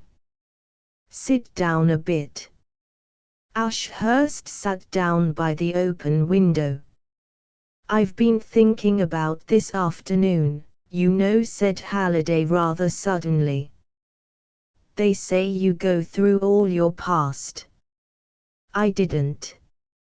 I suppose I wasn't far enough gone." "What did you think of?" Halliday was silent for a little, then said quietly, "Well, I did think of one thing, rather odd, of a girl at Cambridge that I might have, you know. I was glad I hadn't got her on my mind. Anyhow, old chap, I owe it to you that I'm here. I should have been in the big dark by now. No more bed, or baccy, no more anything. I say, what do you suppose happens to us?" Ashurst murmured, "Go out like flames, I expect." "Phew. We may flicker, and cling about a bit, perhaps. I think that's rather gloomy. I say, I hope my young sisters have been decent to you." "Awfully decent." Halliday put his pipe down, crossed his hands behind his neck, and turned his face towards the window. "They're not bad kids," he said. Watching his friend, lying there, with that smile, and the candlelight on his face, Ashurst shuddered. Quite true. He might have been lying there with no smile, with all that sunny look gone out forever. He might not have been lying there at all, but sundered at the bottom of the sea, waiting for resurrection on the 9th day, was it? And that smile of Halliday's seemed to him suddenly something wonderful, as if in it were all the difference between life and death, the little flame, the all. He got up, and said softly, "Well, you ought to sleep, I expect. Shall I blow out?" Halliday caught his hand. "I can't say it, you know, but it must be rotten to be dead. Good night, old boy." Stirred and moved, Ashurst squeezed the hand, and went downstairs. The hall door was still open, and he passed out onto the lawn before the crescent.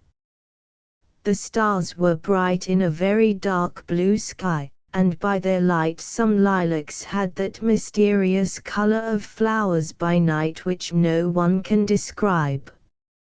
Ashurst pressed his face against a spray, and before his closed eyes Megan started up, with the tiny brown spaniel pup against her breast. "I thought of a girl that I might have, you know. I was glad I hadn't got her on my mind." He jerked his head away from the lilac, and began pacing up and down over the grass, a grey phantom coming to substance for a moment in the light from the lamp at either end. He was with her again under the living, breathing whiteness of the blossom, the stream chattering by, the moon glinting steel blue on the bathing pool, back in the rapture of his kisses on her upturned face of innocence and humble passion, back in the suspense and beauty of that pagan night. He stood still once more in the shadow of the lilacs. Hear the sea, not the stream, was night's voice, the sea with its sigh and rustle, no little bird, no owl, no nightjar called or spun, but a piano tinkled, and the white houses cut the sky with solid curve, and the scent from the lilacs filled the air. A window of the hotel, high up, was lighted. He saw a shadow move across the blind. And most queer sensations stirred within him, a sort of churning, and twining, and turning of a single emotion on itself, as though spring and love, bewildered and confused, seeking the way, were baffled. This girl, who had called him Frank, whose hand had given his that sudden little clutch, this girl so cool and pure, what would she think of such wild, unlawful loving? He sank down on the grass, sitting there cross-legged, with his back to the house, motionless as some carved Buddha. Was he really going to break through innocence, and steal? Sniff the scent out of a wild flower, and, perhaps, throw it away? Of a girl at Cambridge that I might have, you know. He put his hands to the grass, one on each side, palms downwards, and pressed. It was just warm still, the grass, barely moist, soft and firm and friendly. What am I going to do? He thought. Perhaps Megan was at her window, looking out at the blossom, thinking of him. Poor little Megan. Why not, he thought.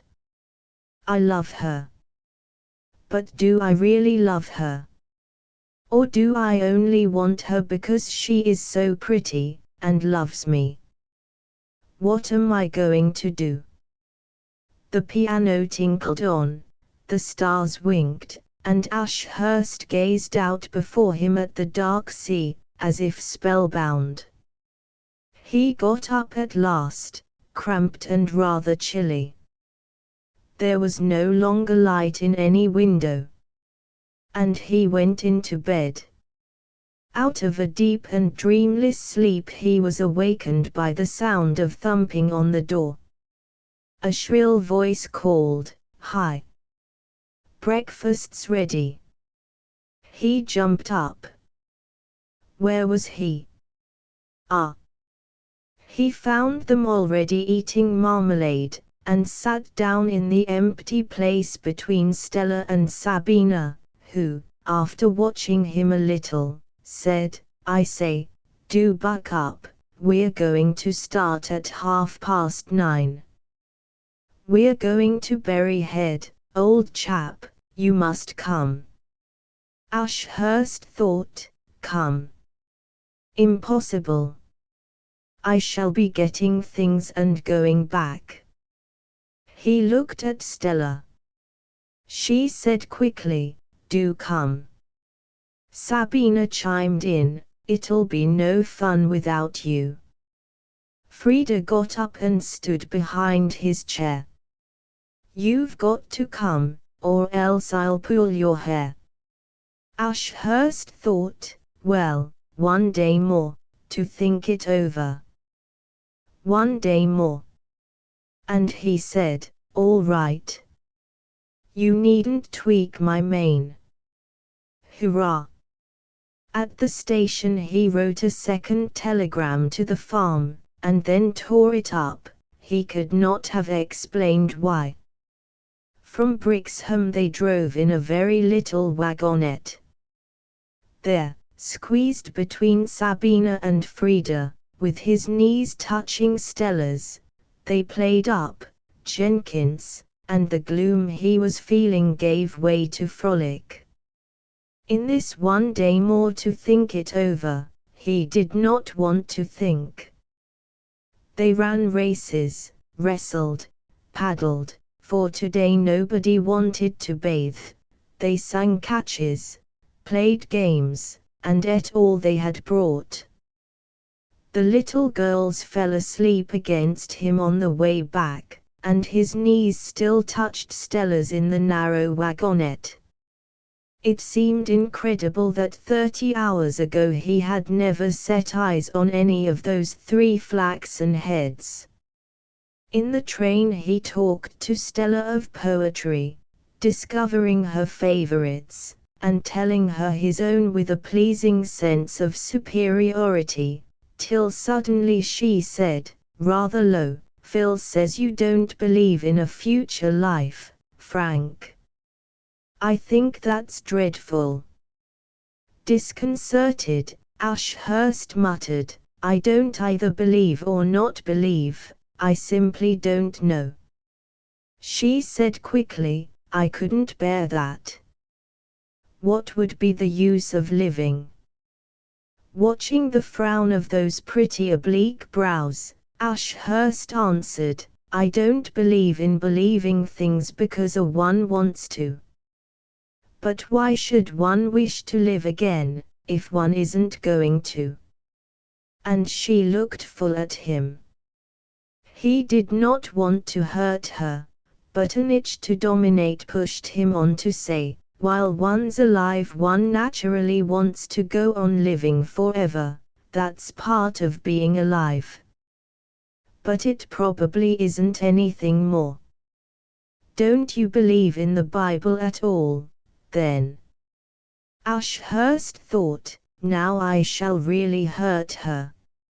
"I believe in the Sermon on the Mount, because it's beautiful and good for all time." "But don't you believe Christ was divine?" He shook his head. She turned her face quickly to the window, and there sprang into his mind Megan's prayer, repeated by little Nick, "God bless us all," and Mr. Ashes. Who else would ever say a prayer for him, like her who at this moment must be waiting to see him come down the lane? And he thought suddenly, what a scoundrel I am. All that evening this thought kept coming back, but, as is not unusual, each time with less poignancy, till it seemed almost a matter of course to be a scoundrel. And, strange, he did not know whether he was a scoundrel if he meant to go back to Megan, or if he did not mean to go back to her. They played cards till the children were sent off to bed, then Stella went to the piano. From over on the window seat, where it was nearly dark, Ashurst watched her between the candles, that fair head on the long, white neck bending to the movement of her hands. She played fluently, without much expression, but what a picture she made, the faint golden radiance, a sort of angelic atmosphere hovering about her. Who could have passionate thoughts or wild desires in the presence of that swaying, white-clothed girl with the seraphic head? She played a thing of Schumann's called Warm. Then Halliday brought out a flute, and the spell was broken. After this they made Ashurst sing, Stella playing him accompaniments from a book of Schumann songs, till, in the middle of Ich Grollnischt two small figures clad in blue dressing gowns crept in and tried to conceal themselves beneath the piano. The evening broke up in confusion, and what Sabina called a splendid rag. That night Ashurst hardly slept at all. He was thinking, tossing and turning. The intense domestic intimacy of these last 2 days, the strength of this holiday atmosphere, seemed to ring him round, and make the farm and Megan, even Megan, seem unreal. Had he really made love to her, really promised to take her away to live with him? He must have been bewitched by the spring, the night, the apple blossom. This May madness could but destroy them both. The notion that he was going to make her his mistress, that simple child not yet 18, now filled him with a sort of horror, even while it still stung and whipped his blood. He muttered to himself, "It's awful, what I've done, awful." And the sound of Schoolman's music throbbed and mingled with his fevered thoughts, and he saw again Stella's cool, white, fair-haired figure and bending neck, the queer, angelic radiance about her.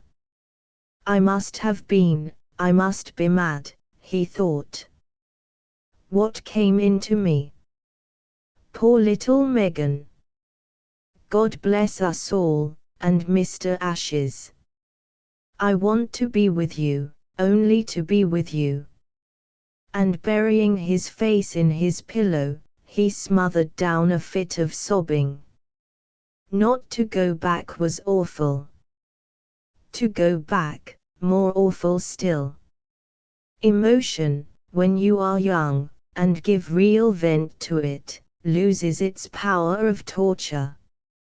And he fell asleep, thinking, what was it, a few kisses, all forgotten in a month. Next morning he got his check cashed, but avoided the shop of the dove-grey dress like the plague, and, instead, bought himself some necessaries. He spent the whole day in a queer mood, cherishing a kind of sullenness against himself. Instead of the hankering of the last 2 days, he felt nothing but a blank, all passionate longing gone, as if quenched in that outburst of tears. After tea Stella put a book down beside him, and said shyly, "Have you read that, Frank?" It was Farrar's Life of Christ. Ashurst smiled.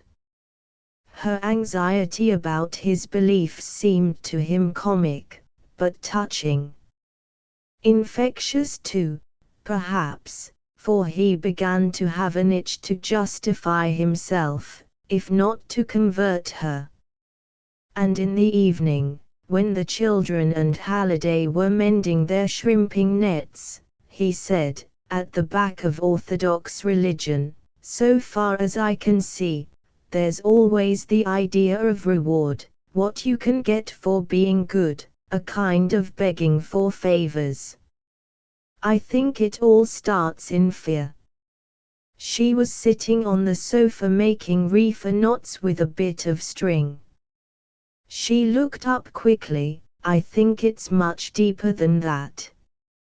Ashurst felt again that wish to dominate. "You think so," he said, "but wanting the quid pro quo is about the deepest thing in all of us. It's jolly hard to get to the bottom of it."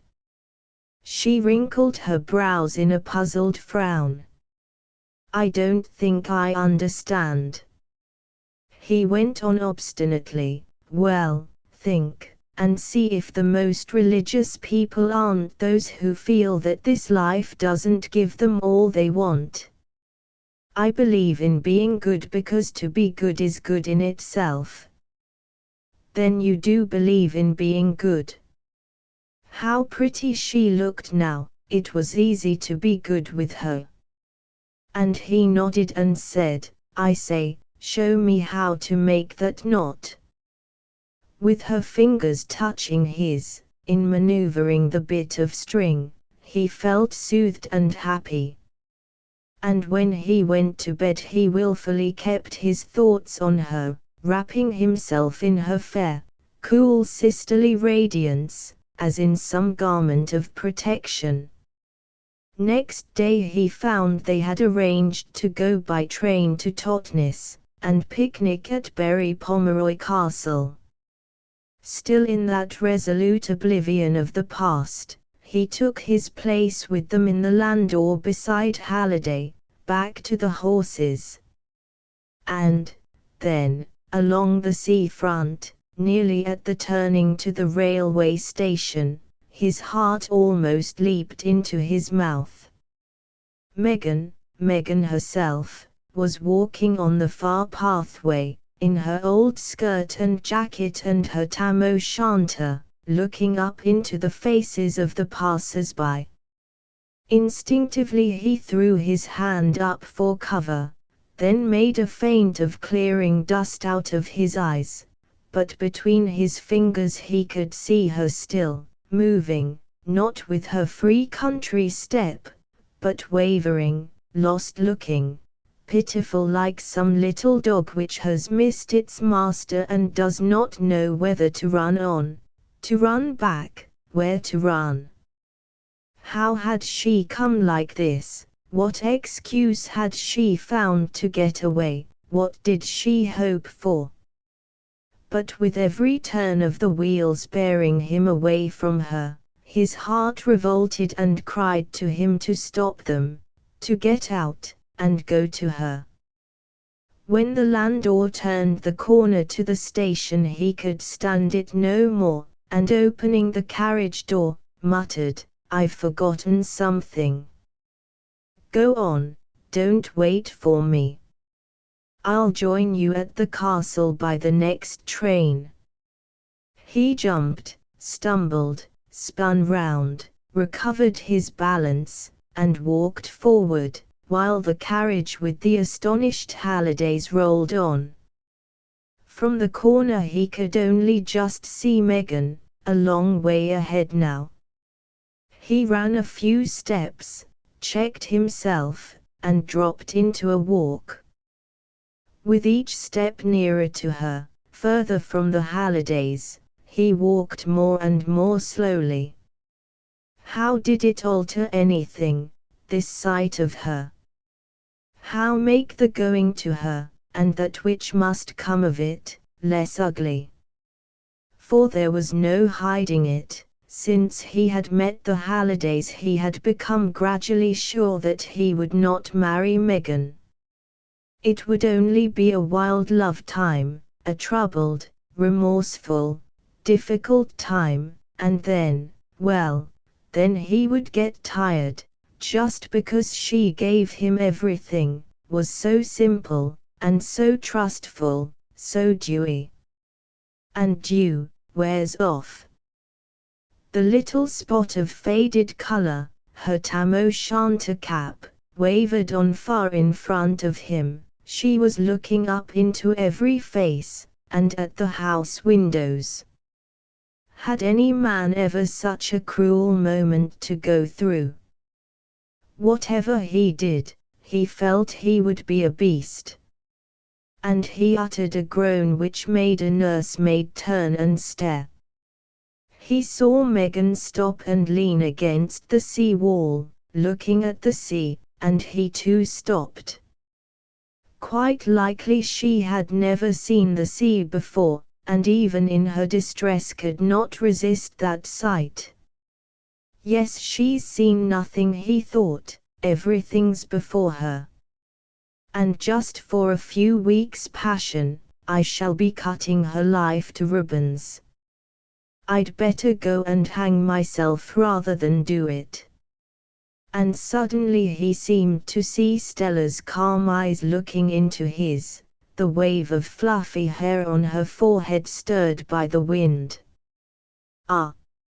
It would be madness, would mean giving up all that he respected, and his own self-respect. He turned and walked quickly back towards the station.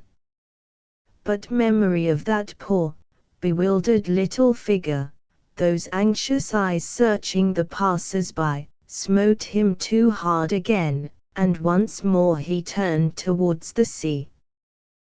The cap was no longer visible, that little spot of color had vanished in the stream of the noon promenaders. And impelled by the passion of longing, the dearth which comes on one when life seems to be whirling something out of reach, he hurried forward. She was nowhere to be seen. For half an hour he looked for her, then on the beach flung himself face downward in the sand. To find her again he knew he had only to go to the station and wait till she returned from her fruitless quest, to take her train home, or to take train himself and go back to the farm, so that she found him there when she returned. But he lay inert in the sand, among the indifferent groups of children with their spades and buckets. Pity at her little figure wandering, seeking, was well nigh merged in the spring running of his blood, for it was all wild feeling now. The chivalrous part, what there had been of it, was gone.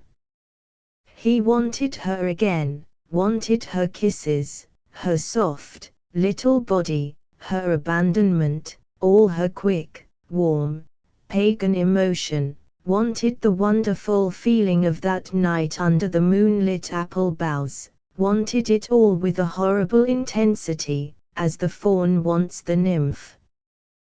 The quick chatter of the little bright trout stream, the dazzle of the buttercups, the rocks of the old wild men, the calling of the cuckoos and yaffles, the hooting of the owls, and the red moon peeping out of the velvet dark at the living whiteness of the blossom, and her face just out of reach at the window, lost in its love look, and her heart against his, her lips answering his, under the apple tree, all this besieged him. Yet he lay inert. What was it which struggled against pity and this feverish longing, and kept him there paralyzed in the warm sand? 3 flaxen heads, a fair face with friendly blue, gray eyes, a slim hand pressing his, a quick voice speaking his name. So you do believe in being good? Yes, and a sort of atmosphere as of some old walled-in English garden, with pinks, and cornflowers, and roses, and scents of lavender and lilac, cool and fair, untouched, almost holy. All that he had been brought up to feel was clean and good. And suddenly he thought, she might come along the front again and see me, and he got up and made his way to the rock at the far end of the beach. There, with the spray biting into his face, he could think more coolly.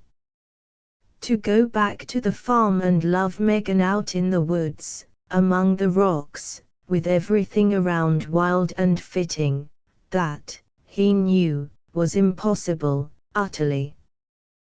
To transplant her to a great town, to keep, in some little flat or rooms, one who belonged so wholly to nature, the poet in him shrank from it. His passion would be a mere sensuous revel, soon gone. In London, her very simplicity, her lack of all intellectual quality, would make her his secret plaything, nothing else. The longer he sat on the rock, with his feet dangling over a greenish pool from which the sea was ebbing, the more clearly he saw this, but it was as if her arms and all of her were slipping slowly, slowly down from him, into the pool, to be carried away out to sea, and her face looking up, her lost face with beseeching eyes, and dark, wet hair possessed, haunted, tortured him. He got up at last, scaled the low rock cliff, and made his way down into a sheltered cove. Perhaps in the sea he could get back his control, lose this fever. And stripping off his clothes, he swam out. He wanted to tire himself so that nothing mattered and swam recklessly, fast and far, then suddenly, for no reason, felt afraid. Suppose he could not reach shore again, suppose the current set him out, or he got cramp, like Halliday. He turned to swim in. The red cliffs looked a long way off. If he were drowned they would find his clothes. The Hallidays would know, but Megan perhaps never. They took no newspaper at the farm. And Phil Halliday's words came back to him again, a girl at Cambridge, I might have glad I haven't got her on my mind. And in that moment of unreasoning fear he vowed he would not have her on his mind. Then his fear left him, he swam in easily enough, dried himself in the sun, and put on his clothes. His heart felt sore, but no longer ached, his body cool and refreshed. When one is as young as Ashurst, pity is not a violent emotion. And, back in the Hallidays' sitting room, eating a ravenous tea, he felt much like a man recovered from fever. Everything seemed new and clear. The tea, the buttered toast and jam tasted absurdly good. Tobacco had never smelled so nice. And walking up and down the empty room, he stopped here and there to touch or look. He took up Stella's work basket, fingered the cotton reels and a gaily-colored plait of sewing silks, smelt at the little bag filled with woodruff she kept among them. He sat down at the piano, playing tunes with one finger, thinking, tonight she'll play, I shall watch her while she's playing, it does me good to watch her. He took up the book, which still lay where she had placed it beside him, and tried to read. But Megan's little, sad figure began to come back at once, and he got up and leaned in the window, listening to the thrushes in the Crescent Gardens, gazing at the sea, dreamy and blue below the trees. A servant came in and cleared the tea away, and he still stood, inhaling the evening air, trying not to think. Then he saw the Hallidays coming through the gate of the Crescent, Stella a little in front of Phil and the children, with their baskets, and instinctively he drew back. His heart, too sore and discomfited, shrank from this encounter, yet wanted its friendly solace, bore a grudge against this influence, yet craved its cool innocence, and the pleasure of watching Stella's face. From against the wall behind the piano he saw her come in and stand looking a little blank as though disappointed. Then she saw him and smiled, a swift, brilliant smile which warmed yet irritated Ashurst. "You never came after us, Frank." "No, I found I couldn't. Look. We picked such lovely late violets." She held out a bunch. Ashurst put his nose to them, and there stirred within him vague longings, chilled instantly by a vision of Megan's anxious face lifted to the faces of the passers-by. He said shortly, "How jolly," and turned away. He went up to his room, and, avoiding the children, who were coming up the stairs, threw himself on his bed, and lay there with his arms crossed over his face.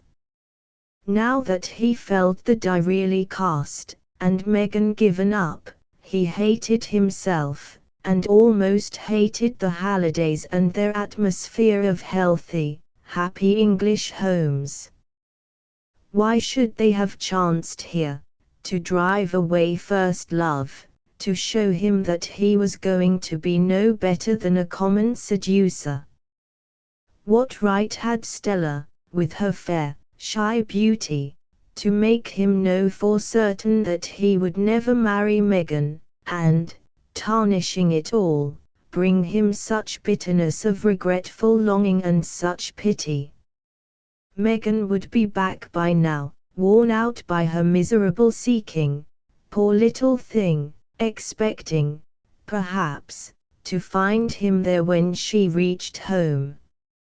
Ashurst bit at his sleeve, to stifle a groan of remorseful longing. He went to dinner glum and silent, and his mood brooding even over the children. It was a melancholy, rather ill-tempered evening, for they were all tired. Several times he caught Stella looking at him with a hurt, puzzled expression, and this pleased his evil mood. He slept miserably, got up quite early, and wandered out. He went down to the beach.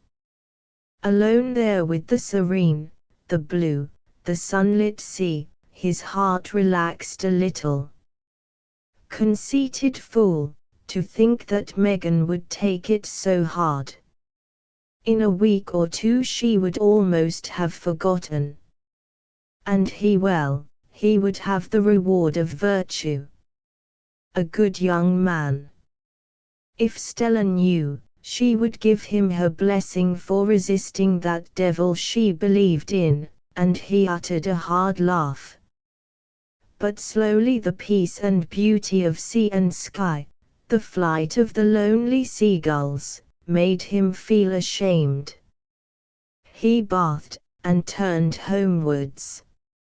In the Crescent Gardens Stella herself was sitting on a camp stool, sketching. He stole up close behind. How fair and pretty she was, bent diligently, holding up her brush, measuring, wrinkling her brows. He said gently, "Sorry I was such a beast last night, Stella." She turned round, startled, flushed very pink, and said in her quick way, "It's all right. I knew there was something. Between friends it doesn't matter, does it?" Ashurst answered, "Between friends, and we are, aren't we?" She looked up at him, nodded vehemently, and her upper teeth gleamed again in that swift, brilliant smile. 3 days later he went back to London, travelling with the Hallidays. He had not written to the farm. What was there he could say? On the last day of April in the following year he and Stella were married. Such were Ashurst's memories, sitting against the wall among the gorse, on his silver wedding day. At this very spot, where he had laid out the lunch, Megan must have stood outlined against the sky when he had first caught sight of her. Of all queer coincidences! And there moved in him a longing to go down and see again the farm and the orchard, and the meadow of the gypsy boggle. It would not take long, Stella would be an hour yet, perhaps. How well he remembered it all, the little crowning group of pine trees, the steep up grass hill behind. He paused at the farm gate. The low stone house, the yew tree porch, the flowering currants, not changed a bit, even the old green chair was out there on the grass under the window, where he had reached up to her that night to take the key. Then he turned down the lane, and stood leaning on the orchard gate, grey skeleton of a gate, as then. A black pig even was wandering in there among the trees. Was it true that 26 years had passed, Or had he dreamed and awakened to find Megan waiting for him by the big apple tree? Unconsciously he put up his hand to his grizzled beard and brought himself back to reality. Opening the gate, he made his way down through the docks and nettles till he came to the edge, and the old apple tree itself. Unchanged. A little more of the grey-green lichen, a dead branch or two, and for the rest it might have been only last night that he had embraced that mossy trunk after Megan's flight and inhaled its woody savour, while above his head the moonlit blossom had seemed to breathe and live. In that early spring a few buds were showing already, the blackbirds shouting their songs, a cuckoo calling, the sunlight bright and warm. Incredibly the same the chattering trout stream, the narrow pool he had lain in every morning, splashing the water over his flanks and chest, and out there in the wild meadow the beech clump and the stone where the gypsy bogey was supposed to sit. And an ache for lost youth, a hankering, a sense of wasted love and sweetness, gripped Ashurst by the throat. Surely, on this earth of such wild beauty, one was meant to hold rapture to one's heart, as this earth and sky held it. And yet, one could not. He went to the edge of the stream, and looking down at the little pool, thought, youth and spring. What has become of them all, I wonder? And then, in sudden fear of having this memory jarred by human encounter, he went back to the lane, and pensively retraced his steps to the crossroads. Beside the car an old, grey-bearded labourer was leaning on a stick, talking to the chauffeur. He broke off at once, as though guilty of disrespect, and touching his hat, prepared to limp on down the lane. Ashurst pointed to the narrow green mound. "Can you tell me what this is?" The old fellow stopped. On his face had come a look as though he were thinking, "You've come to the right shop, mister." "'Tes a grave," he said. "But why out here?" The old man smiled. "That's a tale, as you may say. And not the first time as I've told it. There's plenty folks asks 'bout that bit o' turf. Maid's grave us calls it, reabouts." Ashurst held out his pouch. "Have a fill." The old man touched his hat again, and slowly filled an old clay pipe. His eyes, looking upward out of a mass of wrinkles and hair, were still quite bright. "If you don't mind, I'll zet down my legs a bit today." And he sat down on the mound of turf. "There's always a flower on this grave. And tain't so very lonesome, neither. Brave lot o' folks goes by now, in they new motor cars and things, not as 'twas in old days. She've got company up 'ere. 'Twas a poor soul killed herself." "I see," said Ashurst. "Crossroads burial. I didn't know that custom was kept up."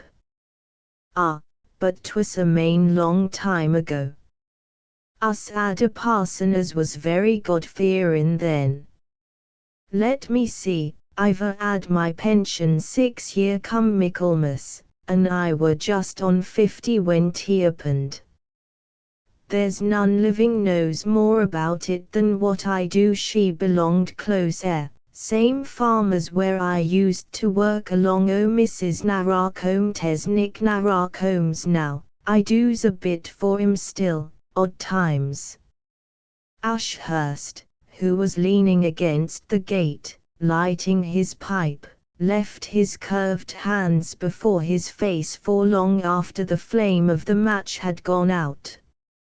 "Yes," he said, and to himself his voice sounded hoarse and queer. "She was one in an 100, poor maid.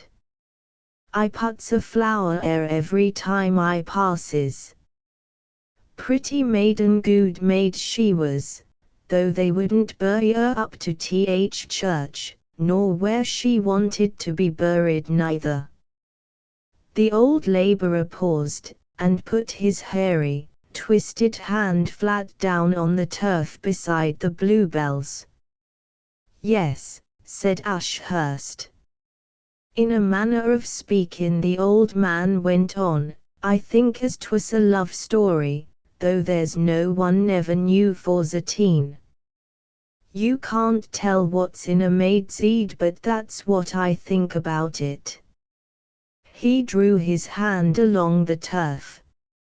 "I was fond o' that maid, don't know as there was anyone as wasn't fond of her. But she was too loving. Art, that's where 'twas, I think." He looked up, and Ashurst, whose lips were trembling in the cover of his beard, murmured again, "Yes. 'Twas in the spring, 'bout now as tea might be, or a little later, blossom time, and we 'ad one o' the young college gentlemen staying at the farm, nice fella too, with his head in the air. I liked 'e very well, and I never see nothing between 'em, but to my thinking 'e turned the maid's fancy." The old man took the pipe out of his mouth, spat, and went on, "You see, 'e went away sudden one day, and never come back. They got his knapsack and bits o' things down there still. That's what stuck in my mind, is never sending for 'em. 'Is name was Ashes, or somethin' like that." "Yes," said Ashurst once more. The old man licked his lips. Never said nothing, but from that day went kind of dazed lookin', didn't seem rightly there at all. I never knew a human creature so changed in me life, never. There was another young fella at the farm, Joe Biddeford his name were, that was properly sweet on her, too. I guess he used to plague her wi' his attentions. She got to look quite wild. I'd see her sometimes of an evening when I was bringing up the calves, there she'd stand in th orchard, under the big apple tree, looking straight before her. Well, I used to think, I dunno what 'tes that's the matter wi' you, but you lookin' pitiful, that you be." Quo. The old man refit his pipe, and sucked at it reflectively. "Yes," said Ashurst. "I remembers one day I said to her, 'What's the matter, Megan?' Her name was Megan David, she come from Wales same as her aunt, ol' Mrs. Narracombe. 'You frettin' about something?' I says. 'No, Jim,' she says, 'I'm not frettin'.' 'Yes, you be,' I says. 'No,' she says, and to tears cam rolling out. 'You crying, what's that, then?' I says. She puts her hand over her hurt, 'It hurts me,' she says, 'but 'twill soon be better,' she says. 'But if anything should happen to me, Jim, I wants to be buried under this 'ere apple tree.' I laughed. 'What's going to happen to you?' I says, 'Don't be foolish.' 'No,' she says, 'I won't be foolish.' Well, I know what maids are, and I never thought no more about it, till 2 days after that, 'Bout 6 in the evening I was coming up with the calves, when I see something dark lying in the stram, close to that big apple tree. I says to myself, is that a pig funny place for a pig to get to, and I goes up to it, and I see what 'twas. The old man stopped, his eyes, turned upward, had a bright, suffering look. 'Twas the maid, in a little narrow pool there that's made by the stopping of a rock, where I see the young gentleman bathin' once or twice. Was lying on her face in the water. There was a plant o' goldy cups growin' out o' the stone just above her head. And when I come to look at her face, 'twas lovely, beautiful, so calm's a baby's, wonderful beautiful it was. When the doctor saw her, he said, could never a done it in that little bit o' water if her hadn't a been in an ecstasy. Ah! And judgin' from her face, that was just how she was. It made me cry proper beautiful it was. 'Twas June then, but she'd a found a little bit of apple blossom left over somewheres, and stuck it in her hair. That's why I think Sir must a been in an ecstasy, to go to it gay, like that. Why? There wasn't more than a foot and half o' water. But I tell 'ee one thing, that Midas aunted, I knew it, and she knew it, and no one'll persuade me as 'tesn't he. I told 'em what she said to me 'bout being buried under th apple tree. But I think that turned 'em, made it look too much as if she'd had it in her mind deliberate, and so they buried her up there. Parson we had then was very particular, he was. Again the old man drew his hand over the turf. 'Tes wonderful, it seems, he added slowly, what maids do for love. She had a loving heart, I guess 'twas broken. But us never knew nothing. He looked up as if for approval of his story, but Ashurst had walked past him as if he were not there.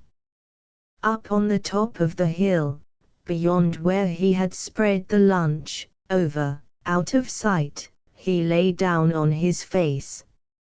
So had his virtue been rewarded, and the Cyprian goddess of love, taken her revenge. And before his eyes, dim with tears, came Megan's face with the sprig of apple blossom in her dark, wet hair. What did I do that was wrong, he thought. What did I do? But he could not answer. Spring, with its rush of passion, its flowers and song, the spring in his heart and Megan's. Was it just love seeking a victim? The Greek was right, then, the words of the Hippolytus as true today. For mad is the heart of love, and gold the gleam of his wing, and all to the spell thereof bend when he makes his spring. All life that is wild and young in mountain and wave and stream, all that of earth is sprung, or breathes in the red sunbeam, yea, and mankind. O'er all a royal throne, Cyprian, Cyprian, is thine alone. The Greek was right. Megan. Poor little Megan, coming over the hill. Megan under the old apple tree waiting and looking. Megan dead, with beauty printed on her. A voice said, "Oh, there you are. Look." Ashurst rose, took his wife's sketch, and stared at it in silence. Is the foreground right, Frank? Yes. But there's something wanting, isn't there? Ashurst nodded. wanting the apple tree, the singing, and the gold. And solemnly he put his lips to her forehead. It was his silver wedding day. 1916. The juryman. Don't you see, brother, I was reading yesterday the gospel about Christ, the little Father, how he suffered, how he walked on the earth. I suppose you have heard about it. Indeed, I have, replied Stepanuich, but we are people in darkness, we can't read. Tolstoy. Mr. Henry Bosanquet, of the London Stock Exchange, seated himself in his car that morning during the Great War with a sense of injury. Major in a volunteer corps, member of all the local committees, lending this very car to the neighboring hospital, at times even driving it himself for their benefit, subscribing to funds, so far as his diminished income permitted. He was conscious of being an asset to the country, and one whose time could not be wasted with impunity. To be summoned to sit on a jury at the local assizes, and not even the grand jury at that. It was in the nature of an outrage. Strong and upright, with hazel eyes and dark eyebrows, pinkish-brown cheeks, a forehead white, well-shaped, and getting high, with greyish hair glossy and well-brushed, and a trim moustache, he might have been taken for that colonel of volunteers which indeed he was in a fair way of becoming. His wife had followed him out under the porch, and stood bracing her supple body clothed in lilac linen. Red rambler roses formed a sort of crown to her dark head. Her ivory-colored face had in it just a suggestion of the Japanese. Mr. Bosanquet spoke through the whir of the engine. I don't expect to be late, dear. This business is ridiculous. There oughtn't to be any crime in these days. His wife, her name was Kathleen, smiled. She looked very pretty and cool, Mr. Bosanquet thought. To him, bound on this dull and stuffy business, everything he owned seemed pleasant. The geranium beds beside the gravel drive, his long, red brick house mellowing decorously in its creepers and ivy, the little clock tower over stables now converted to a garage, the dovecot, masking at the other end the conservatory which adjoined the billiard room. Close to the red brick lodge his two children, Kate and Harry, ran out from under the acacia trees, and waved to him, scrambling bare-legged onto the low, red, ivy-covered wall which guarded his domain of 11 acres. Mr. Bosanquet waved back, thinking, jolly couple, by Jove, they are. Above their heads, through the trees, he could see right away to some downs, faint in the July heat haze. And he thought, pretty a spot as one could have got, so close to town. Despite the war, he had enjoyed these last 2 years more than any of the 10 since he built Charnley and settled down to semi-rural domesticity with his young wife. There had been a certain piquancy, a savour added to existence, by the country's peril, and all the public service and sacrifice it demanded. His chauffeur was gone, and one gardener did the work of 3. He positively enjoyed, his committee work. Even the serious decline of business and increase of taxation had not much worried one, continually conscious of the national crisis and his own part therein. The country had wanted waking up, wanted a lesson in effort and economy, and the feeling that he had not spared himself in these strenuous times, had given a zest to those quiet pleasures of bed and board which, at his age, even the most patriotic could retain with a good conscience.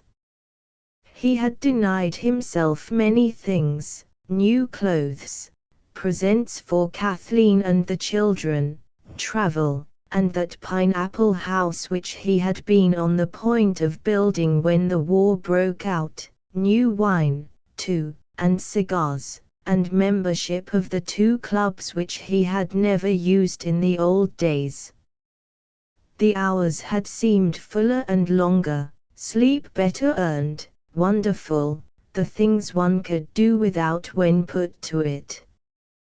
He turned the car into the high road, driving dreamily, for he was in plenty of time. The war was going pretty well now. He was no fool optimist, but now that conscription was in force, one might reasonably hope for its end within a year. Then there would be a boom, and one might let oneself go a little. Visions of theatres and supper with his wife at the Savoy afterwards, and cozy night drives back into the sweet-smelling country behind your own chauffeur once more teased a fancy which even now did not soar beyond the confines of domestic pleasures. He pictured his wife in new dresses by J. She was 15 years younger than himself, and paid for dressing, as they said. He had always delighted, as men older than their wives will, in the admiration she excited from others not privileged to enjoy her charms. Her rather queer and ironical beauty, her cool irreproachable wifeliness, was a constant balm to him.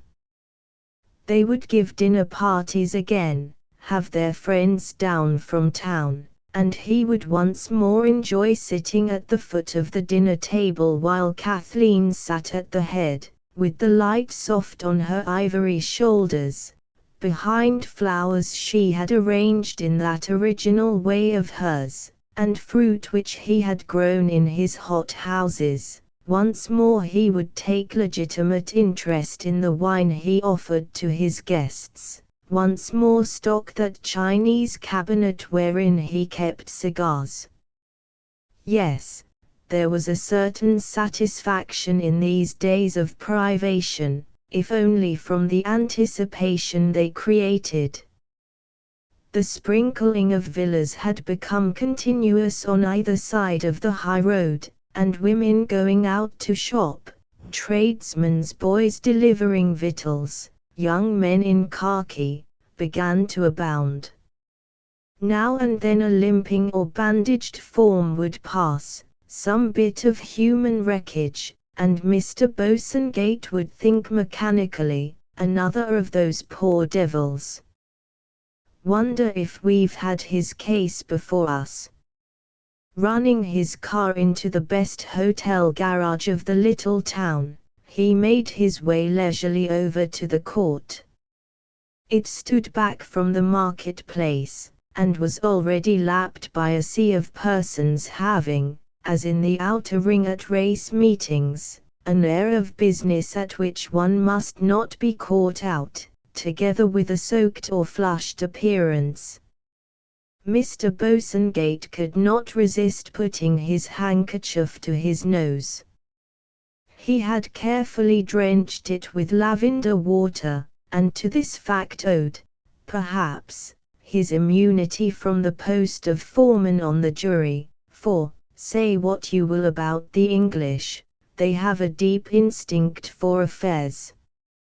He found himself second in the front row of the jury box, and through the odor of sanitas gazed at the judge's face expressionless up there, for all the world like a bewigged bust.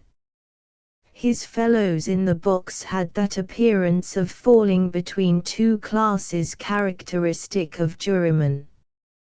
Mr. Bosanquet was not impressed. On one side of him the foreman sat, a prominent upholsterer, known in the town as Gentleman Fox. His dark and beautifully brushed and oiled hair and moustache, his radiant linen, gold watch and chain, the white piping to his waistcoat, and a habit of never saying sir had long marked him out from commoner men. He undertook to bury people to save them trouble, and was altogether superior. On the other side Mr. Bosanquet had one of those men, who, except when they sit on juries, are never seen without a little brown bag, and the appearance of having been interrupted in a drink. Pale and shiny, with large loose eyes shifting from side to side, he had an underdone voice and uneasy flabby hands. Mr. Bosanquet disliked sitting next to him.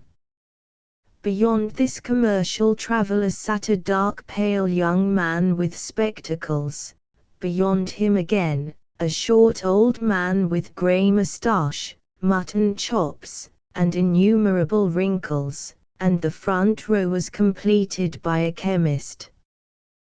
The three immediately behind, Mr. Bosanquet did not thoroughly master, but the three at the end of the second row he learned in their order of an oldyish man in a grey suit, given to winking, an inanimate person with the mouth of a mustachioed codfish, over whose long bald crown 3 wisps of damp hair were carefully arranged, and a dried, dapperish, clean-shorn man, whose mouth seemed terrified lest it should be surprised without a smile. Their first and second verdicts were recorded without the necessity for withdrawal, and Mr. Bosanquet was already sleepy when the third case was called. The sight of khaki revived his drooping attention. But what a weedy-looking specimen! This prisoner had a truly nerveless, pitiable, dejected air. If he had ever had a military bearing, it had shrunk into him during his confinement. His ill-shaped brown tunic, whose little brass buttons seemed trying to keep smiling, struck Mr. Bosanquet as ridiculously short, used though he was to such things.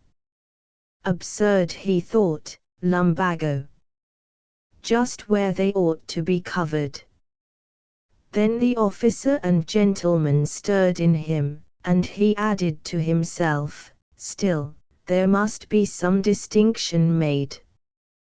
The little soldier's visage had once perhaps been tanned, but was now the color of dark dough, his large brown eyes with white showing below the iris, as so often in the eyes of very nervous people, wandered from face to face, of judge, counsel, jury, and public. There were hollows in his cheeks, his dark hair looked damp, around his neck he wore a bandage. The commercial traveller on Mr. Bosanquet's left turned, and whispered, "Fellow de Essie. My hat. What a guy." Mr. Bosanquet pretended not to hear, he could not bear that fellow, and slowly wrote on a bit of paper, "Owen Lewis. Welsh." Well, he looked it, not at all an English face. Attempted suicide, not at all an English crime. Suicide implied surrender, a putting up of hands to fate, to say nothing of the religious aspect of the matter.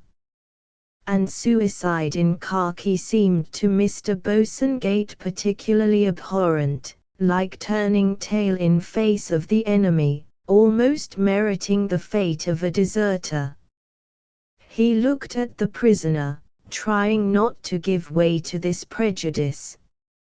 And the prisoner seemed to look at him, though this, perhaps, was fancy.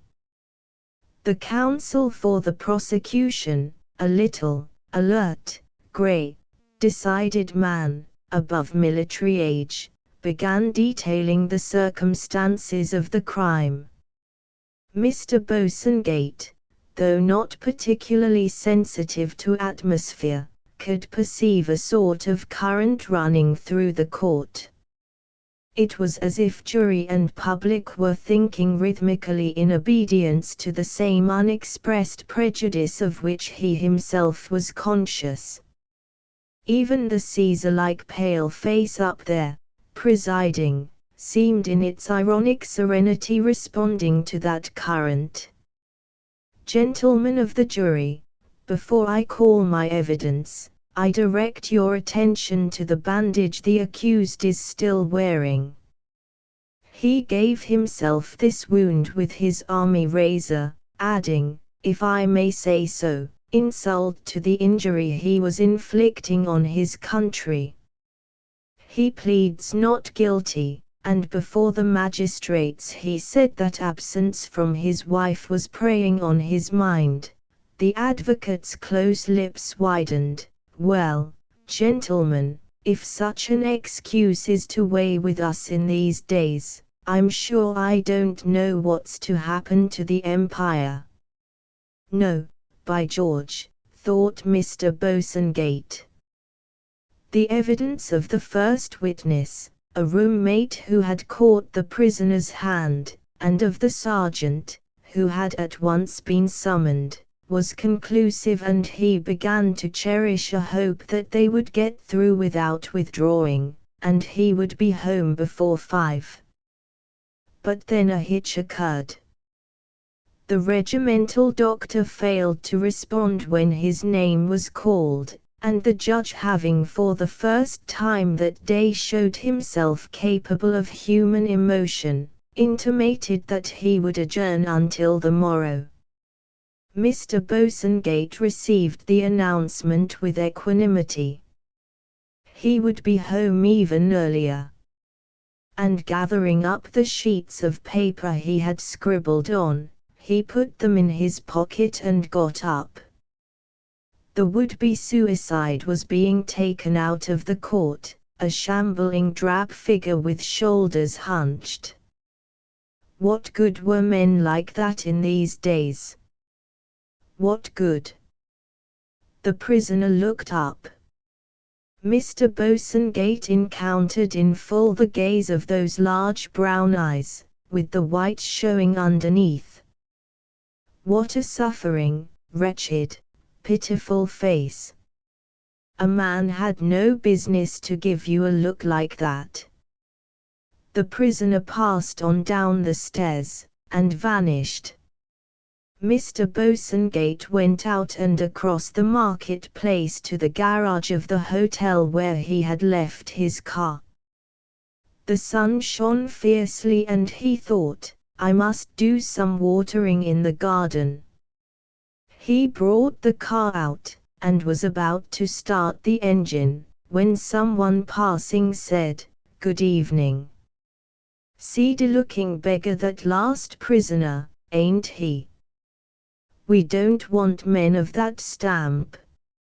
It was his neighbor on the jury, the commercial traveler, in a straw hat, with a little brown bag already in his hand and the froth of an interrupted drink on his moustache. Answering curtly, Good evening, and thinking, nor of yours, my friend. Mr. Bosanquet started the car with unnecessary clamor. But as if brought back to life by the commercial traveler's remark, the prisoner's figure seemed to speed along too, turning up at Mr. Bosanquet his pitifully unhappy eyes. Want of his wife, queer excuse that for trying to put it out of his power ever to see her again. Why? Half a loaf, even a slice, was better than no bread. Not many of that neurotic type in the army, thank heaven.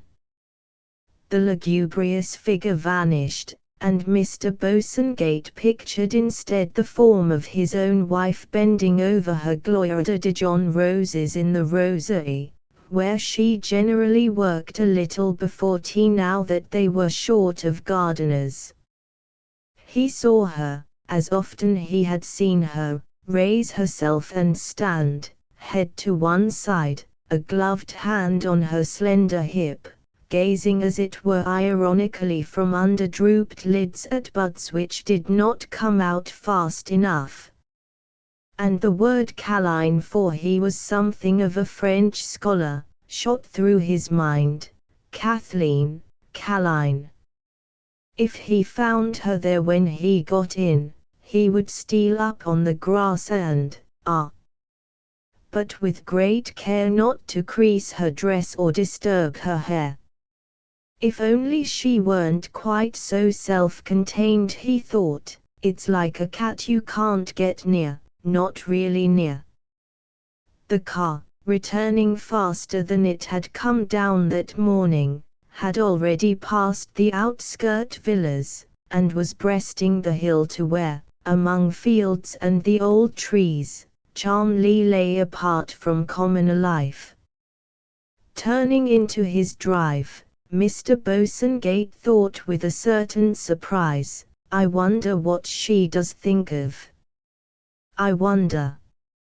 He put his gloves and hat down in the outer hall and went into the lavatory, to dip his face in cool water and wash it with sweet-smelling soap, delicious revenge on the unclean atmosphere in which he had been stewing so many hours. He came out again into the hall dazed by soap and the mellowed light, and a voice from halfway up the stairs said, "Daddy, look." His little daughter was standing up there with one hand on the banisters. She scrambled onto them and came sliding down, her frock up to her eyes, and her holland knickers to her middle. Mr. Bosanquet said mildly, "Well, that's elegant. Tea's in the summer house. Mummy's waiting. Come on." With her hand in his, Mr. Bosanquet went on, through the drawing room, long and cool, with sun-blinds down, through the billiard room, high and cool, through the conservatory, green and sweet-smelling, out onto the terrace and the upper lawn. He had never felt such sheer exhilarated joy in his home surroundings, so cool, glistening and green under the July sun, and he said, "Well, Kit, what have you all been doing?" "I've fed my rabbits and Harry's, and we've been in the attic." Harry got his leg through the skylight. Mr. Bosanquet drew in his breath with a hiss. "It's all right, Daddy, we got it out again, it's only grazed the skin. And we've been making swabs. I made 17, Mummy made 33, and then she went to the hospital." "Did you put many men in prison?" Mr. Bosanquet cleared his throat. The question seemed to him untimely. "Only 2.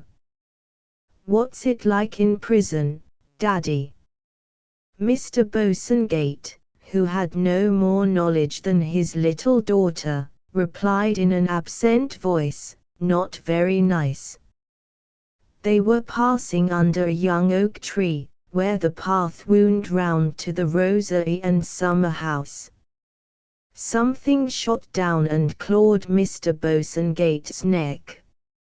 His little daughter began to hop and suffocate with laughter. "Oh, Daddy! Aren't you caught? I led you on purpose." Looking up, Mr. Bosanquet saw his small son lying along a low branch above him, like the leopard he was declaring himself to be, for fear of error, and thought blithely, "What an active little chap it is. Let me drop on your shoulders, Daddy, like they do on the deer." "Oh, yes. Do be a dear, Daddy." Mr. Bosanquet did not see being a deer, his hair had just been brushed. But he entered the rosary buoyantly between his offspring. His wife was standing precisely as he had imagined her, in a pale blue frock open at the neck, with a narrow black band round the waist, and little accordion pleats below. She looked her coolest. Her smile, when she turned her head, hardly seemed to take Mr. Bosanquet seriously enough. He placed his lips below one of her half-drooped eyelids. She even smelled of roses. His children began to dance round their mother, and Mr. Bosanquet, firmly held between them, was also compelled to do this, until she said, "When you've quite done, let's have tea." It was not the greeting he had imagined coming along in the car. Earwigs were plentiful in the summer house, used perhaps twice a year, but indispensable to every country residence, and Mr. Bosanquet was not sorry for the excuse to get out again. Though all was so pleasant, he felt oddly restless, rather suffocated, and lighting his pipe, began to move about among the roses, blowing tobacco at the greenfly. In wartime one was never quite idle. And suddenly he said, "We're trying a wretched Tommy at the assizes." His wife looked up from a rose. "What for?" "Attempted suicide." "Why did he?" "Can't stand the separation from his wife." She looked at him, gave a low laugh, and said, "Oh dear." Mr. Bosanquet was puzzled. Why did she laugh?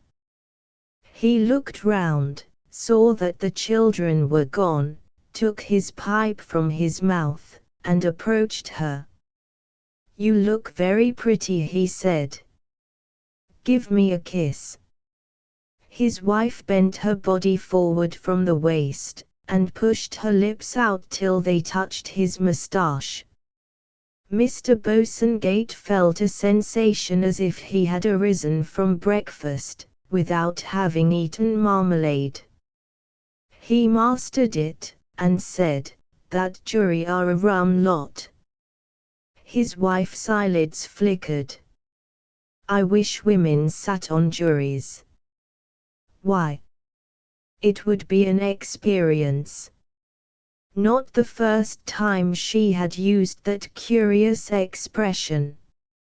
Yet her life was far from dull, so far as he could see, with the new interests created by the war, and the constant calls on her time made by the perfection of their home life. She had a useful and busy existence.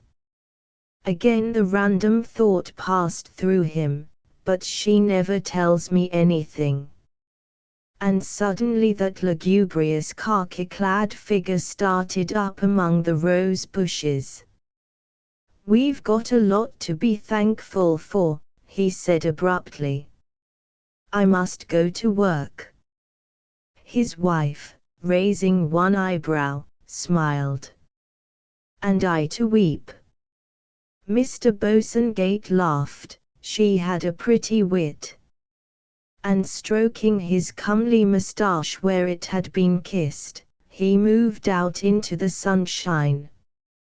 All the evening, throughout his labors, not inconsiderable, for this jury business had put him behind time, he was afflicted by that restless pleasure in his surroundings, would break off in mowing the lower lawn to look at the house through the trees, would leave his study and committee papers, to cross into the drawing-room and sniff its dainty fragrance, paid a special good-night visit to the children having supper in the schoolroom, pottered in and out from his dressing-room to admire his wife while she was changing for dinner, dined with his mind perpetually on the next course, talked volubly of the war, and in the billiard-room afterwards, smoking the pipe which had taken the place of his cigar, could not keep still, but roamed about,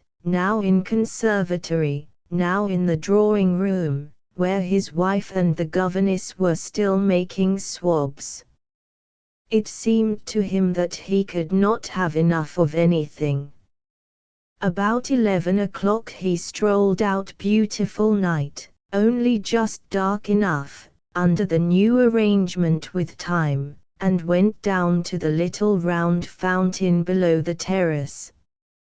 His wife was playing the piano. Mr. Bosanquet looked at the water and the flat dark water lily leaves which floated there, looked up at the house, where only narrow chinks of light showed, because of the lighting order. The dreamy music drifted out, there was a scent of heliotrope. He moved a few steps back, and sat in the children's swing under an old lime tree. Jolly, blissful, in the warm, bloomy dark. Of all hours of the day, this before going to bed was perhaps the pleasantest. He saw the light go up in his wife's bedroom, unscreened for a full minute, and thought, aha! If I did my duty as a special, I should strafe her for that. She came to the window, her figure lighted, hands up to the back of her head, so that her bare arms gleamed. Mr. Bosanquet wafted her a kiss, knowing he could not be seen. Lucky chap, he mused, she's a great joy. Up went her arm, down came the blind. The house was dark again. He drew a long breath. Another 10 minutes, he thought, then I'll go in and shut up. By Jove! The limes are beginning to smell already. And, the better to take in that acme of his well-being, he tilted the swing, lifted his feet from the ground, and swung himself toward the scented blossoms. He wanted to whelm his senses in their perfume, and closed his eyes. But instead of the domestic vision he expected, the face of the little Welsh soldier, hair-eyed, shadowy, pinched and dark and pitiful, started up with such disturbing vividness that he opened his eyes again at once. Curse! The fellow almost haunted one. Where would he be now, poor little devil, lying in his cell, thinking of his wife? Feeling suddenly morbid, Mr. Bosanquet arrested the swing and stood up. Absurd, all his well-being and mood of warm anticipation had deserted him. A.D. world, he thought. Such a lot of misery. Why should I have to sit in judgment on that poor beggar, and condemn him? He moved up onto the terrace and walked briskly, to rid himself of this disturbance before going in. That commercial traveller chap, he thought, the rest of those fellows, they see nothing. And, abruptly turning up the 3 stone steps, he entered the conservatory, locked it, passed into the billiard room, and drank his barley water. One of the pictures was hanging crooked. He went up to put it straight. Still life. Grapes and apples, and lobsters. They struck him as odd for the first time. Why lobsters? The whole picture seemed dead and oily. He turned off the light, and went upstairs, past his wife's door, into his own room, and undressed. Clothed in his pajamas, he opened the door between the rooms. By the light coming from his own, he could see her dark head on the pillow. Was she asleep? No, not asleep, certainly.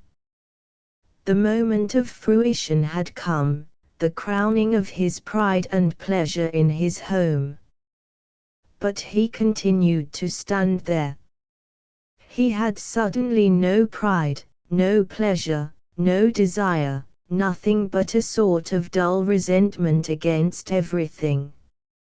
He turned back, shut the door, and slipping between the heavy curtains and his open window, stood looking out at the night.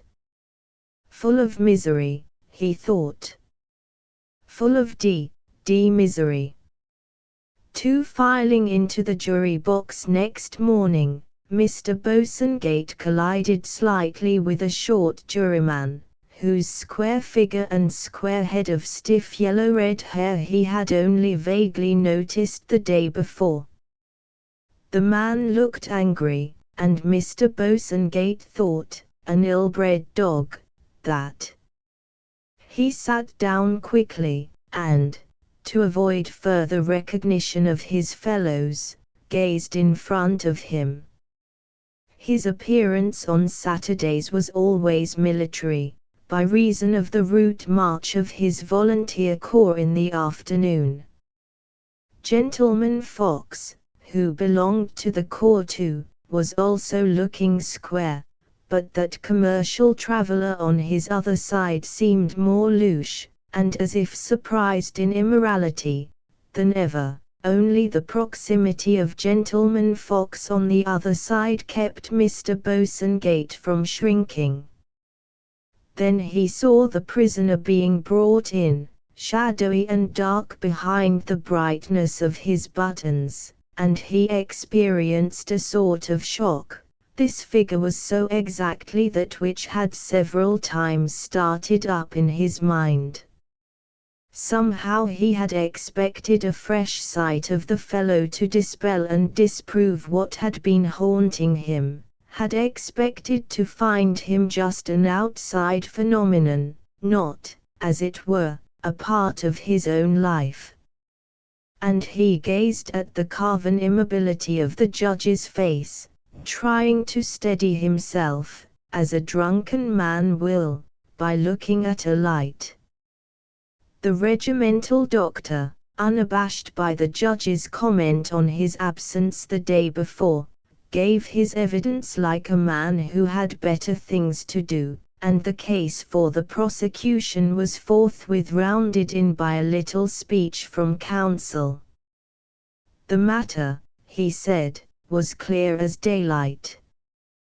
Those who wore His Majesty's uniform, charged with the responsibility and privilege of defending their country, were no more entitled to desert their regiments by taking their own lives than they were entitled to desert in any other way. He asked for a conviction. Mr. Bosanquet felt a sympathetic shuffle passing through all feet. The judge was speaking. Prisoner, you can either go into the witness box and make your statement on oath, in which case you may be cross-examined on it, or you can make your statement there from the dock, in which case you will not be cross-examined. Which do you elect to do? From here, my lord. Seeing him now full face, and, as it might be, come to life in the effort to convey his feelings, Mr. Bosanquet had suddenly a quite different impression of the fellow. It was as if his khaki had fallen off, and he had stepped out of his own shadow, a live and quivering creature. His pinched, clean-shaven face seemed to have an irregular, wilder, hairier look. His large nervous brown eyes darkened and glowed. He jerked his shoulders, his arms, his whole body, like a man suddenly freed from cramp or a suit of armor. He spoke, too, in a quick, crisp, rather high voice, pinching his consonants a little, sharpening his vowels, like a true Welshman. "My lord and misters the jury," he said, "I was a hairdresser when the call came on me to join the army. I had a little home and a wife. I never thought what it would be like to be away from them, I surely never did, and I'm ashamed to be speaking it out like this, how it can squeeze a man, how it can prey on your mind, when you're nervous like I am. 'Tis not everyone that cares for his home, there's lots o' them never wants to see their wives again. But for me 'tis like being shut up in a cage, it is." Mr. Bosanquet saw daylight between the skinny fingers of the man's hand thrown out with a jerk. "I cannot bear it shut up away from wife and home like what you are in the army. So when I took my razor that morning I was wild, and I wouldn't be here now but for that man catching my hand. There was no reason in it, I'm willing to confess. It was foolish, but wait till you get feeling like what I was, and see how it draws you. Misters the jury, don't send me back to prison, it is worse still there. If you have wives you will know what it is like for lots of us, only some is more nervous than others. I swear to you, sirs, I could not help it, dash." Again the little man flung out his hand, his whole thin body shook and Mr. Bosanquet felt the same sensation as when he drove his car over a dog. "Misters the jury, I hope you may never in your lives feel as I've been feeling." The little man ceased, his eyes shrank back into their sockets, his figure back into its mask of shadowy brown and gleaming buttons, and Mr. Bosanquet was conscious that the judge was making a series of remarks, and, very soon, of being seated at a mahogany table in the jury's withdrawing room, hearing the voice of the man with hair like an Irish terrier's saying, "Didn't he talk through his hat, that little blighter?" Conscious, too, of the commercial traveler, still on his left, always on his left, mopping his brow, and muttering, "Phew! It's hot in there today," while an effluvium, as of an inside accustomed to whiskey came from him.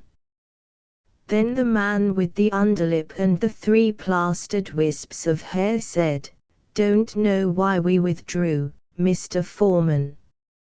Mr. Bosanquet looked round to where, at the head of the table, Gentleman Fox sat, in defensive gentility and the little white piping to his waistcoat saying blandly, "I shall be happy to take the sense of the jury."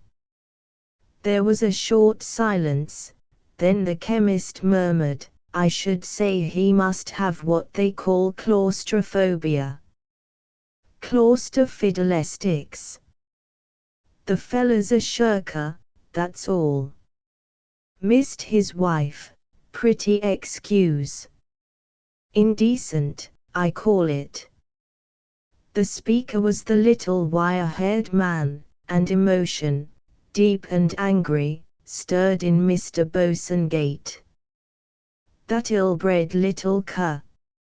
He gripped the edge of the table with both hands. "I think it's natural," he muttered.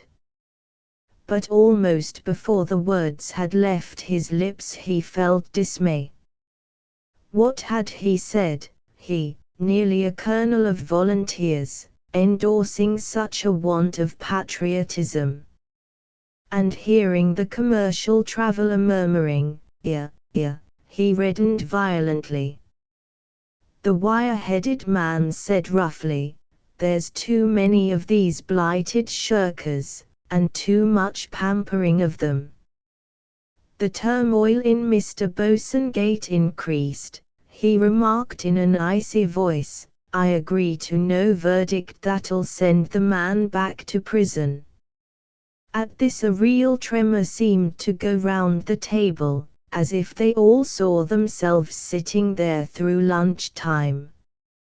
Then the large grey-haired man given to winking, said, "Oh, come, sir, after what the judge said. Come, sir. What do you say, Mr. Foreman?" "Gentleman Fox, as who should say this is excellent value, but I don't wish to press it on you," answered, "we are only concerned with the facts.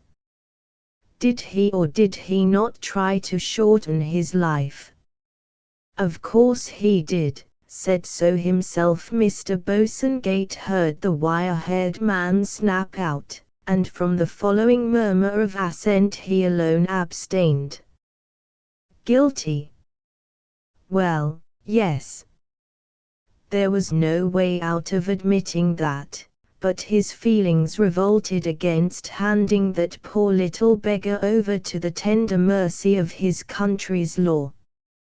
His whole soul rose in arms against agreeing with that ill-bred little cur, and the rest of this job lot. He had an impulse to get up and walk out, saying, "Settle it your own way. Good morning." "It seems, Sir Gentleman Fox was saying, that we're all agreed to guilty, except yourself. If you will allow me, I don't see how you can go behind what the prisoner himself admitted." Thus brought up to the very guns, Mr. Bosanquet, red in the face, thrust his hands deep into the side pockets of his tunic, and, staring straight before him, said, "Very well, on condition we recommend him to mercy. What do you say, gentlemen? Shall we recommend him to mercy?" "Ear, ear," burst from the commercial traveler, and from the chemist came the murmur, "No harm in that." "Well, I think there is. They shoot deserters at the front, and we let this fellow off. I'd hang the cur." Mr. Bosanquet stared at that little wire-haired brute. "Haven't you any feeling for others?" he wanted to say. "Can't you see that this poor devil suffers tortures?" But the sheer impossibility of doing this before 10 other men brought a slight sweat out on his face and hands, and in agitation he smote the table a blow with his fist. The effect was instantaneous. Everybody looked at the wire-haired man, as if saying, "Yes, you've gone a bit too far there." The little brute stood it for a moment, then muttered surlily, "Well, commend him to mercy if you like, I don't care." "That's right, they never pay any attention to it," said the grey-haired man, winking heartily. And Mr. Bosanquet filed back with the others into court. But when from the jury box his eyes fell once more on the hare-eyed figure in the dock, he had his worst moment yet.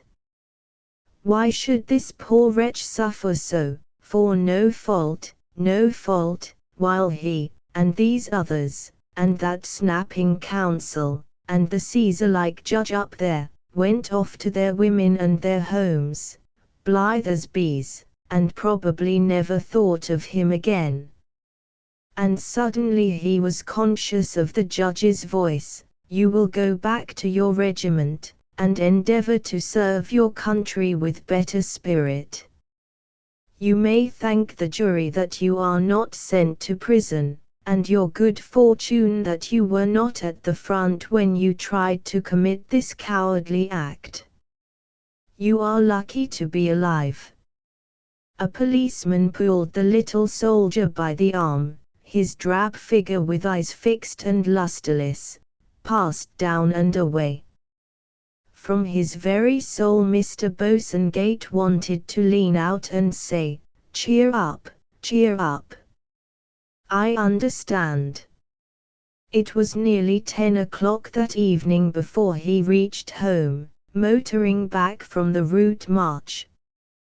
His physical tiredness was abated, for he had partaken of a snack and a whiskey and soda at the hotel, but mentally he was in a curious mood. His body felt appeased, his spirit hungry. Tonight he had a yearning, not for his wife's kisses, but for her understanding. He wanted to go to her and say, "I've learned a lot today, found out things I never thought of. Life's a wonderful thing, Kate, a thing one can't live all to oneself, a thing one shares with everybody, so that when another suffers, one suffers too. It's come to me that what one has doesn't matter a bit, it's what one does, and how one sympathizes with other people. It came to me in the most extraordinary vivid way, when I was on that jury, watching that poor little rat of a soldier in his trap. It's the first time I've ever felt the Spirit of Christ, you know. It's a wonderful thing, Kate, wonderful. We haven't been close, really close, you and I, so that we each understand what the other is feeling. It's all in that, you know, understanding, sympathy, it's priceless. When I saw that poor little devil taken down and sent back to his regiment to begin his sorrows all over again, wanting his wife, thinking and thinking of her just as you know I would be thinking and wanting you, I felt what an awful outside sort of life we lead, never telling each other what we really think and feel, never being really close. I dare say that little chap and his wife keep nothing from each other, live each other's lives. That's what we ought to do. Let's get to feeling that what really matters is understanding and loving, and not only just saying it as we all do, those fellows on the jury, and even that poor devil of a judge. What an awful life judging one's fellow creatures. When I left that poor little Tommy this morning, and ever since, I've longed to get back here quietly to you and tell you about it, and make a beginning. There's something wonderful in this, and I want you to feel it as I do, because you mean such a lot to me." This was what he wanted to say to his wife, not touching or kissing her, just looking into her eyes, watching them soften and glow as they surely must, catching the infection of his new ardor. And he felt unsteady, fearfully unsteady with the desire to say it all as it should be said, swiftly, quietly, with the truth and fervor of his feeling. The hall was not lit up, for daylight still lingered under the new arrangement. He went towards the drawing room, but from the very door shied off to his study and stood irresolute under the picture of a man catching a flea, Dutch school, which had come down to him from his father. The governess would be in there with his wife. He must wait. Essential to go straight to Kathleen and pour it all out, or he would never do it. He felt as nervous as an undergraduate going up for his viva voce. This thing was so big, so astoundingly and unexpectedly important.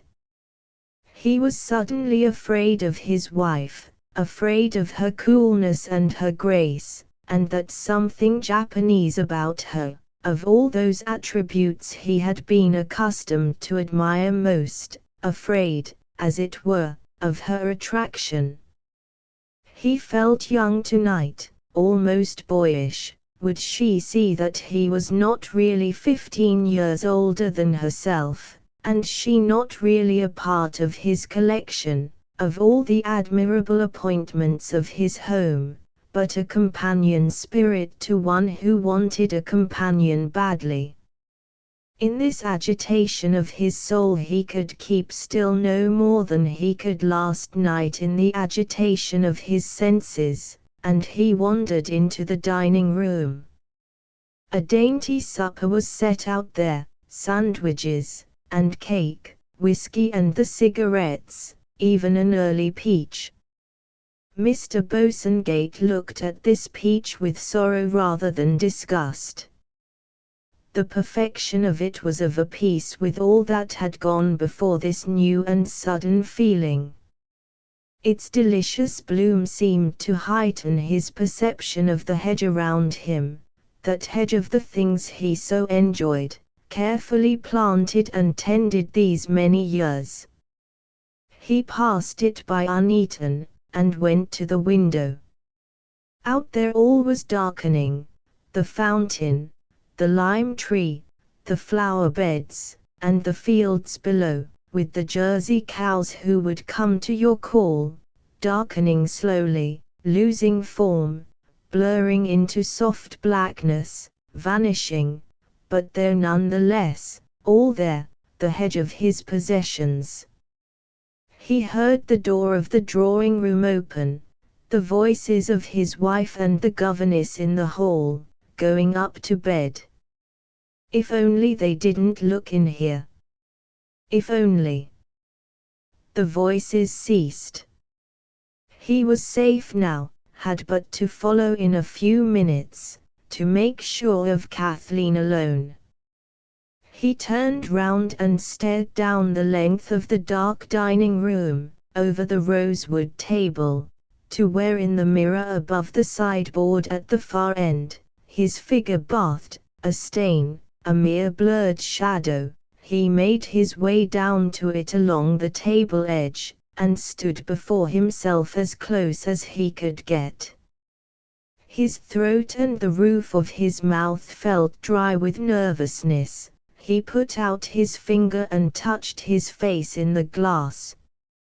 "You're an ass," he thought. "Pull yourself together, and get it over. She will see, of course she will." He swallowed, smoothed his moustache, and walked out. Going up the stairs, his heart beat painfully, but he was in for it now, and marched straight into her room. Dressed only in a loose blue wrapper, she was brushing her dark hair before the glass. Mr. Bosanquet went up to her and stood there silent, looking down.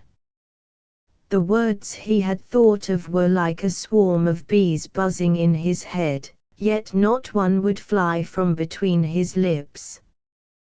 His wife went on brushing her hair under the light which shone on her polished elbows. She looked up at him from beneath one lifted eyebrow. "Well, dear, tired?"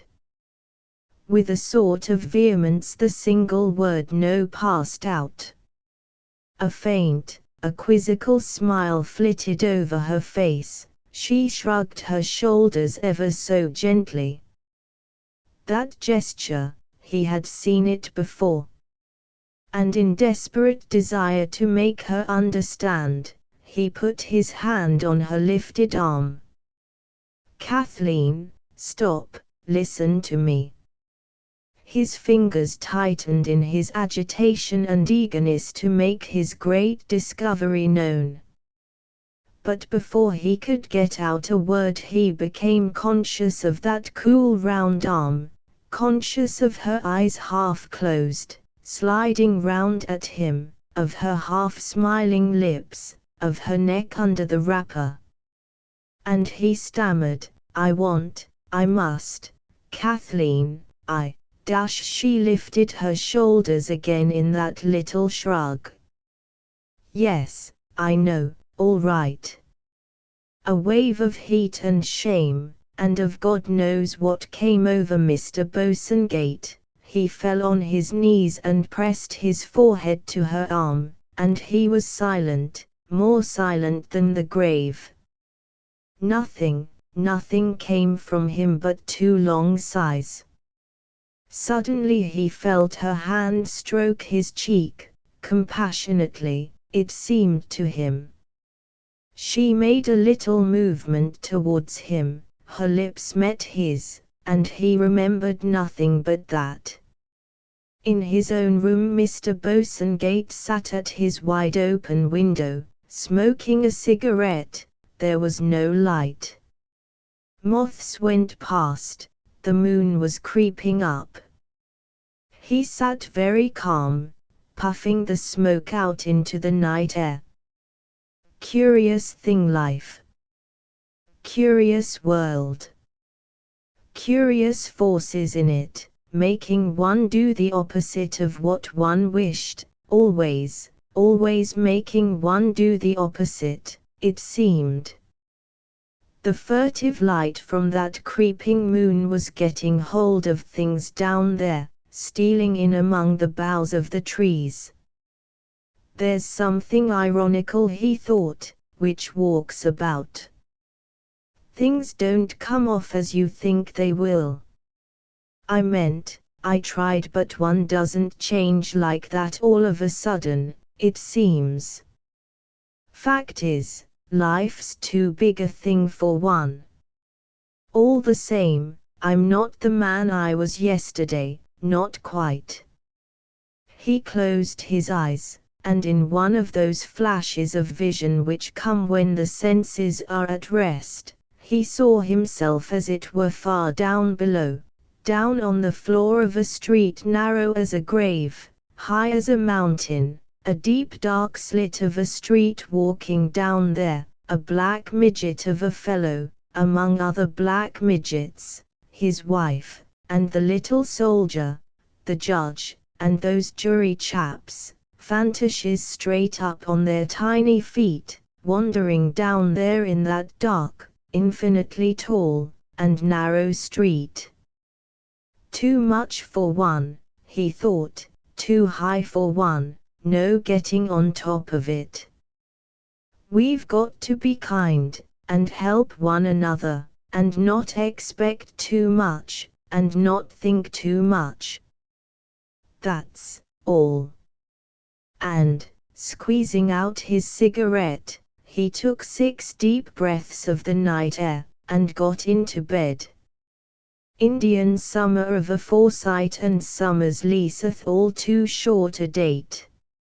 Shakespeare. I in the last day of May in the early 90s, about 6 o'clock of the evening, old Jolyon Forsyte sat under the oak tree below the terrace of his house at Robin Hill. He was waiting for the midges to bite him, before abandoning the glory of the afternoon.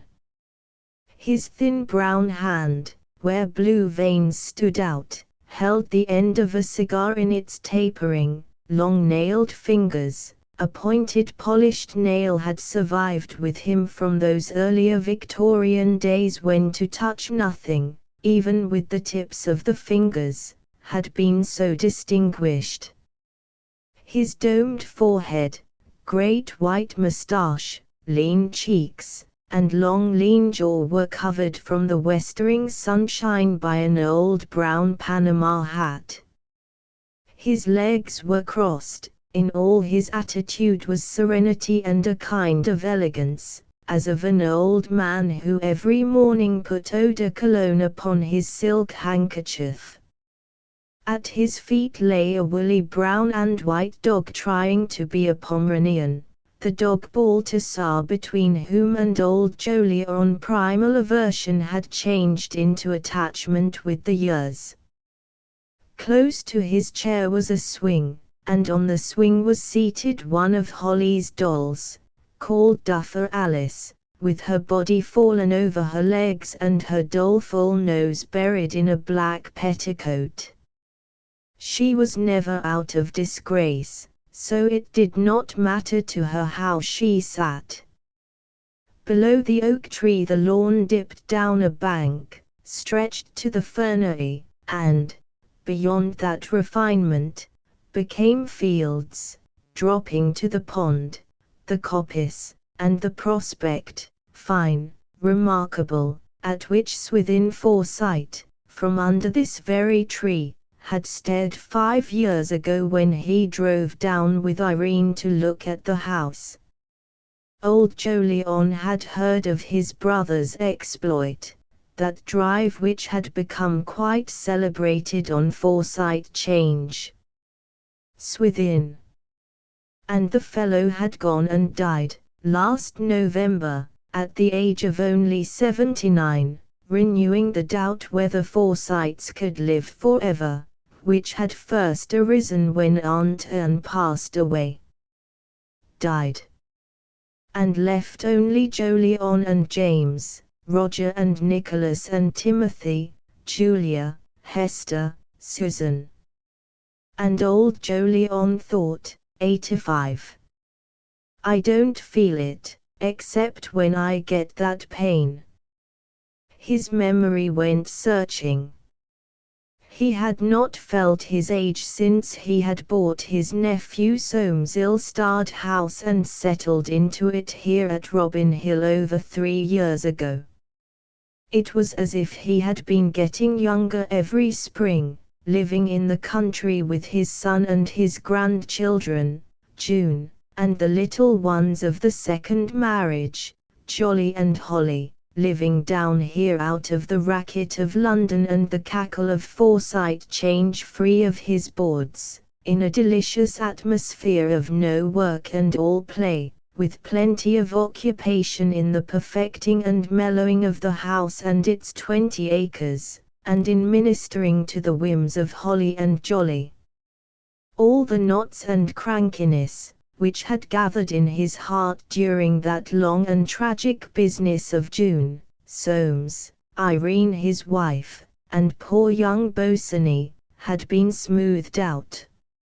Even June had thrown off her melancholy at last, witness this travel in Spain she was taking now with her father and her stepmother. Curiously perfect peace was left by their departure, blissful, yet blank, because his son was not there. Joe was never anything but a comfort and a pleasure to him nowadays, an amiable chap, but women, somehow, even the best, got a little on one's nerves, unless of course one admired them. Far off a cuckoo called, a wood pigeon was cooing from the first elm tree in the field, and how the daisies and buttercups had sprung up after the last mowing. The wind had got into the sou'west, too, a delicious air, sappy. He pushed his hat back and let the sun fall on his chin and cheek. Somehow, today, he wanted company, wanted a pretty face to look at. People treated the old as if they wanted nothing. And with the UN Forsytean philosophy which ever intruded on his soul, he thought, one's never had enough. With a foot in the grave one'll want something, I shouldn't be surprised. Down here, away from the exigencies of affairs, his grandchildren, and the flowers, trees, birds of his little domain, to say nothing of sun and moon and stars above them, said, "Open, Sesame," to him day and night. And Sesame had opened, how much, perhaps, he did not know. He had always been responsive to what they had begun to call nature, genuinely, almost religiously responsive, though he had never lost his habit of calling a sunset and a view, however deeply they might move him. But nowadays nature actually made him ache, he appreciated it so.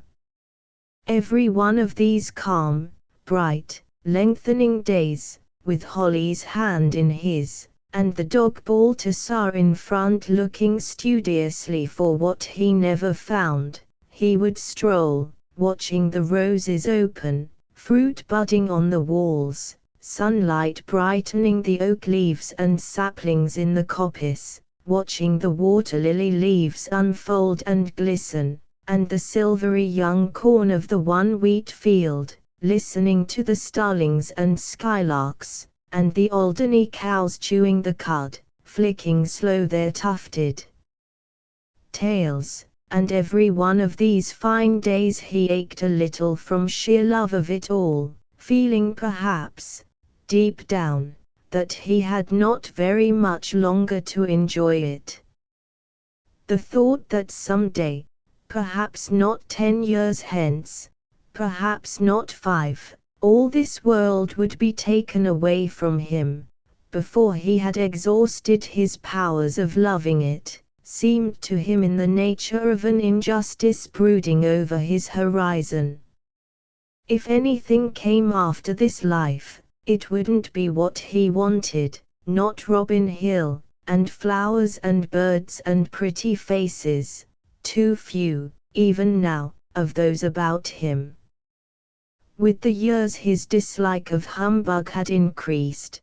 The orthodoxy he had worn in the 60s, as he had worn side whiskers out of sheer exuberance, had long dropped off, leaving him reverent before 3 things alone: beauty, upright conduct, and the sense of property, and the greatest of these now was beauty. He had always had wide interests, and, indeed, could still read the Times, but he was liable at any moment to put it down if he heard a blackbird sing. Upright conduct, property, somehow, they were tiring. The blackbirds and the sunsets never tired him, only gave him an uneasy feeling that he could not get enough of them. Staring into the stilly radiance of the early evening and at the little gold and white flowers on the lawn, a thought came to him. This weather was like the music of Orfeo which he had recently heard at Covent Garden. A beautiful opera, not like Meyerbeer, nor even quite Mozart, but, in its way, perhaps even more lovely. Something classical and of the golden age about it, chaste and mellow, and the Ravogli almost worthy of the old days, highest praise he could bestow. The yearning of Orpheus for the beauty he was losing, for his love going down to Hades, as in life love and beauty did go, the yearning which sang and throbbed through the golden music, stirred also in the lingering beauty of the world that evening. And with the tip of his cork-soled, elastic-sided boot he involuntarily stirred the ribs of the dog Balthasar, causing the animal to wake and attack his fleas, for though he was supposed to have none, nothing could persuade him of the fact. When he had finished he rubbed the place he had been scratching against his master's calf, and settled down again with his chin over the instep of the disturbing boot. And into old Jolion's mind came a sudden recollection, a face he had seen at that opera 3 weeks ago, Irene, the wife of his precious nephew Soames, that man of property. Though he had not met her since the day of the at-home in his old house at Stanhope Gate, which celebrated his granddaughter June's ill-starred engagement to young Bosany, he had remembered her at once, for he had always admired her, a very pretty creature. After the death of young Bosany, whose mistress she had so reprehensibly become, he had heard that she had left Soames at once. Goodness only knew what she had been doing since. That sight of her face, a side view, in the row in front, had been literally the only reminder these 3 years that she was still alive. No one ever spoke of her. And yet Joe had told him something once, something which had upset him completely. The boy had got it from George Forsyte, he believed, who had seen Bosany in the fog the day he was run over, something which explained the young fellow's distress, an act of Soames towards his wife, a shocking act. Joe had seen her, too, that afternoon, after the news was out, seen her for a moment, and his description had always lingered in old Jolyon's mind, wild and lost he had called her. And next day June had gone there, bottled up her feelings and gone there, and the maid had cried and told her how her mistress had slipped out in the night and vanished. A tragic business altogether. One thing was certain, Soames had never been able to lay hands on her again. And he was living at Brighton, and journeying up and down, a fitting fate, the man of property. For when he once took a dislike to anyone, as he had to his nephew, old Jolyon never got over it. He remembered still the sense of relief with which he had heard the news of Irene's disappearance. It had been shocking to think of her a prisoner in that house to which she must have wandered back, when Joe saw her, wandered back for a moment, like a wounded animal to its hole after seeing that news, tragic death of an architect in the street. Her face had struck him very much the other night, more beautiful than he had remembered, but like a mask, with something going on beneath it. A young woman still, 28 perhaps. Ah, well. Very likely she had another lover by now. But at this subversive thought, for married women should never love, once, even, had been too much, his instep rose, and with it the dog Balthasar's head. The sagacious animal stood up and looked into old Jolyon's face. "Walk," he seemed to say, and old Jolyon answered, "Come on, old chap." Slowly, as was their wont, they crossed among the constellations of buttercups and daisies, and entered the fernery. This feature, where very little grew as yet, had been judiciously dropped below the level of the lawn so that it might come up again on the level of the other lawn and give the impression of irregularity, so important in horticulture. Its rocks and earth were beloved of the dog Balthasar, who sometimes found a mole there. Old Jolyon made a point of passing through it because, though it was not beautiful, he intended that it should be, some day, and he would think, "I must get Var to come down and look at it, he's better than Beech." For plants, like houses and human complaints, required the best expert consideration. It was inhabited by snails, and if accompanied by his grandchildren, he would point to one and tell them the story of the little boy who said, "Have plumbers got legs, mother?" "No, sonny." "Then darned if I haven't been and swallowed a snilobobe." And when they skipped and clutched his hand, thinking of the snilobobe going down the little boy's red lane, his eyes would twinkle. Emerging from the fernery, he opened the wicket gate, which just there led into the first field, a large and park-like area, out of which, within brick walls, the vegetable garden had been carved. Old Jolyon avoided this, which did not suit his mood, and made down the hill towards the pond. Balthasar, who knew a water rat or two, gambolled in front, at the gate which marks an oldyish dog who takes the same walk every day. Arrived at the edge, old Jolyon stood, noting another water lily opened since yesterday. He would show it to Holly tomorrow, when his little sweet had got over the upset which had followed on her eating a tomato at lunch. Her little arrangements were very delicate. Now that Jolly had gone to school, his first term, Holly was with him nearly all day long, and he missed her badly.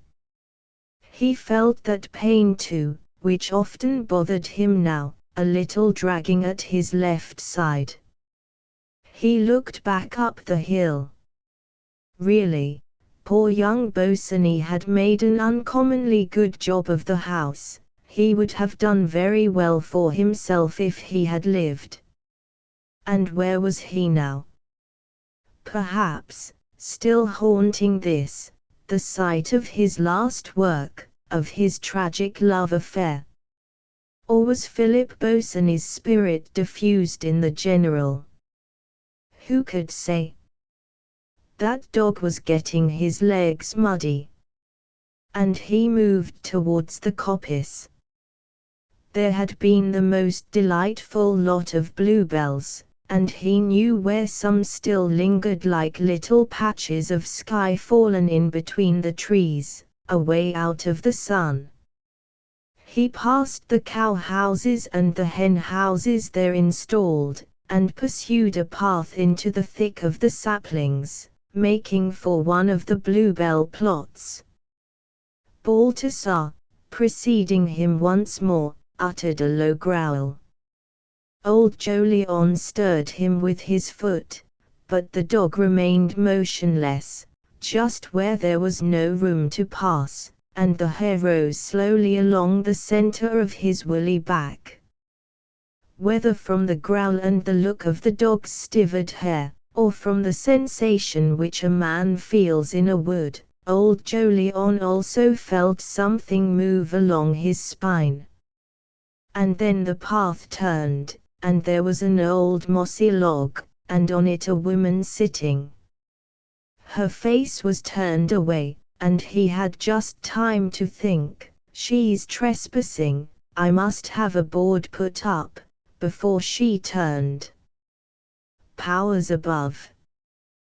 The face he had seen at the opera, the very woman he had just been thinking of. In that confused moment he saw things blurred, as if a spirit, queer effect, the slant of sunlight perhaps on her violet-grey frock. And then she rose and stood smiling, her head a little to one side. Old Jolyon thought, "How pretty she is." She did not speak, neither did he, and he realized why with a certain admiration. She was here no doubt because of some memory, and did not mean to try and get out of it by vulgar explanation. "Don't let that dog touch your frock," he said, "he's got wet feet. Come here, you." But the dog Balthasar went on towards the visitor, who put her hand down and stroked his head. Old Jolyon said quickly, "I saw you at the opera the other night. You didn't notice me." "Oh, yes. I did."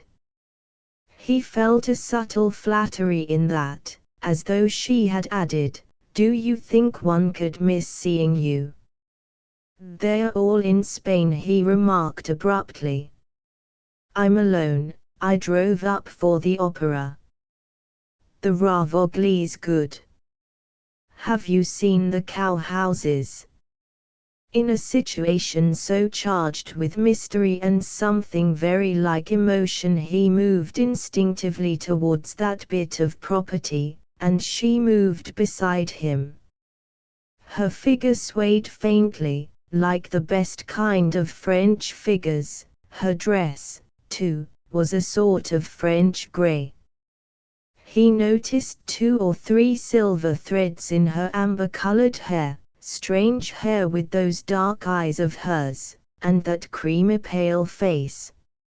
A sudden sidelong look from the velvety brown eyes disturbed him. It seemed to come from deep and far, from another world almost, or at all events from someone not living very much in this. And he said mechanically, "Where are you living now?" "I have a little flat in Chelsea."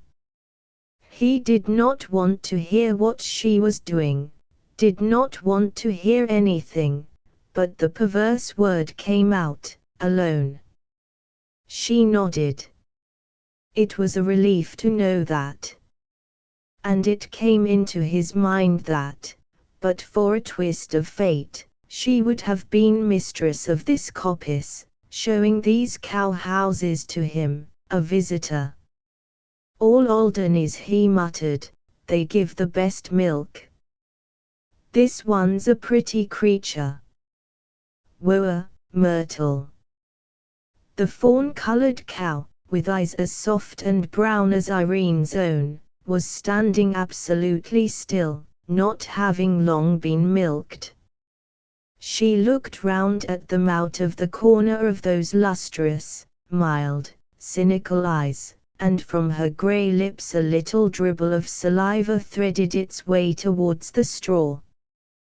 The scent of hay and vanilla and ammonia rose in the dim light of the cool cow-house, and old Jolyon said, "You must come up and have some dinner with me. I'll send you home in the carriage." He perceived a struggle going on within her, natural, no doubt, with her memories.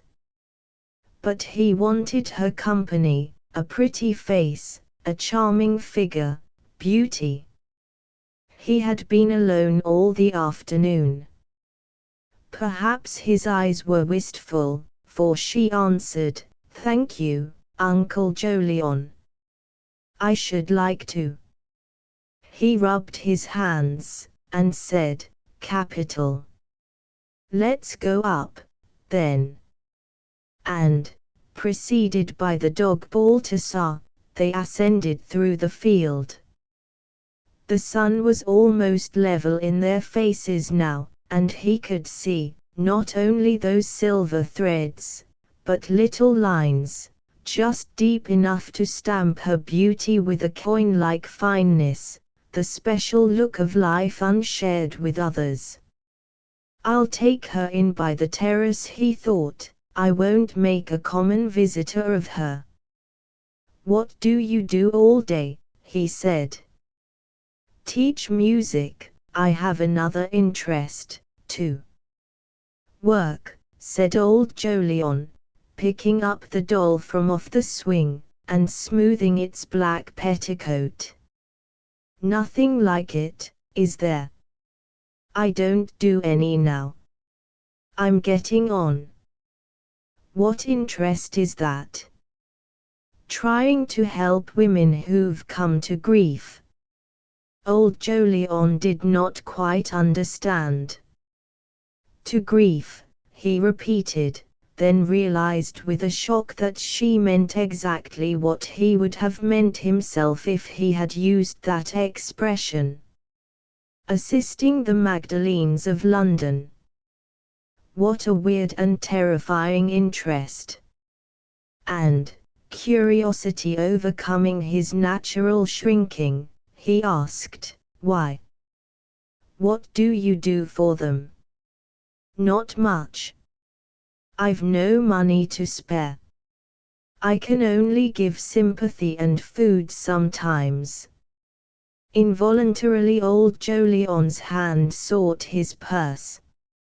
He said hastily, "How do you get hold of them?" "I go to a hospital." "A hospital? Phew. What hurts me most is that once they nearly all had some sort of beauty." Old Jolyon straightened the doll. "Beauty," he ejaculated, "ha! Yes. a sad business, and he moved towards the house. Through a French window, under sun blinds not yet drawn up, he preceded her into the room where he was wont to study the Times and the sheets of an agricultural magazine, with huge illustrations of mangold wurzels, and the like, which provided Holly with material for her paint-brush. "Dinner's in half an hour. You'd like to wash your hands. I'll take you to June's room." He saw her looking round eagerly. What changes since she had last visited this house with her husband, or her lover, or both perhaps, he did not know, could not say. All that was dark, and he wished to leave it so. But what changes? And in the hall he said, "My boy Joe's a painter, you know. He's got a lot of taste. It isn't mine, of course, but I've let him have his way."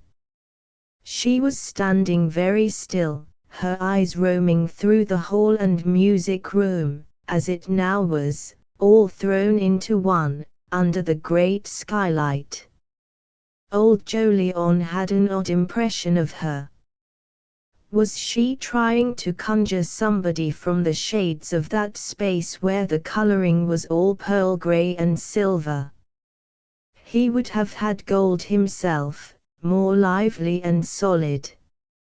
But Joe had French tastes, and it had come out shadowy like that, with an effect as of the fume of cigarettes the chap was always smoking, broken here and there by a little blaze of blue or crimson color. It was not his dream. Mentally he had hung this space with those gold-framed masterpieces of still and stiller life which he had bought in days when quantity was precious. And now where were they? Sold for a song. That something which made him, alone among Forsytes, move with the times had warned him against the struggle to retain them. But in his study he still had Dutch fishing boats at sunset. He began to mount the stairs with her, slowly, for he felt his side. "These are the bathrooms," he said, "and other arrangements. I've had them tiled. The nurseries are along there. And this is Joe's and his wife's. They all communicate. But you remember, I expect." Irene nodded. They passed on, up the gallery and entered a large room with a small bed, and several windows. "This is mine," he said. The walls were covered with the photographs of children and watercolor sketches, and he added doubtfully, "These are Joe's. The view's first rate. You can see the grand stand at Epsom in clear weather." The sun was down now, behind the house, and over the prospect a luminous haze had settled, emanation of the long and prosperous day. Few houses showed, but fields and trees faintly glistened, away to a loom of downs. "The country's changing," he said abruptly, "but there it'll be when we're all gone. Look at those thrushes, the birds are sweet here in the mornings. I'm glad to have washed my hands of London." Her face was close to the window pane, and he was struck by its mournful look. "Wish I could make her look happy," he thought. A pretty face, but sad. And taking up his can of hot water he went out into the gallery. "This is June's room," he said, opening the next door and putting the can down. "I think you'll find everything." And closing the door behind her he went back to his own room. brushing his hair with his great ebony brushes, and dabbing his forehead with eau de cologne, he mused. She had come so strangely, a sort of visitation, mysterious, even romantic, as if his desire for company, for beauty, had been fulfilled by whatever it was which fulfilled that sort of thing. And before the mirror he straightened his still upright figure, passed the brushes over his great white moustache, touched up his eyebrows with eau de cologne, and rang the bell. "I forgot to let them know that I have a lady to dinner with me. Let cook do something extra, and tell Beacon to have the landau and pair at 10:30 to drive her back to town tonight. Is Miss Holly asleep?" The maid thought not. And old Jolyon, passing down the gallery, stole on tiptoe towards the nursery, and opened the door whose hinges he kept specially oiled that he might slip in and out in the evenings without being heard. But Holly was asleep, and lay like a miniature Madonna, of that type which the old painters could not tell from Venus, when they had completed her. Her long dark lashes clung to her cheeks, on her face was perfect peace, her little arrangements were evidently all right again. And old Jolyon, in the twilight of the room, stood adoring her. It was so charming, solemn, and loving, that little face. He had more than his share of the blessed capacity of living again in the young. They were to him his future life, all of a future life that his fundamental pagan sanity perhaps admitted. There she was with everything before her, and his blood, some of it, in her tiny veins. There she was, his little companion, to be made as happy as ever he could make her, so that she knew nothing but love. His heart swelled, and he went out, stilling the sound of his patent leather boots. In the corridor an eccentric notion attacked him, to think that children should come to that which Irene had told him she was helping. Women who were all, once, little things like this one sleeping there. "I must give her a check," he mused, "can't bear to think of them." They had never borne reflecting on, those poor outcasts, wounding too deeply the core of true refinement hidden under layers of conformity to the sense of property, wounding too grievously the deepest thing in him, a love of beauty which could give him, even now, a flutter of the heart, thinking of his evening in the society of a pretty woman. And he went downstairs, through the swinging doors, to the back regions. There, in the wine cellar, was a hock worth at least £2 a bottle, a Steinberg cabinet, better than any Johannisberg that ever went down throat, a wine of perfect bouquet, sweet as a nectarine, nectar indeed. He got a bottle out, handling it like a baby, and holding it level to the light, to look.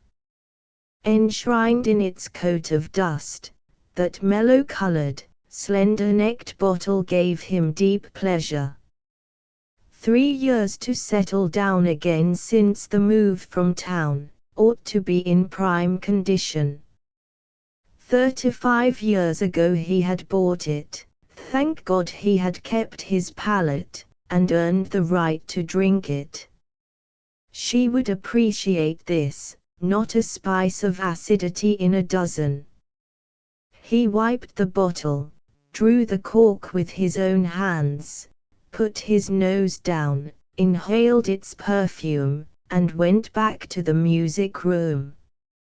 Irene was standing by the piano. She had taken off her hat and a lace scarf she had been wearing, so that her gold-colored hair was visible, and the pallor of her neck. In her grey frock she made a pretty picture for old Jolyon, against the rosewood of the piano. He gave her his arm, and solemnly they went. The room, which had been designed to enable 24 people to dine in comfort, held now but a little round table. In his present solitude the big dining table oppressed old Jolyon. He had caused it to be removed till his son came back. Here in the company of 2 really good copies of Raphael Madonnas he was wont to dine alone. It was the only disconsolate hour of his day, this summer weather. He had never been a large eater, like that great chap Swithin, or Sylvanus Haythorpe, or Anthony Thornworthy, those cronies of past times, and to dine alone, overlooked by the Madonnas, was to him but a sorrowful occupation, which he got through quickly, that he might come to the more spiritual enjoyment of his coffee and cigar. But this evening was a different matter. His eyes twinkled at her across the little table and he spoke of Italy and Switzerland, telling her stories of his travels there, and other experiences which he could no longer recount to his son and granddaughter because they knew them. This fresh audience was precious to him. He had never become one of those old men who ramble round and round the fields of reminiscence. Himself quickly fatigued by the insensitive, he instinctively avoided fatiguing others, and his natural flirtatiousness towards beauty guarded him specially in his relations with a woman. He would have liked to draw her out, but though she murmured and smiled and seemed to be enjoying what he told her, he remained conscious of that mysterious remoteness which constituted half her fascination. He could not bear women who threw their shoulders and eyes at you, and chattered away, or hard-mouthed women who laid down the law and knew more than you did. There was only one quality in a woman that appealed to him, charm, and the quieter it was, the more he liked it. And this one had charm, shadowy as afternoon sunlight on those Italian hills and valleys he had loved. The feeling, too, that she was, as it were, apart, cloistered, made her seem nearer to himself, a strangely desirable companion. When a man is very old and quite out of the running, he loves to feel secure from the rivalries of youth, for he would still be first in the heart of beauty. And he drank his hock, and watched her lips, and felt nearly young. But the dog Balthasar lay watching her lips too, and despising in his heart the interruptions of their talk, and the tilting of those greenish glasses full of a golden fluid which was distasteful to him. The light was just failing when they went back into the music room. And, cigar in mouth, old Jolyon said, "Play me some Chopin." By the cigars they smoke, and the composers they love, ye shall know the texture of men's souls. Old Jolyon could not bear a strong cigar or Wagner's music. He loved Beethoven and Mozart, Handel and Gluck, and Schumann, and, for some occult reason, the operas of Meyerbeer, but of late years he had been seduced by Chopin, just as in painting he had succumbed to Botticelli.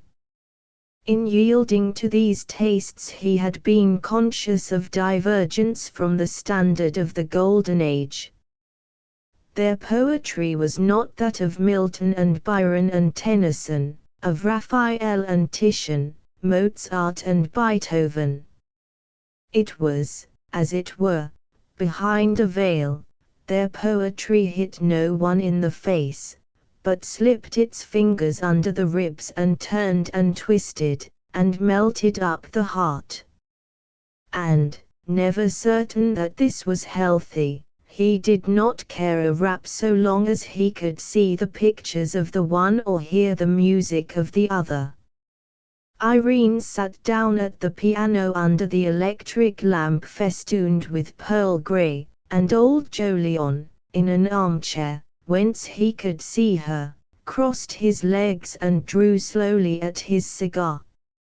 She sat a few moments with her hands on the keys, evidently searching her mind for what to give him.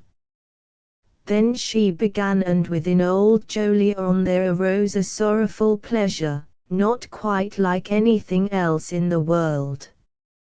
He fell slowly into a trance, interrupted only by the movements of taking the cigar out of his mouth at long intervals, and replacing it. She was there, and the hock within him, and the scent of tobacco, but there, too, was a world of sunshine lingering into moonlight, and pools with stalks upon them, and bluish trees above, glowing with blurs of wine-red roses, and fields of lavender where milk-white cows were grazing, and a woman all shadowy, with dark eyes and a white neck, smiled, holding out her arms, and through air which was like music a star dropped and was caught on a cow's horn. He opened his eyes. Beautiful piece, she played well, the touch of an angel. And he closed them again. He felt miraculously sad and happy, as one does, standing under a lime tree in full honey flower. Not live one's own life again, but just stand there and bask in the smile of a woman's eyes, and enjoy the bouquet. And he jerked his hand. The dog Balthasar had reached up and licked it. Beautiful, he said. Go on, more Chopin. She began to play again. This time the resemblance between her and Chopin struck him. The swaying he had noticed in her walk was in her playing too, and the nocturne she had chosen, and the soft darkness of her eyes, the light on her hair, as of moonlight from a golden moon. Seductive, yes, but nothing of Delilah in her or in that music. A long blue spiral from his cigar ascended and dispersed. So we go out, he thought. No more beauty. Nothing. Again Irene stopped. Would you like some Gluck?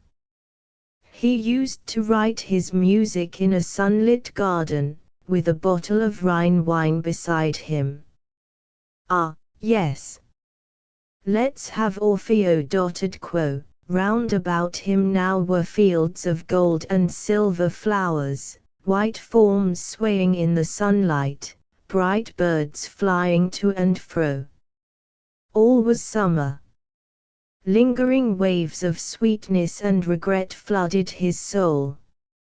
Some cigar ash dropped, and taking out a silk handkerchief to brush it off, he inhaled a mingled scent as of snuff and eau de cologne. Ah, he thought, Indian summer, that's all, and he said, you haven't played me Che Faro. Quo. She did not answer, did not move. He was conscious of something, some strange upset. Suddenly he saw her rise and turn away, and a pang of remorse shot through him. What a clumsy chap! Like Orpheus, of course, she too was looking for her lost one in the hall of memory. And disturbed to the heart, he got up from his chair. She had gone to the great window at the far end. Gingerly he followed. Her hands were folded over her breast, he could just see her cheek, very white. And, quite emotionalized, he said, "There, there, my love."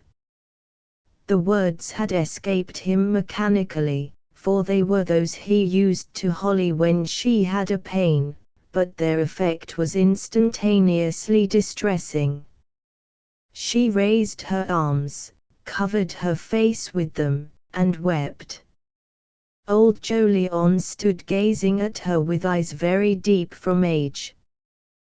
The passionate shame she seemed feeling at her abandonment, so unlike the control and quietude of her whole presence, was as if she had never before broken down in the presence of another being. "There, there, there, there," he murmured, and putting his hand out reverently, touched her. She turned, and leaned the arms which covered her face against him. Old Jolyon stood very still, keeping one thin hand on her shoulder. Let her cry her heart out, it would do her good. And the dog Balthasar, puzzled, sat down on his stern to examine them. The window was still open, the curtains had not been drawn, the last of daylight from without mingled with faint intrusion from the lamp within. There was a scent of new-mown grass. With the wisdom of a long life, old Jolyon did not speak. Even grief sobbed itself out in time, only time was good for sorrow, time who saw the passing of each mood, each emotion in turn, time the layer to rest. There came into his mind the words, "As panteth the hart after cooling streams," but they were of no use to him. Then, conscious of a scent of violets, he knew she was drying her eyes. He put his chin forward, pressed his moustache against her forehead, and felt her shake with a quivering of her whole body, as of a tree which shakes itself free of raindrops. She put his hand to her lips, as if saying, "All over now. Forgive me." The kiss filled him with a strange comfort. He led her back to where she had been so upset. And the dog Balthasar, following, laid the bone of one of the cutlets they had eaten at their feet. Anxious to obliterate the memory of that emotion, he could think of nothing better than China, and moving with her slowly from cabinet to cabinet, he kept taking up bits of Dresden and Lowestoft and Chelsea, turning them round and round with his thin, veined hands, whose skin, faintly freckled, had such an aged look. "I bought this at Jobson's," he would say, "cost me £30. It's very old. That dog leaves his bones all over the place. This old ship bowl I picked up at the sale when that precious rip, the Marquise, came to grief. But you don't remember. Here's a nice piece of Chelsea. Now, what would you say this was?" And he was comforted, feeling that, with her taste, she was taking a real interest in these things, for, after all, nothing better composes the nerves than a doubtful piece of china. When the crunch of the carriage wheels was heard at last, he said, "You must come again, you must come to lunch. Then I can show you these by daylight, and my little sweet, she's a dear little thing. This dog seems to have taken a fancy to you." For Balthasar, feeling that she was about to leave, was rubbing his side against her leg. Going out under the porch with her, he said, "He'll get you up in an hour and a quarter.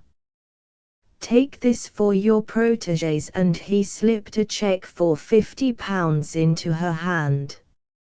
He saw her brightened eyes, and heard her murmur, "Oh, Uncle Jolyon," and a real throb of pleasure went through him. That meant one or two poor creatures helped a little, and it meant that she would come again. He put his hand in at the window and grasped hers once more. The carriage rolled away. He stood looking at the moon and the shadows of the trees, and thought, a sweet night. She. 2 days of rain, and summer set in bland and sunny. Old Jolyon walked and talked with Holly. At first he felt taller and full of a new vigor, then he felt restless. Almost every afternoon they would enter the coppice, and walk as far as the log. Well, she's not there, he would think, of course not. And he would feel a little shorter, and drag his feet walking up the hill home, with his hand clapped to his left side. Now and then the thought would move in him, did she come, or did I dream it? And he would stare at space, while the dog Balthasar stared at him. Of course she would not come again. He opened the letters from Spain with less excitement. They were not returning till July. He felt, oddly, that he could bear it. Every day at dinner he screwed up his eyes and looked at where she had sat. She was not there, so he unscrewed his eyes again. On the 7th afternoon he thought, I must go up and get some boots. He ordered Beacon, and set out. Passing from Putney towards Hyde Park he reflected, I might as well go to Chelsea and see her. And he called out, just drive me to where you took that lady the other night. The coachman turned his broad red face, and his juicy lips answered, the lady in grey, sir. Yes, the lady in grey. What other ladies were there? Stodgy chap. The carriage stopped before a small 3-storied block of flats, standing a little back from the river. With a practiced eye old Jolyon saw that they were cheap. I should think about £60 a year, he mused, and entering, he looked at the name board.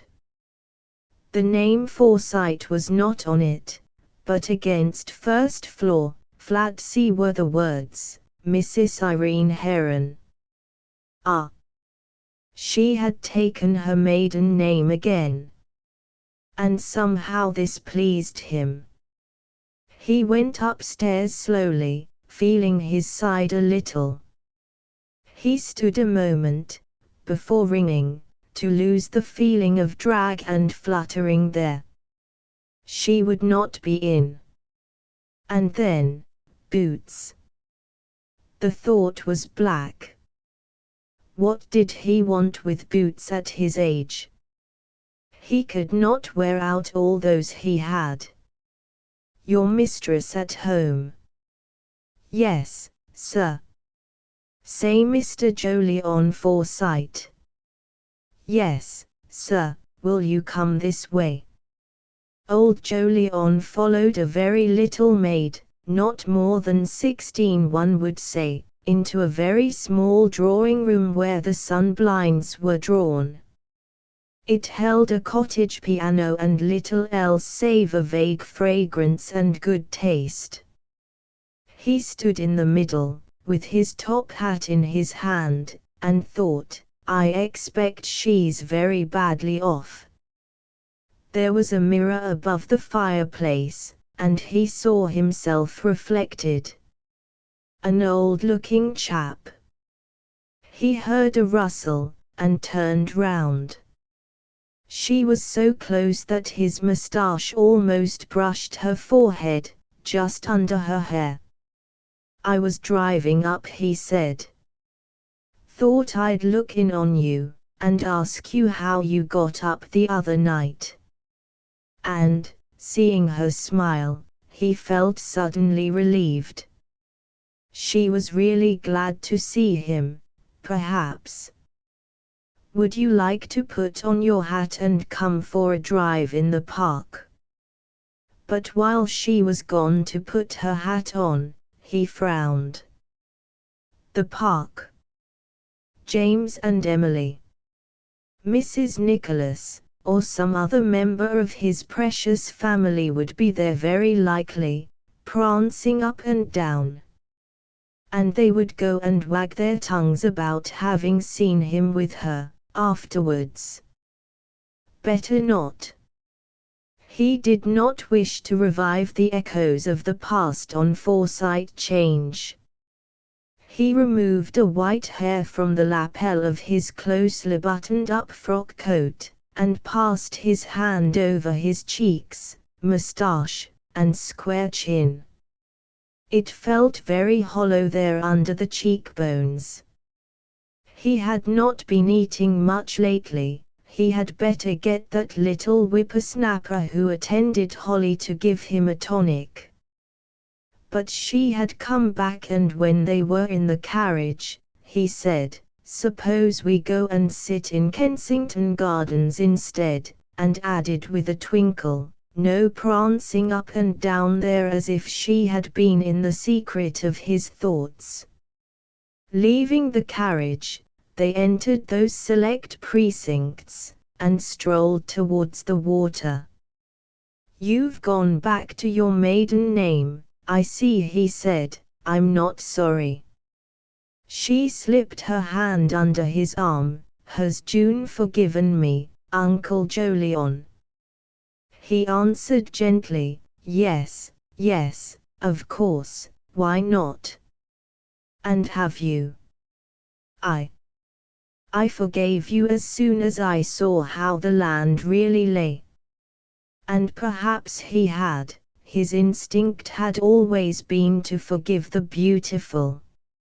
She drew a deep breath. "I never regretted, I couldn't." "Did you ever love very deeply, Uncle Jolyon?" At that strange question old Jolyon stared before him. Had he? He did not seem to remember that he ever had.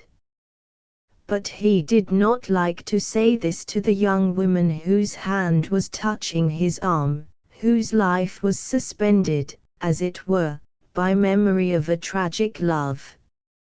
And he thought, "If I had met you when I was young, I might have made a fool of myself, perhaps." And a longing to escape in generalities beset him. "Love's a queer thing," he said, "fatal thing often. It was the Greeks, wasn't it, made love into a goddess? They were right, I dare say, but then they lived in the Golden Age. Phil adored them." Phil. The word jarred him, for suddenly, with his power to see all round a thing, he perceived why she was putting up with him like this. She wanted to talk about her lover. Well, if it was any pleasure to her. And he said, "Ah." There was a bit of the sculptor in him, I fancy. Yes. He loved balance and symmetry. He loved the whole-hearted way the Greeks gave themselves to art. Balance. The chap had no balance at all, if he remembered. As for symmetry, clean built enough he was, no doubt, but those queer eyes of his, and high cheekbones, symmetry. "You're of the Golden Age, too, Uncle Jolyon." Old Jolyon looked round at her.